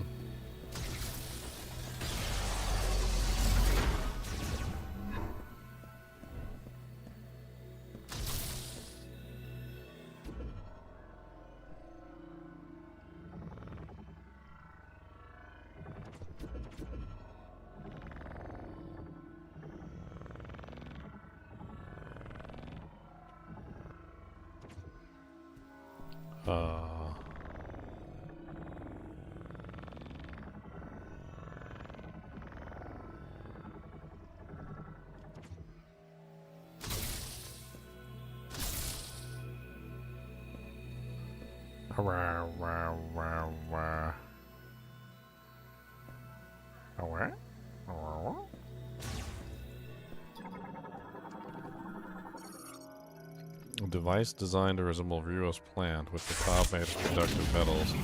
Once it has received sufficient electrical charge, it will activate. Object made of conductive metal and stone, height and direction of the connected devices can be adjusted using psionic abilities.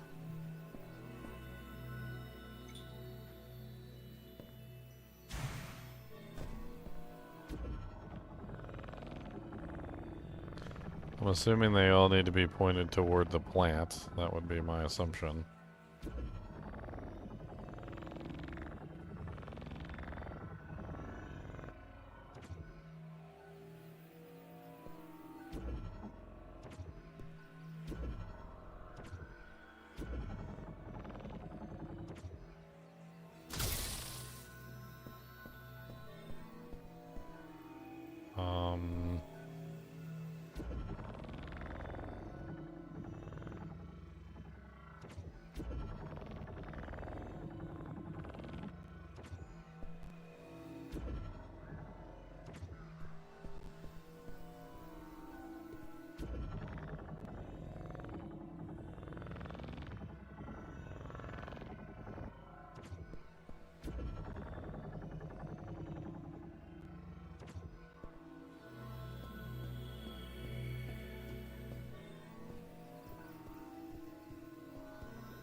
One who properly controls elemental power will lead the way to the future, guiding a soul to a mind out of peace.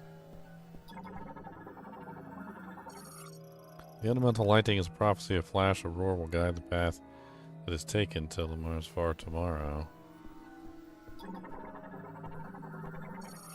When lightning binds the way of the instrument, vivid colors and rich accomplishment are brought to each day of Lamorn.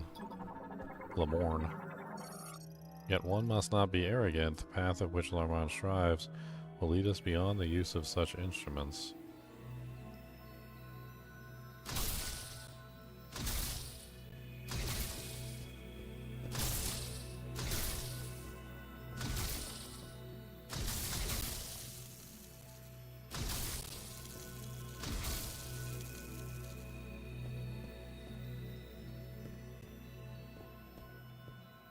I'm so confused.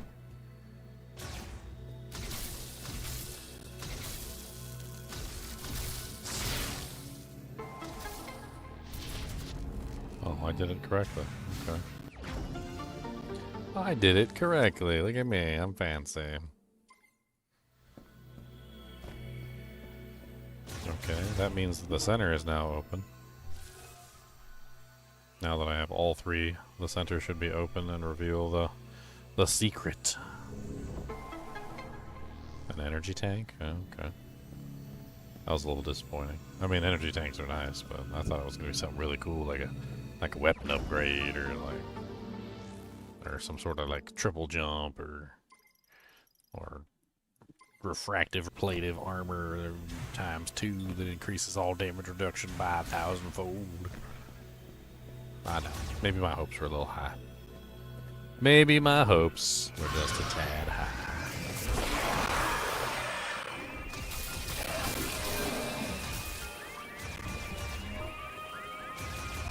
Alright, now we need to get out there and start opening up some of these lightning doors. There's like 1,000 lightning doors, and we're going to open up all of them. I don't think we're going to go straight to our destination. But there's tons of temples, and every single one of the temples pretty much has a lightning door on it. I think all the ones left that are still marked are lightning doors, so it sounds like we got a lot of stuff we can potentially do. Unless some of them require additional things beyond the lightning weapon, but we'll see. Usually a lot of green crystals in them too, so we can potentially get our next upgrade from the green crystals.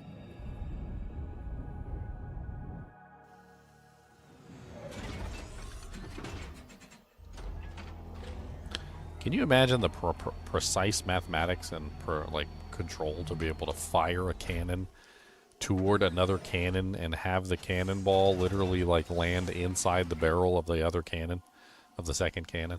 That just seems like absolutely astronomically difficult.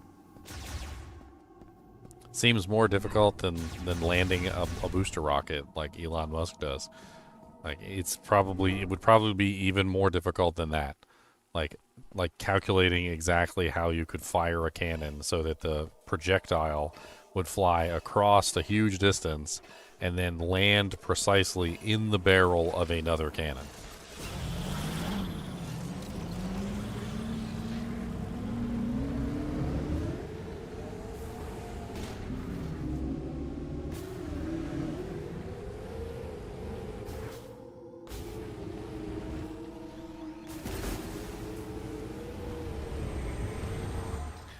Alright, so closest one is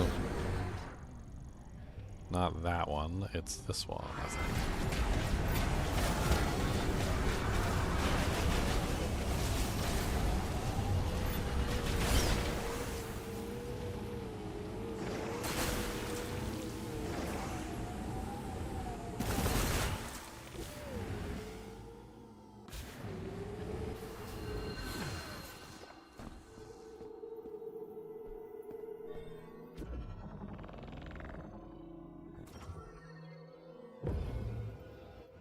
And if we get it, we take it off the list. That way we know we finished it.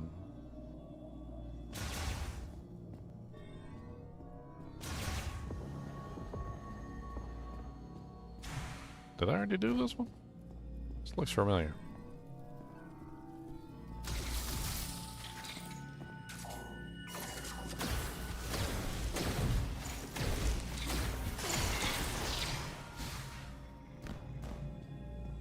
I did already do this one. I guess I never took it off the list.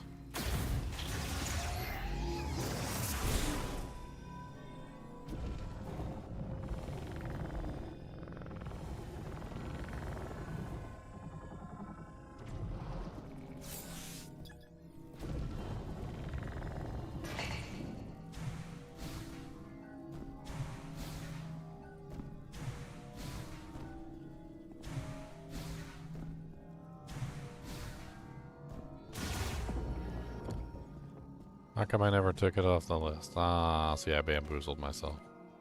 Okay, so this one's already been finished. Way to go, Ginger. You didn't take it off the list, you dirty hoe bag.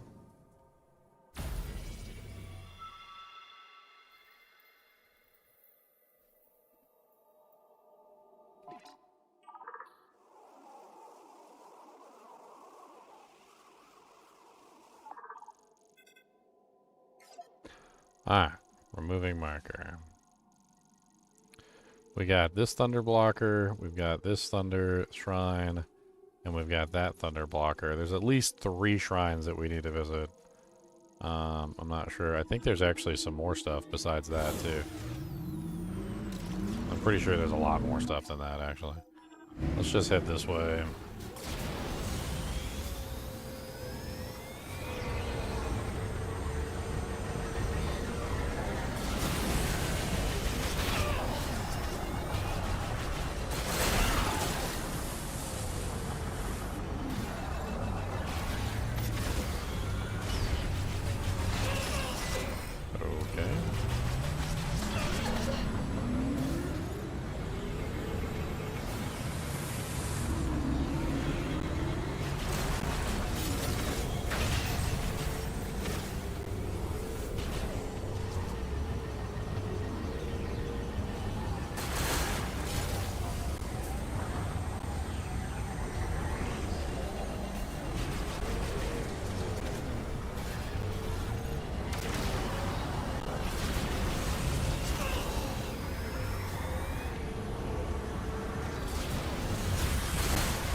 More crystals.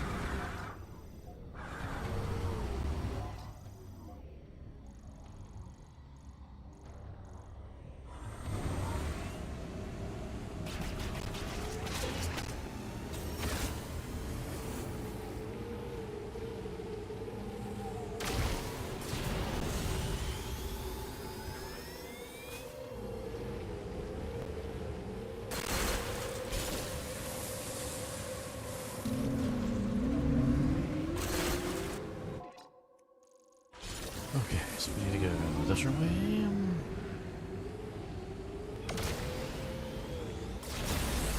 Are these respawning or something? I don't know. Stop your shot. Open up areas that were locked before. You may want to explore places you've already been. Oh, yeah, that's what I'm doing.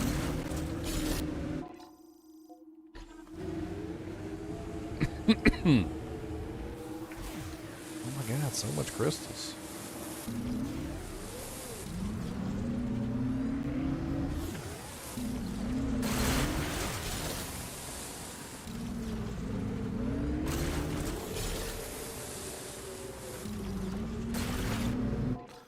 So many crystals, dear Lord Jesus. Where do these come from? Maybe they do respawn. I can't believe I missed all of these. That doesn't even seem like them.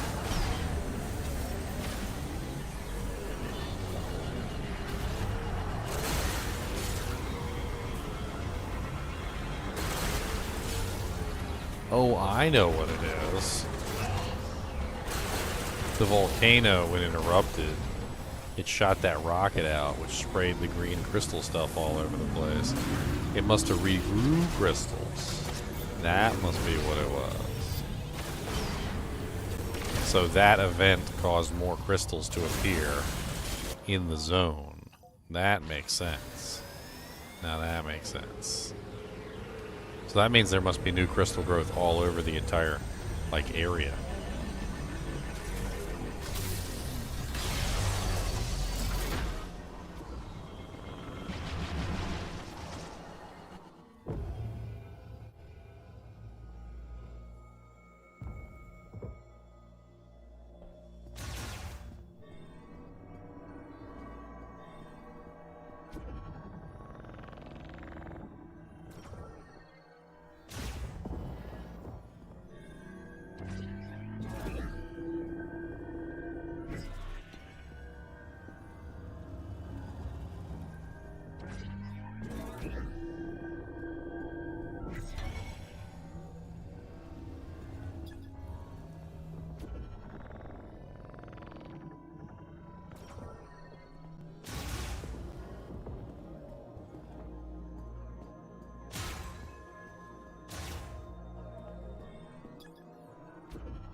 So this is like if you fall down. Oh god.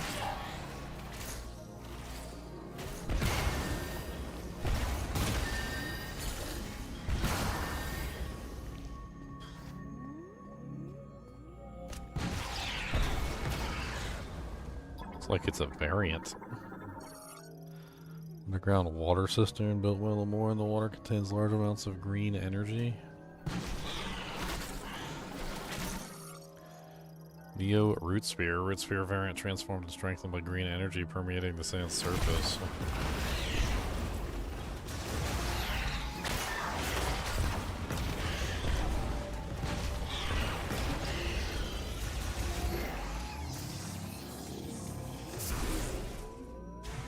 Super Metroid was the last Metroid you played? So 2D? Metroid Prime 1 was like goated. It's like one of the best freaking ones. I think you'd really enjoy Metroid Prime 1. The remaster is on the Nintendo Switch if you want to play it. Originally came out on GameCube. And then there was the Metroid Prime trilogy, which that was 1, 2, and 3. I believe that came out on like the Wii.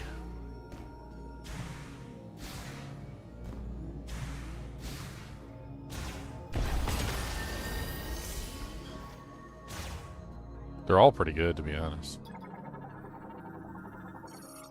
Mote sockets can also be removed. Okay. So I can rip it out.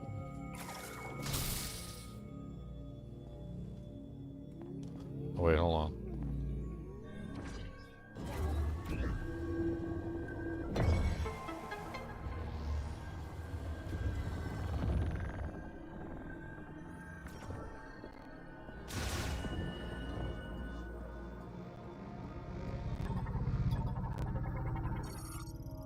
Amplified ice shot requires more ammo to use, launches several freezing rounds with more offensive power.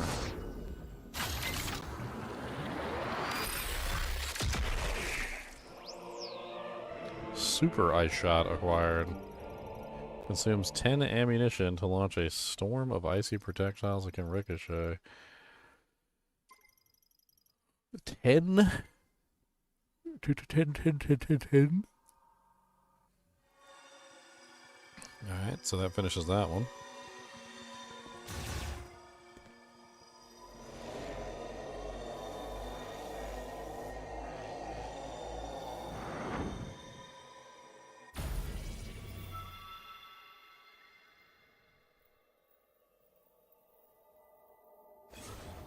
Alright, so now we go toward... Let's check this mech part one here. Some of these mech part ones did require electricity to harness, so I don't know for 100% sure, but they could be.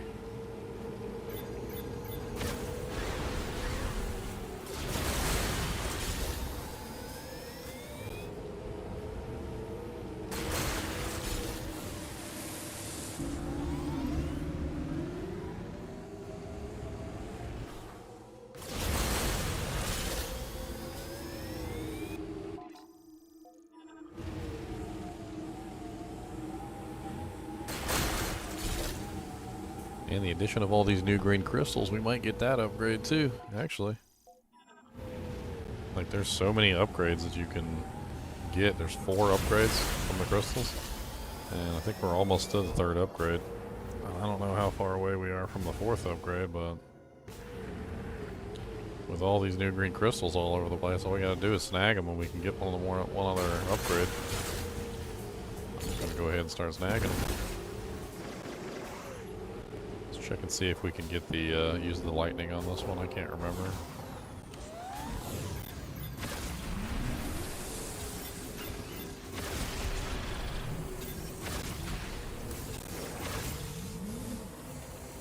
I don't remember. I think this one is the lightning one.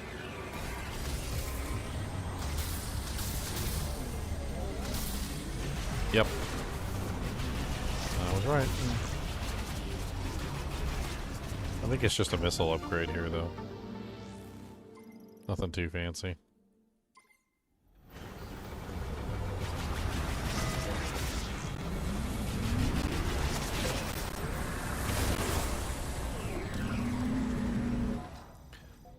Alright, there's there's a mech part here too, so we're gonna leave that. I do need to remove this one though. Didn't you come across Thundershock blockers in one of the Lamorne facilities? Like Icebelt. Alright, so that one is done. Let's go to this one over here. So that one is just like northeast.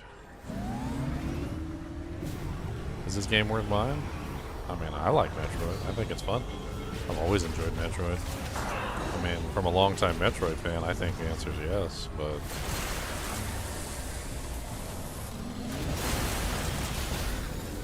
I mean, do you enjoy Metroid-style games? I mean, it's an entire genre. It's literally called the Metroid genre. Like, there was an entire genre named after Metroid. It also usually includes Castlevania, because Castlevania sort of has the same kind of setup as Metroid, but not quite. Which usually is usually why they refer to it as Metroidvania, because some games are a little bit more like Metroid, and some games are a little bit more like Castlevania. So that's where you end up in the Metroidvania, like, vein. I mean, if you are a fan of Metroidvania games, there's not very many Metroid games better, or Metroidvanias better than Metroid. And this is definitely no slouch of an entry in the franchise. I like it. I feel like the Metroid games have never been like the most popular games though. Like, as far as whenever they launch, although a lot of people are excited about them, it's not like a mainstream form of excitement where everybody is excited about it, because it's, you know, it's like an acquired taste, I guess.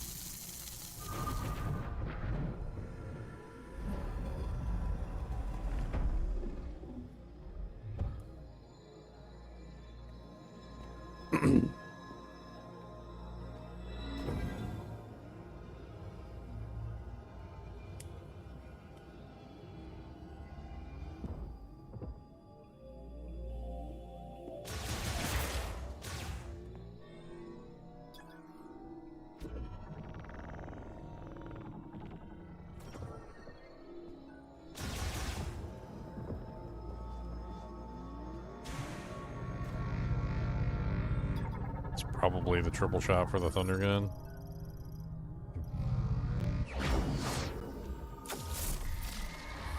Nice. So now we have the charge shot.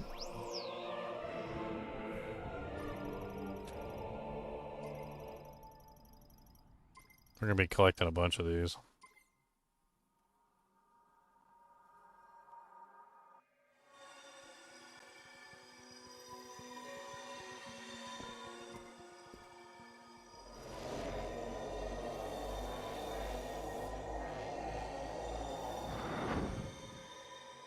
Blinding.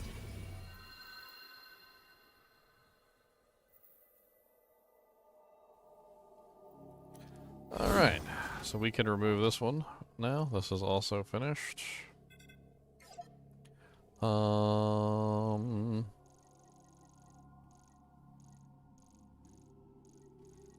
This one for sure up here we can access. I know that. So let's go up there and let's access that one. That one's got a thunder blocker on it.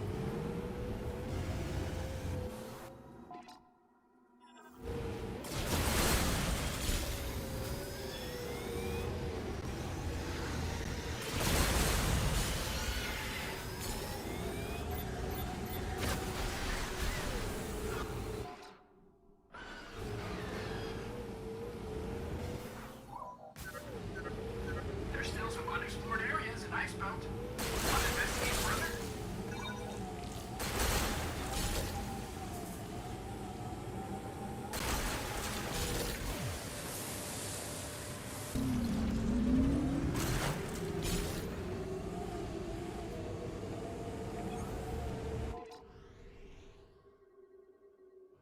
I don't need you to point things out to me.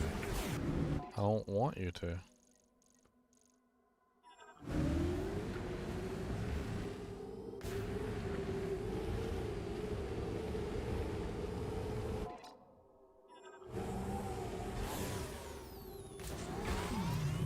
Old dang hand-holdy.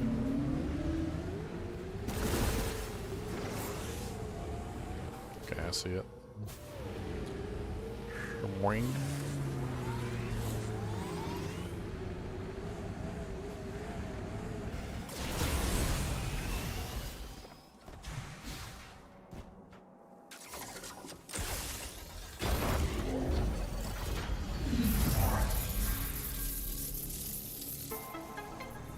Hell's that? Viola boost tank, okay.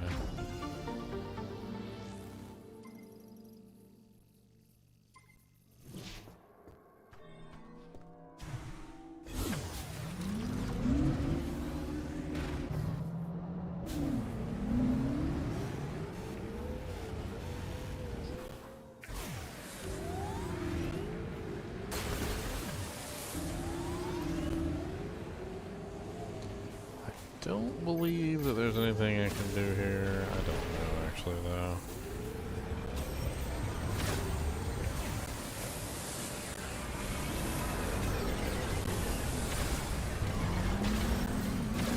Ha ha ha. You hit the dang thing and blew up.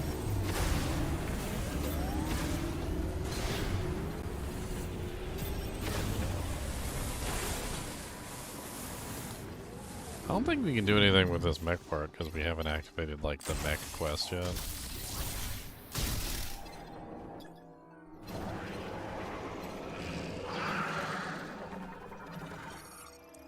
Sand creeper.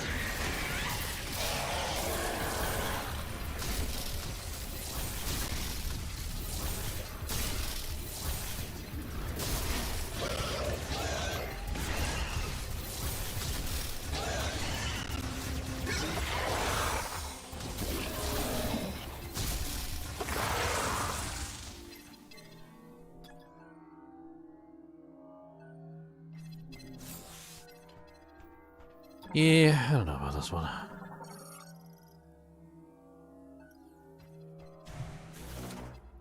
Okay, so we need to go up there to that one.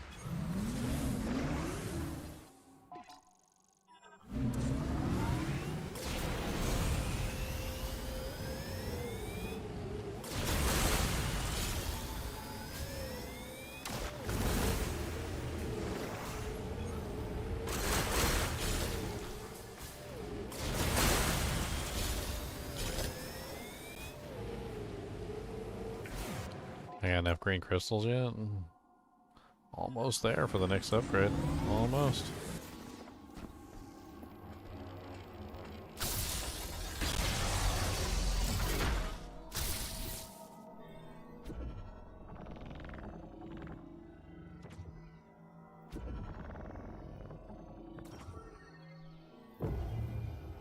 Alright, what the hell's down here in this one?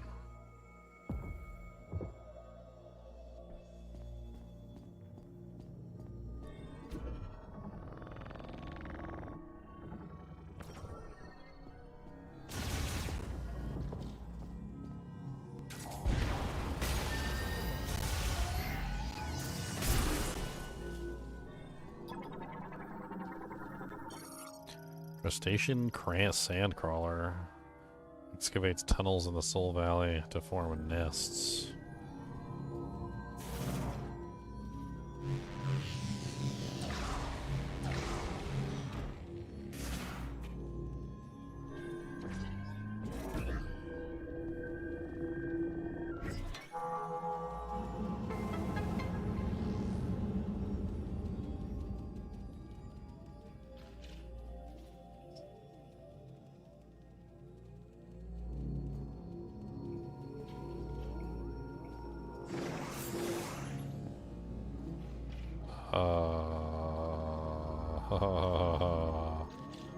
I don't think we can do this one because we don't have the mag rail yet.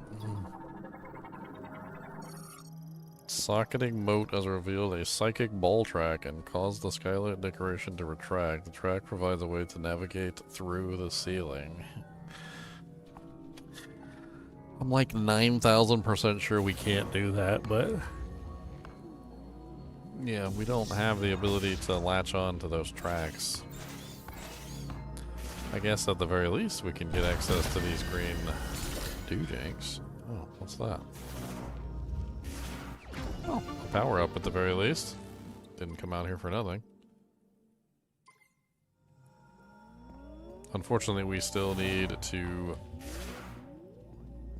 come back here later because we don't have access to the actual upgrade from this zone. Hey, but at least we get all the green crystals. I think we actually might have enough for an upgrade. Looking good.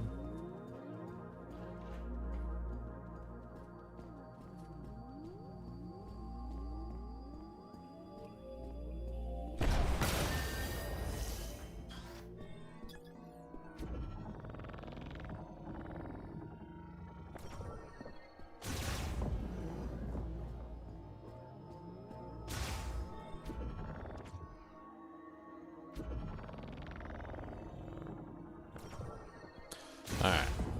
If we can find the magnetic rail thing, which is obviously very far away from us at this particular point, that seems to be one of the later upgrades, because I've been seeing that thing everywhere, and I don't have it yet. We'll leave this one on the map, because we didn't successfully complete it.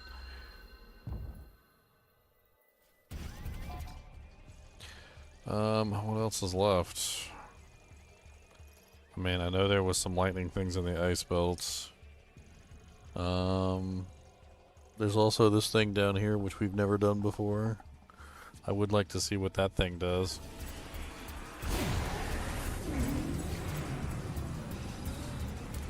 Nope, wrong way. A little bit more this way. Yeah.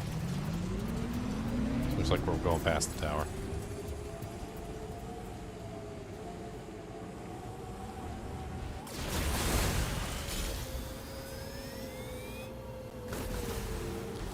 And am I almost there on the green doojanks? I am past it. So we're at the point where we can return to the tower and get a power up.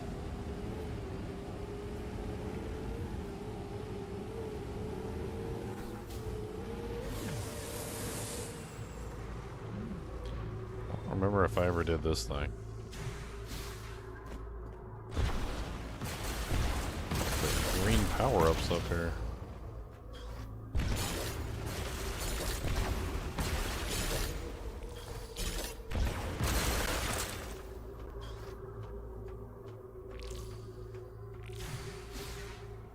Holy green power-ups, Batman.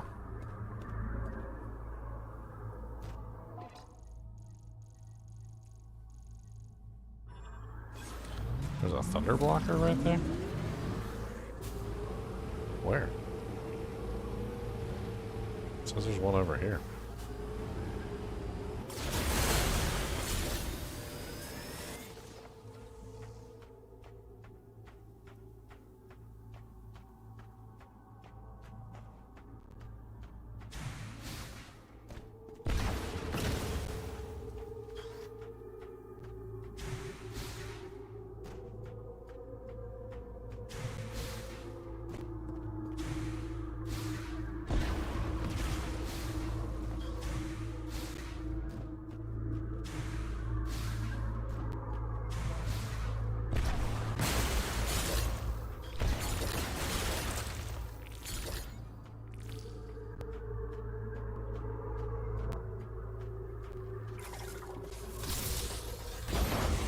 Looks like it's another Viola boost.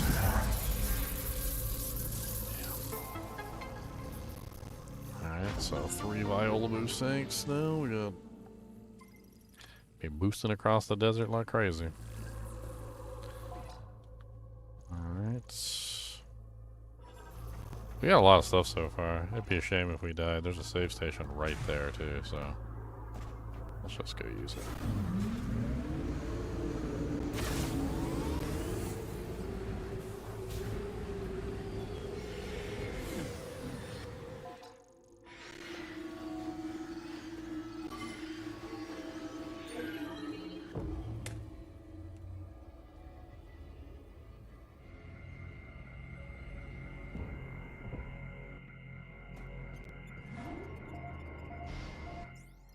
Save progress, yes please.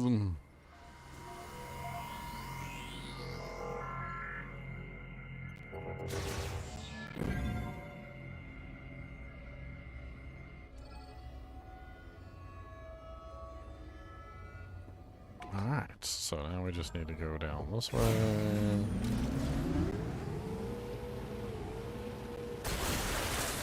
Missed the whole dang cluster.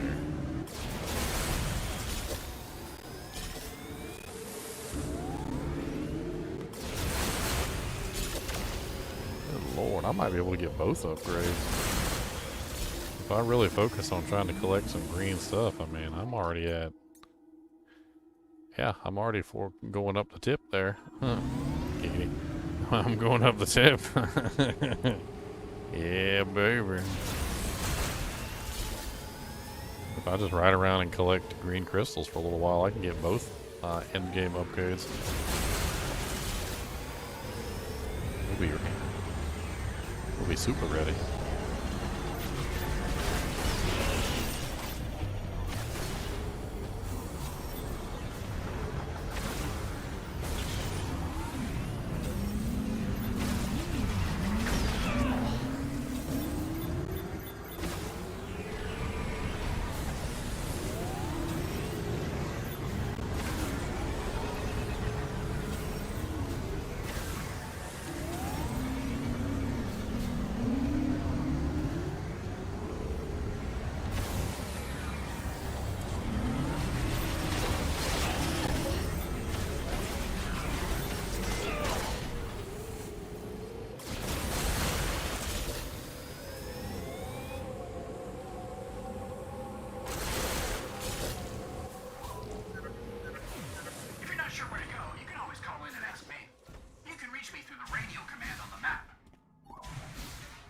Did I do this one yet? I can't remember.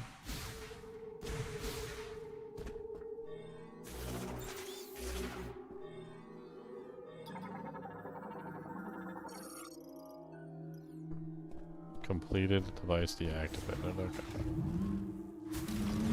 That's not where I was supposed to go anyway.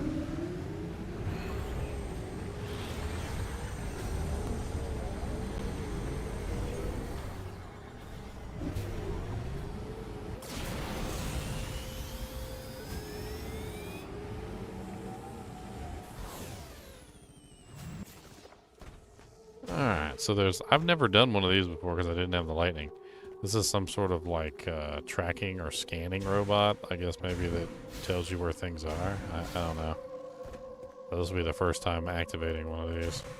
Maybe he flies up in the air and does like a scan of the area.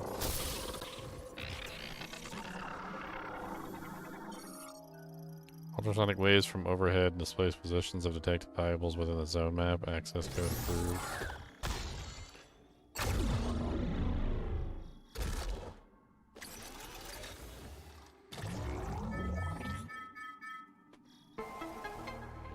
Area map updated.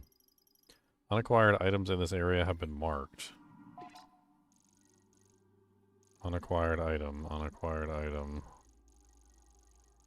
Oh, some of them are not on my list. Interesting.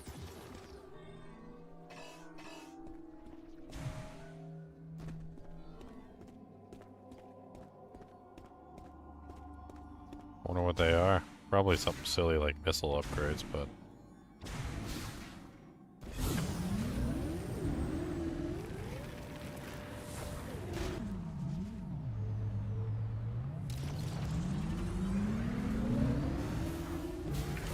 if there's one of those in every single zone, which I think there is, then I can very easily determine whether or not I've completed a zone just by using those things.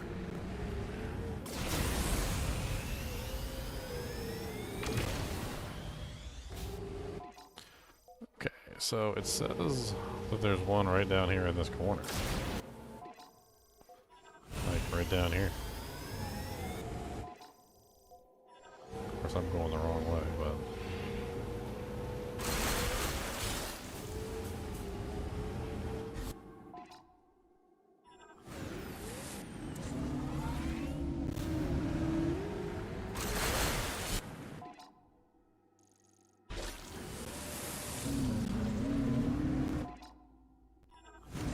is it pointing out these things?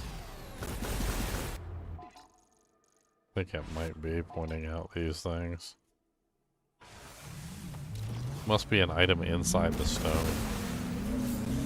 Interesting. Yeah, I don't think I can do anything with those.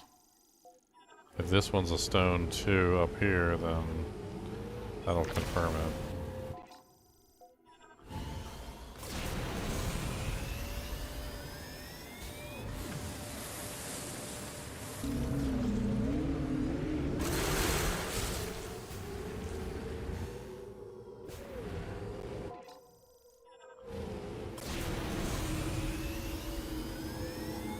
Not exactly sure what I can do to break those things.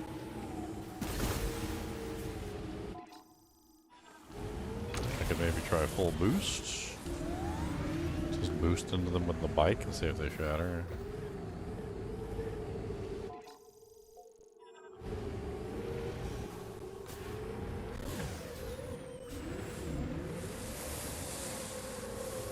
Let's say there's anything here, but I do see something here.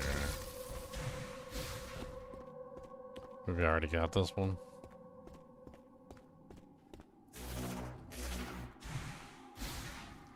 Yeah, looks like I already got it. So what the hell is this thing? It's like right here. Is it on top of that cliff? Certainly seems like it's on top of that cliff.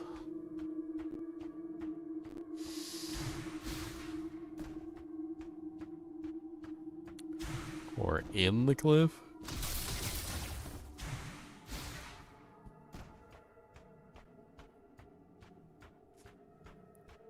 Huh.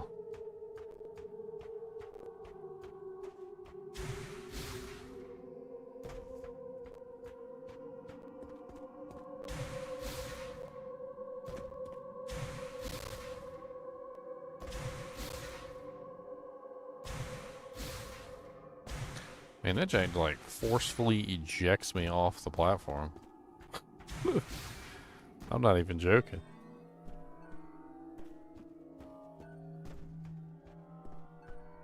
I don't see anything over here at all. White crystals, because I've already collected.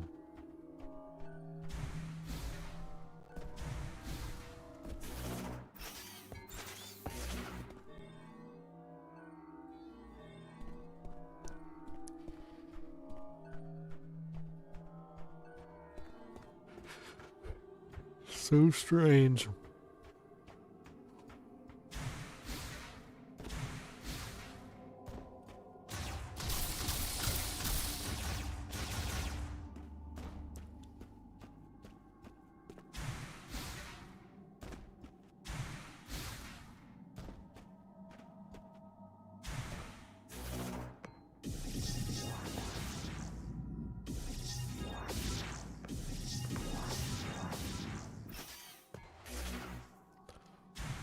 I wonder if that's a mistake or something. 'Cause I don't see nothing up here. Unless it's on the very top of the thing. I mean, what am I supposed to do? Fly? It just says unacquired item is there. And there's like nothing there.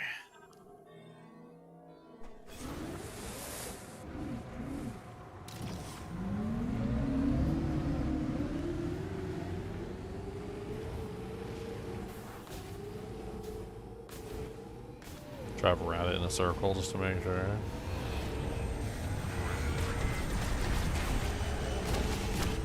Oh, I'm pretty unforgiving there.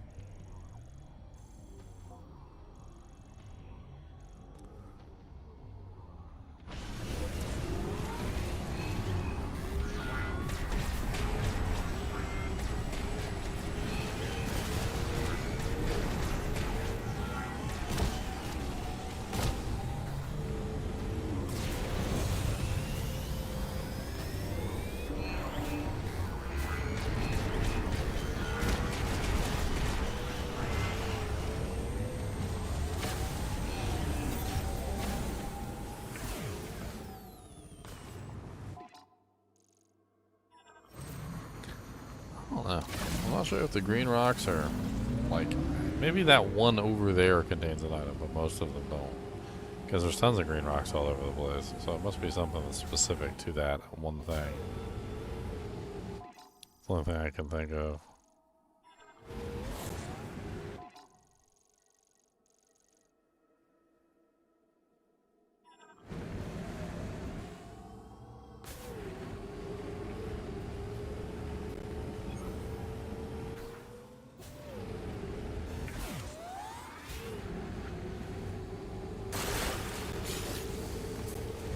No, I left the crystal.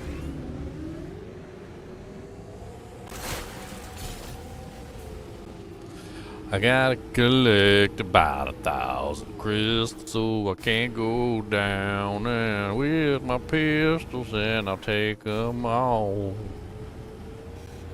down to the mall. And I'll sell my crystals to the crazy lady with 1,000 crystals in the oasis down at the mall. I'm gonna sell 'em all, 'cause I need every single crystal that you got down there so I can pistol up at the desert. What are you gonna do with all these crystals? You don't need to know. Just like fill the bathtub with them. The bath with the crystals. Gotta take a bath with the crystals. I'm gonna take a bath. Take a crystal bath. Um.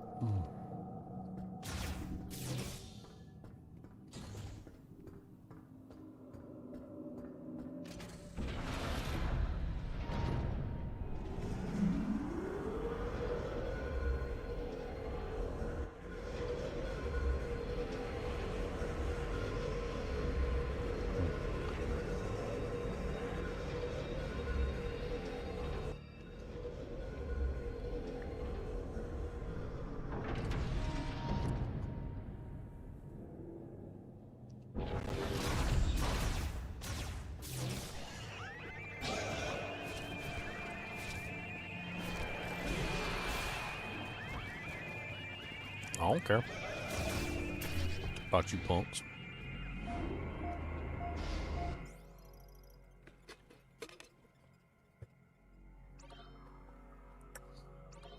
Man, driving around on that bike when you ain't got nothing to do, nothing to look for. It's like driving around in a real car. You'd be like lulls you to sleep and driving around in that thing. You'd be like,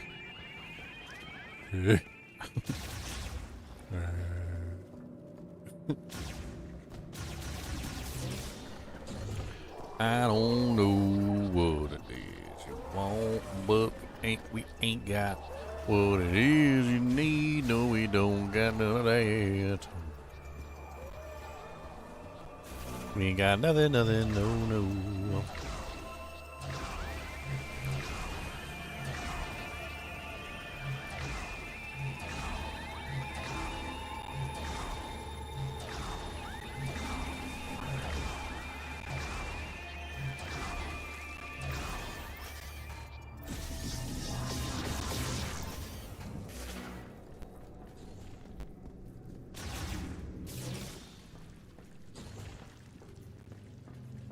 Right. So we've got that area up there that we've never been in. It's definitely an electric lock. It's kind of electric locks all over the damn place, so we're gonna be backtracking for a while.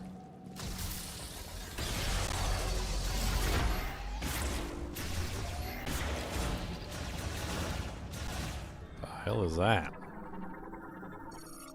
Heavy-duty barricade clamp used to seal doors indefinitely. It has fused to the door's metals. Its release is effectively impossible. I mean, you could always blow the door up. Explode the door and make it go like an atom bomb in a show where nobody dies. And a man survives in a refrigerator. Data corrupted. Non-functional storage gate is completely severed from circuitry and is no longer operational.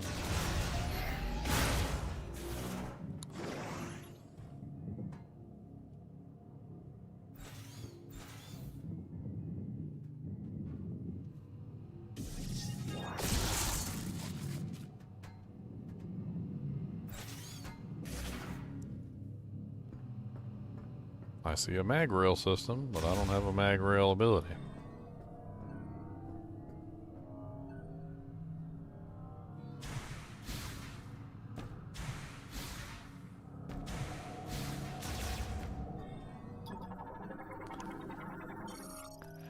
Galactic Federation Battle Android VUE 995. Currently dormant, all systems nominal, with 58% battery charge remaining. Can be activated via startup switch or using an electric shock.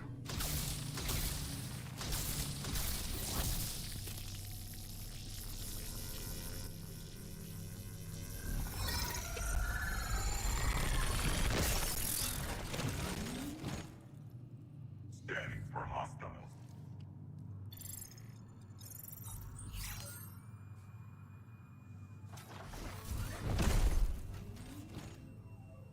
Greetings, Abbas Aaron. You have a new suit. I am View 995, Galactic Federation Golem pilot. Pleasure to make your acquaintance. I am not receiving signals from the Federation base. Perhaps we are out of range. I will accompany you. Galactic Federation. The VUE 995 is a battle android. We gotta do this in a cool voice, man. The VUE 995 is a battle android used by the Galactic Federation. He was originally developed to replace humans piloting aircraft and vehicles, primarily fighters and armored battle mechs. He possesses significant combat prowess with strength comparable to heavy machinery, and a standard loadout that includes shoulder-mounted launchers designed to fire several small missiles at once. At the heel of each VUE 995 palms is a sonic boom device that emits frequencies capable of disintegrating organic material, which can be used for support functions such as obstacle destruction as well as threat elimination. Though his programming is not designed to allow for emotions, there have been reports of emotional simulation when in operation for longer durations.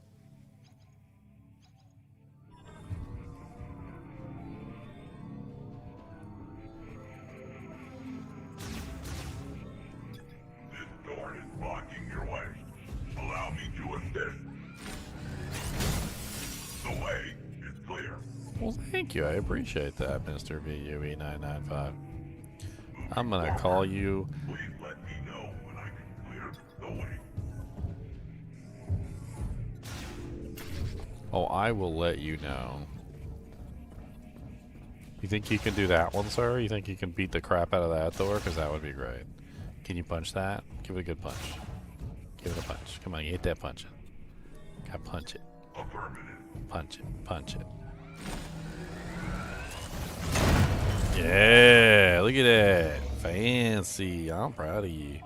That's, you know what? You can come with me all the time. We can hang out. All right, you gonna be my little doggy. I'm gonna call you Kubus. You know what? That's your name. Your name is Kubus. Kubus the monster robot.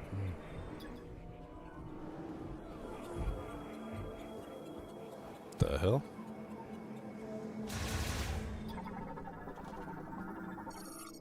High insulation multi-layered tempered glass cannot be broken by standard firearms. It can be broken by this robot, though. You gonna punch that glass? This path has been weakened. You should be able to destroy it.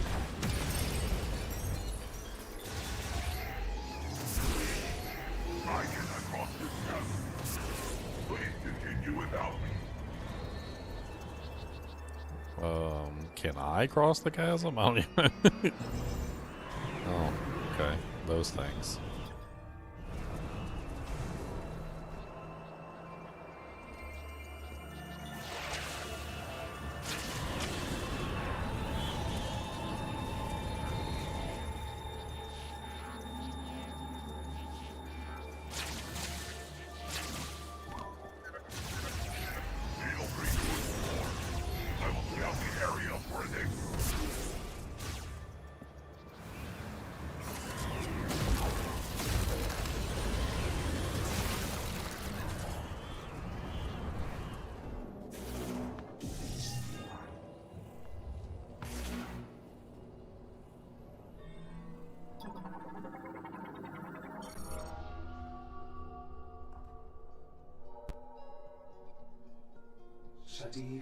Chosen one. To preserve the essence of our world, we would create a civilization which does not rely on resources. To obtain this goal, we developed a solution. We would grant psychic abilities to all Lemorn. The discovery of psychic crystals made this possible. Throughout history, few Lemorn possessed psychic abilities. Those who did were born with powerful crystals embedded in their forehead. And those who were not born with these gifts would learn to manifest them simply by embedding a psychic crystal in their forehead. With this procedure, we brought harmony to our world, Vuros. Though it would not last. Tragedy befell us. In the wake of the green energy power that fell on Lemorn with crystals embedded in them, they were lost.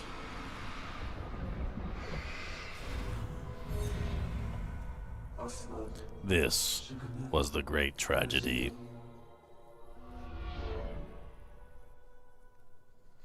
They were lost. Got my way, little punks. I got work to do now, okay? No, I'll get your little booty cheeks down there. Don't tell me what to do. Punch you right in the poop.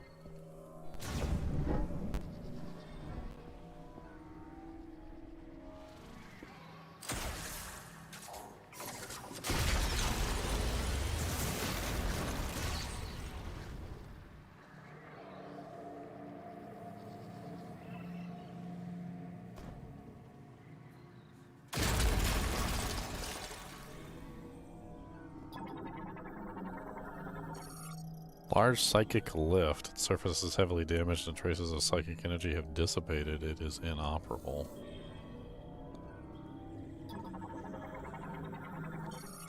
Seek the depths, chosen one, to ascend to the stars and prove your worthiness. Unlocks, okay.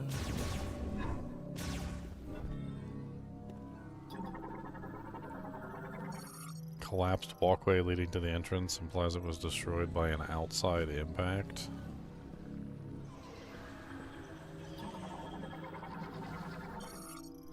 Sculpture of Vakun, Lemorn priest and creator of the psychic lock device. The pedestal has 2 psychic mote sockets.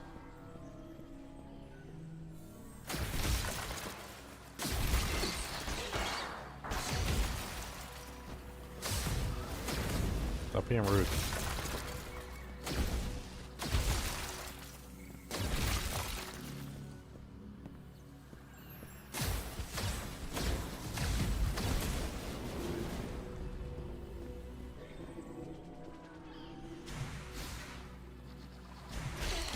They're like bomb spots. Conducts it to the linked apparatus, psychic sensor.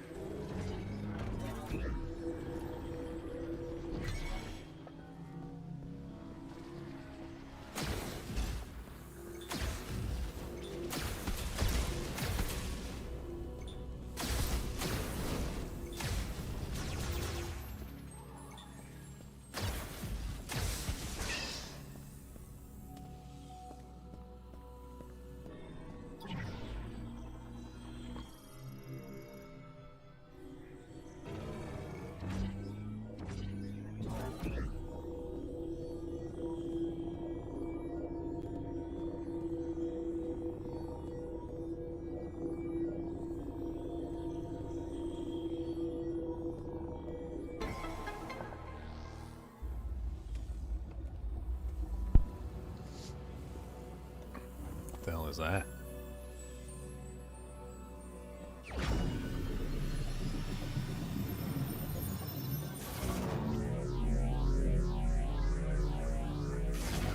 I think that's the mag rail. Spider ball, yep, that's the mag rail.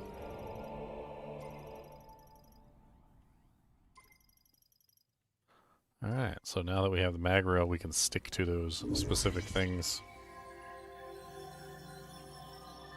And this also means that we should have access to a bunch of new upgrades, too.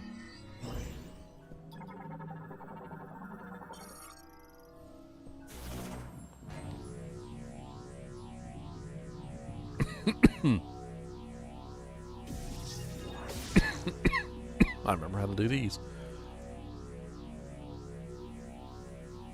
I'm a little bit worried about this trigger button, like, constantly disabling itself all the time, though.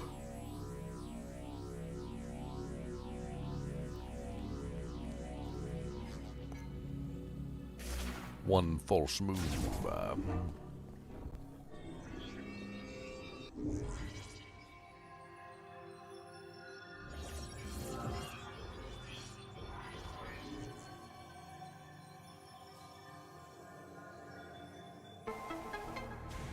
God, I really want to make sure we know what we're doing.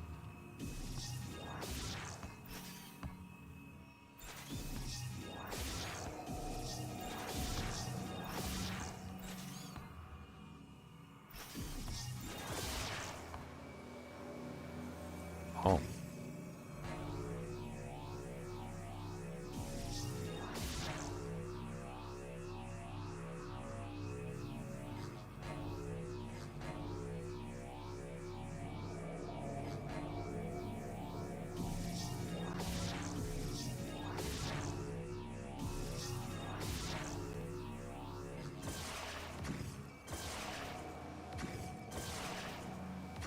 That's kind of neat.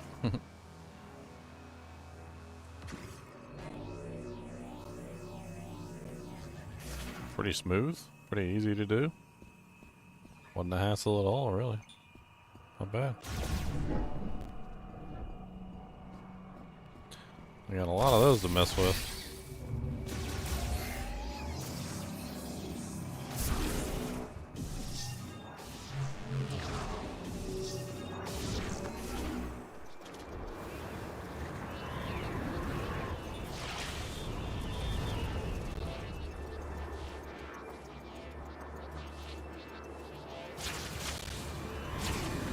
And down we go into the pit. All because my camera keeps changing directions randomly.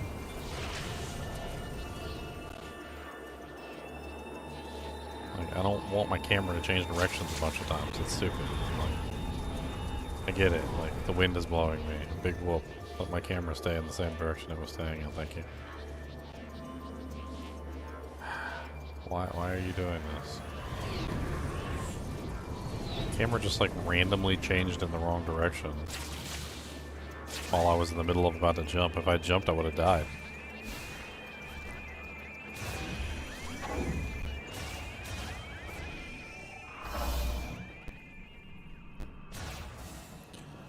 Okay. I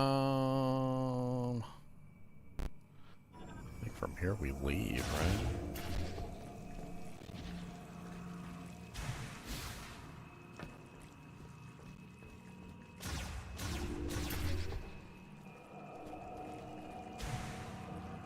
I don't think there's any other, like,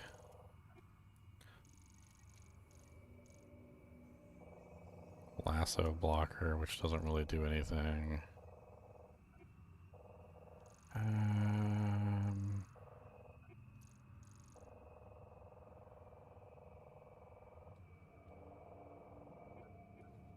No, I don't really think there's any lightning blockers, any more lightning blockers anywhere than those, and I don't think there's any spider ball things here either, so I think we're good to leave.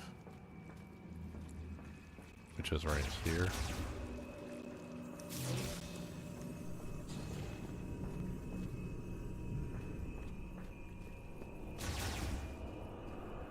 I do know where a bunch of spider ball things are, though. For sure. Like, freaking, I know at least where like 3 or 4 spider ball things are.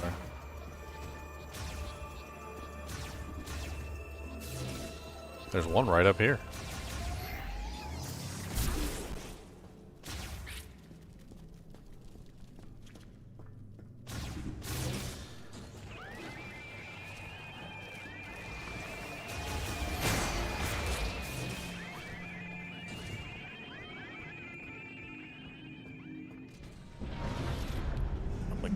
Booba's booty cheeks. Booty cheeks, booty cheeks, booty cheeks. Look at that chicken leg. That's a chicken leg right there. That's a chicken leg. That's a chicken leg. That's a chicken leg. That's a chicken leg. That's a chicken leg.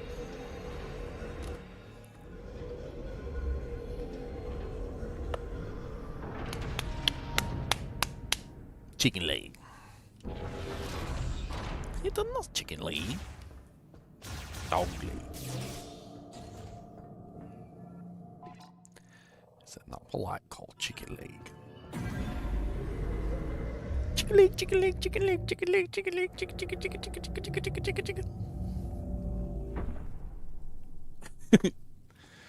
Cody stares at me sometimes like, I think something's wrong with you in the head. He's like, I'm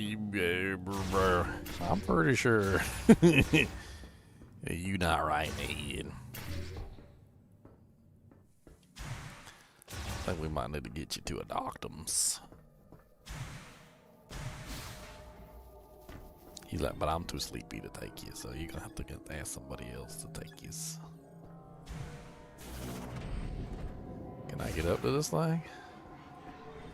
I don't know if this one is. A track composed of psychic energy, often sudden or regular occurs. Once materialized, they can travel using the boost ball. I don't even know if I can get up there. How the hell do you get up there?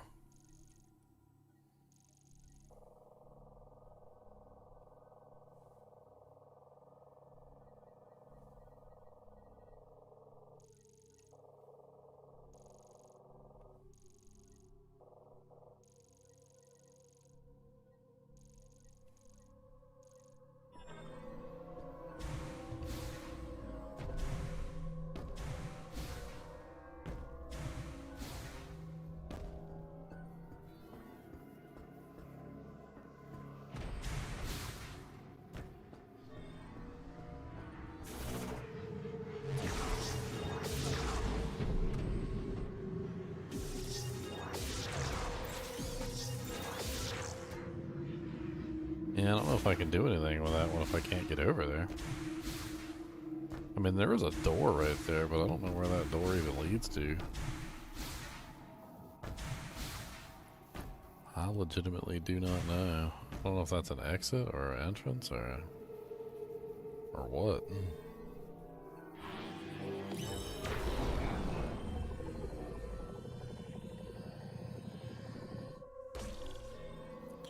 Looks like there's a force field blocking that area.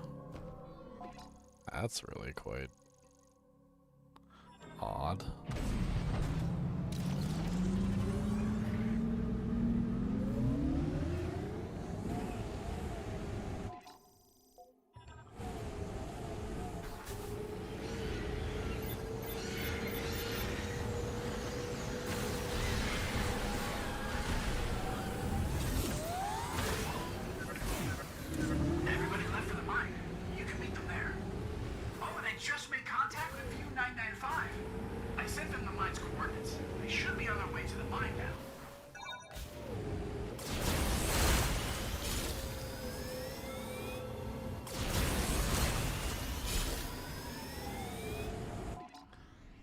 Haven't been in the mine yet.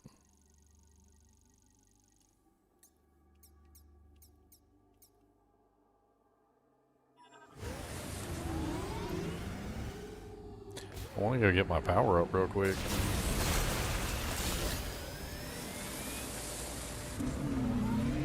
I got one of these green crystal power ups coming to me. So I think that's what I'm gonna do first.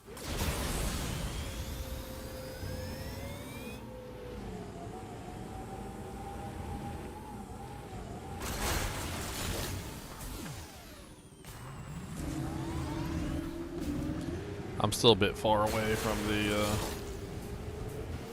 like the last green crystal upgrade, but so be it. Just gotta keep collecting. I mean, I need what? Pretty much the whole last upgrade. I don't really, there's no like number value or anything. It's not like they tell you exactly how many you need.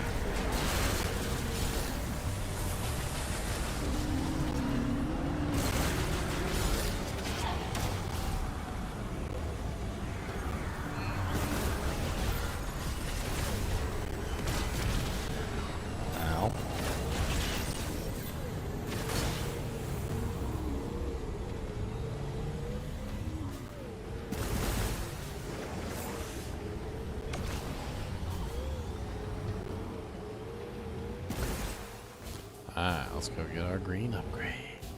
Upgrade, gonna get my upgrade. Upgrade, gonna get my upgrade. Upgrade, gonna get my upgrade. Upgrade. I don't know what it is. Last time I got projectile speed increase for my main cannon. I got like projectile increase for my charge, or like a psychic cannon. Like I think it was like a damage upgrade. I can't remember. It was a bunch of crap. Won't take us that long to go check it out anyway. And then once we get the final upgrade. The final upgrade. Do-do-dee-doo. Do-do-dee-doo-doo. Do-do-doo. Shoot, it looks like an egg or like a football.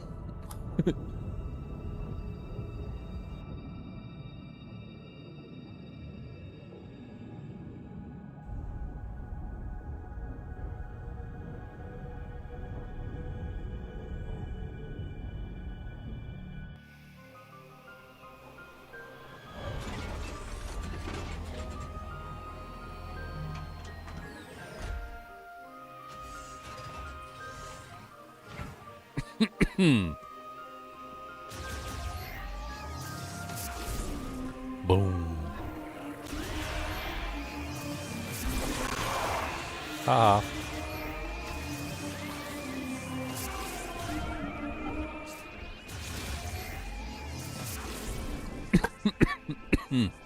Alright, so we need to go. Stay away, could you? No, I'll say never mind. We go this way.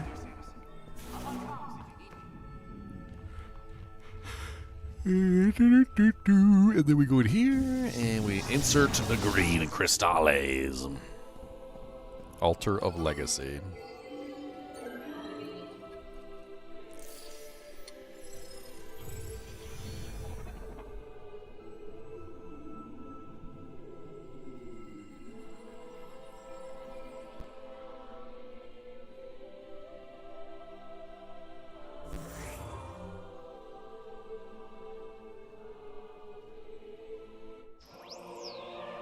Green energy crystal finder acquired. The radar will now display locations of green energy crystals. Ooh, okay. We might be able to get that final upgrade after all.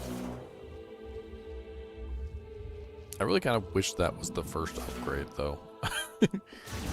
Like, real talk, that seems like a first upgrade material, like, scenario.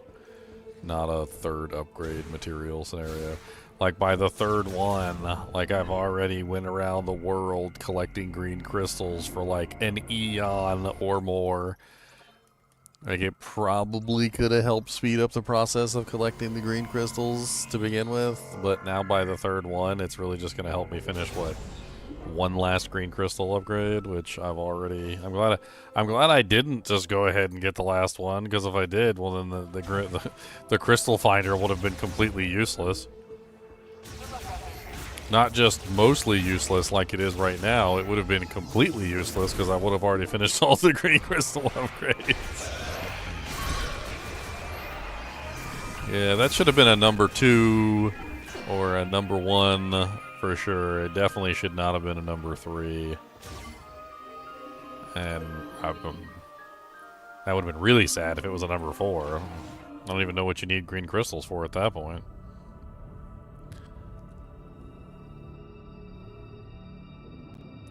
Congratulations on finding all the green crystals. We're rewarding you with a radar that lets you know where the green crystals are. Like, but I don't need any more green crystals.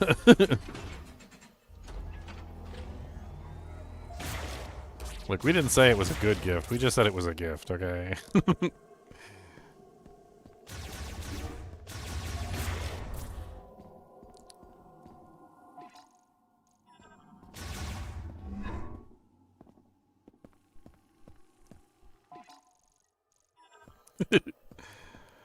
Oh, man.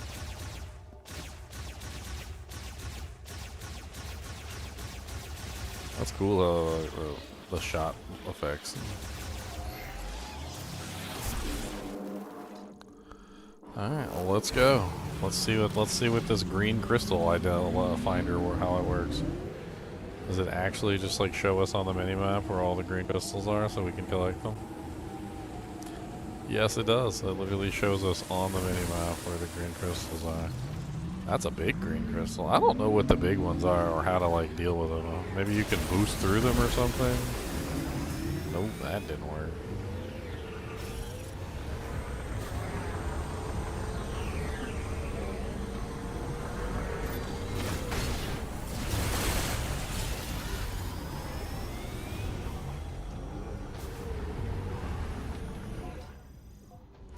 They only show up on the mini-map and not on the actual map. That's kind of annoying.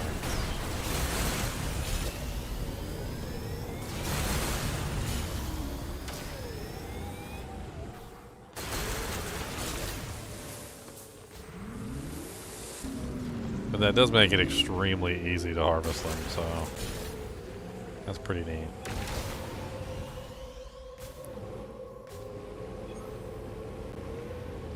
What are we currently at? We're at, seems like we haven't moved.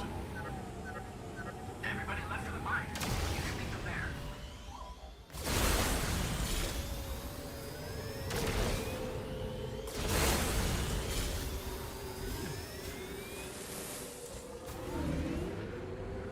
Completely missed that crystal bunch.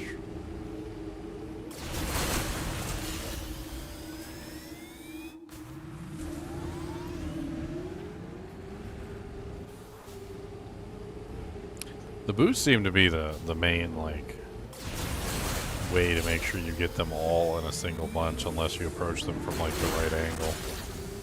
The angle of the dangle. Angle does matter, but, like, having boosts seems to matter a lot more.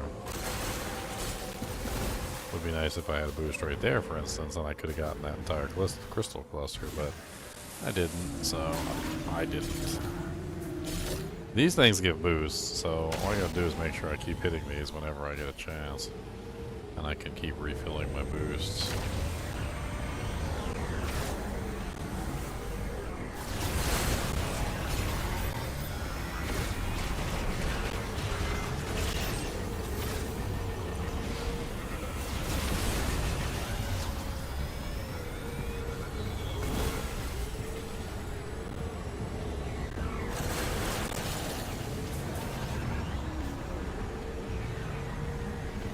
Wasting my time.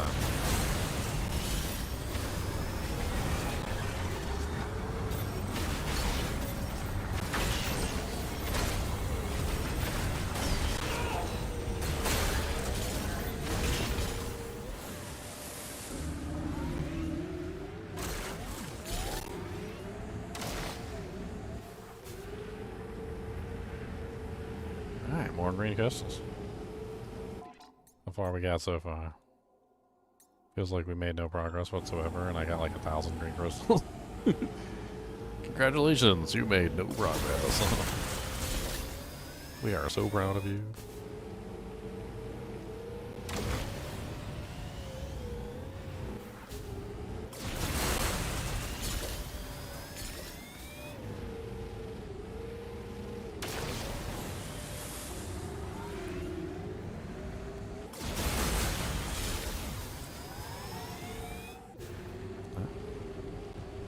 Dun, dun, dun, collecting green crystals, do do do do do do do do do green crystals everywhere.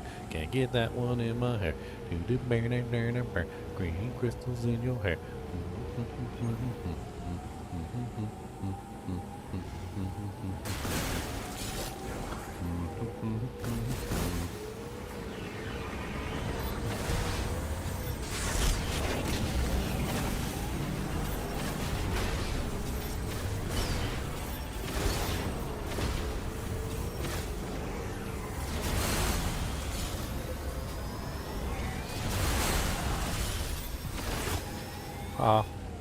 Die. Hey, thanks for the follow, spread love.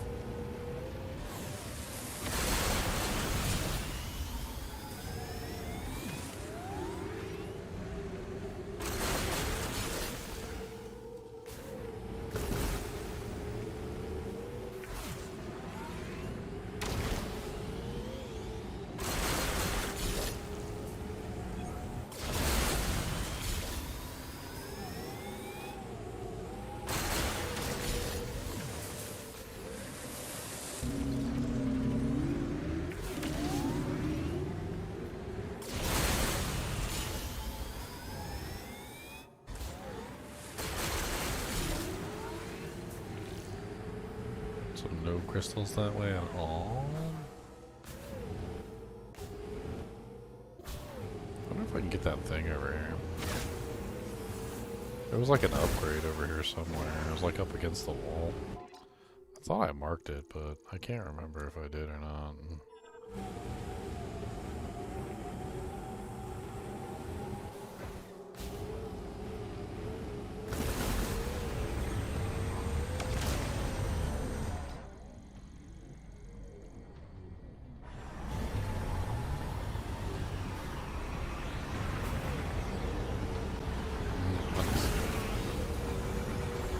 I'll come back for it later at some point.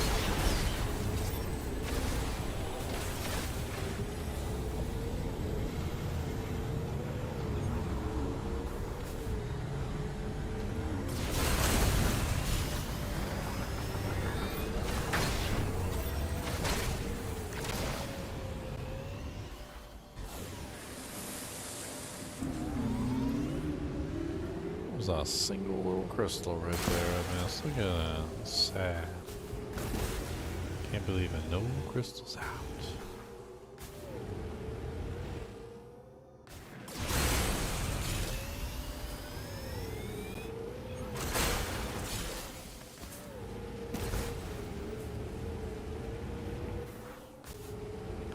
I wonder what the last upgrade is. The upgrades have been pretty good. Except for this one, which was just a crystal finder, but I mean, technically it will expedite my last find. Maybe they were assuming it would be a lot harder to find the crystals, and then it would take some people a lot longer to get to the end on this one. I don't know. But, I don't know, it's not taking me that long. Unless it takes a lot of effing crystals to get that last one, and maybe you just, like, without the finder, it's like impossible or something. I don't know.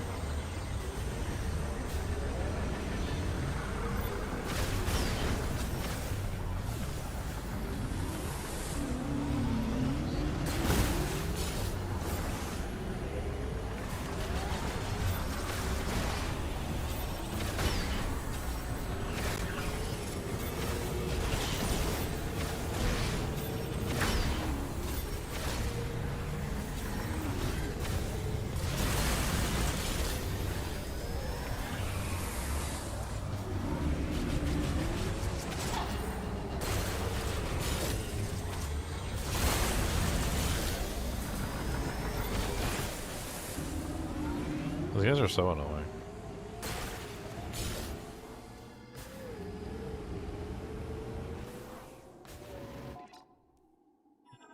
I don't know where the hell I am. I'm just following the crystals. Looks like there's one over here.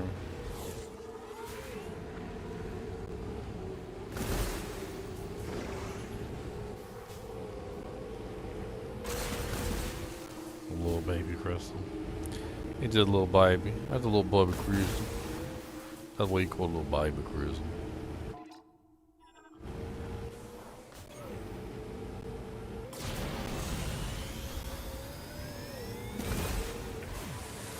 Missed it. Another little baby crystal. I think they are finite. I was right. Like the amount of crystals that you can collect are finite. I don't think there's enough of them. If you miss a whole lot, I think you have to go back and find the ones you missed. Because they got it down to like one little tiny crystal in a pack is still there.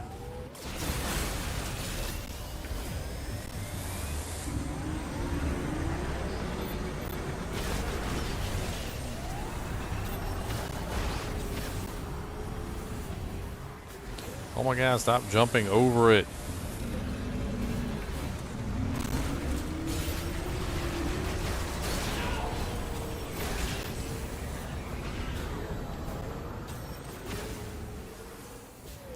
I think the last ones are all up this way.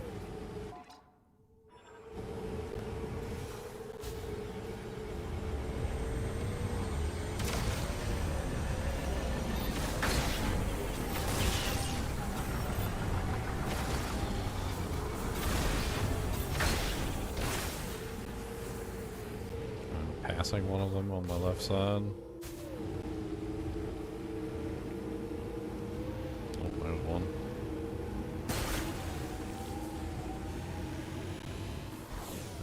whole pack.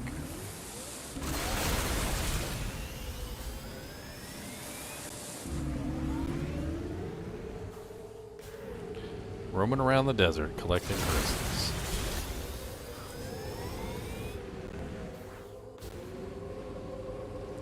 At least I have a goal when I'm roaming around the desert.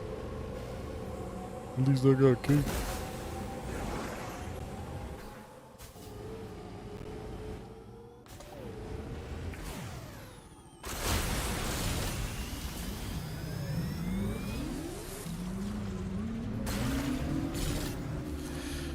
Alright.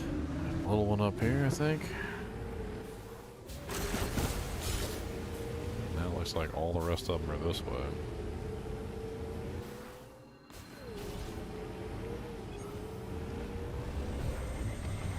There's one.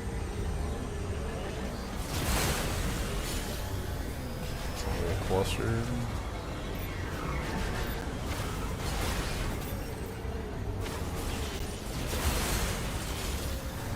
Another cluster.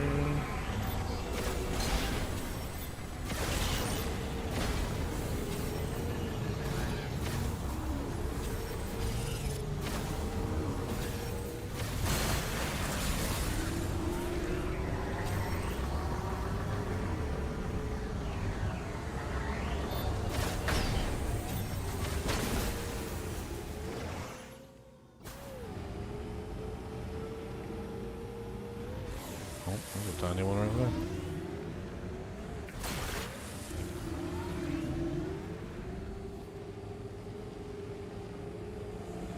Where we at now? That's where it seems like it doesn't even move.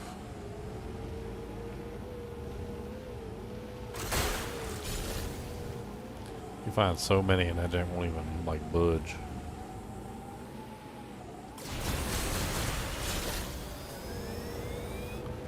I must have cleared like 90% of the freaking desert by now, just freaking farming these crystals, and it's like I think it was the same spot it was at last time I looked.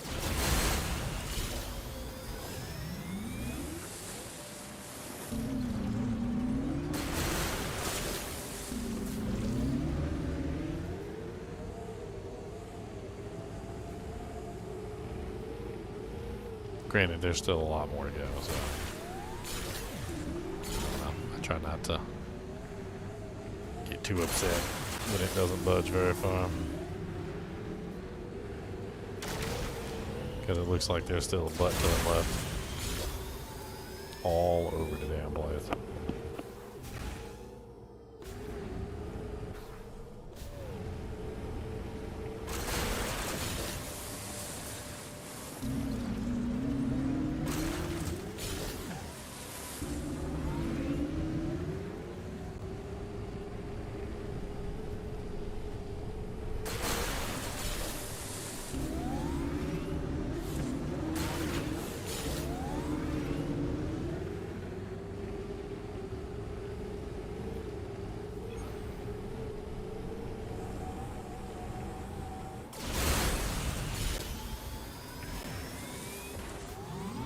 I missed one.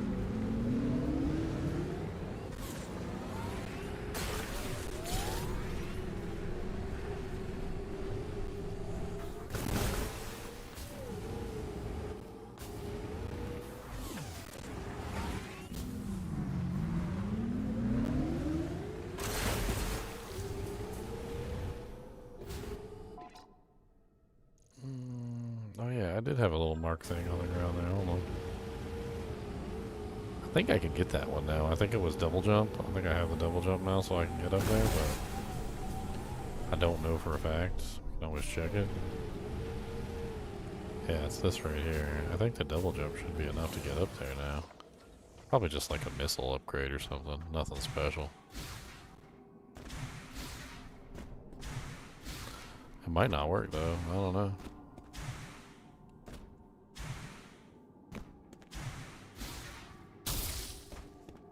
Oh, it's not quite. Okay, well, maybe I can't get it then.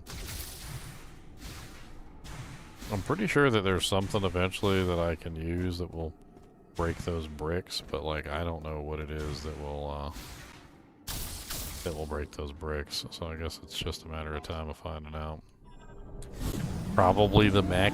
I'm assuming at some point we put together the mech and we get to like drive around in the mech. Either that or the mech follows us, one or the other. I don't know. Big giant mech just like roaming across the desert or something. Kind of sounds like Xenoblade Chronicles 2. Or Xenoblade X or whatever the hell it was called.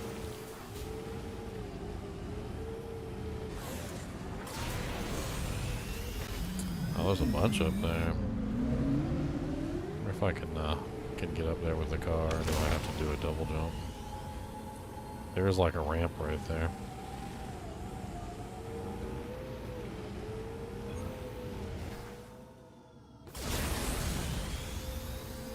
I did not mean to do the stupid sideways thing. Oops.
Missed one. Oh, the tiniest little crystal too. I missed the baby crystal.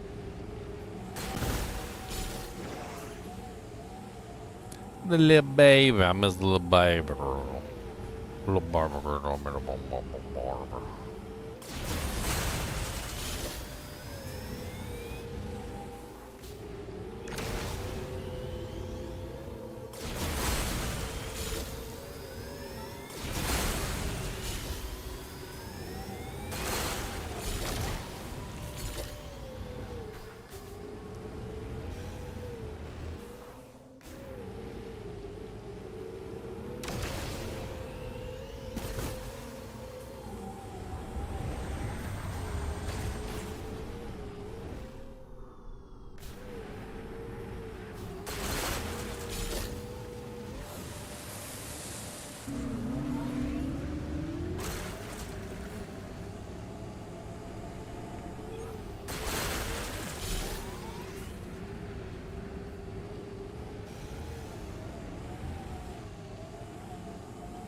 The mindless crystal farm.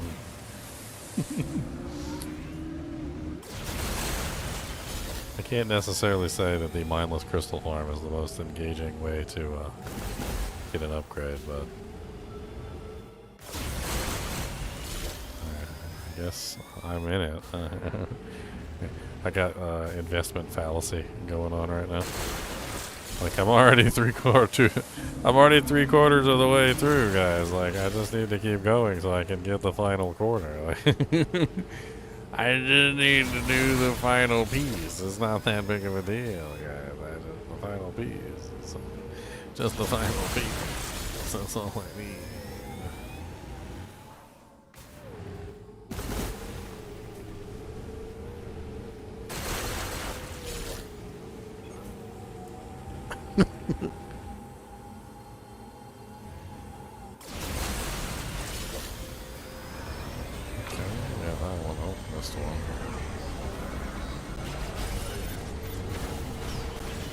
Get in my face.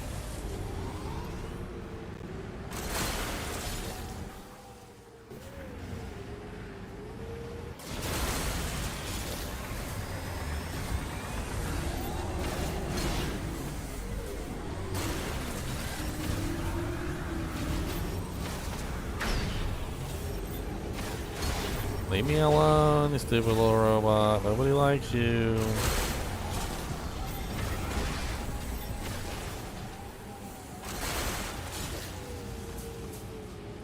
Nobody likes you.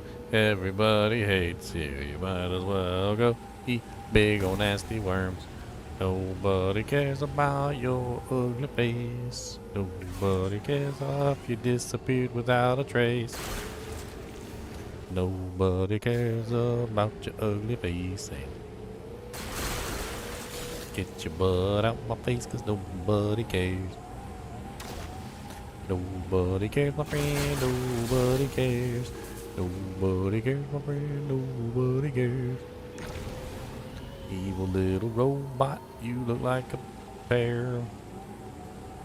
That doesn't even rhyme. Oh my goodness.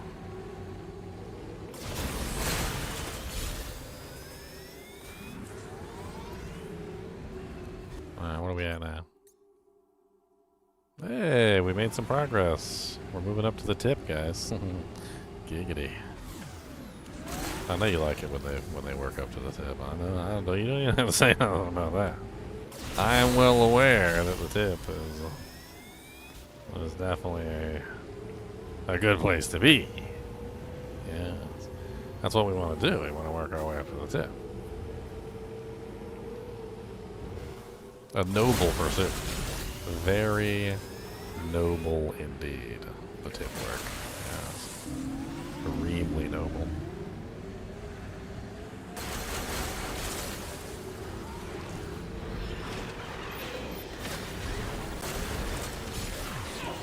Ow. Get out of here, you stupid little burbs. Die. In a ball of fire. Ain't nobody like you narrowways.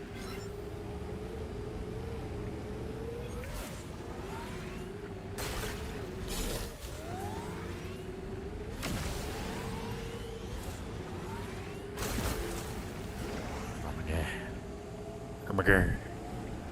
I'm gonna be mad if we collect every single crystal in this desert and it's still not enough. I'll be mad. I'm gonna be so mad. I'll be like, oh my god. Or like the freaking game crashes or something, and then I have to do it all over again. I'll be like, no, I'm not doing it all over again. No, I refuse.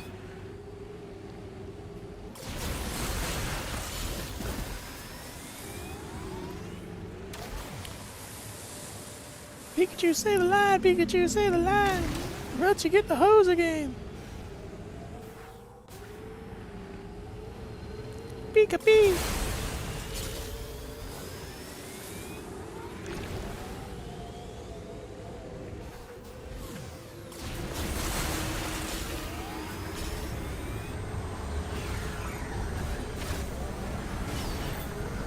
Nobody likes you still, okay? Nobody likes you.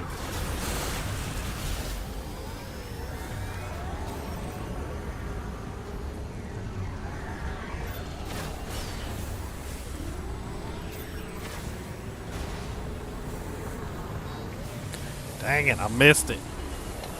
Freaking stupid mouse cord got in the way.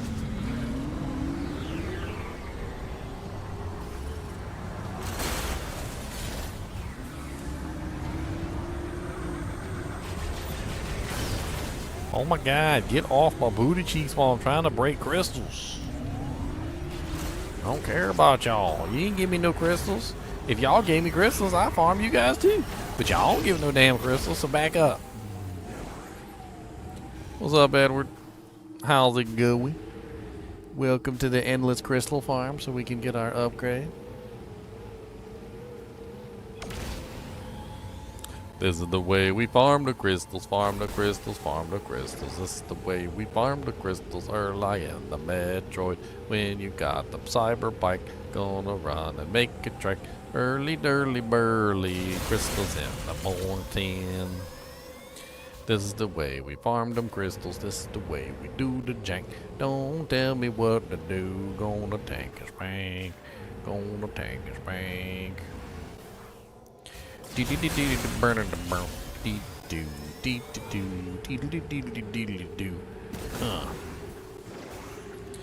Hit the boost plan.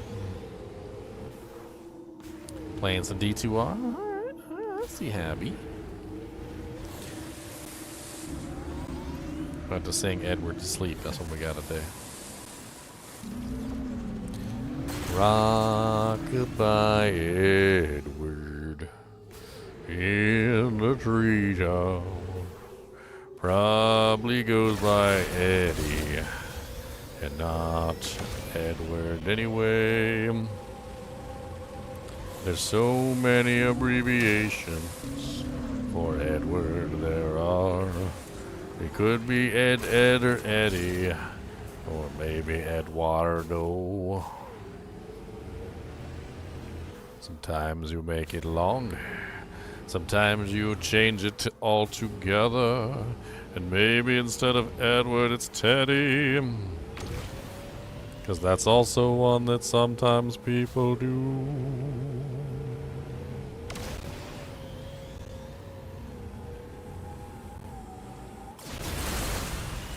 And then there's Tedward, which is just really weird. Tedward, which is good with a beer. Tedward, coming down for a laugh. Tedward, he's on a track. Don't pay attention to Tedward, or he might have a heart attack. Don't pay attention to Tedward. There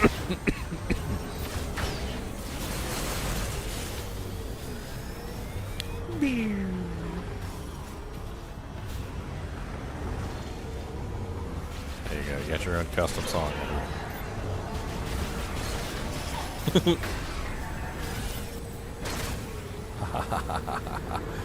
ran that boy over.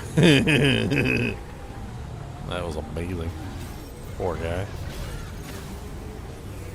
I can see why they try not to get in front of me. Because you can just like frickin' bully him straight out of the battlefield. That's hilarious.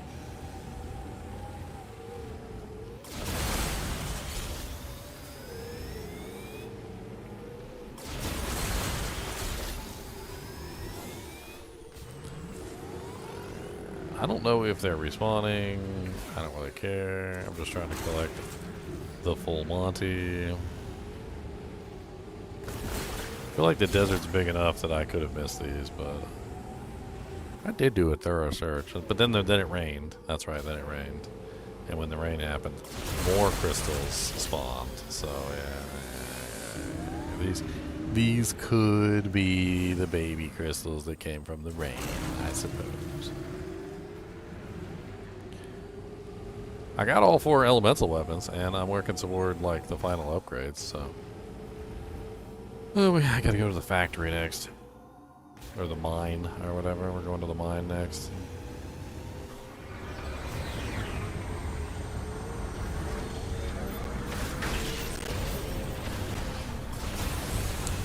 I want to get the final upgrade because a lot of the times, like the final upgrade comes way too late, and you don't get a chance to actually play with the, the upgrades and use them. So I was trying to see if I could actually have some fun and actually use the upgrades, but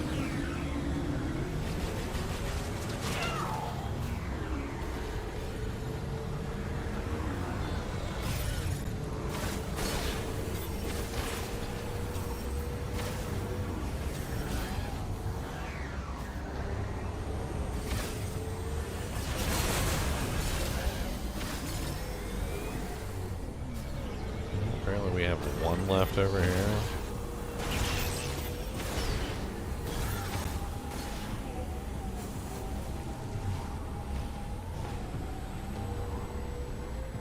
I didn't think there were any inside this place where all the whales are. Looks like there's one along the track though. On the edge. Okay.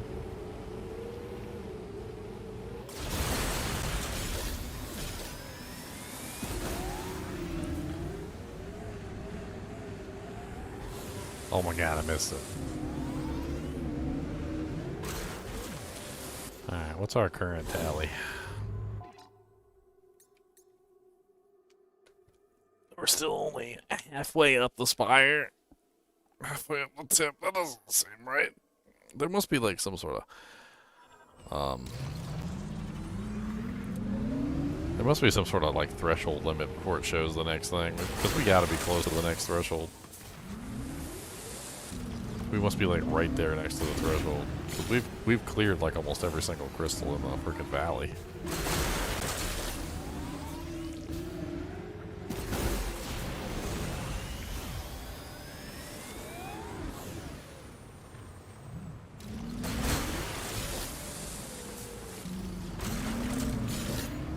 In fact, I think we honestly have cleared just about every single crystal. There's only a couple left up here. A handful, if that. Looks like we got 2 coming up this way.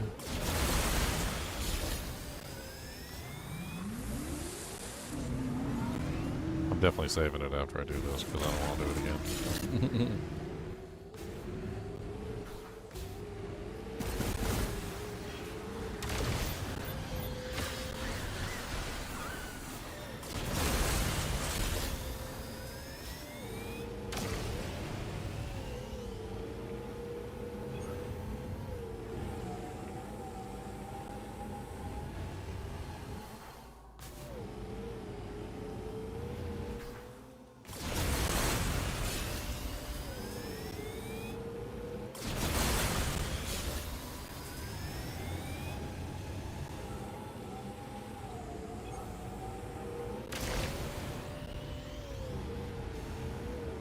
So many green crystals coming my way.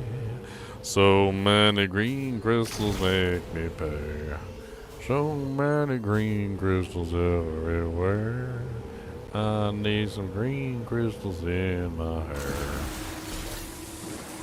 Oh, green crystals, where are you? I need some green crystals when I go poo.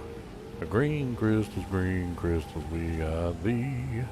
I see some green ones just for me. I missed one back there, poopity-doo. Get shot right in your ugly doo. There's one right there.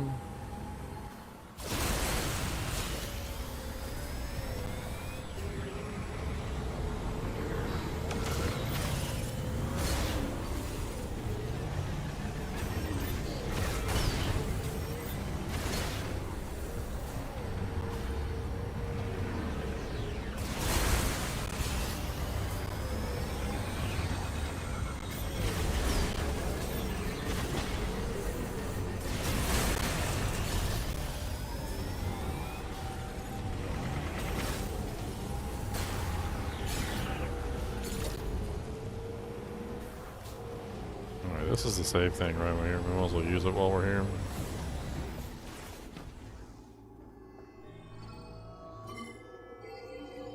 Cody, what are you doing? Is there a monster out there? Was out there monsters? He said, yeah, there's always monsters out there.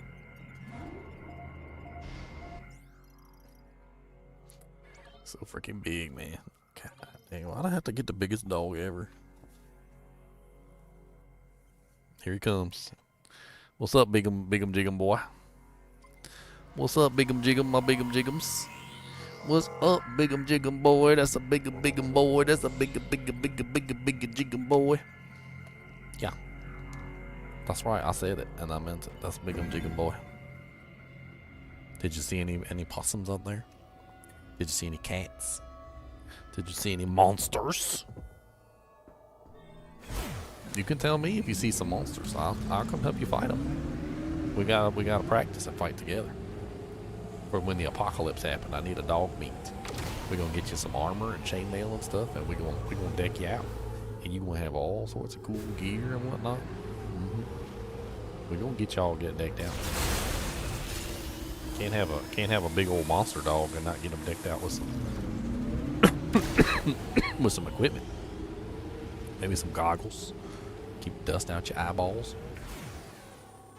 eyeball hairs.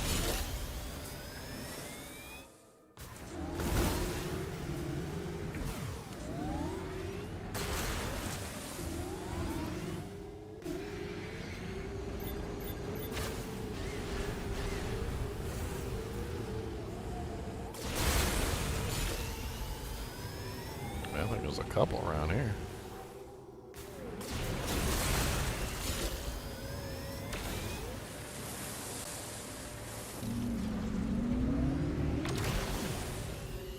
I need my boost fruit.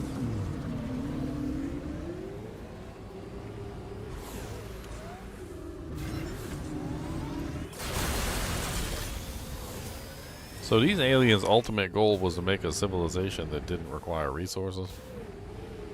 So like, what, Star Trek, no money? Kind of a situation. I mean, resources are always required. You need resources to create a person. Why, am I wrong?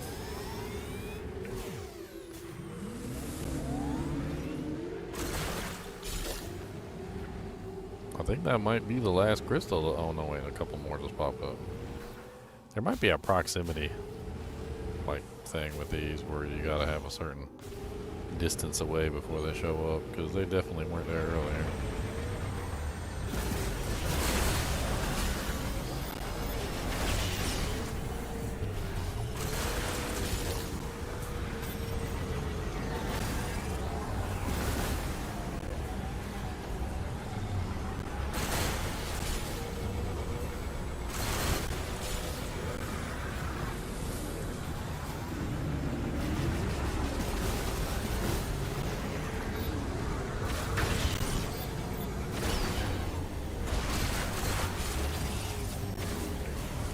The hell? My boy just like stopped.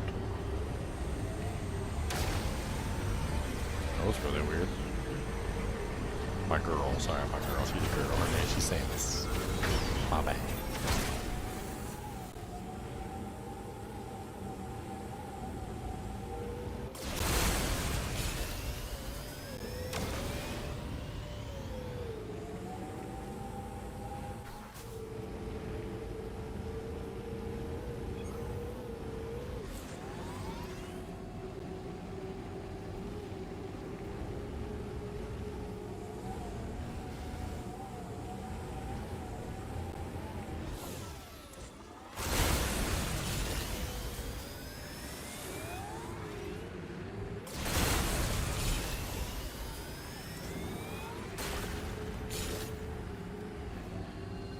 Yes.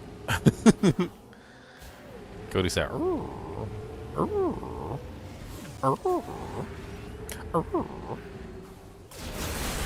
wanted you to know what he was saying. I'm not exactly sure what it means in dog language, but it does mean maybe he's gotta go pep them dues. Maybe he wants snacks. Maybe he's bored. Whatever it means.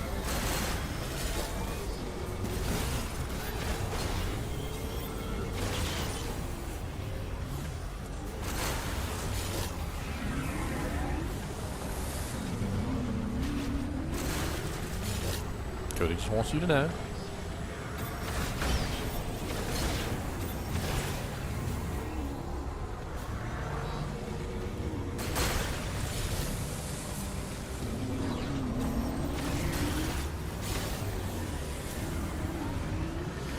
Alright, where are we at now? Man, I don't feel like we made any progress whatsoever. This last one must require like 10 trillion freaking green shards. Because it ain't making no progress, and we just like scoured the whole desert for like hours.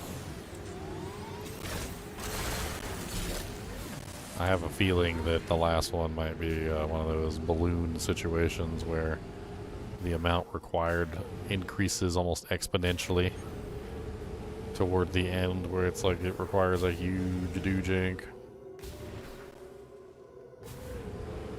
Because I don't think, like, with what we currently still have available on the map, which is basically nothing, I don't think we're gonna be able to finish it. It's got to be those big block ones, the ones that The ones that I can't break. Those got to be like huge numbers of crystals or something. And they're all over the place. Probably the mech, I would guess. I think the mech probably can break those, but I can't.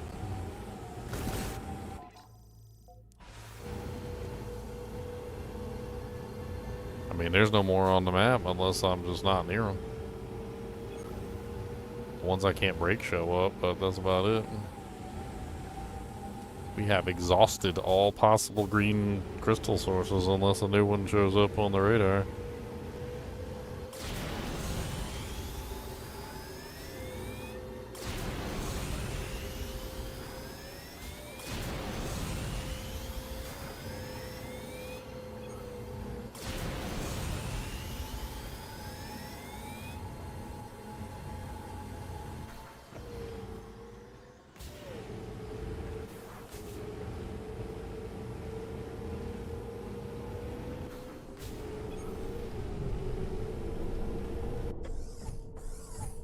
Samus. Let us accompany you. What's up? But one issue. Looks like we can't get across. Mackenzie tells me the bridge controls are on the other side of this gap. What do you think? Samus, hey, if you can get this bridge working, there's an elevator on the other side that'll take you down into the mines. You'll want to be careful underground. I'm not getting any readings. That's why we're here. Ready when you are, Samus.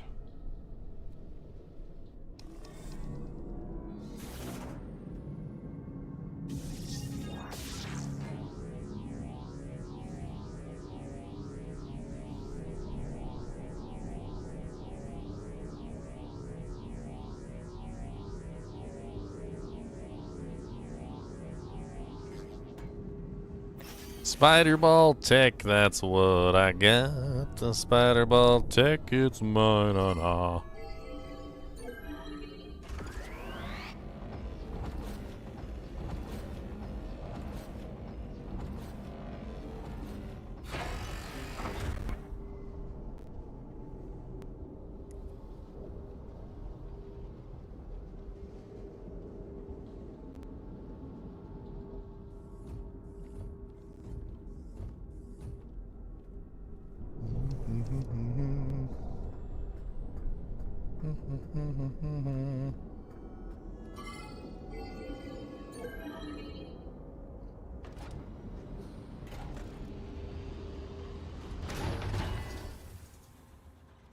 Big old Jambalam elevator. Thought I did all that training.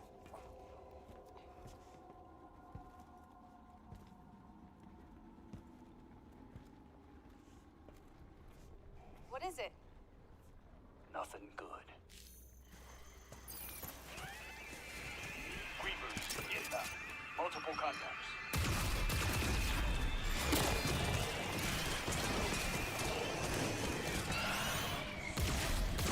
Open fire!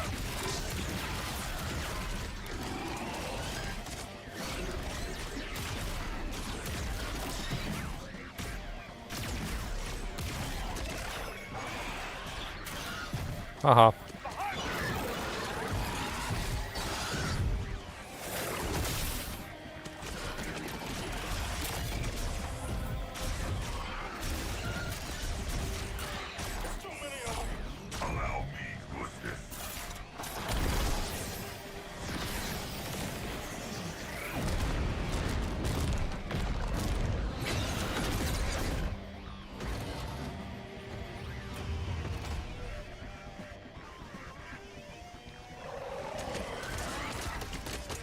Elevator's here. Let's go. Now.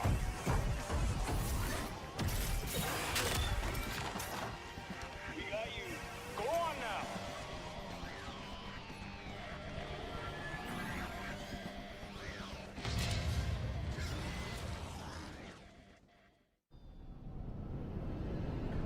Am I gonna be playing the next season of Diablo 4? No, I'm not. Because Path of Exile 2 season is literally at the same time. They're good soldiers. They can hold their own. They're like the same day, basically. Like, I'm not even gonna touch Diablo 4. I'm gonna go to Path of Exile too. That's what I plan on doing. I don't know. Might be stuck. Let's get out of here. Copy that. We can't get down from here. Lead the way, Samus.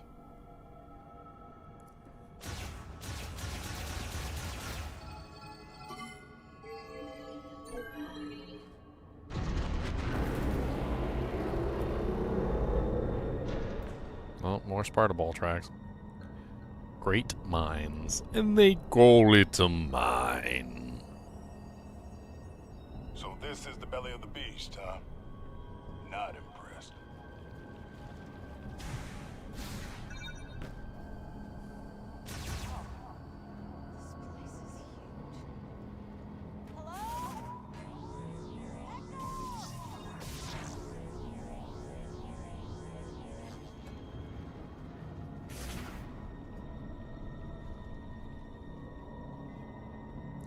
What's that?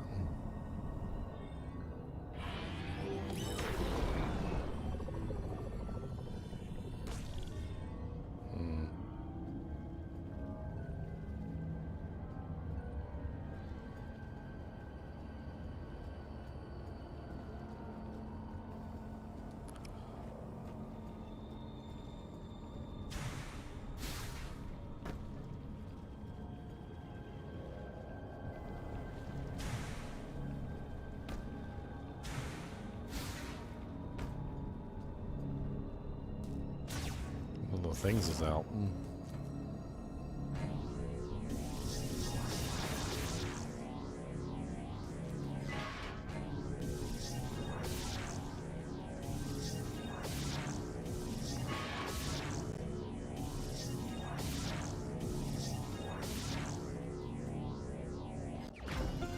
Nice. Missile expansion. Little puzzle.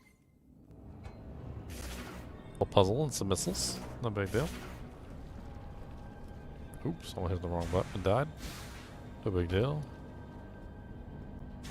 I didn't hit the jump button, no. Instead I hit the one you shouldn't, yo. The one that will get you killed is not jump. And then when you need to, you just fall with a thump. Cur thump.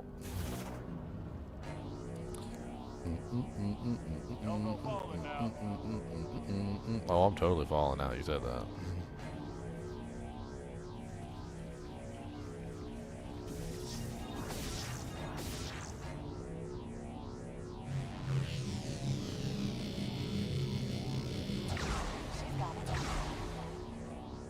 Okay.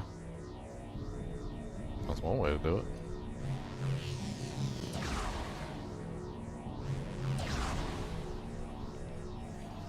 Bats.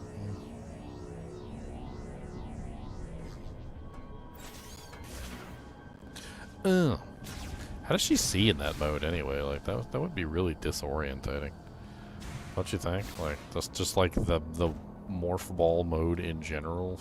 It seems like it would be like super duper disorientating as far as like vision. Like how do you actually see with that? I mean, you're spinning super fast. Like, where's your eyeball at?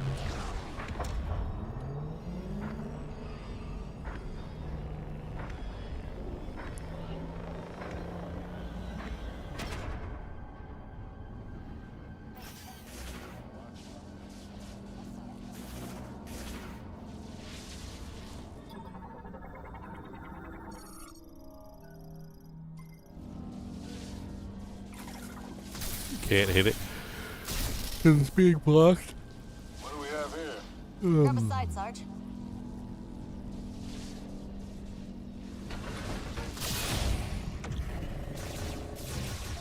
I don't like being underground. You get buried alive. No one would ever know. What? Does it bring back some memories? I'll tell you some other time.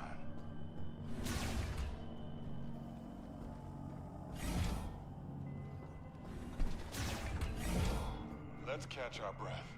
Okay. Yeah. Save nodes.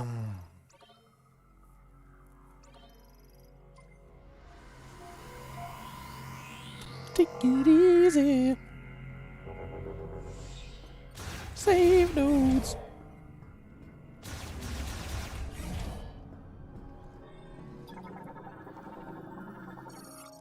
Access code approved.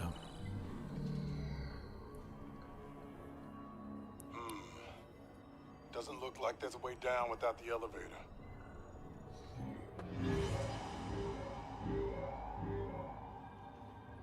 Whoa. It's updating in real time. Look at all these natural caverns. We're in luck. Looks like they connect to the lower levels of the mine. We can use these to reach the teleporter key. Let's look for a way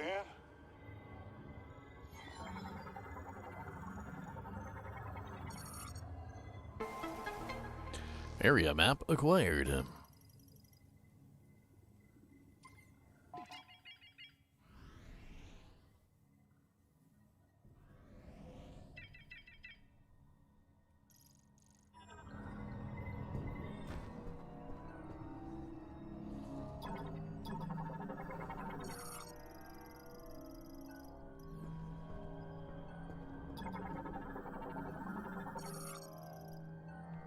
Security limiters activated. Access to the bottom level is now restricted. It's kind of weird.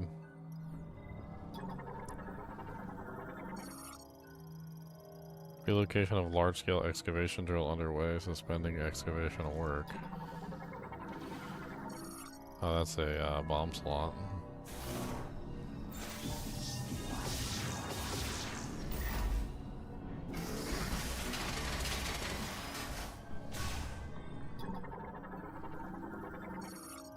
Excavation area surveillance system area beta accessing surveillance logs. Sealing the expansion security passage has been suspended.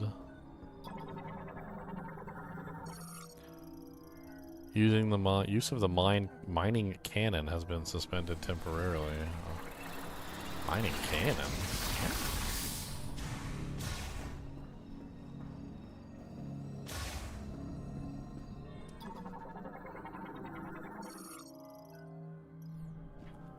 Be open or closed, okay.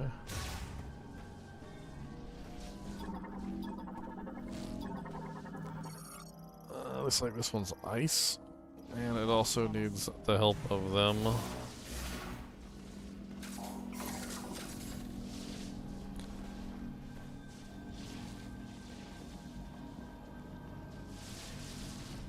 Teamwork.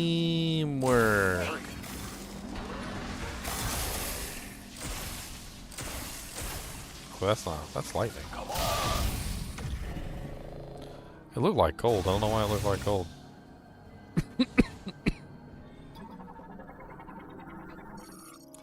Enhanced gate lock.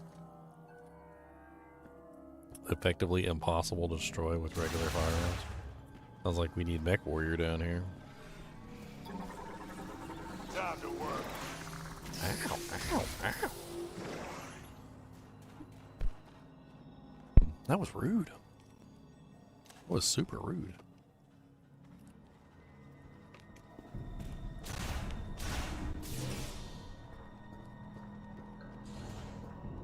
Whoa.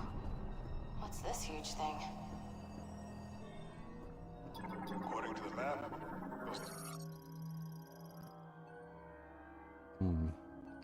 the cabin should be right below us. Let's find a way to punch through. Excavation drill. I gotta get in the front and activate it. That's funny.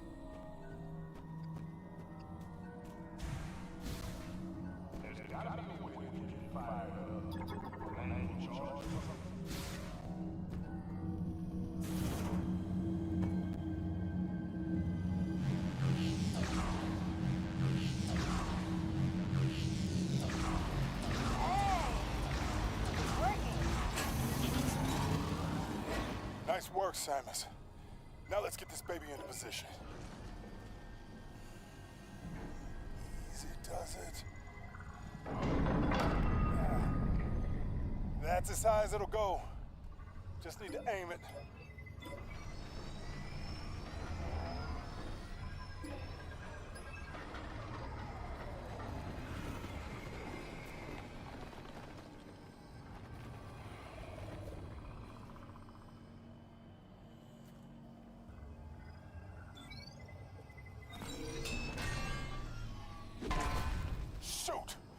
engine's jammed. Samus, you're up. I'm up. What I do?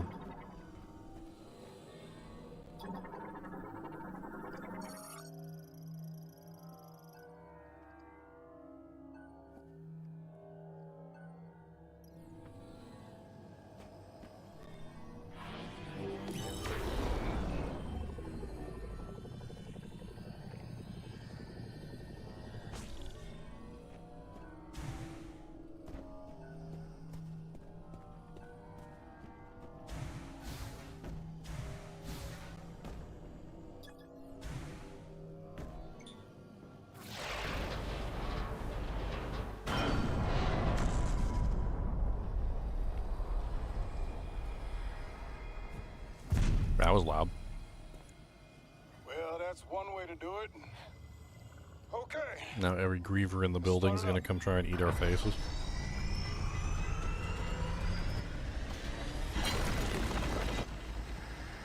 Sarge?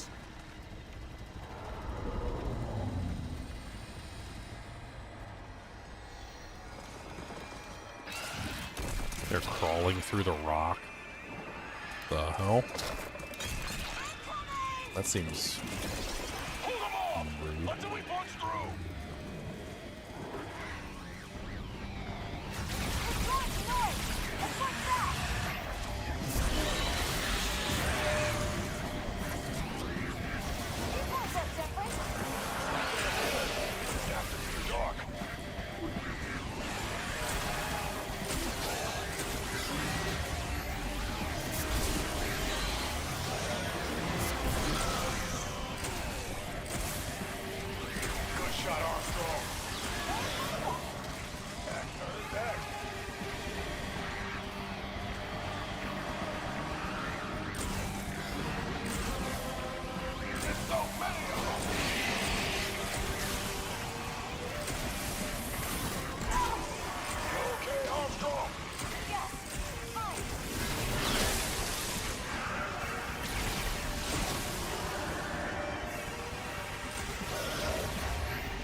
Protect Armstrong!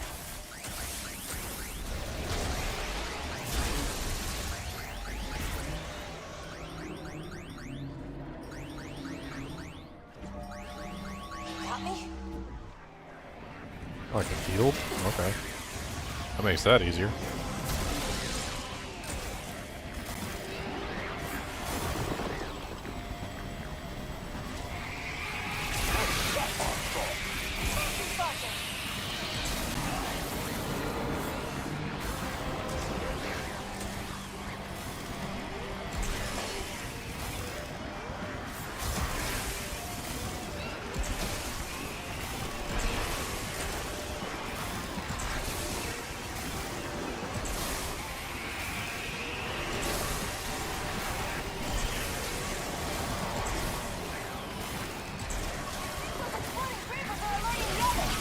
Try freezing the exploding creature.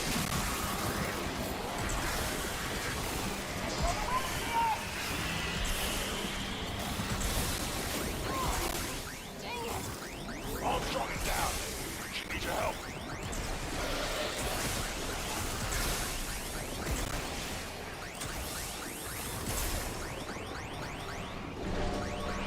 I feel better.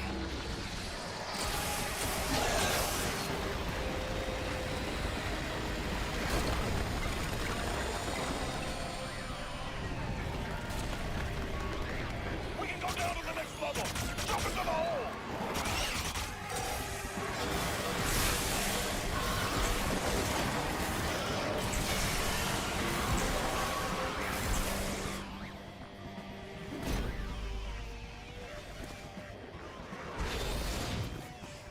Oh, they got like jetpacks and Jack. All right. Alright, old man. Your turn.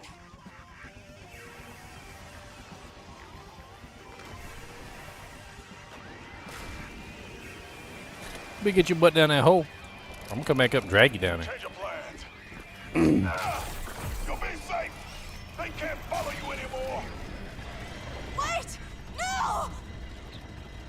See you on the other side, kid. Sarge! Do you read me? Sarge!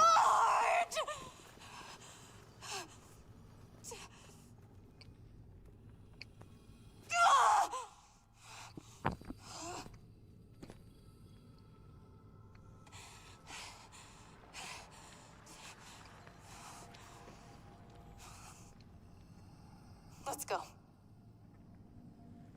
We've got work to do. Yeah, we got work to do.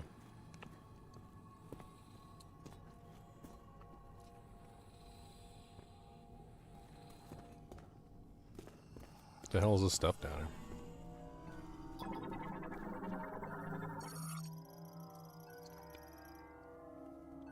Sarge. I can't. Oh, he's fine.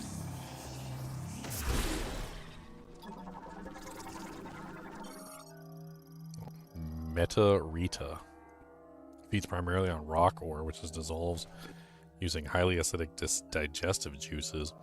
It uses 4 pairs of legs to climb the walls. Rock. They're like baby Gorons.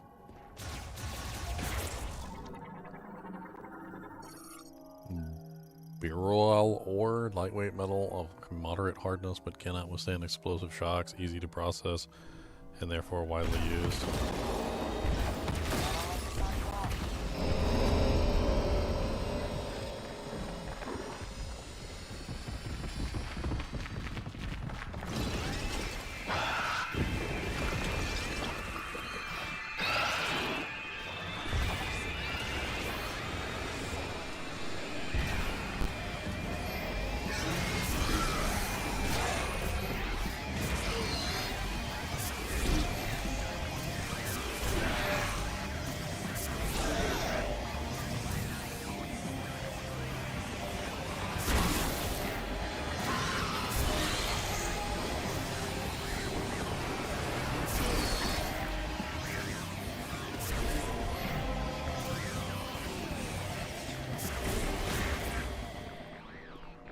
What was that?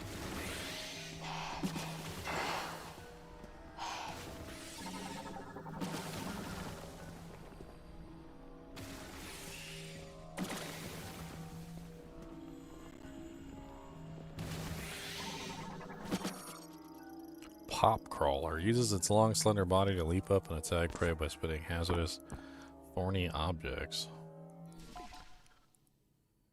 While normally docile and resting just beneath the ground, they will quickly move near the surface if they sense an intruder entering their territory.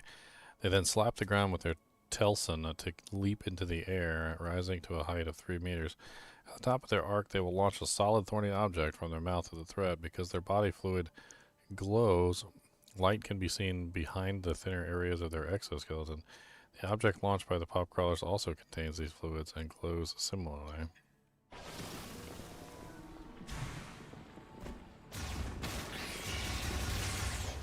I love it when they give you lore on stuff in video games. I don't even care if it's all made up. I love lore. Lore is so amazing. A lot of people don't understand that lore is extremely important for specific reasons. Number one, do you want the player to become invested in the world that you created? And they're not going to become invested in the world that you created if you don't have like backstory on why these things exist and what's going on with them.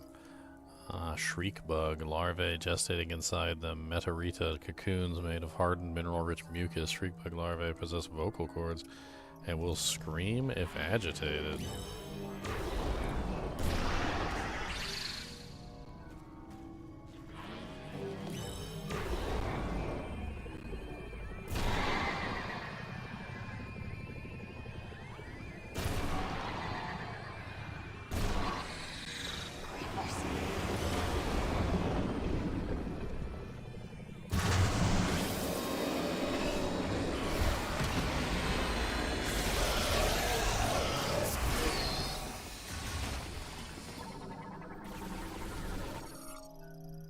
Garn bow cask. Cucurbitacus, I can't even pronounce that word. Fruit variant consisting of the pulp covered by a thin membrane. Its protective calyx is extremely hard, however, allowing the fruit to grow enormous in size. So a pumpkin. It's basically a pumpkin. Interesting.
Hardest material on Vuros. Only psychic energy in the form of diffused oscillation blasts can pulverate it.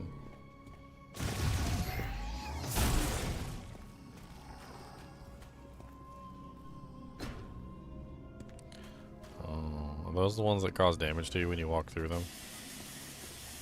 Yes, those are the ones that cause damage to you when you walk through them.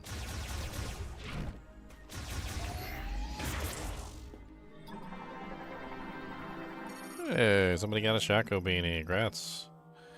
No name, but somebody got a Shaco beanie. Rubber bottle made of incombustible organic material, highly flexible, makes it resistant to all energy shockwaves. Fluid is stored in the core, which can be punctured with sufficient physical force. So...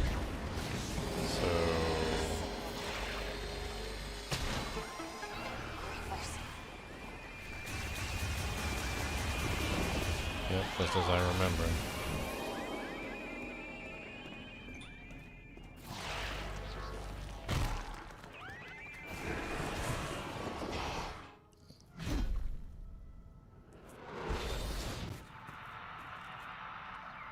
Subsynthetic.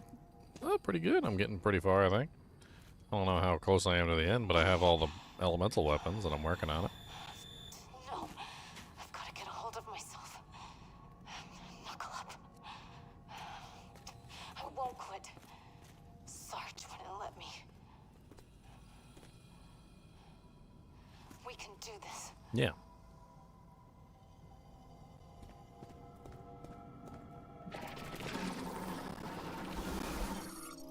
Cave Shren, even more vicious than Shren variant. These prefer to nest in groups on the cave walls and can spit venom from their mouth and will charge directly at threats. Careful using this one. Those dots are more creepers. Stop with the missiles. Tell me what to do.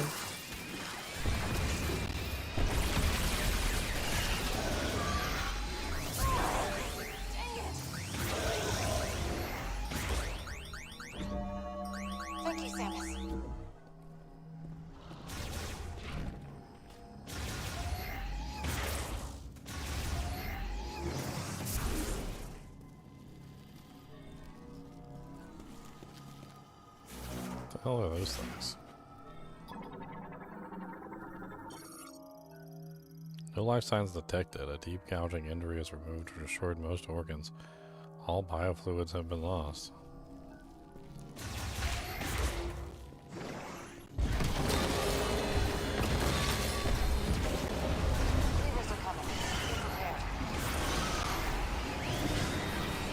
Right into the hole.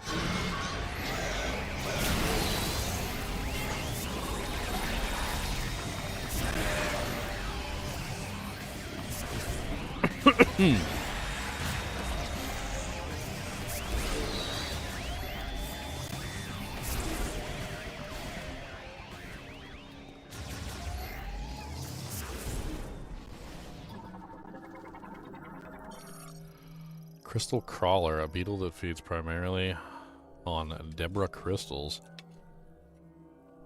By scraping them with 6 abdominal fangs, cleans the rock walls and stops in place if its dorsal area is irritated. Their outer shells are made from hardened Deborah crystal waste, which makes them impervious to firearms. The top of the crystal crawler shell features crystalline protrusions that absorb certain energy waves. Using psychic energy to attach these protrusions enables their use as an anchor for swinging. The crystal crawlers are highly vigilant. When their outer shell is disturbed, they will dig their fangs into the surface they are on and keep the defensive posture until the disturbance has ended. So they're mobile hook platforms.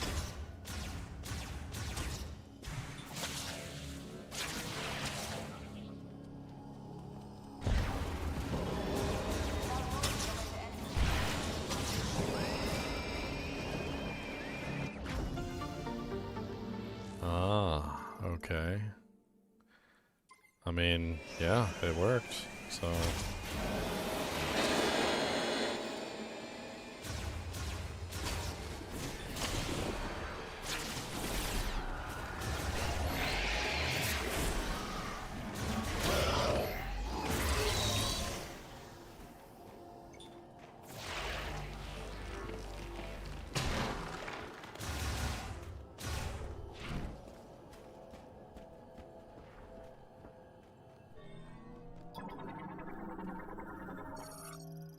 light delivery truck.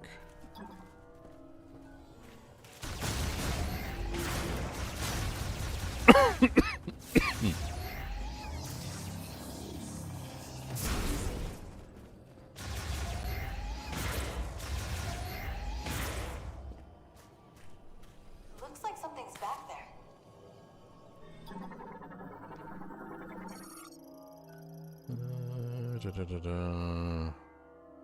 Special machinery is required to remove the blockage. Okay, well, let's go. This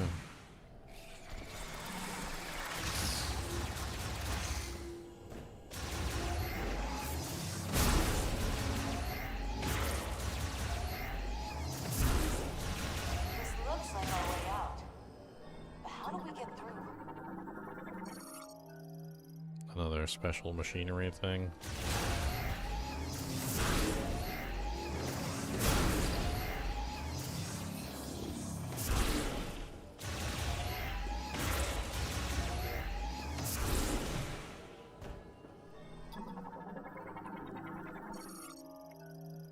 Gate is effectively locked as it requires a power source to open.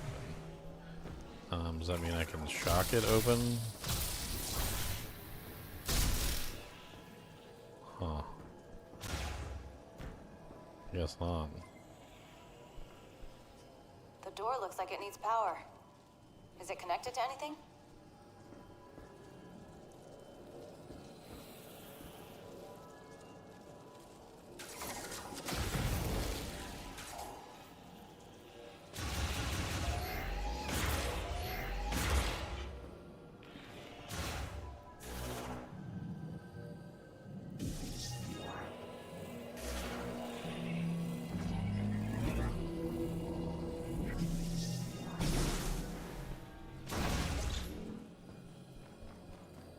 What's up, okay? Enjoying my weekend? Yeah, I want to. That's for sure. And today is Saturday, isn't it? Dang. I mean, technically it's Saturday now. Stop with the missiles.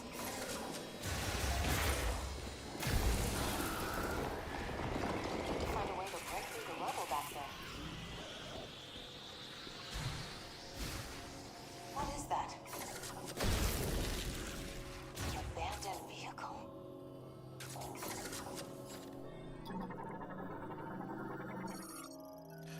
LS51 Rock Eater DJ3 Online.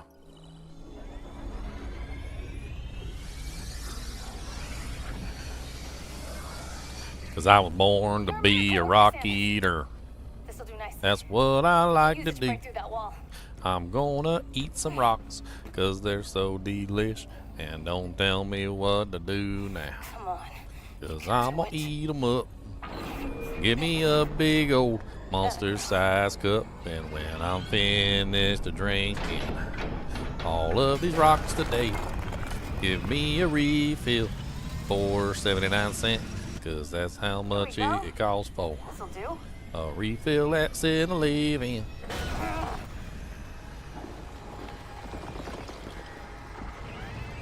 Brum bum bum bum bum bum brum bum bum bum bum. I'll clear the rubble. Just keep him off me, okay?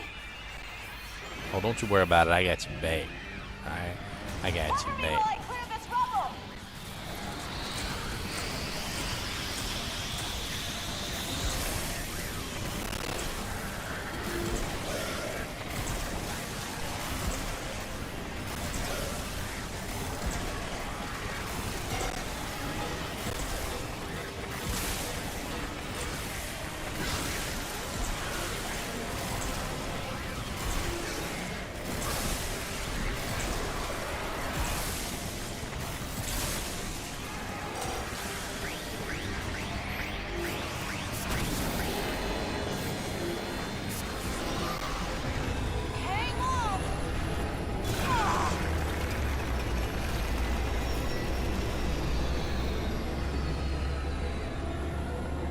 There, that's our way out.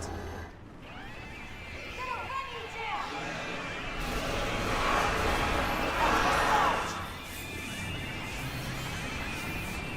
Buy me some time. Yeah, I got this. I'm all back in the truck. I'm doing it. Working on it.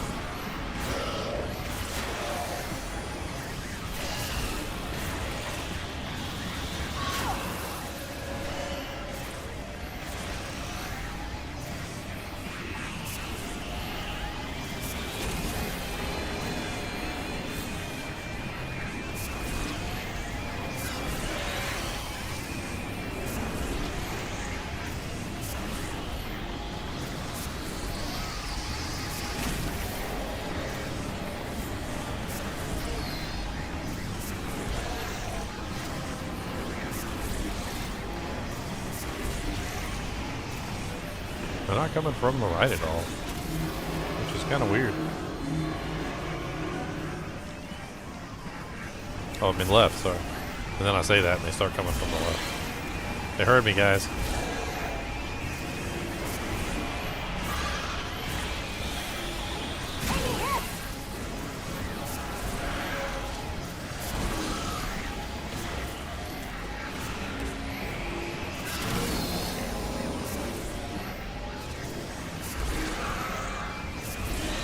There's too many of them.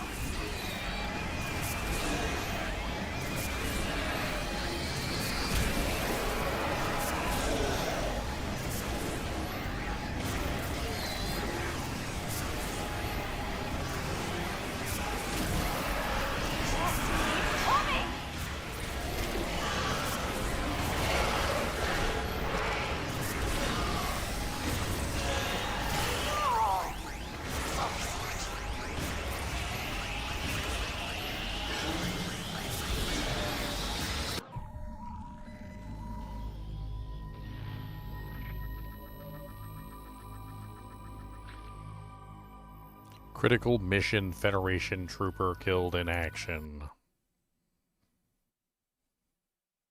What is that? An abandoned vehicle.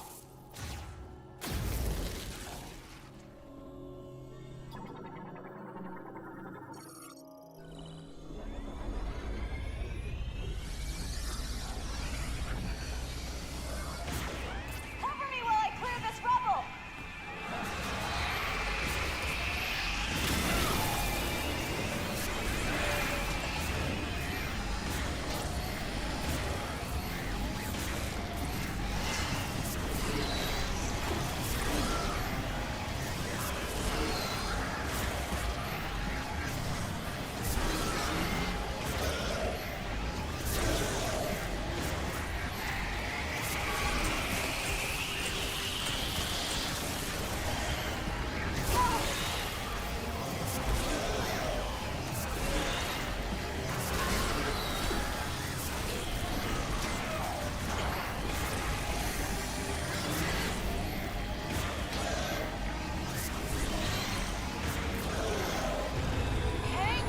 I think I have a better idea of what you're supposed to be doing, and I was messing up before, so.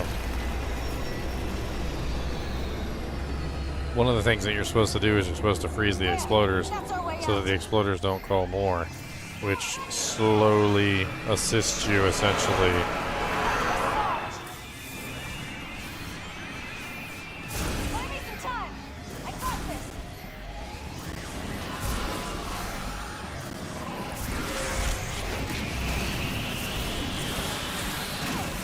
Ah, dang it. I didn't get the exploder. Immediately killed the exploder as he came around the corner.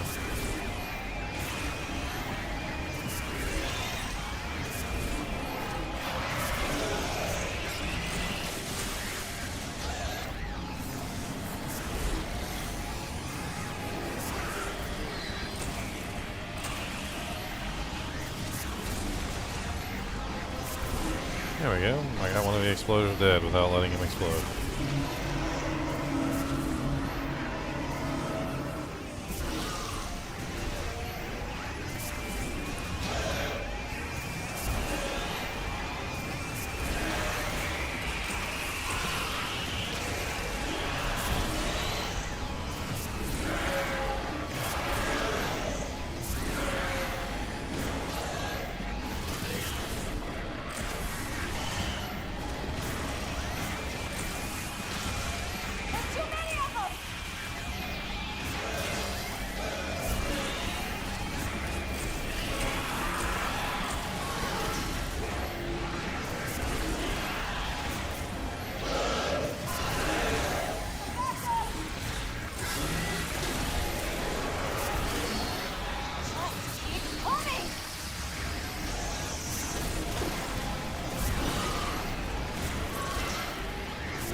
Oh my god, did we do it? Yes. We got through.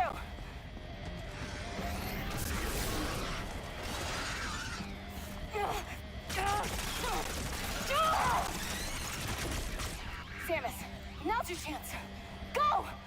I'll be right behind you.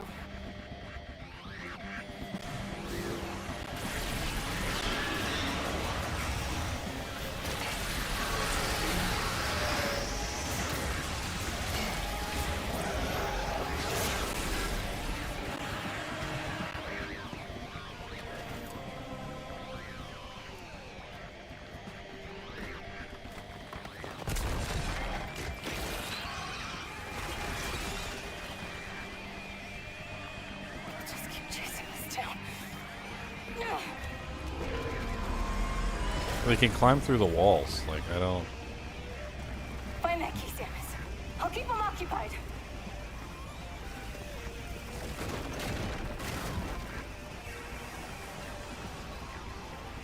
It has been an honor serving with you.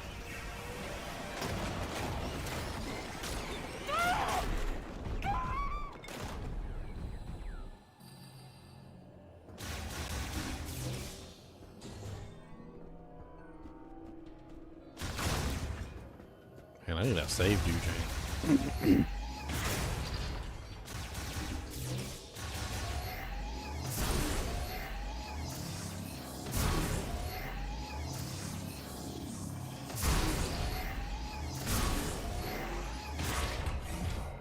Oh, just as I say it.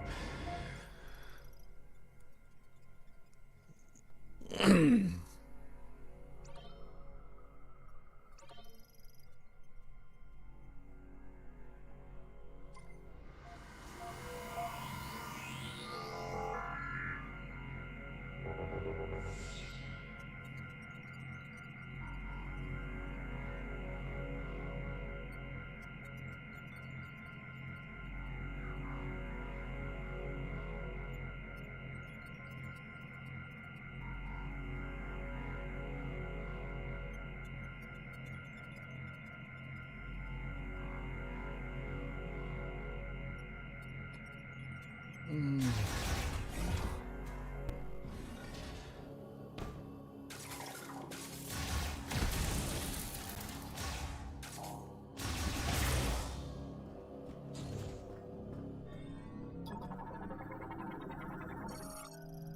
unit locked by an explosion sensor?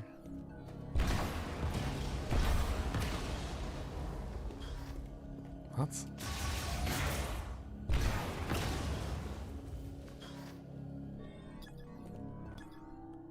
An exceptionally powerful explosion can destroy them. Okay, well, I don't think the missiles are working. Unless there's another option.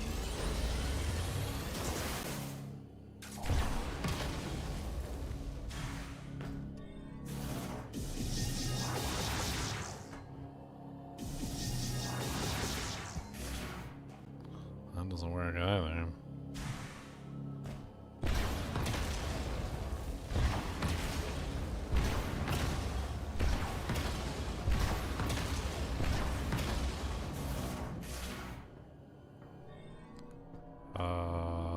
What?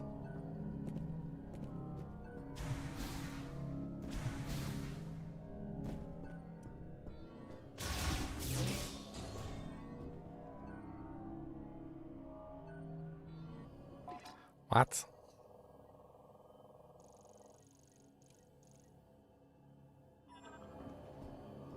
Can I come all the way down here just to get stuck?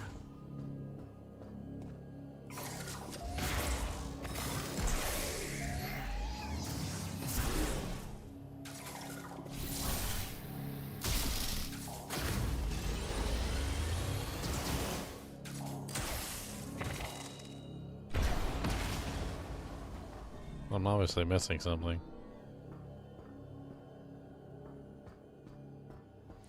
I mean, yeah, it definitely seems to be a larger boom, but I don't have a big boom. I don't have a big bada boom. I got no big bada boom. Unit locked by an explosion sensor. These sensors are used to seal small gates and containers that require special handling. An exceptionally powerful explosion can destroy them.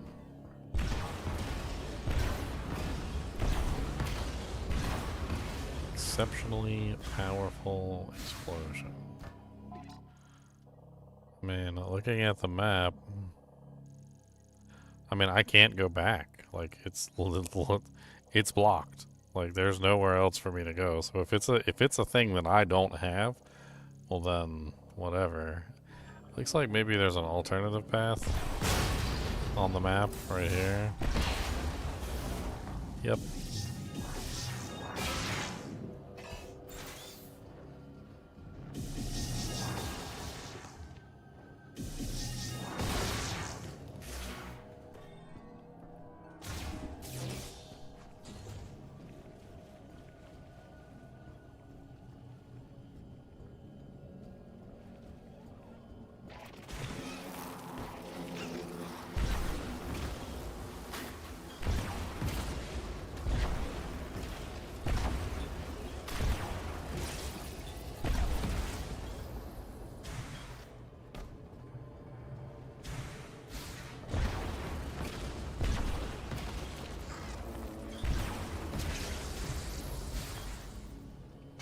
Oh.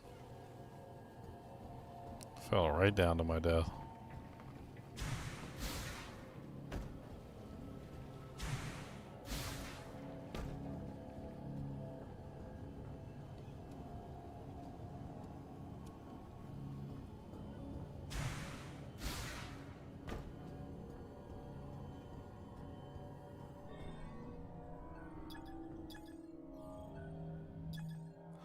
They look like grapple points, but they also look like they're covered in a force field.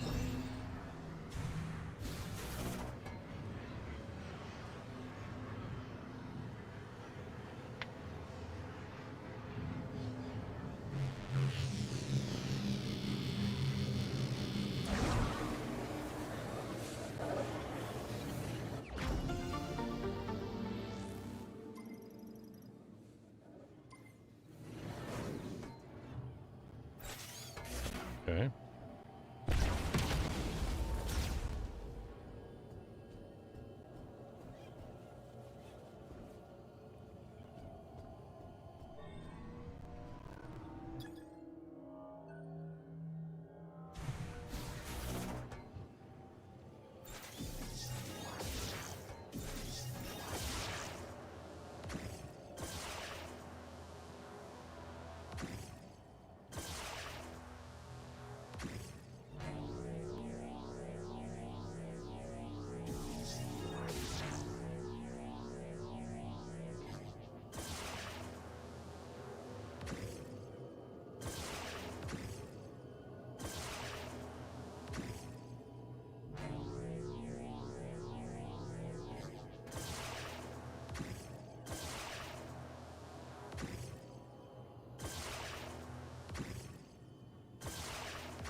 The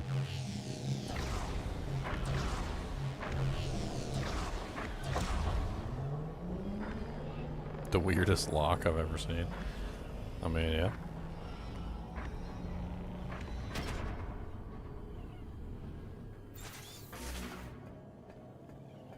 Engineers smoking crack. I mean, you're not necessarily wrong. I do think that the green energy crystals technically count as crack. I think by the strictest definition of the word, I'm pretty sure that the green energy crystals that they were huffing were definitely crack.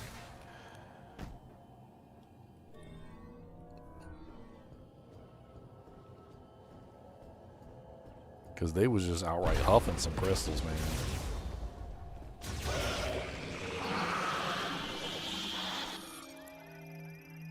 Griever Bomber.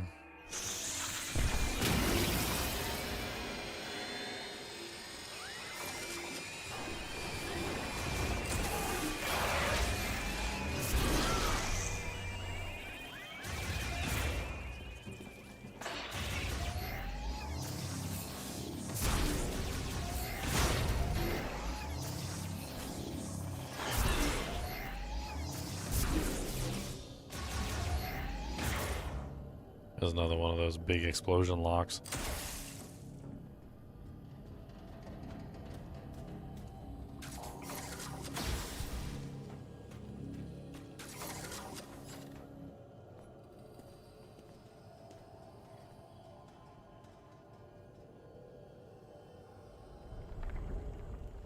Get swifty. I think I'm about to get ballsy. What's up, big balls?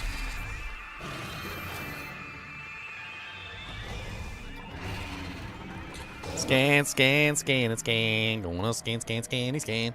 Alien morphology, Maul Griever Brute. Unique Griever variant resulting from the influx of green energy during embryonic stages of growth. This variant is larger than normal Maul Griever and is also approximately 10 times stronger.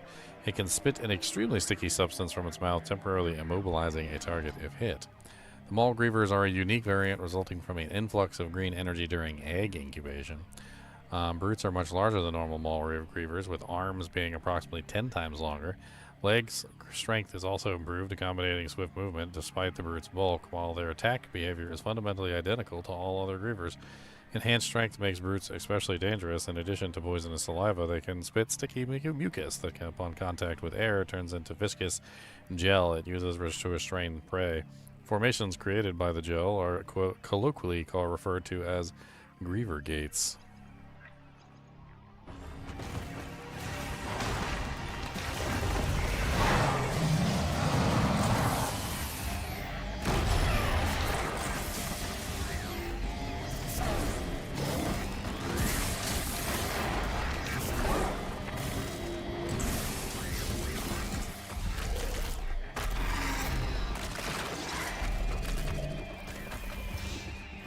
Oh, big baby guy call his friends.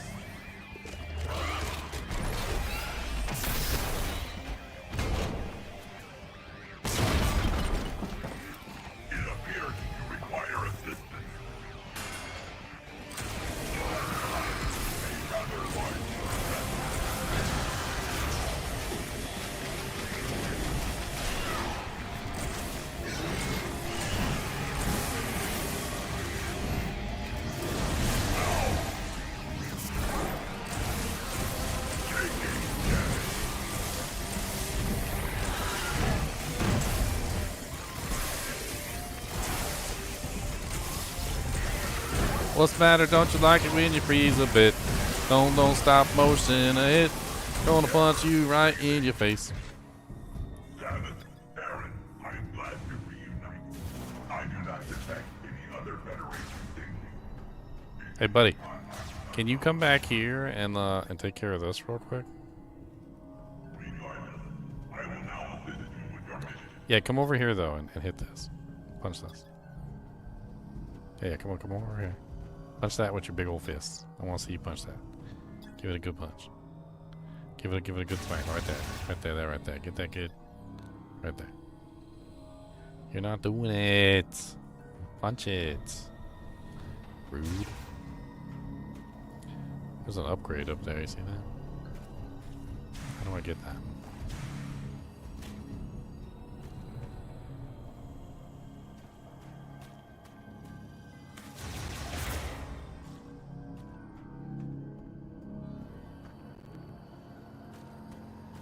Damn it. I may be able to clear the way. Allow me to try.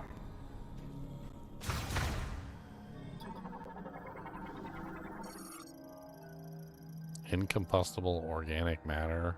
Affirmative.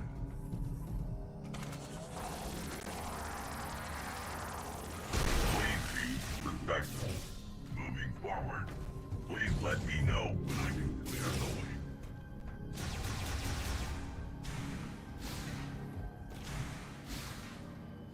How do I get up into this jank? Oh, there's something right there. Oh, you know what it is? It's probably through that wall right there. That's probably exactly what it is. Uh-huh. It's in that room. Okay, so we can't do anything because it's in that room. That's rude.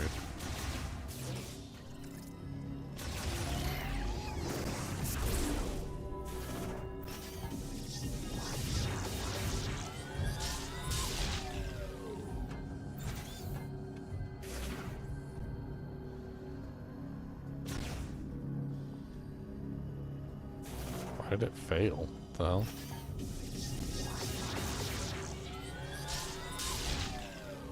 You require a different tool.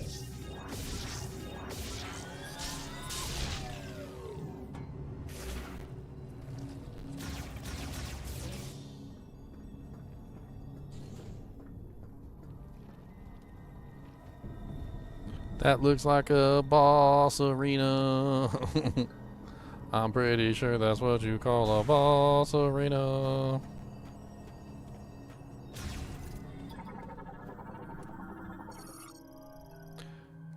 Corsenite, exceptionally durable, can withstand all but the strongest explosions. You require a stronger explosive.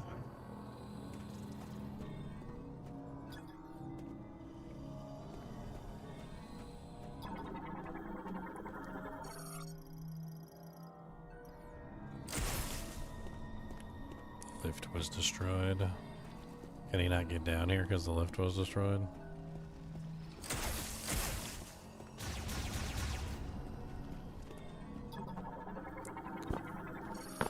Mechanism E1337. It's LEET. Mining Canyon collects, charges, and launches highly accelerated particles used for breaking apart ore deposits.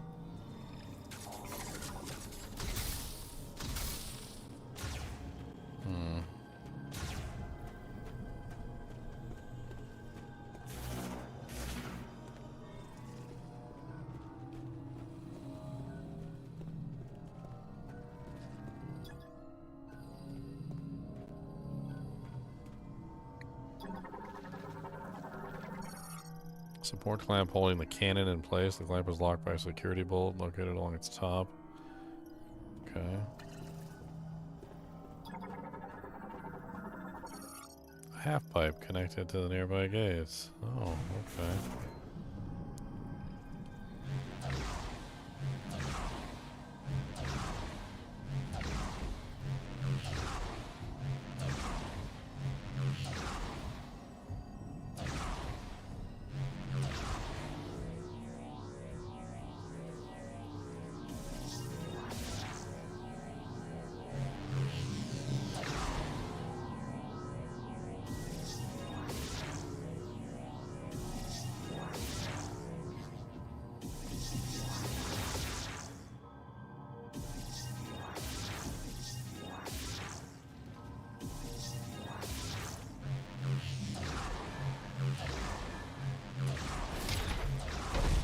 Oh, okay. Just unscrew it.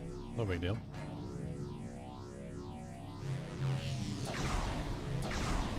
No! I accidentally shot myself in the wrong direction.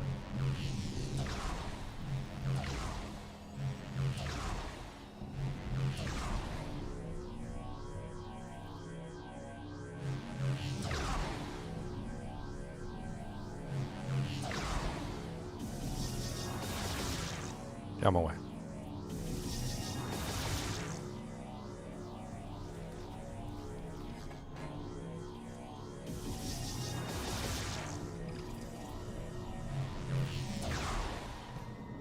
Well, that was not correct. That was not correct.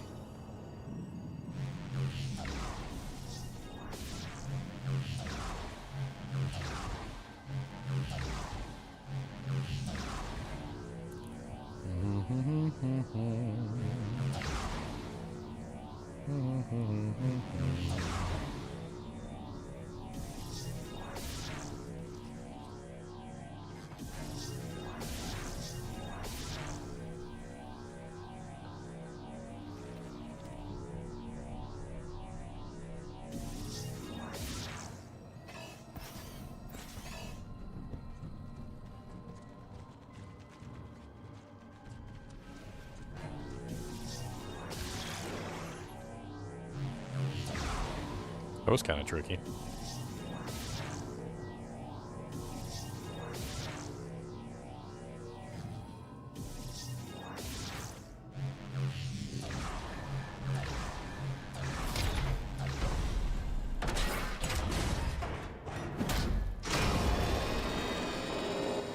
Oh, okay. Like a nice big bell to summon all the monsters here.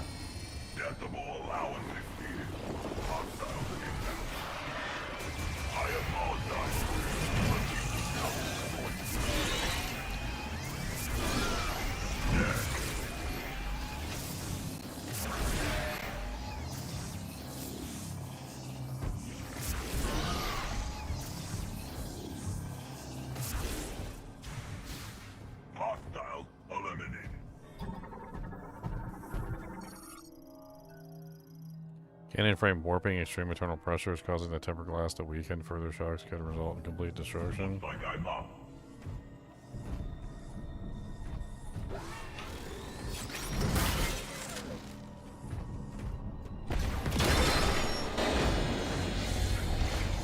Uh-oh. Super missile?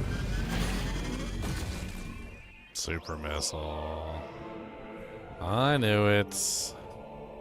I knew it.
No.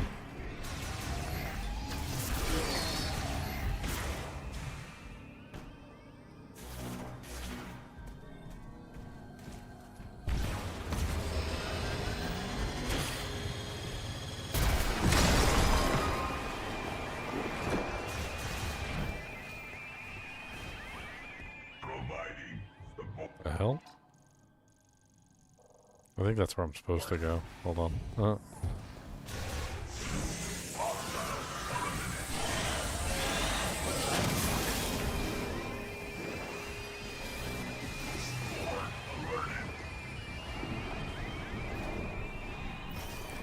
I don't care about the horde rolling down in the deep.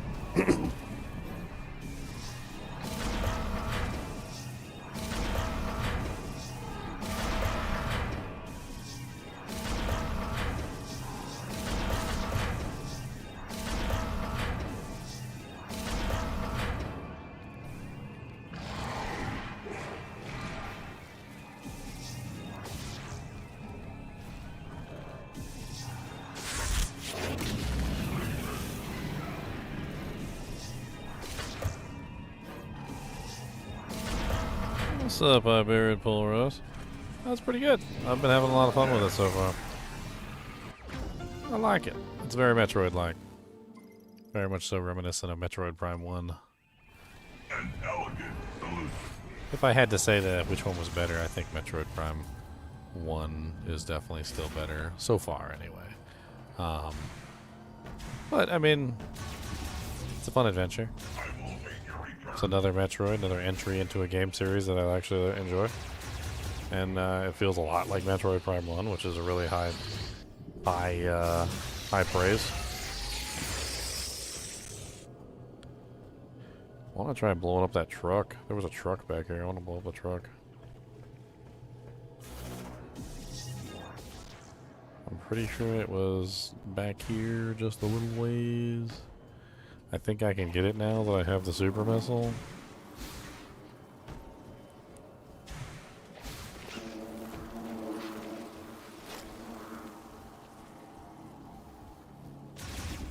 Of course, they give you the super missile in the place that is like the worst to have the super missile, because it's the one place where you wouldn't want to like draw attention to yourself. Did I fall out of the ceiling or something? Like, what the hell?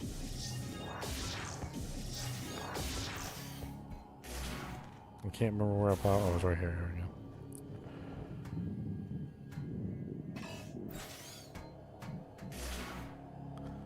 There we go.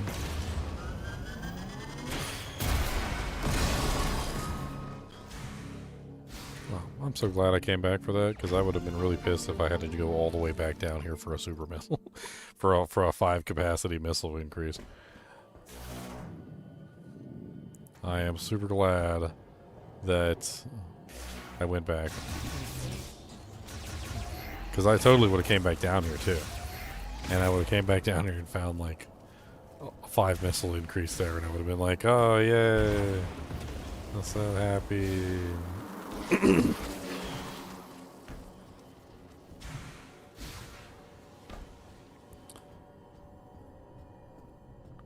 Alright. Now I can, my mind is settled, so I don't have to worry about that thing back there anymore. Now I can go forward.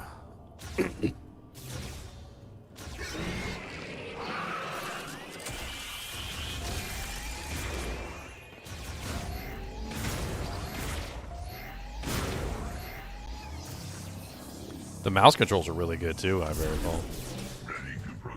Frickin' Nintendo Switch has really hit it out of the park with the mouse controls. I'm literally playing Metroid with a mouse.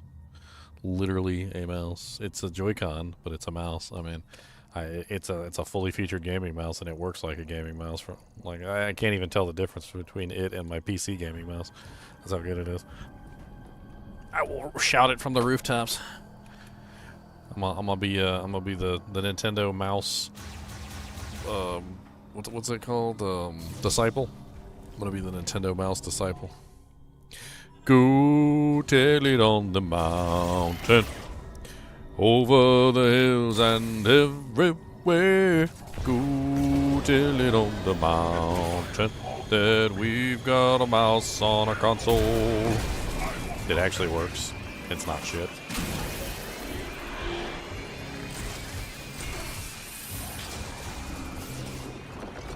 That's right. You heard it here. Go tell it on the mountain that we got a mouse on a console and it actually works. Go tell it everywhere.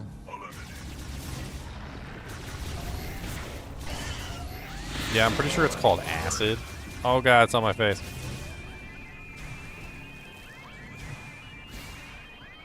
Cody, quit licking your balls. Cody, quit licking your balls. Cody, quit licking. Cody, quit licking. Cody, quit licking your balls. I'm pretty sure you've been licking them for 7 hours, and I don't think there's none left. But just in case there's a ball or two, stop licking them before they're gone. Please stop licking your balls into goo. Don't look at me like that. I'm trying to save you. I'm trying to save your balls. I'm not trying to save my balls. I'm trying to save your balls. I'm trying to do you a favor. You a favor. Why don't you come sniff some pockets? Maybe that'll distract you for a little bit. I might have something in my pocket. You never know. Yeah, I'm gonna tease you with stuff in the pockets. I'm gonna put some in this pocket right here, and you have to tell me what's in that pocket. And then, what else can I put in the other pocket? Let's see. I know what. Let's put one of these in this pocket right here. Here we go. All right, there you go. You gotta come check the pockets. There's some snackums in the pockets. You better come check. Since you like to check pockets so much. He said, wait a dang minute. What do you mean there's something in them pockets? I am now reinforcing his bad behavior. Dang it. He said, this is bullcrap. Where's it in the pockets? Cody, what's in this pocket right here? What's down here in this pocket? Come here. What's down there in that pocket? You smell something in that pocket? What's in that pocket in there? What's in that pocket? You better go look. It's in the pocket. You better come down. Come get this a minute. Sniff it. Yeah, look, Cody, sniff it. What's in there? What's in the pocket? Oh no, there's a beefum stick in the pocket. It's one of these shorties. Dukes. Now he's gonna go crazy. He said, dang it, I gotta get on them beefum sticks. He said, give me them. He said, that's in there. I smell it.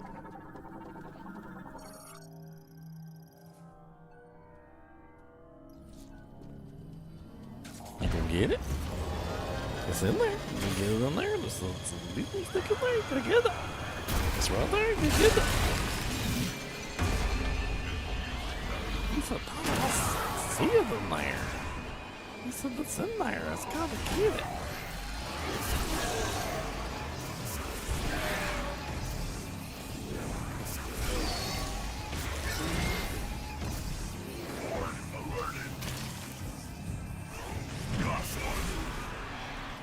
You didn't get it out of there yet? You didn't get that? Didn't get it out of there? Didn't get it out of there? He's going crazy now. He said, dang it, it's in there. I see it. Gotta get in there in the pocket. You gotta get it out. It's in there. You gotta get it. It's in the pocket. You gotta get it out of there.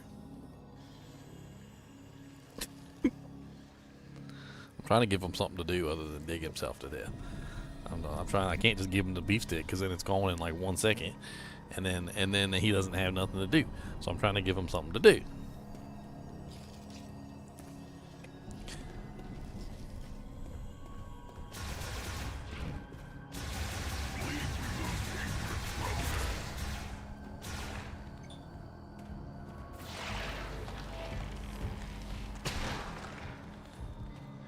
Let it be known, though, that's the first time I actually put anything in my pocket deliberately for him to steal. He's been a pocket sniffer long before that. I don't know why. That's right. I said it. Pocket sniffer. Pocket sniffer. Always trying to dig your nose in my pockets and see what I got's in there. He said, well, sometimes there's some good stuff in there. Got some pocket lint. That's good to eat, too. A little crunchy, but, you know. Who doesn't like a little crunchy pocket lints? The hell is that? Gora gaspore sporangium acidic sporangium that contains a lightweight gas Allowing it to float toward the detected target, it will change direction if affected by a strong impact.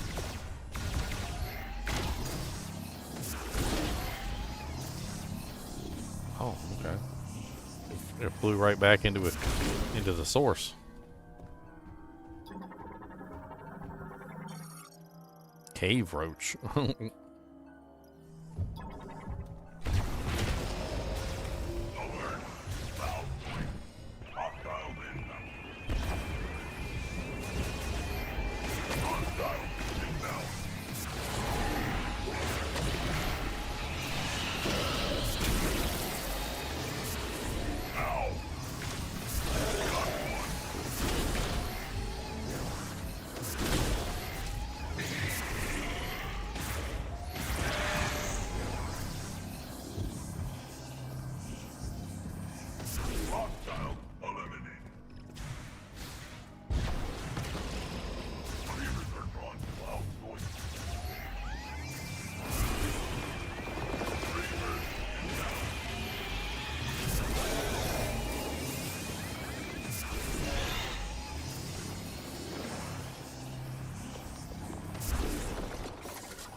Remains of a Maul Griever cocoon. There are traces of green energy inside, indicating the emergence of a Maul Griever brute. Okay. One moment. I will clear the way. Allow me. Ultra vibration hands!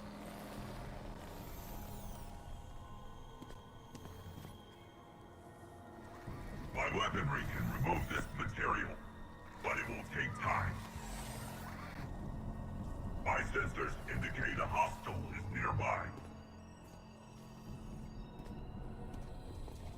Cody, quit licking your balls. Ball licker.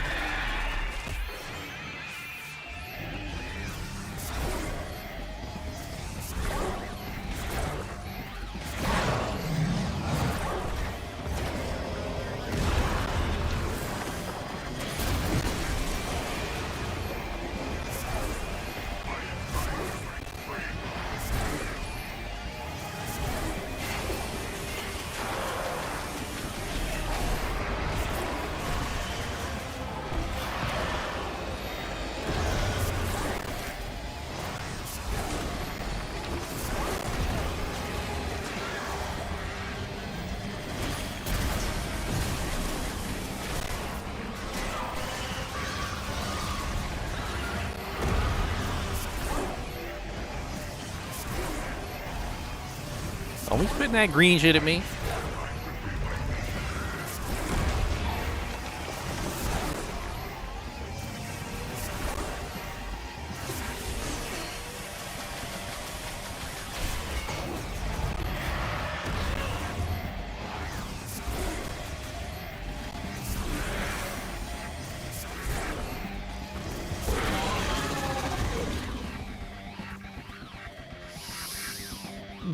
I think I can.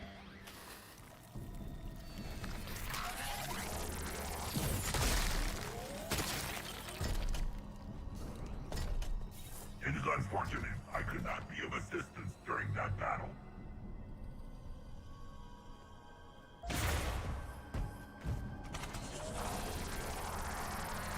Please, stop.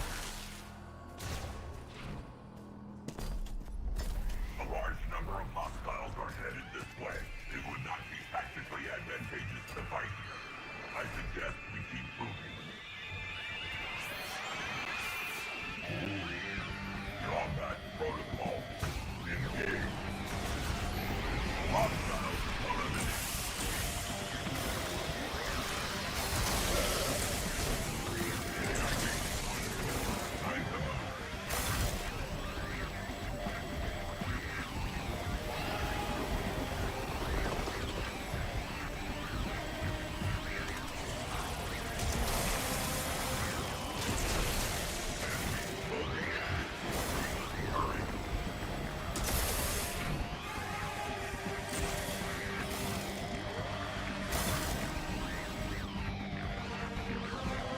Oh, giant chasm of doom. Cody, giant chasm of doom. Don't come over here licking me after you've been licking your balls for 7 hours. Back it up, sucker. Ball licker.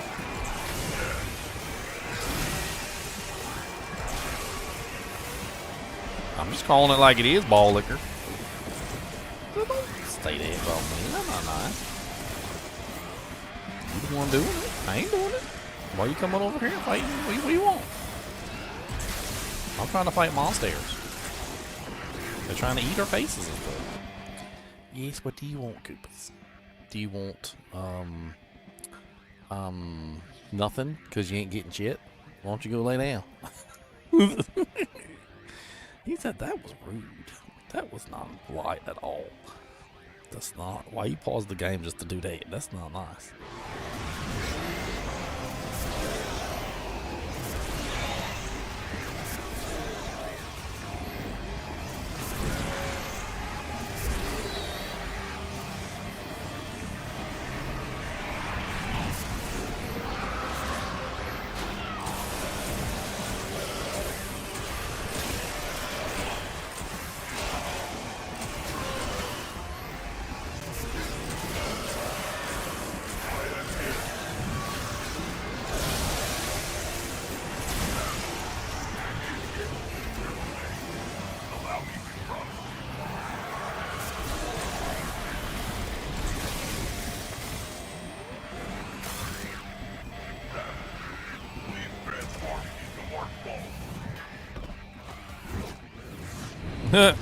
Just chuck me over.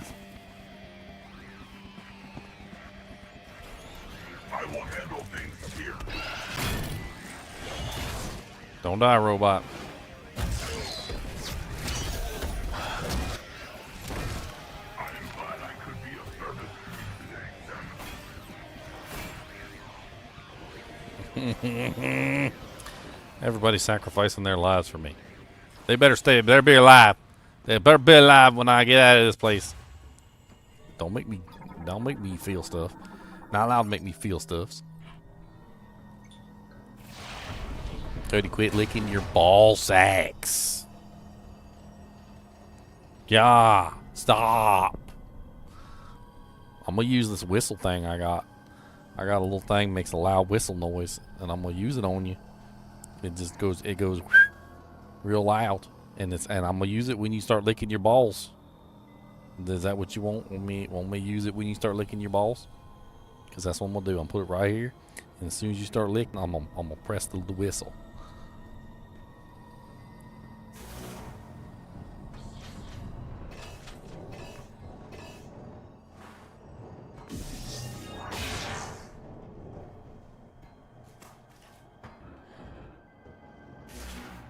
Ball licker. Does not. Don't look at me like that. I don't care. You looking with your pouty little face. I don't care about that. I don't care about your pouty face. Stop licking yourself raw till your fur falls out.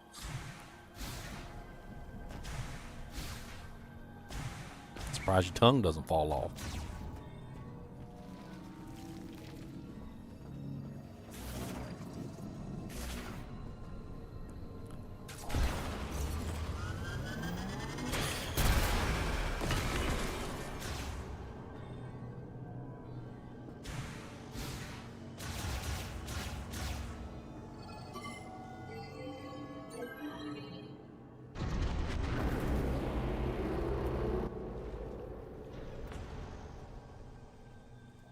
I have a bad feeling I hit the wrong door.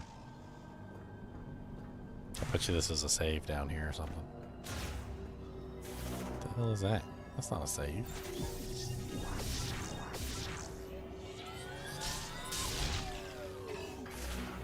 There must be a bigger bomb that I gotta get at some point.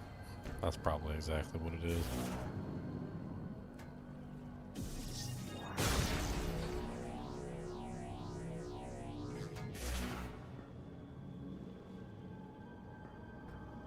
What was the point of coming up here? I guess just to get back up again. That makes sense.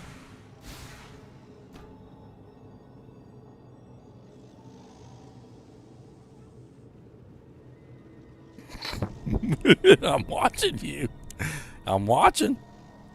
I saw you go for the ball lick, and I got my finger on the button. On the whistle, I got my finger on the whistle. That's what I thought. Don't get whistled. I'm gonna whistle you. When I first got the whistle, the really loud whistle, he hated it, and then later on he didn't care about it all that much anymore. He got used to it. I don't even think he really cares about it right now. He's like, go ahead. He's like, go ahead and do it. He's like, go ahead and see what happens. He's like, I don't care. I don't care if you do it. I don't care about that stupid whistle. It's loud, but I don't care. I just sit here and I deal with it.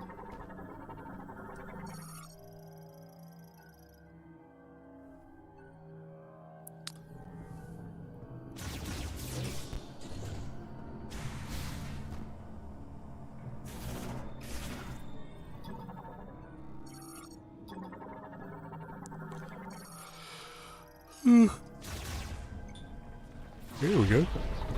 Boom.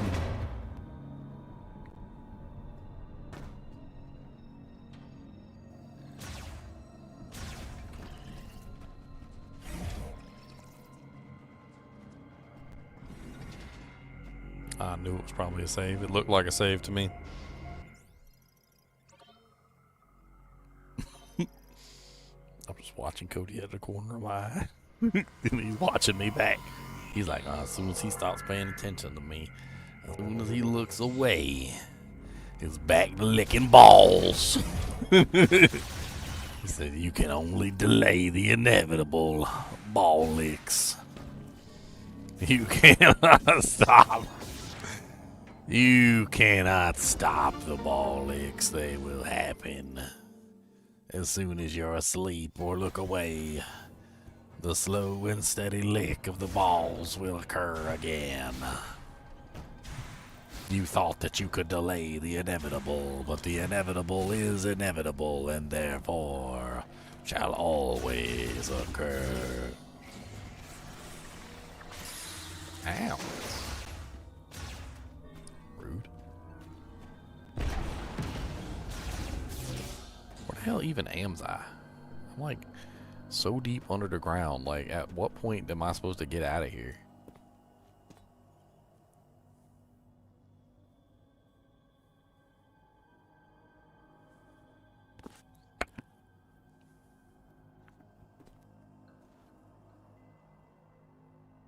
It's sparkly.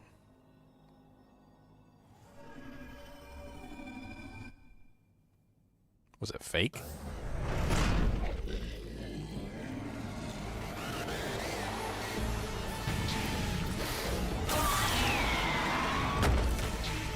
He got a big chongus.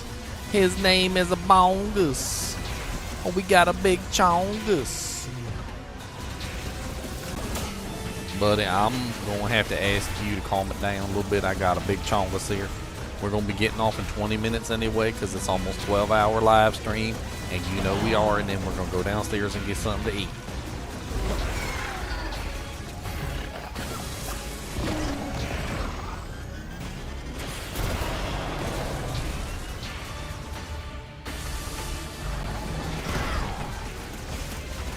I gotta scan this guy, I forgot.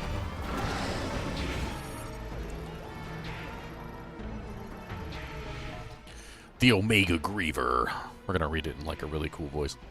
The Omega Griever is much larger and stronger than even the unique brute variant of all Maul Griever. This means it is larger and stronger than any other Griever, and as a result can be said to be the apex predator of the Great Mind's ecosystem. The large, sharp claws on its two pairs of arms and legs pierce stone, allowing it to move quickly along the cave walls. Green energy absorption has caused portions of it to undergo keratinization, becoming immune to all types of weapon damage. However, damage dealt to the under-keratinization portions of its body can overload subdermal structures and muscles, crashing its nervous system and briefly rendering it unconscious. Damage to a central organ on its abdomen while unconscious can quickly prove fatal.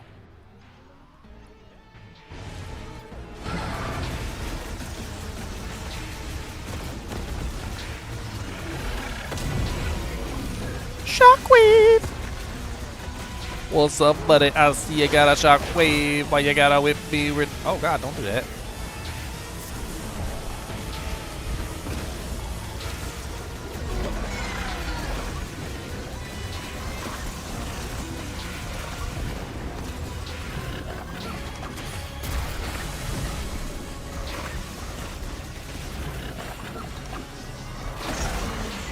Hey, it worked. That was just an idea.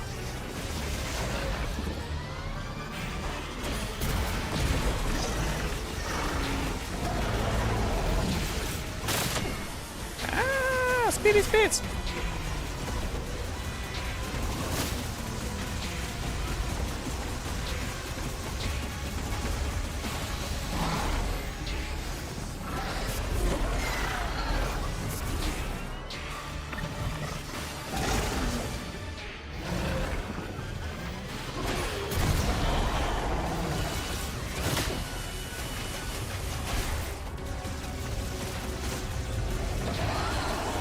Bum bum bum bum bum bum bum bum bum bum bum bum bum bum bum. Shoot you in your butt cheeks. I don't care about butt cheeks. Shoot you in your butt cheeks. Got them bang on butt cheeks.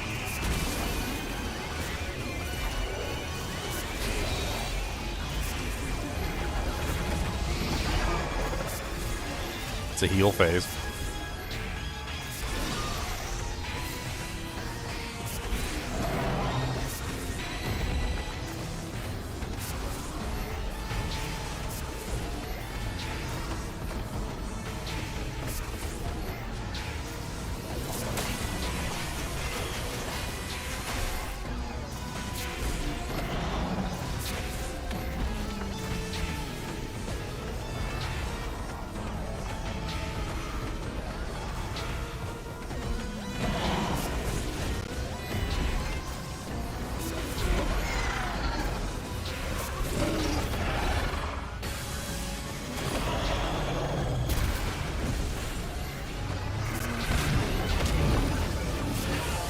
Oh, he did two strikes. I didn't see that.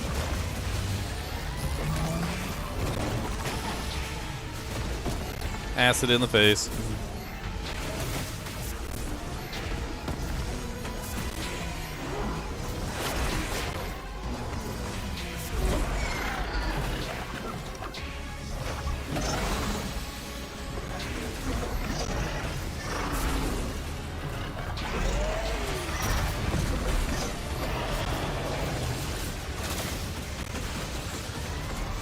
Got him down to half, and I'm pretty much at half too.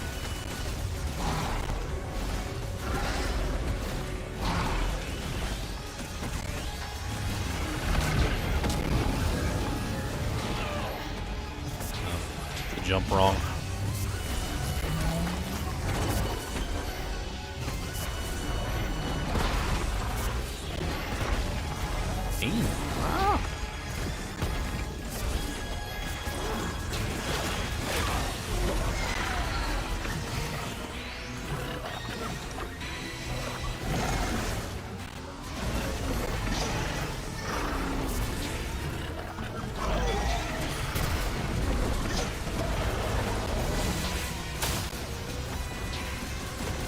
Rinse, repeat until he's dead, I guess.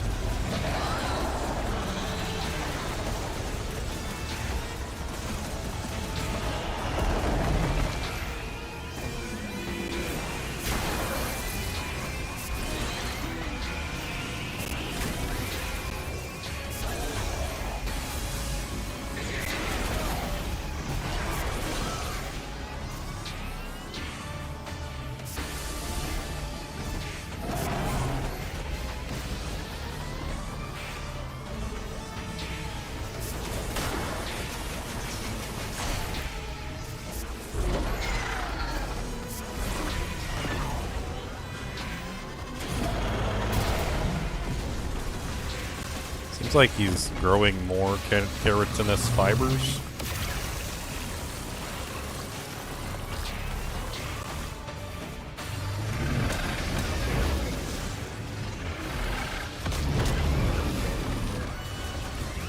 So he has less weak spots now? That's what it seems like anyway. Oh.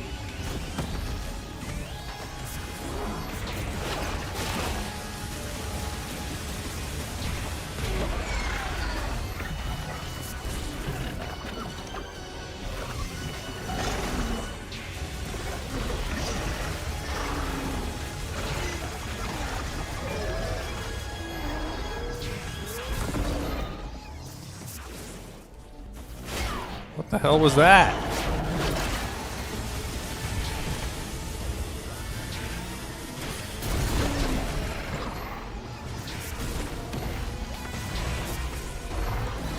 Was that the Metroid that popped out of him?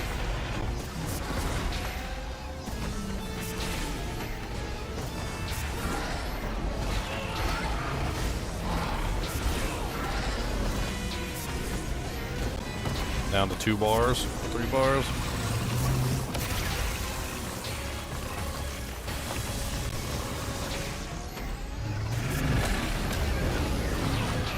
That was not good.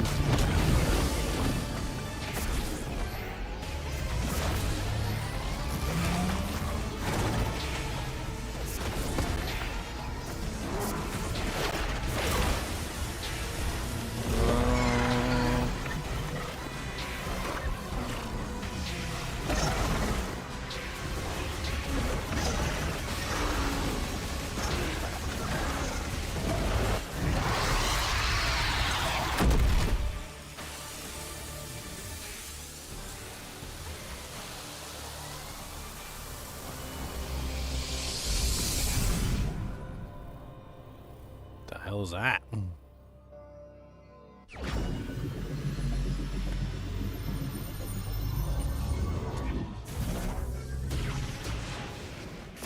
Super bomb. Yep, that would be super bomb. Psychic power bomb produces a powerful diffused oscillation blast wave of psychic energy when detonated. While in morph ball mode, press R to place the psychic power bomb to give the mote properties to a psychic power bomb. Press and hold R.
Why, hello there, ball licker. Get your ball licker away from me. I know, I see you licking your balls. I don't want you licking me after you lick your balls.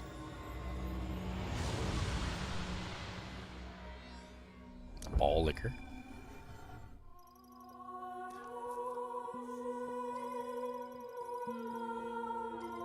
Alright, we have all 5 keys now. Whatever that means. Guess we're gonna find out.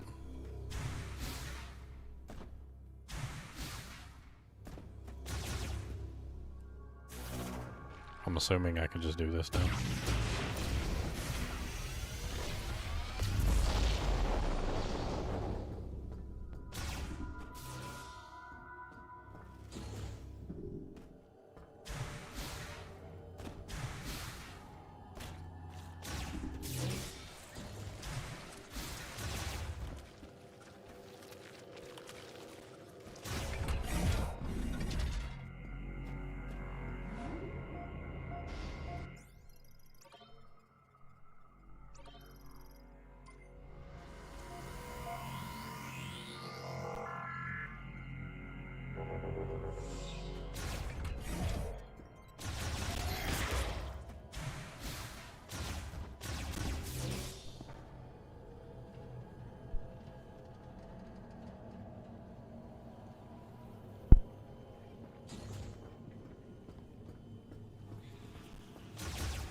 What was that?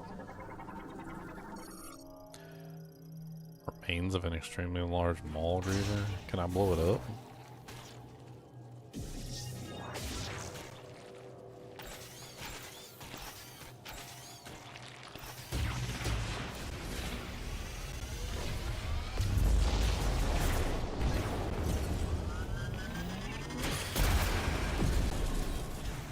Guess not.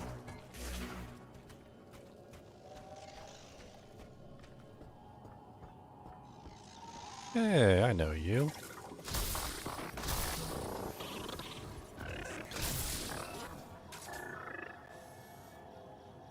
Go get him, boy.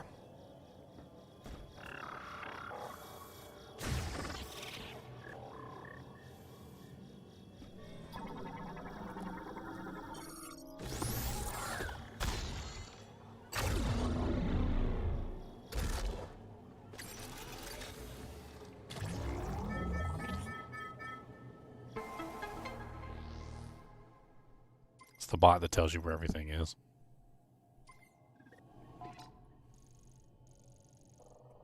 Says there's something hidden right there. Interesting.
Hey there, stranger.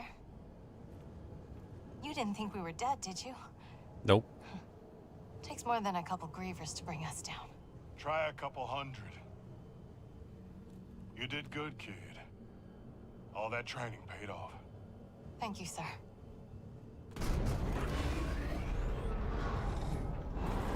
Me? Oh, he lost his arm. Top. What happened to your arm? Status required assistance, but I was attacked by grievers. I regret I could not be more helpful. My body sustained heavy damage. We get what we came for. All right. We're burning daylight. Let's get a move on.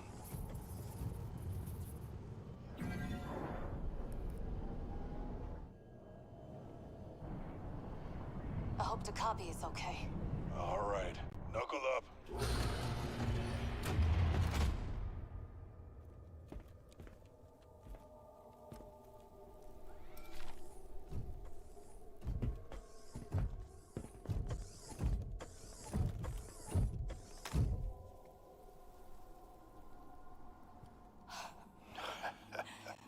Rieger, you... Corporal.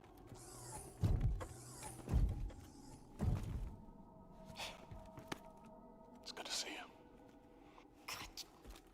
Ugh, you're so... Ugh. Did you find what you were looking for down there? We have obtained the final teleportation key. Okay. All we gotta do now is punch through that force field. Mackenzie, you read me? Loud and clear, Sarge. Where you been? We found the key. Headed home now. All of us. Unfortunately, I require maintenance. Oh, you're in luck. I'm running a special on bot repair. Come on back and I'll fix you up. I'm running a special on bot repair. We'll keep the kettle on. Some crazy looking wheels.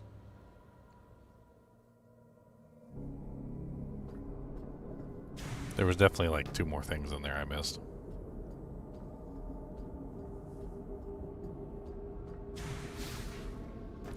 I don't have much time left either. I only got like 15 minutes, so let's go back and see if we can get those 2 more things in the thing, and then I'm gonna call it a night.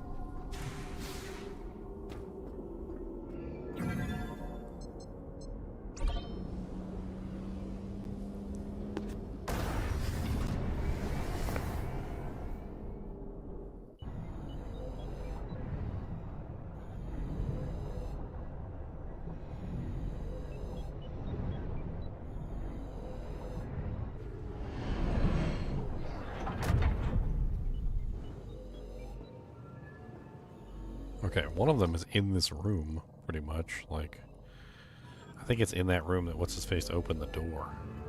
So it's like just over this way and above the door. Yeah, there's an upgrade just above the door. Okay.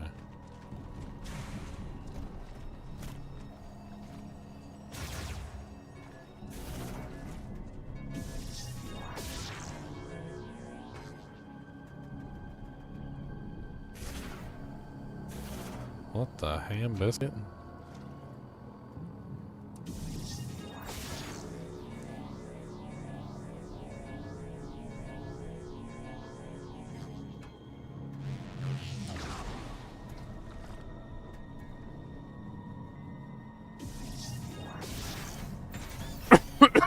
Well, that was terrible.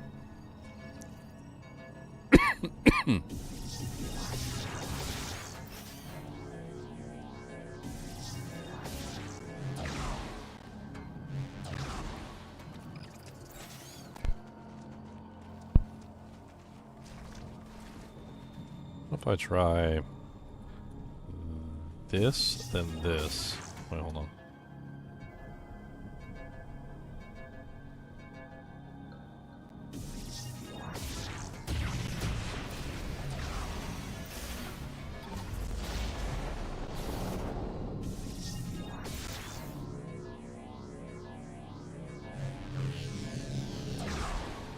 That was exactly not what I needed. Just completely wrong direction.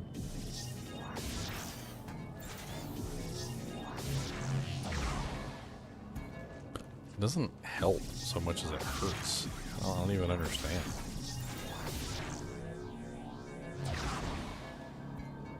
It's like you can do a jump with it, but...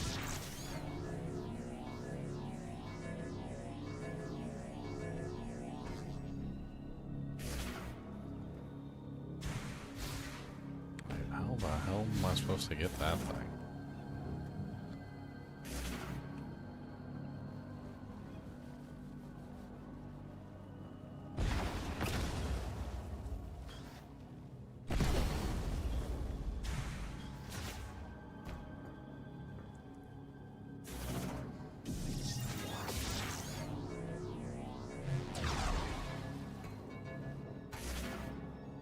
It shoots you off. Which is definitely not what you want to do.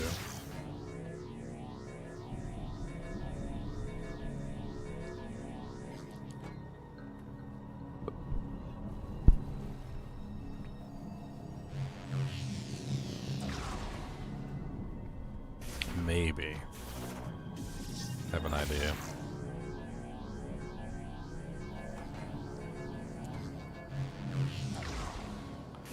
That must know because I let go of the button. That's right.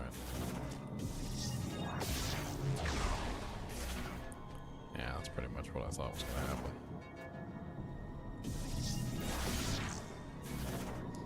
I'm trying, I got too many freaking buttons that I got to put my fingers on, and it's freaking pissing me off. There's a jump button, there's the spider ball button, there's the freaking, like, the bomb button, there's a whole bunch of stuff. It's like 18,000 buttons.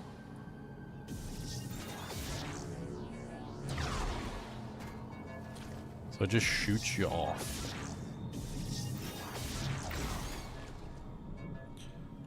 I don't got enough time.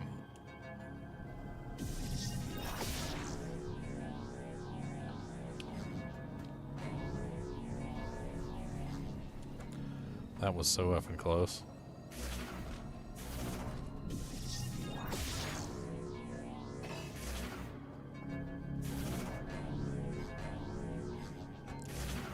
It's almost like you're better off not being in the spider ball for like one whole part of it. You just use the spider ball to get up there, but like...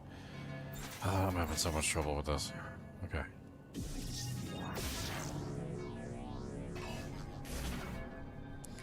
Nope. So you can't use the you have to use the spider ball for that portion. Nah, because then the time you have to transform back is like jankety.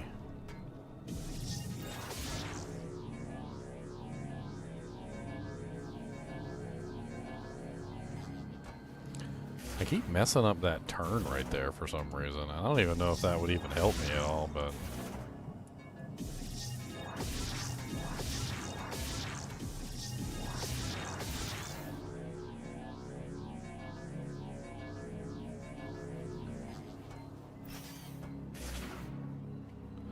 Huh.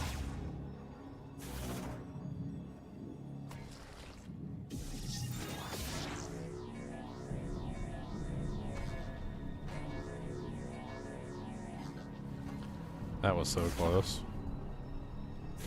I think the key is dropping the spider ball at specific moments because the spider ball is slower than the regular ball. So you have to like revert back to a regular ball when you are able, which allows you to travel further at a faster rate than what you would normally do. Like right here. And then... Yep, that's it. That was it. You just can't be a spider ball the entire time. Alright, so that's one. I know for a fact there's at least like one more. Let's do a quick run back and see. It was like in a hallway or something. Maybe it was on level 2 actually, now that I think about it. I don't even remember where the hell it was. I remember it was somewhere on the pathway between here and eternity.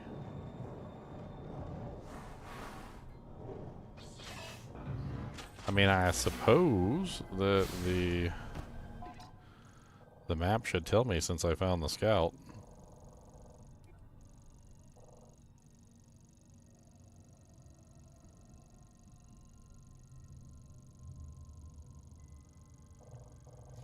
Yeah, that's it. It's on level 2. Okay, so let's just go up to level 2 then. Probably could just take the elevator. Actually, that's probably a better idea. Just take the elevator.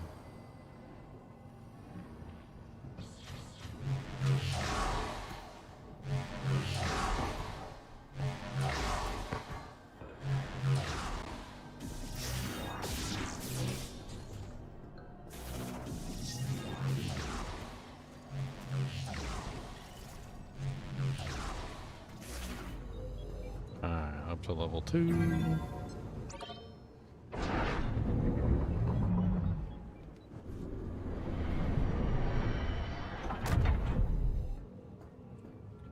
Alright, now from here, need to go... Oh, apparently there's something over there, too.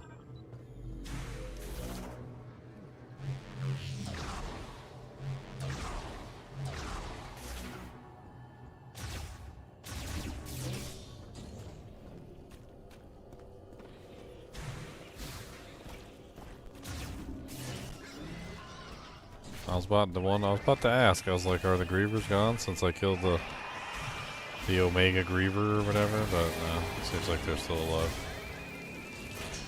Alright, so this is another one right here. Oh, I don't have any more bombs. Okay, hold on. I guess I gotta kill some Grievers real quick.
Did I actually get any? I don't even think I got any.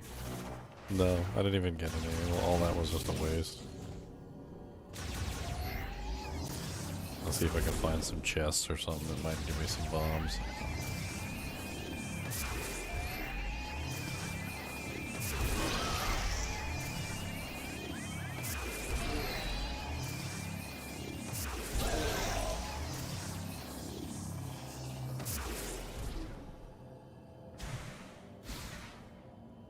were some crates in here. No, there's no crates in here at all. Well, dang. Can't get the frickin' dudek because I don't have the bombs that I need.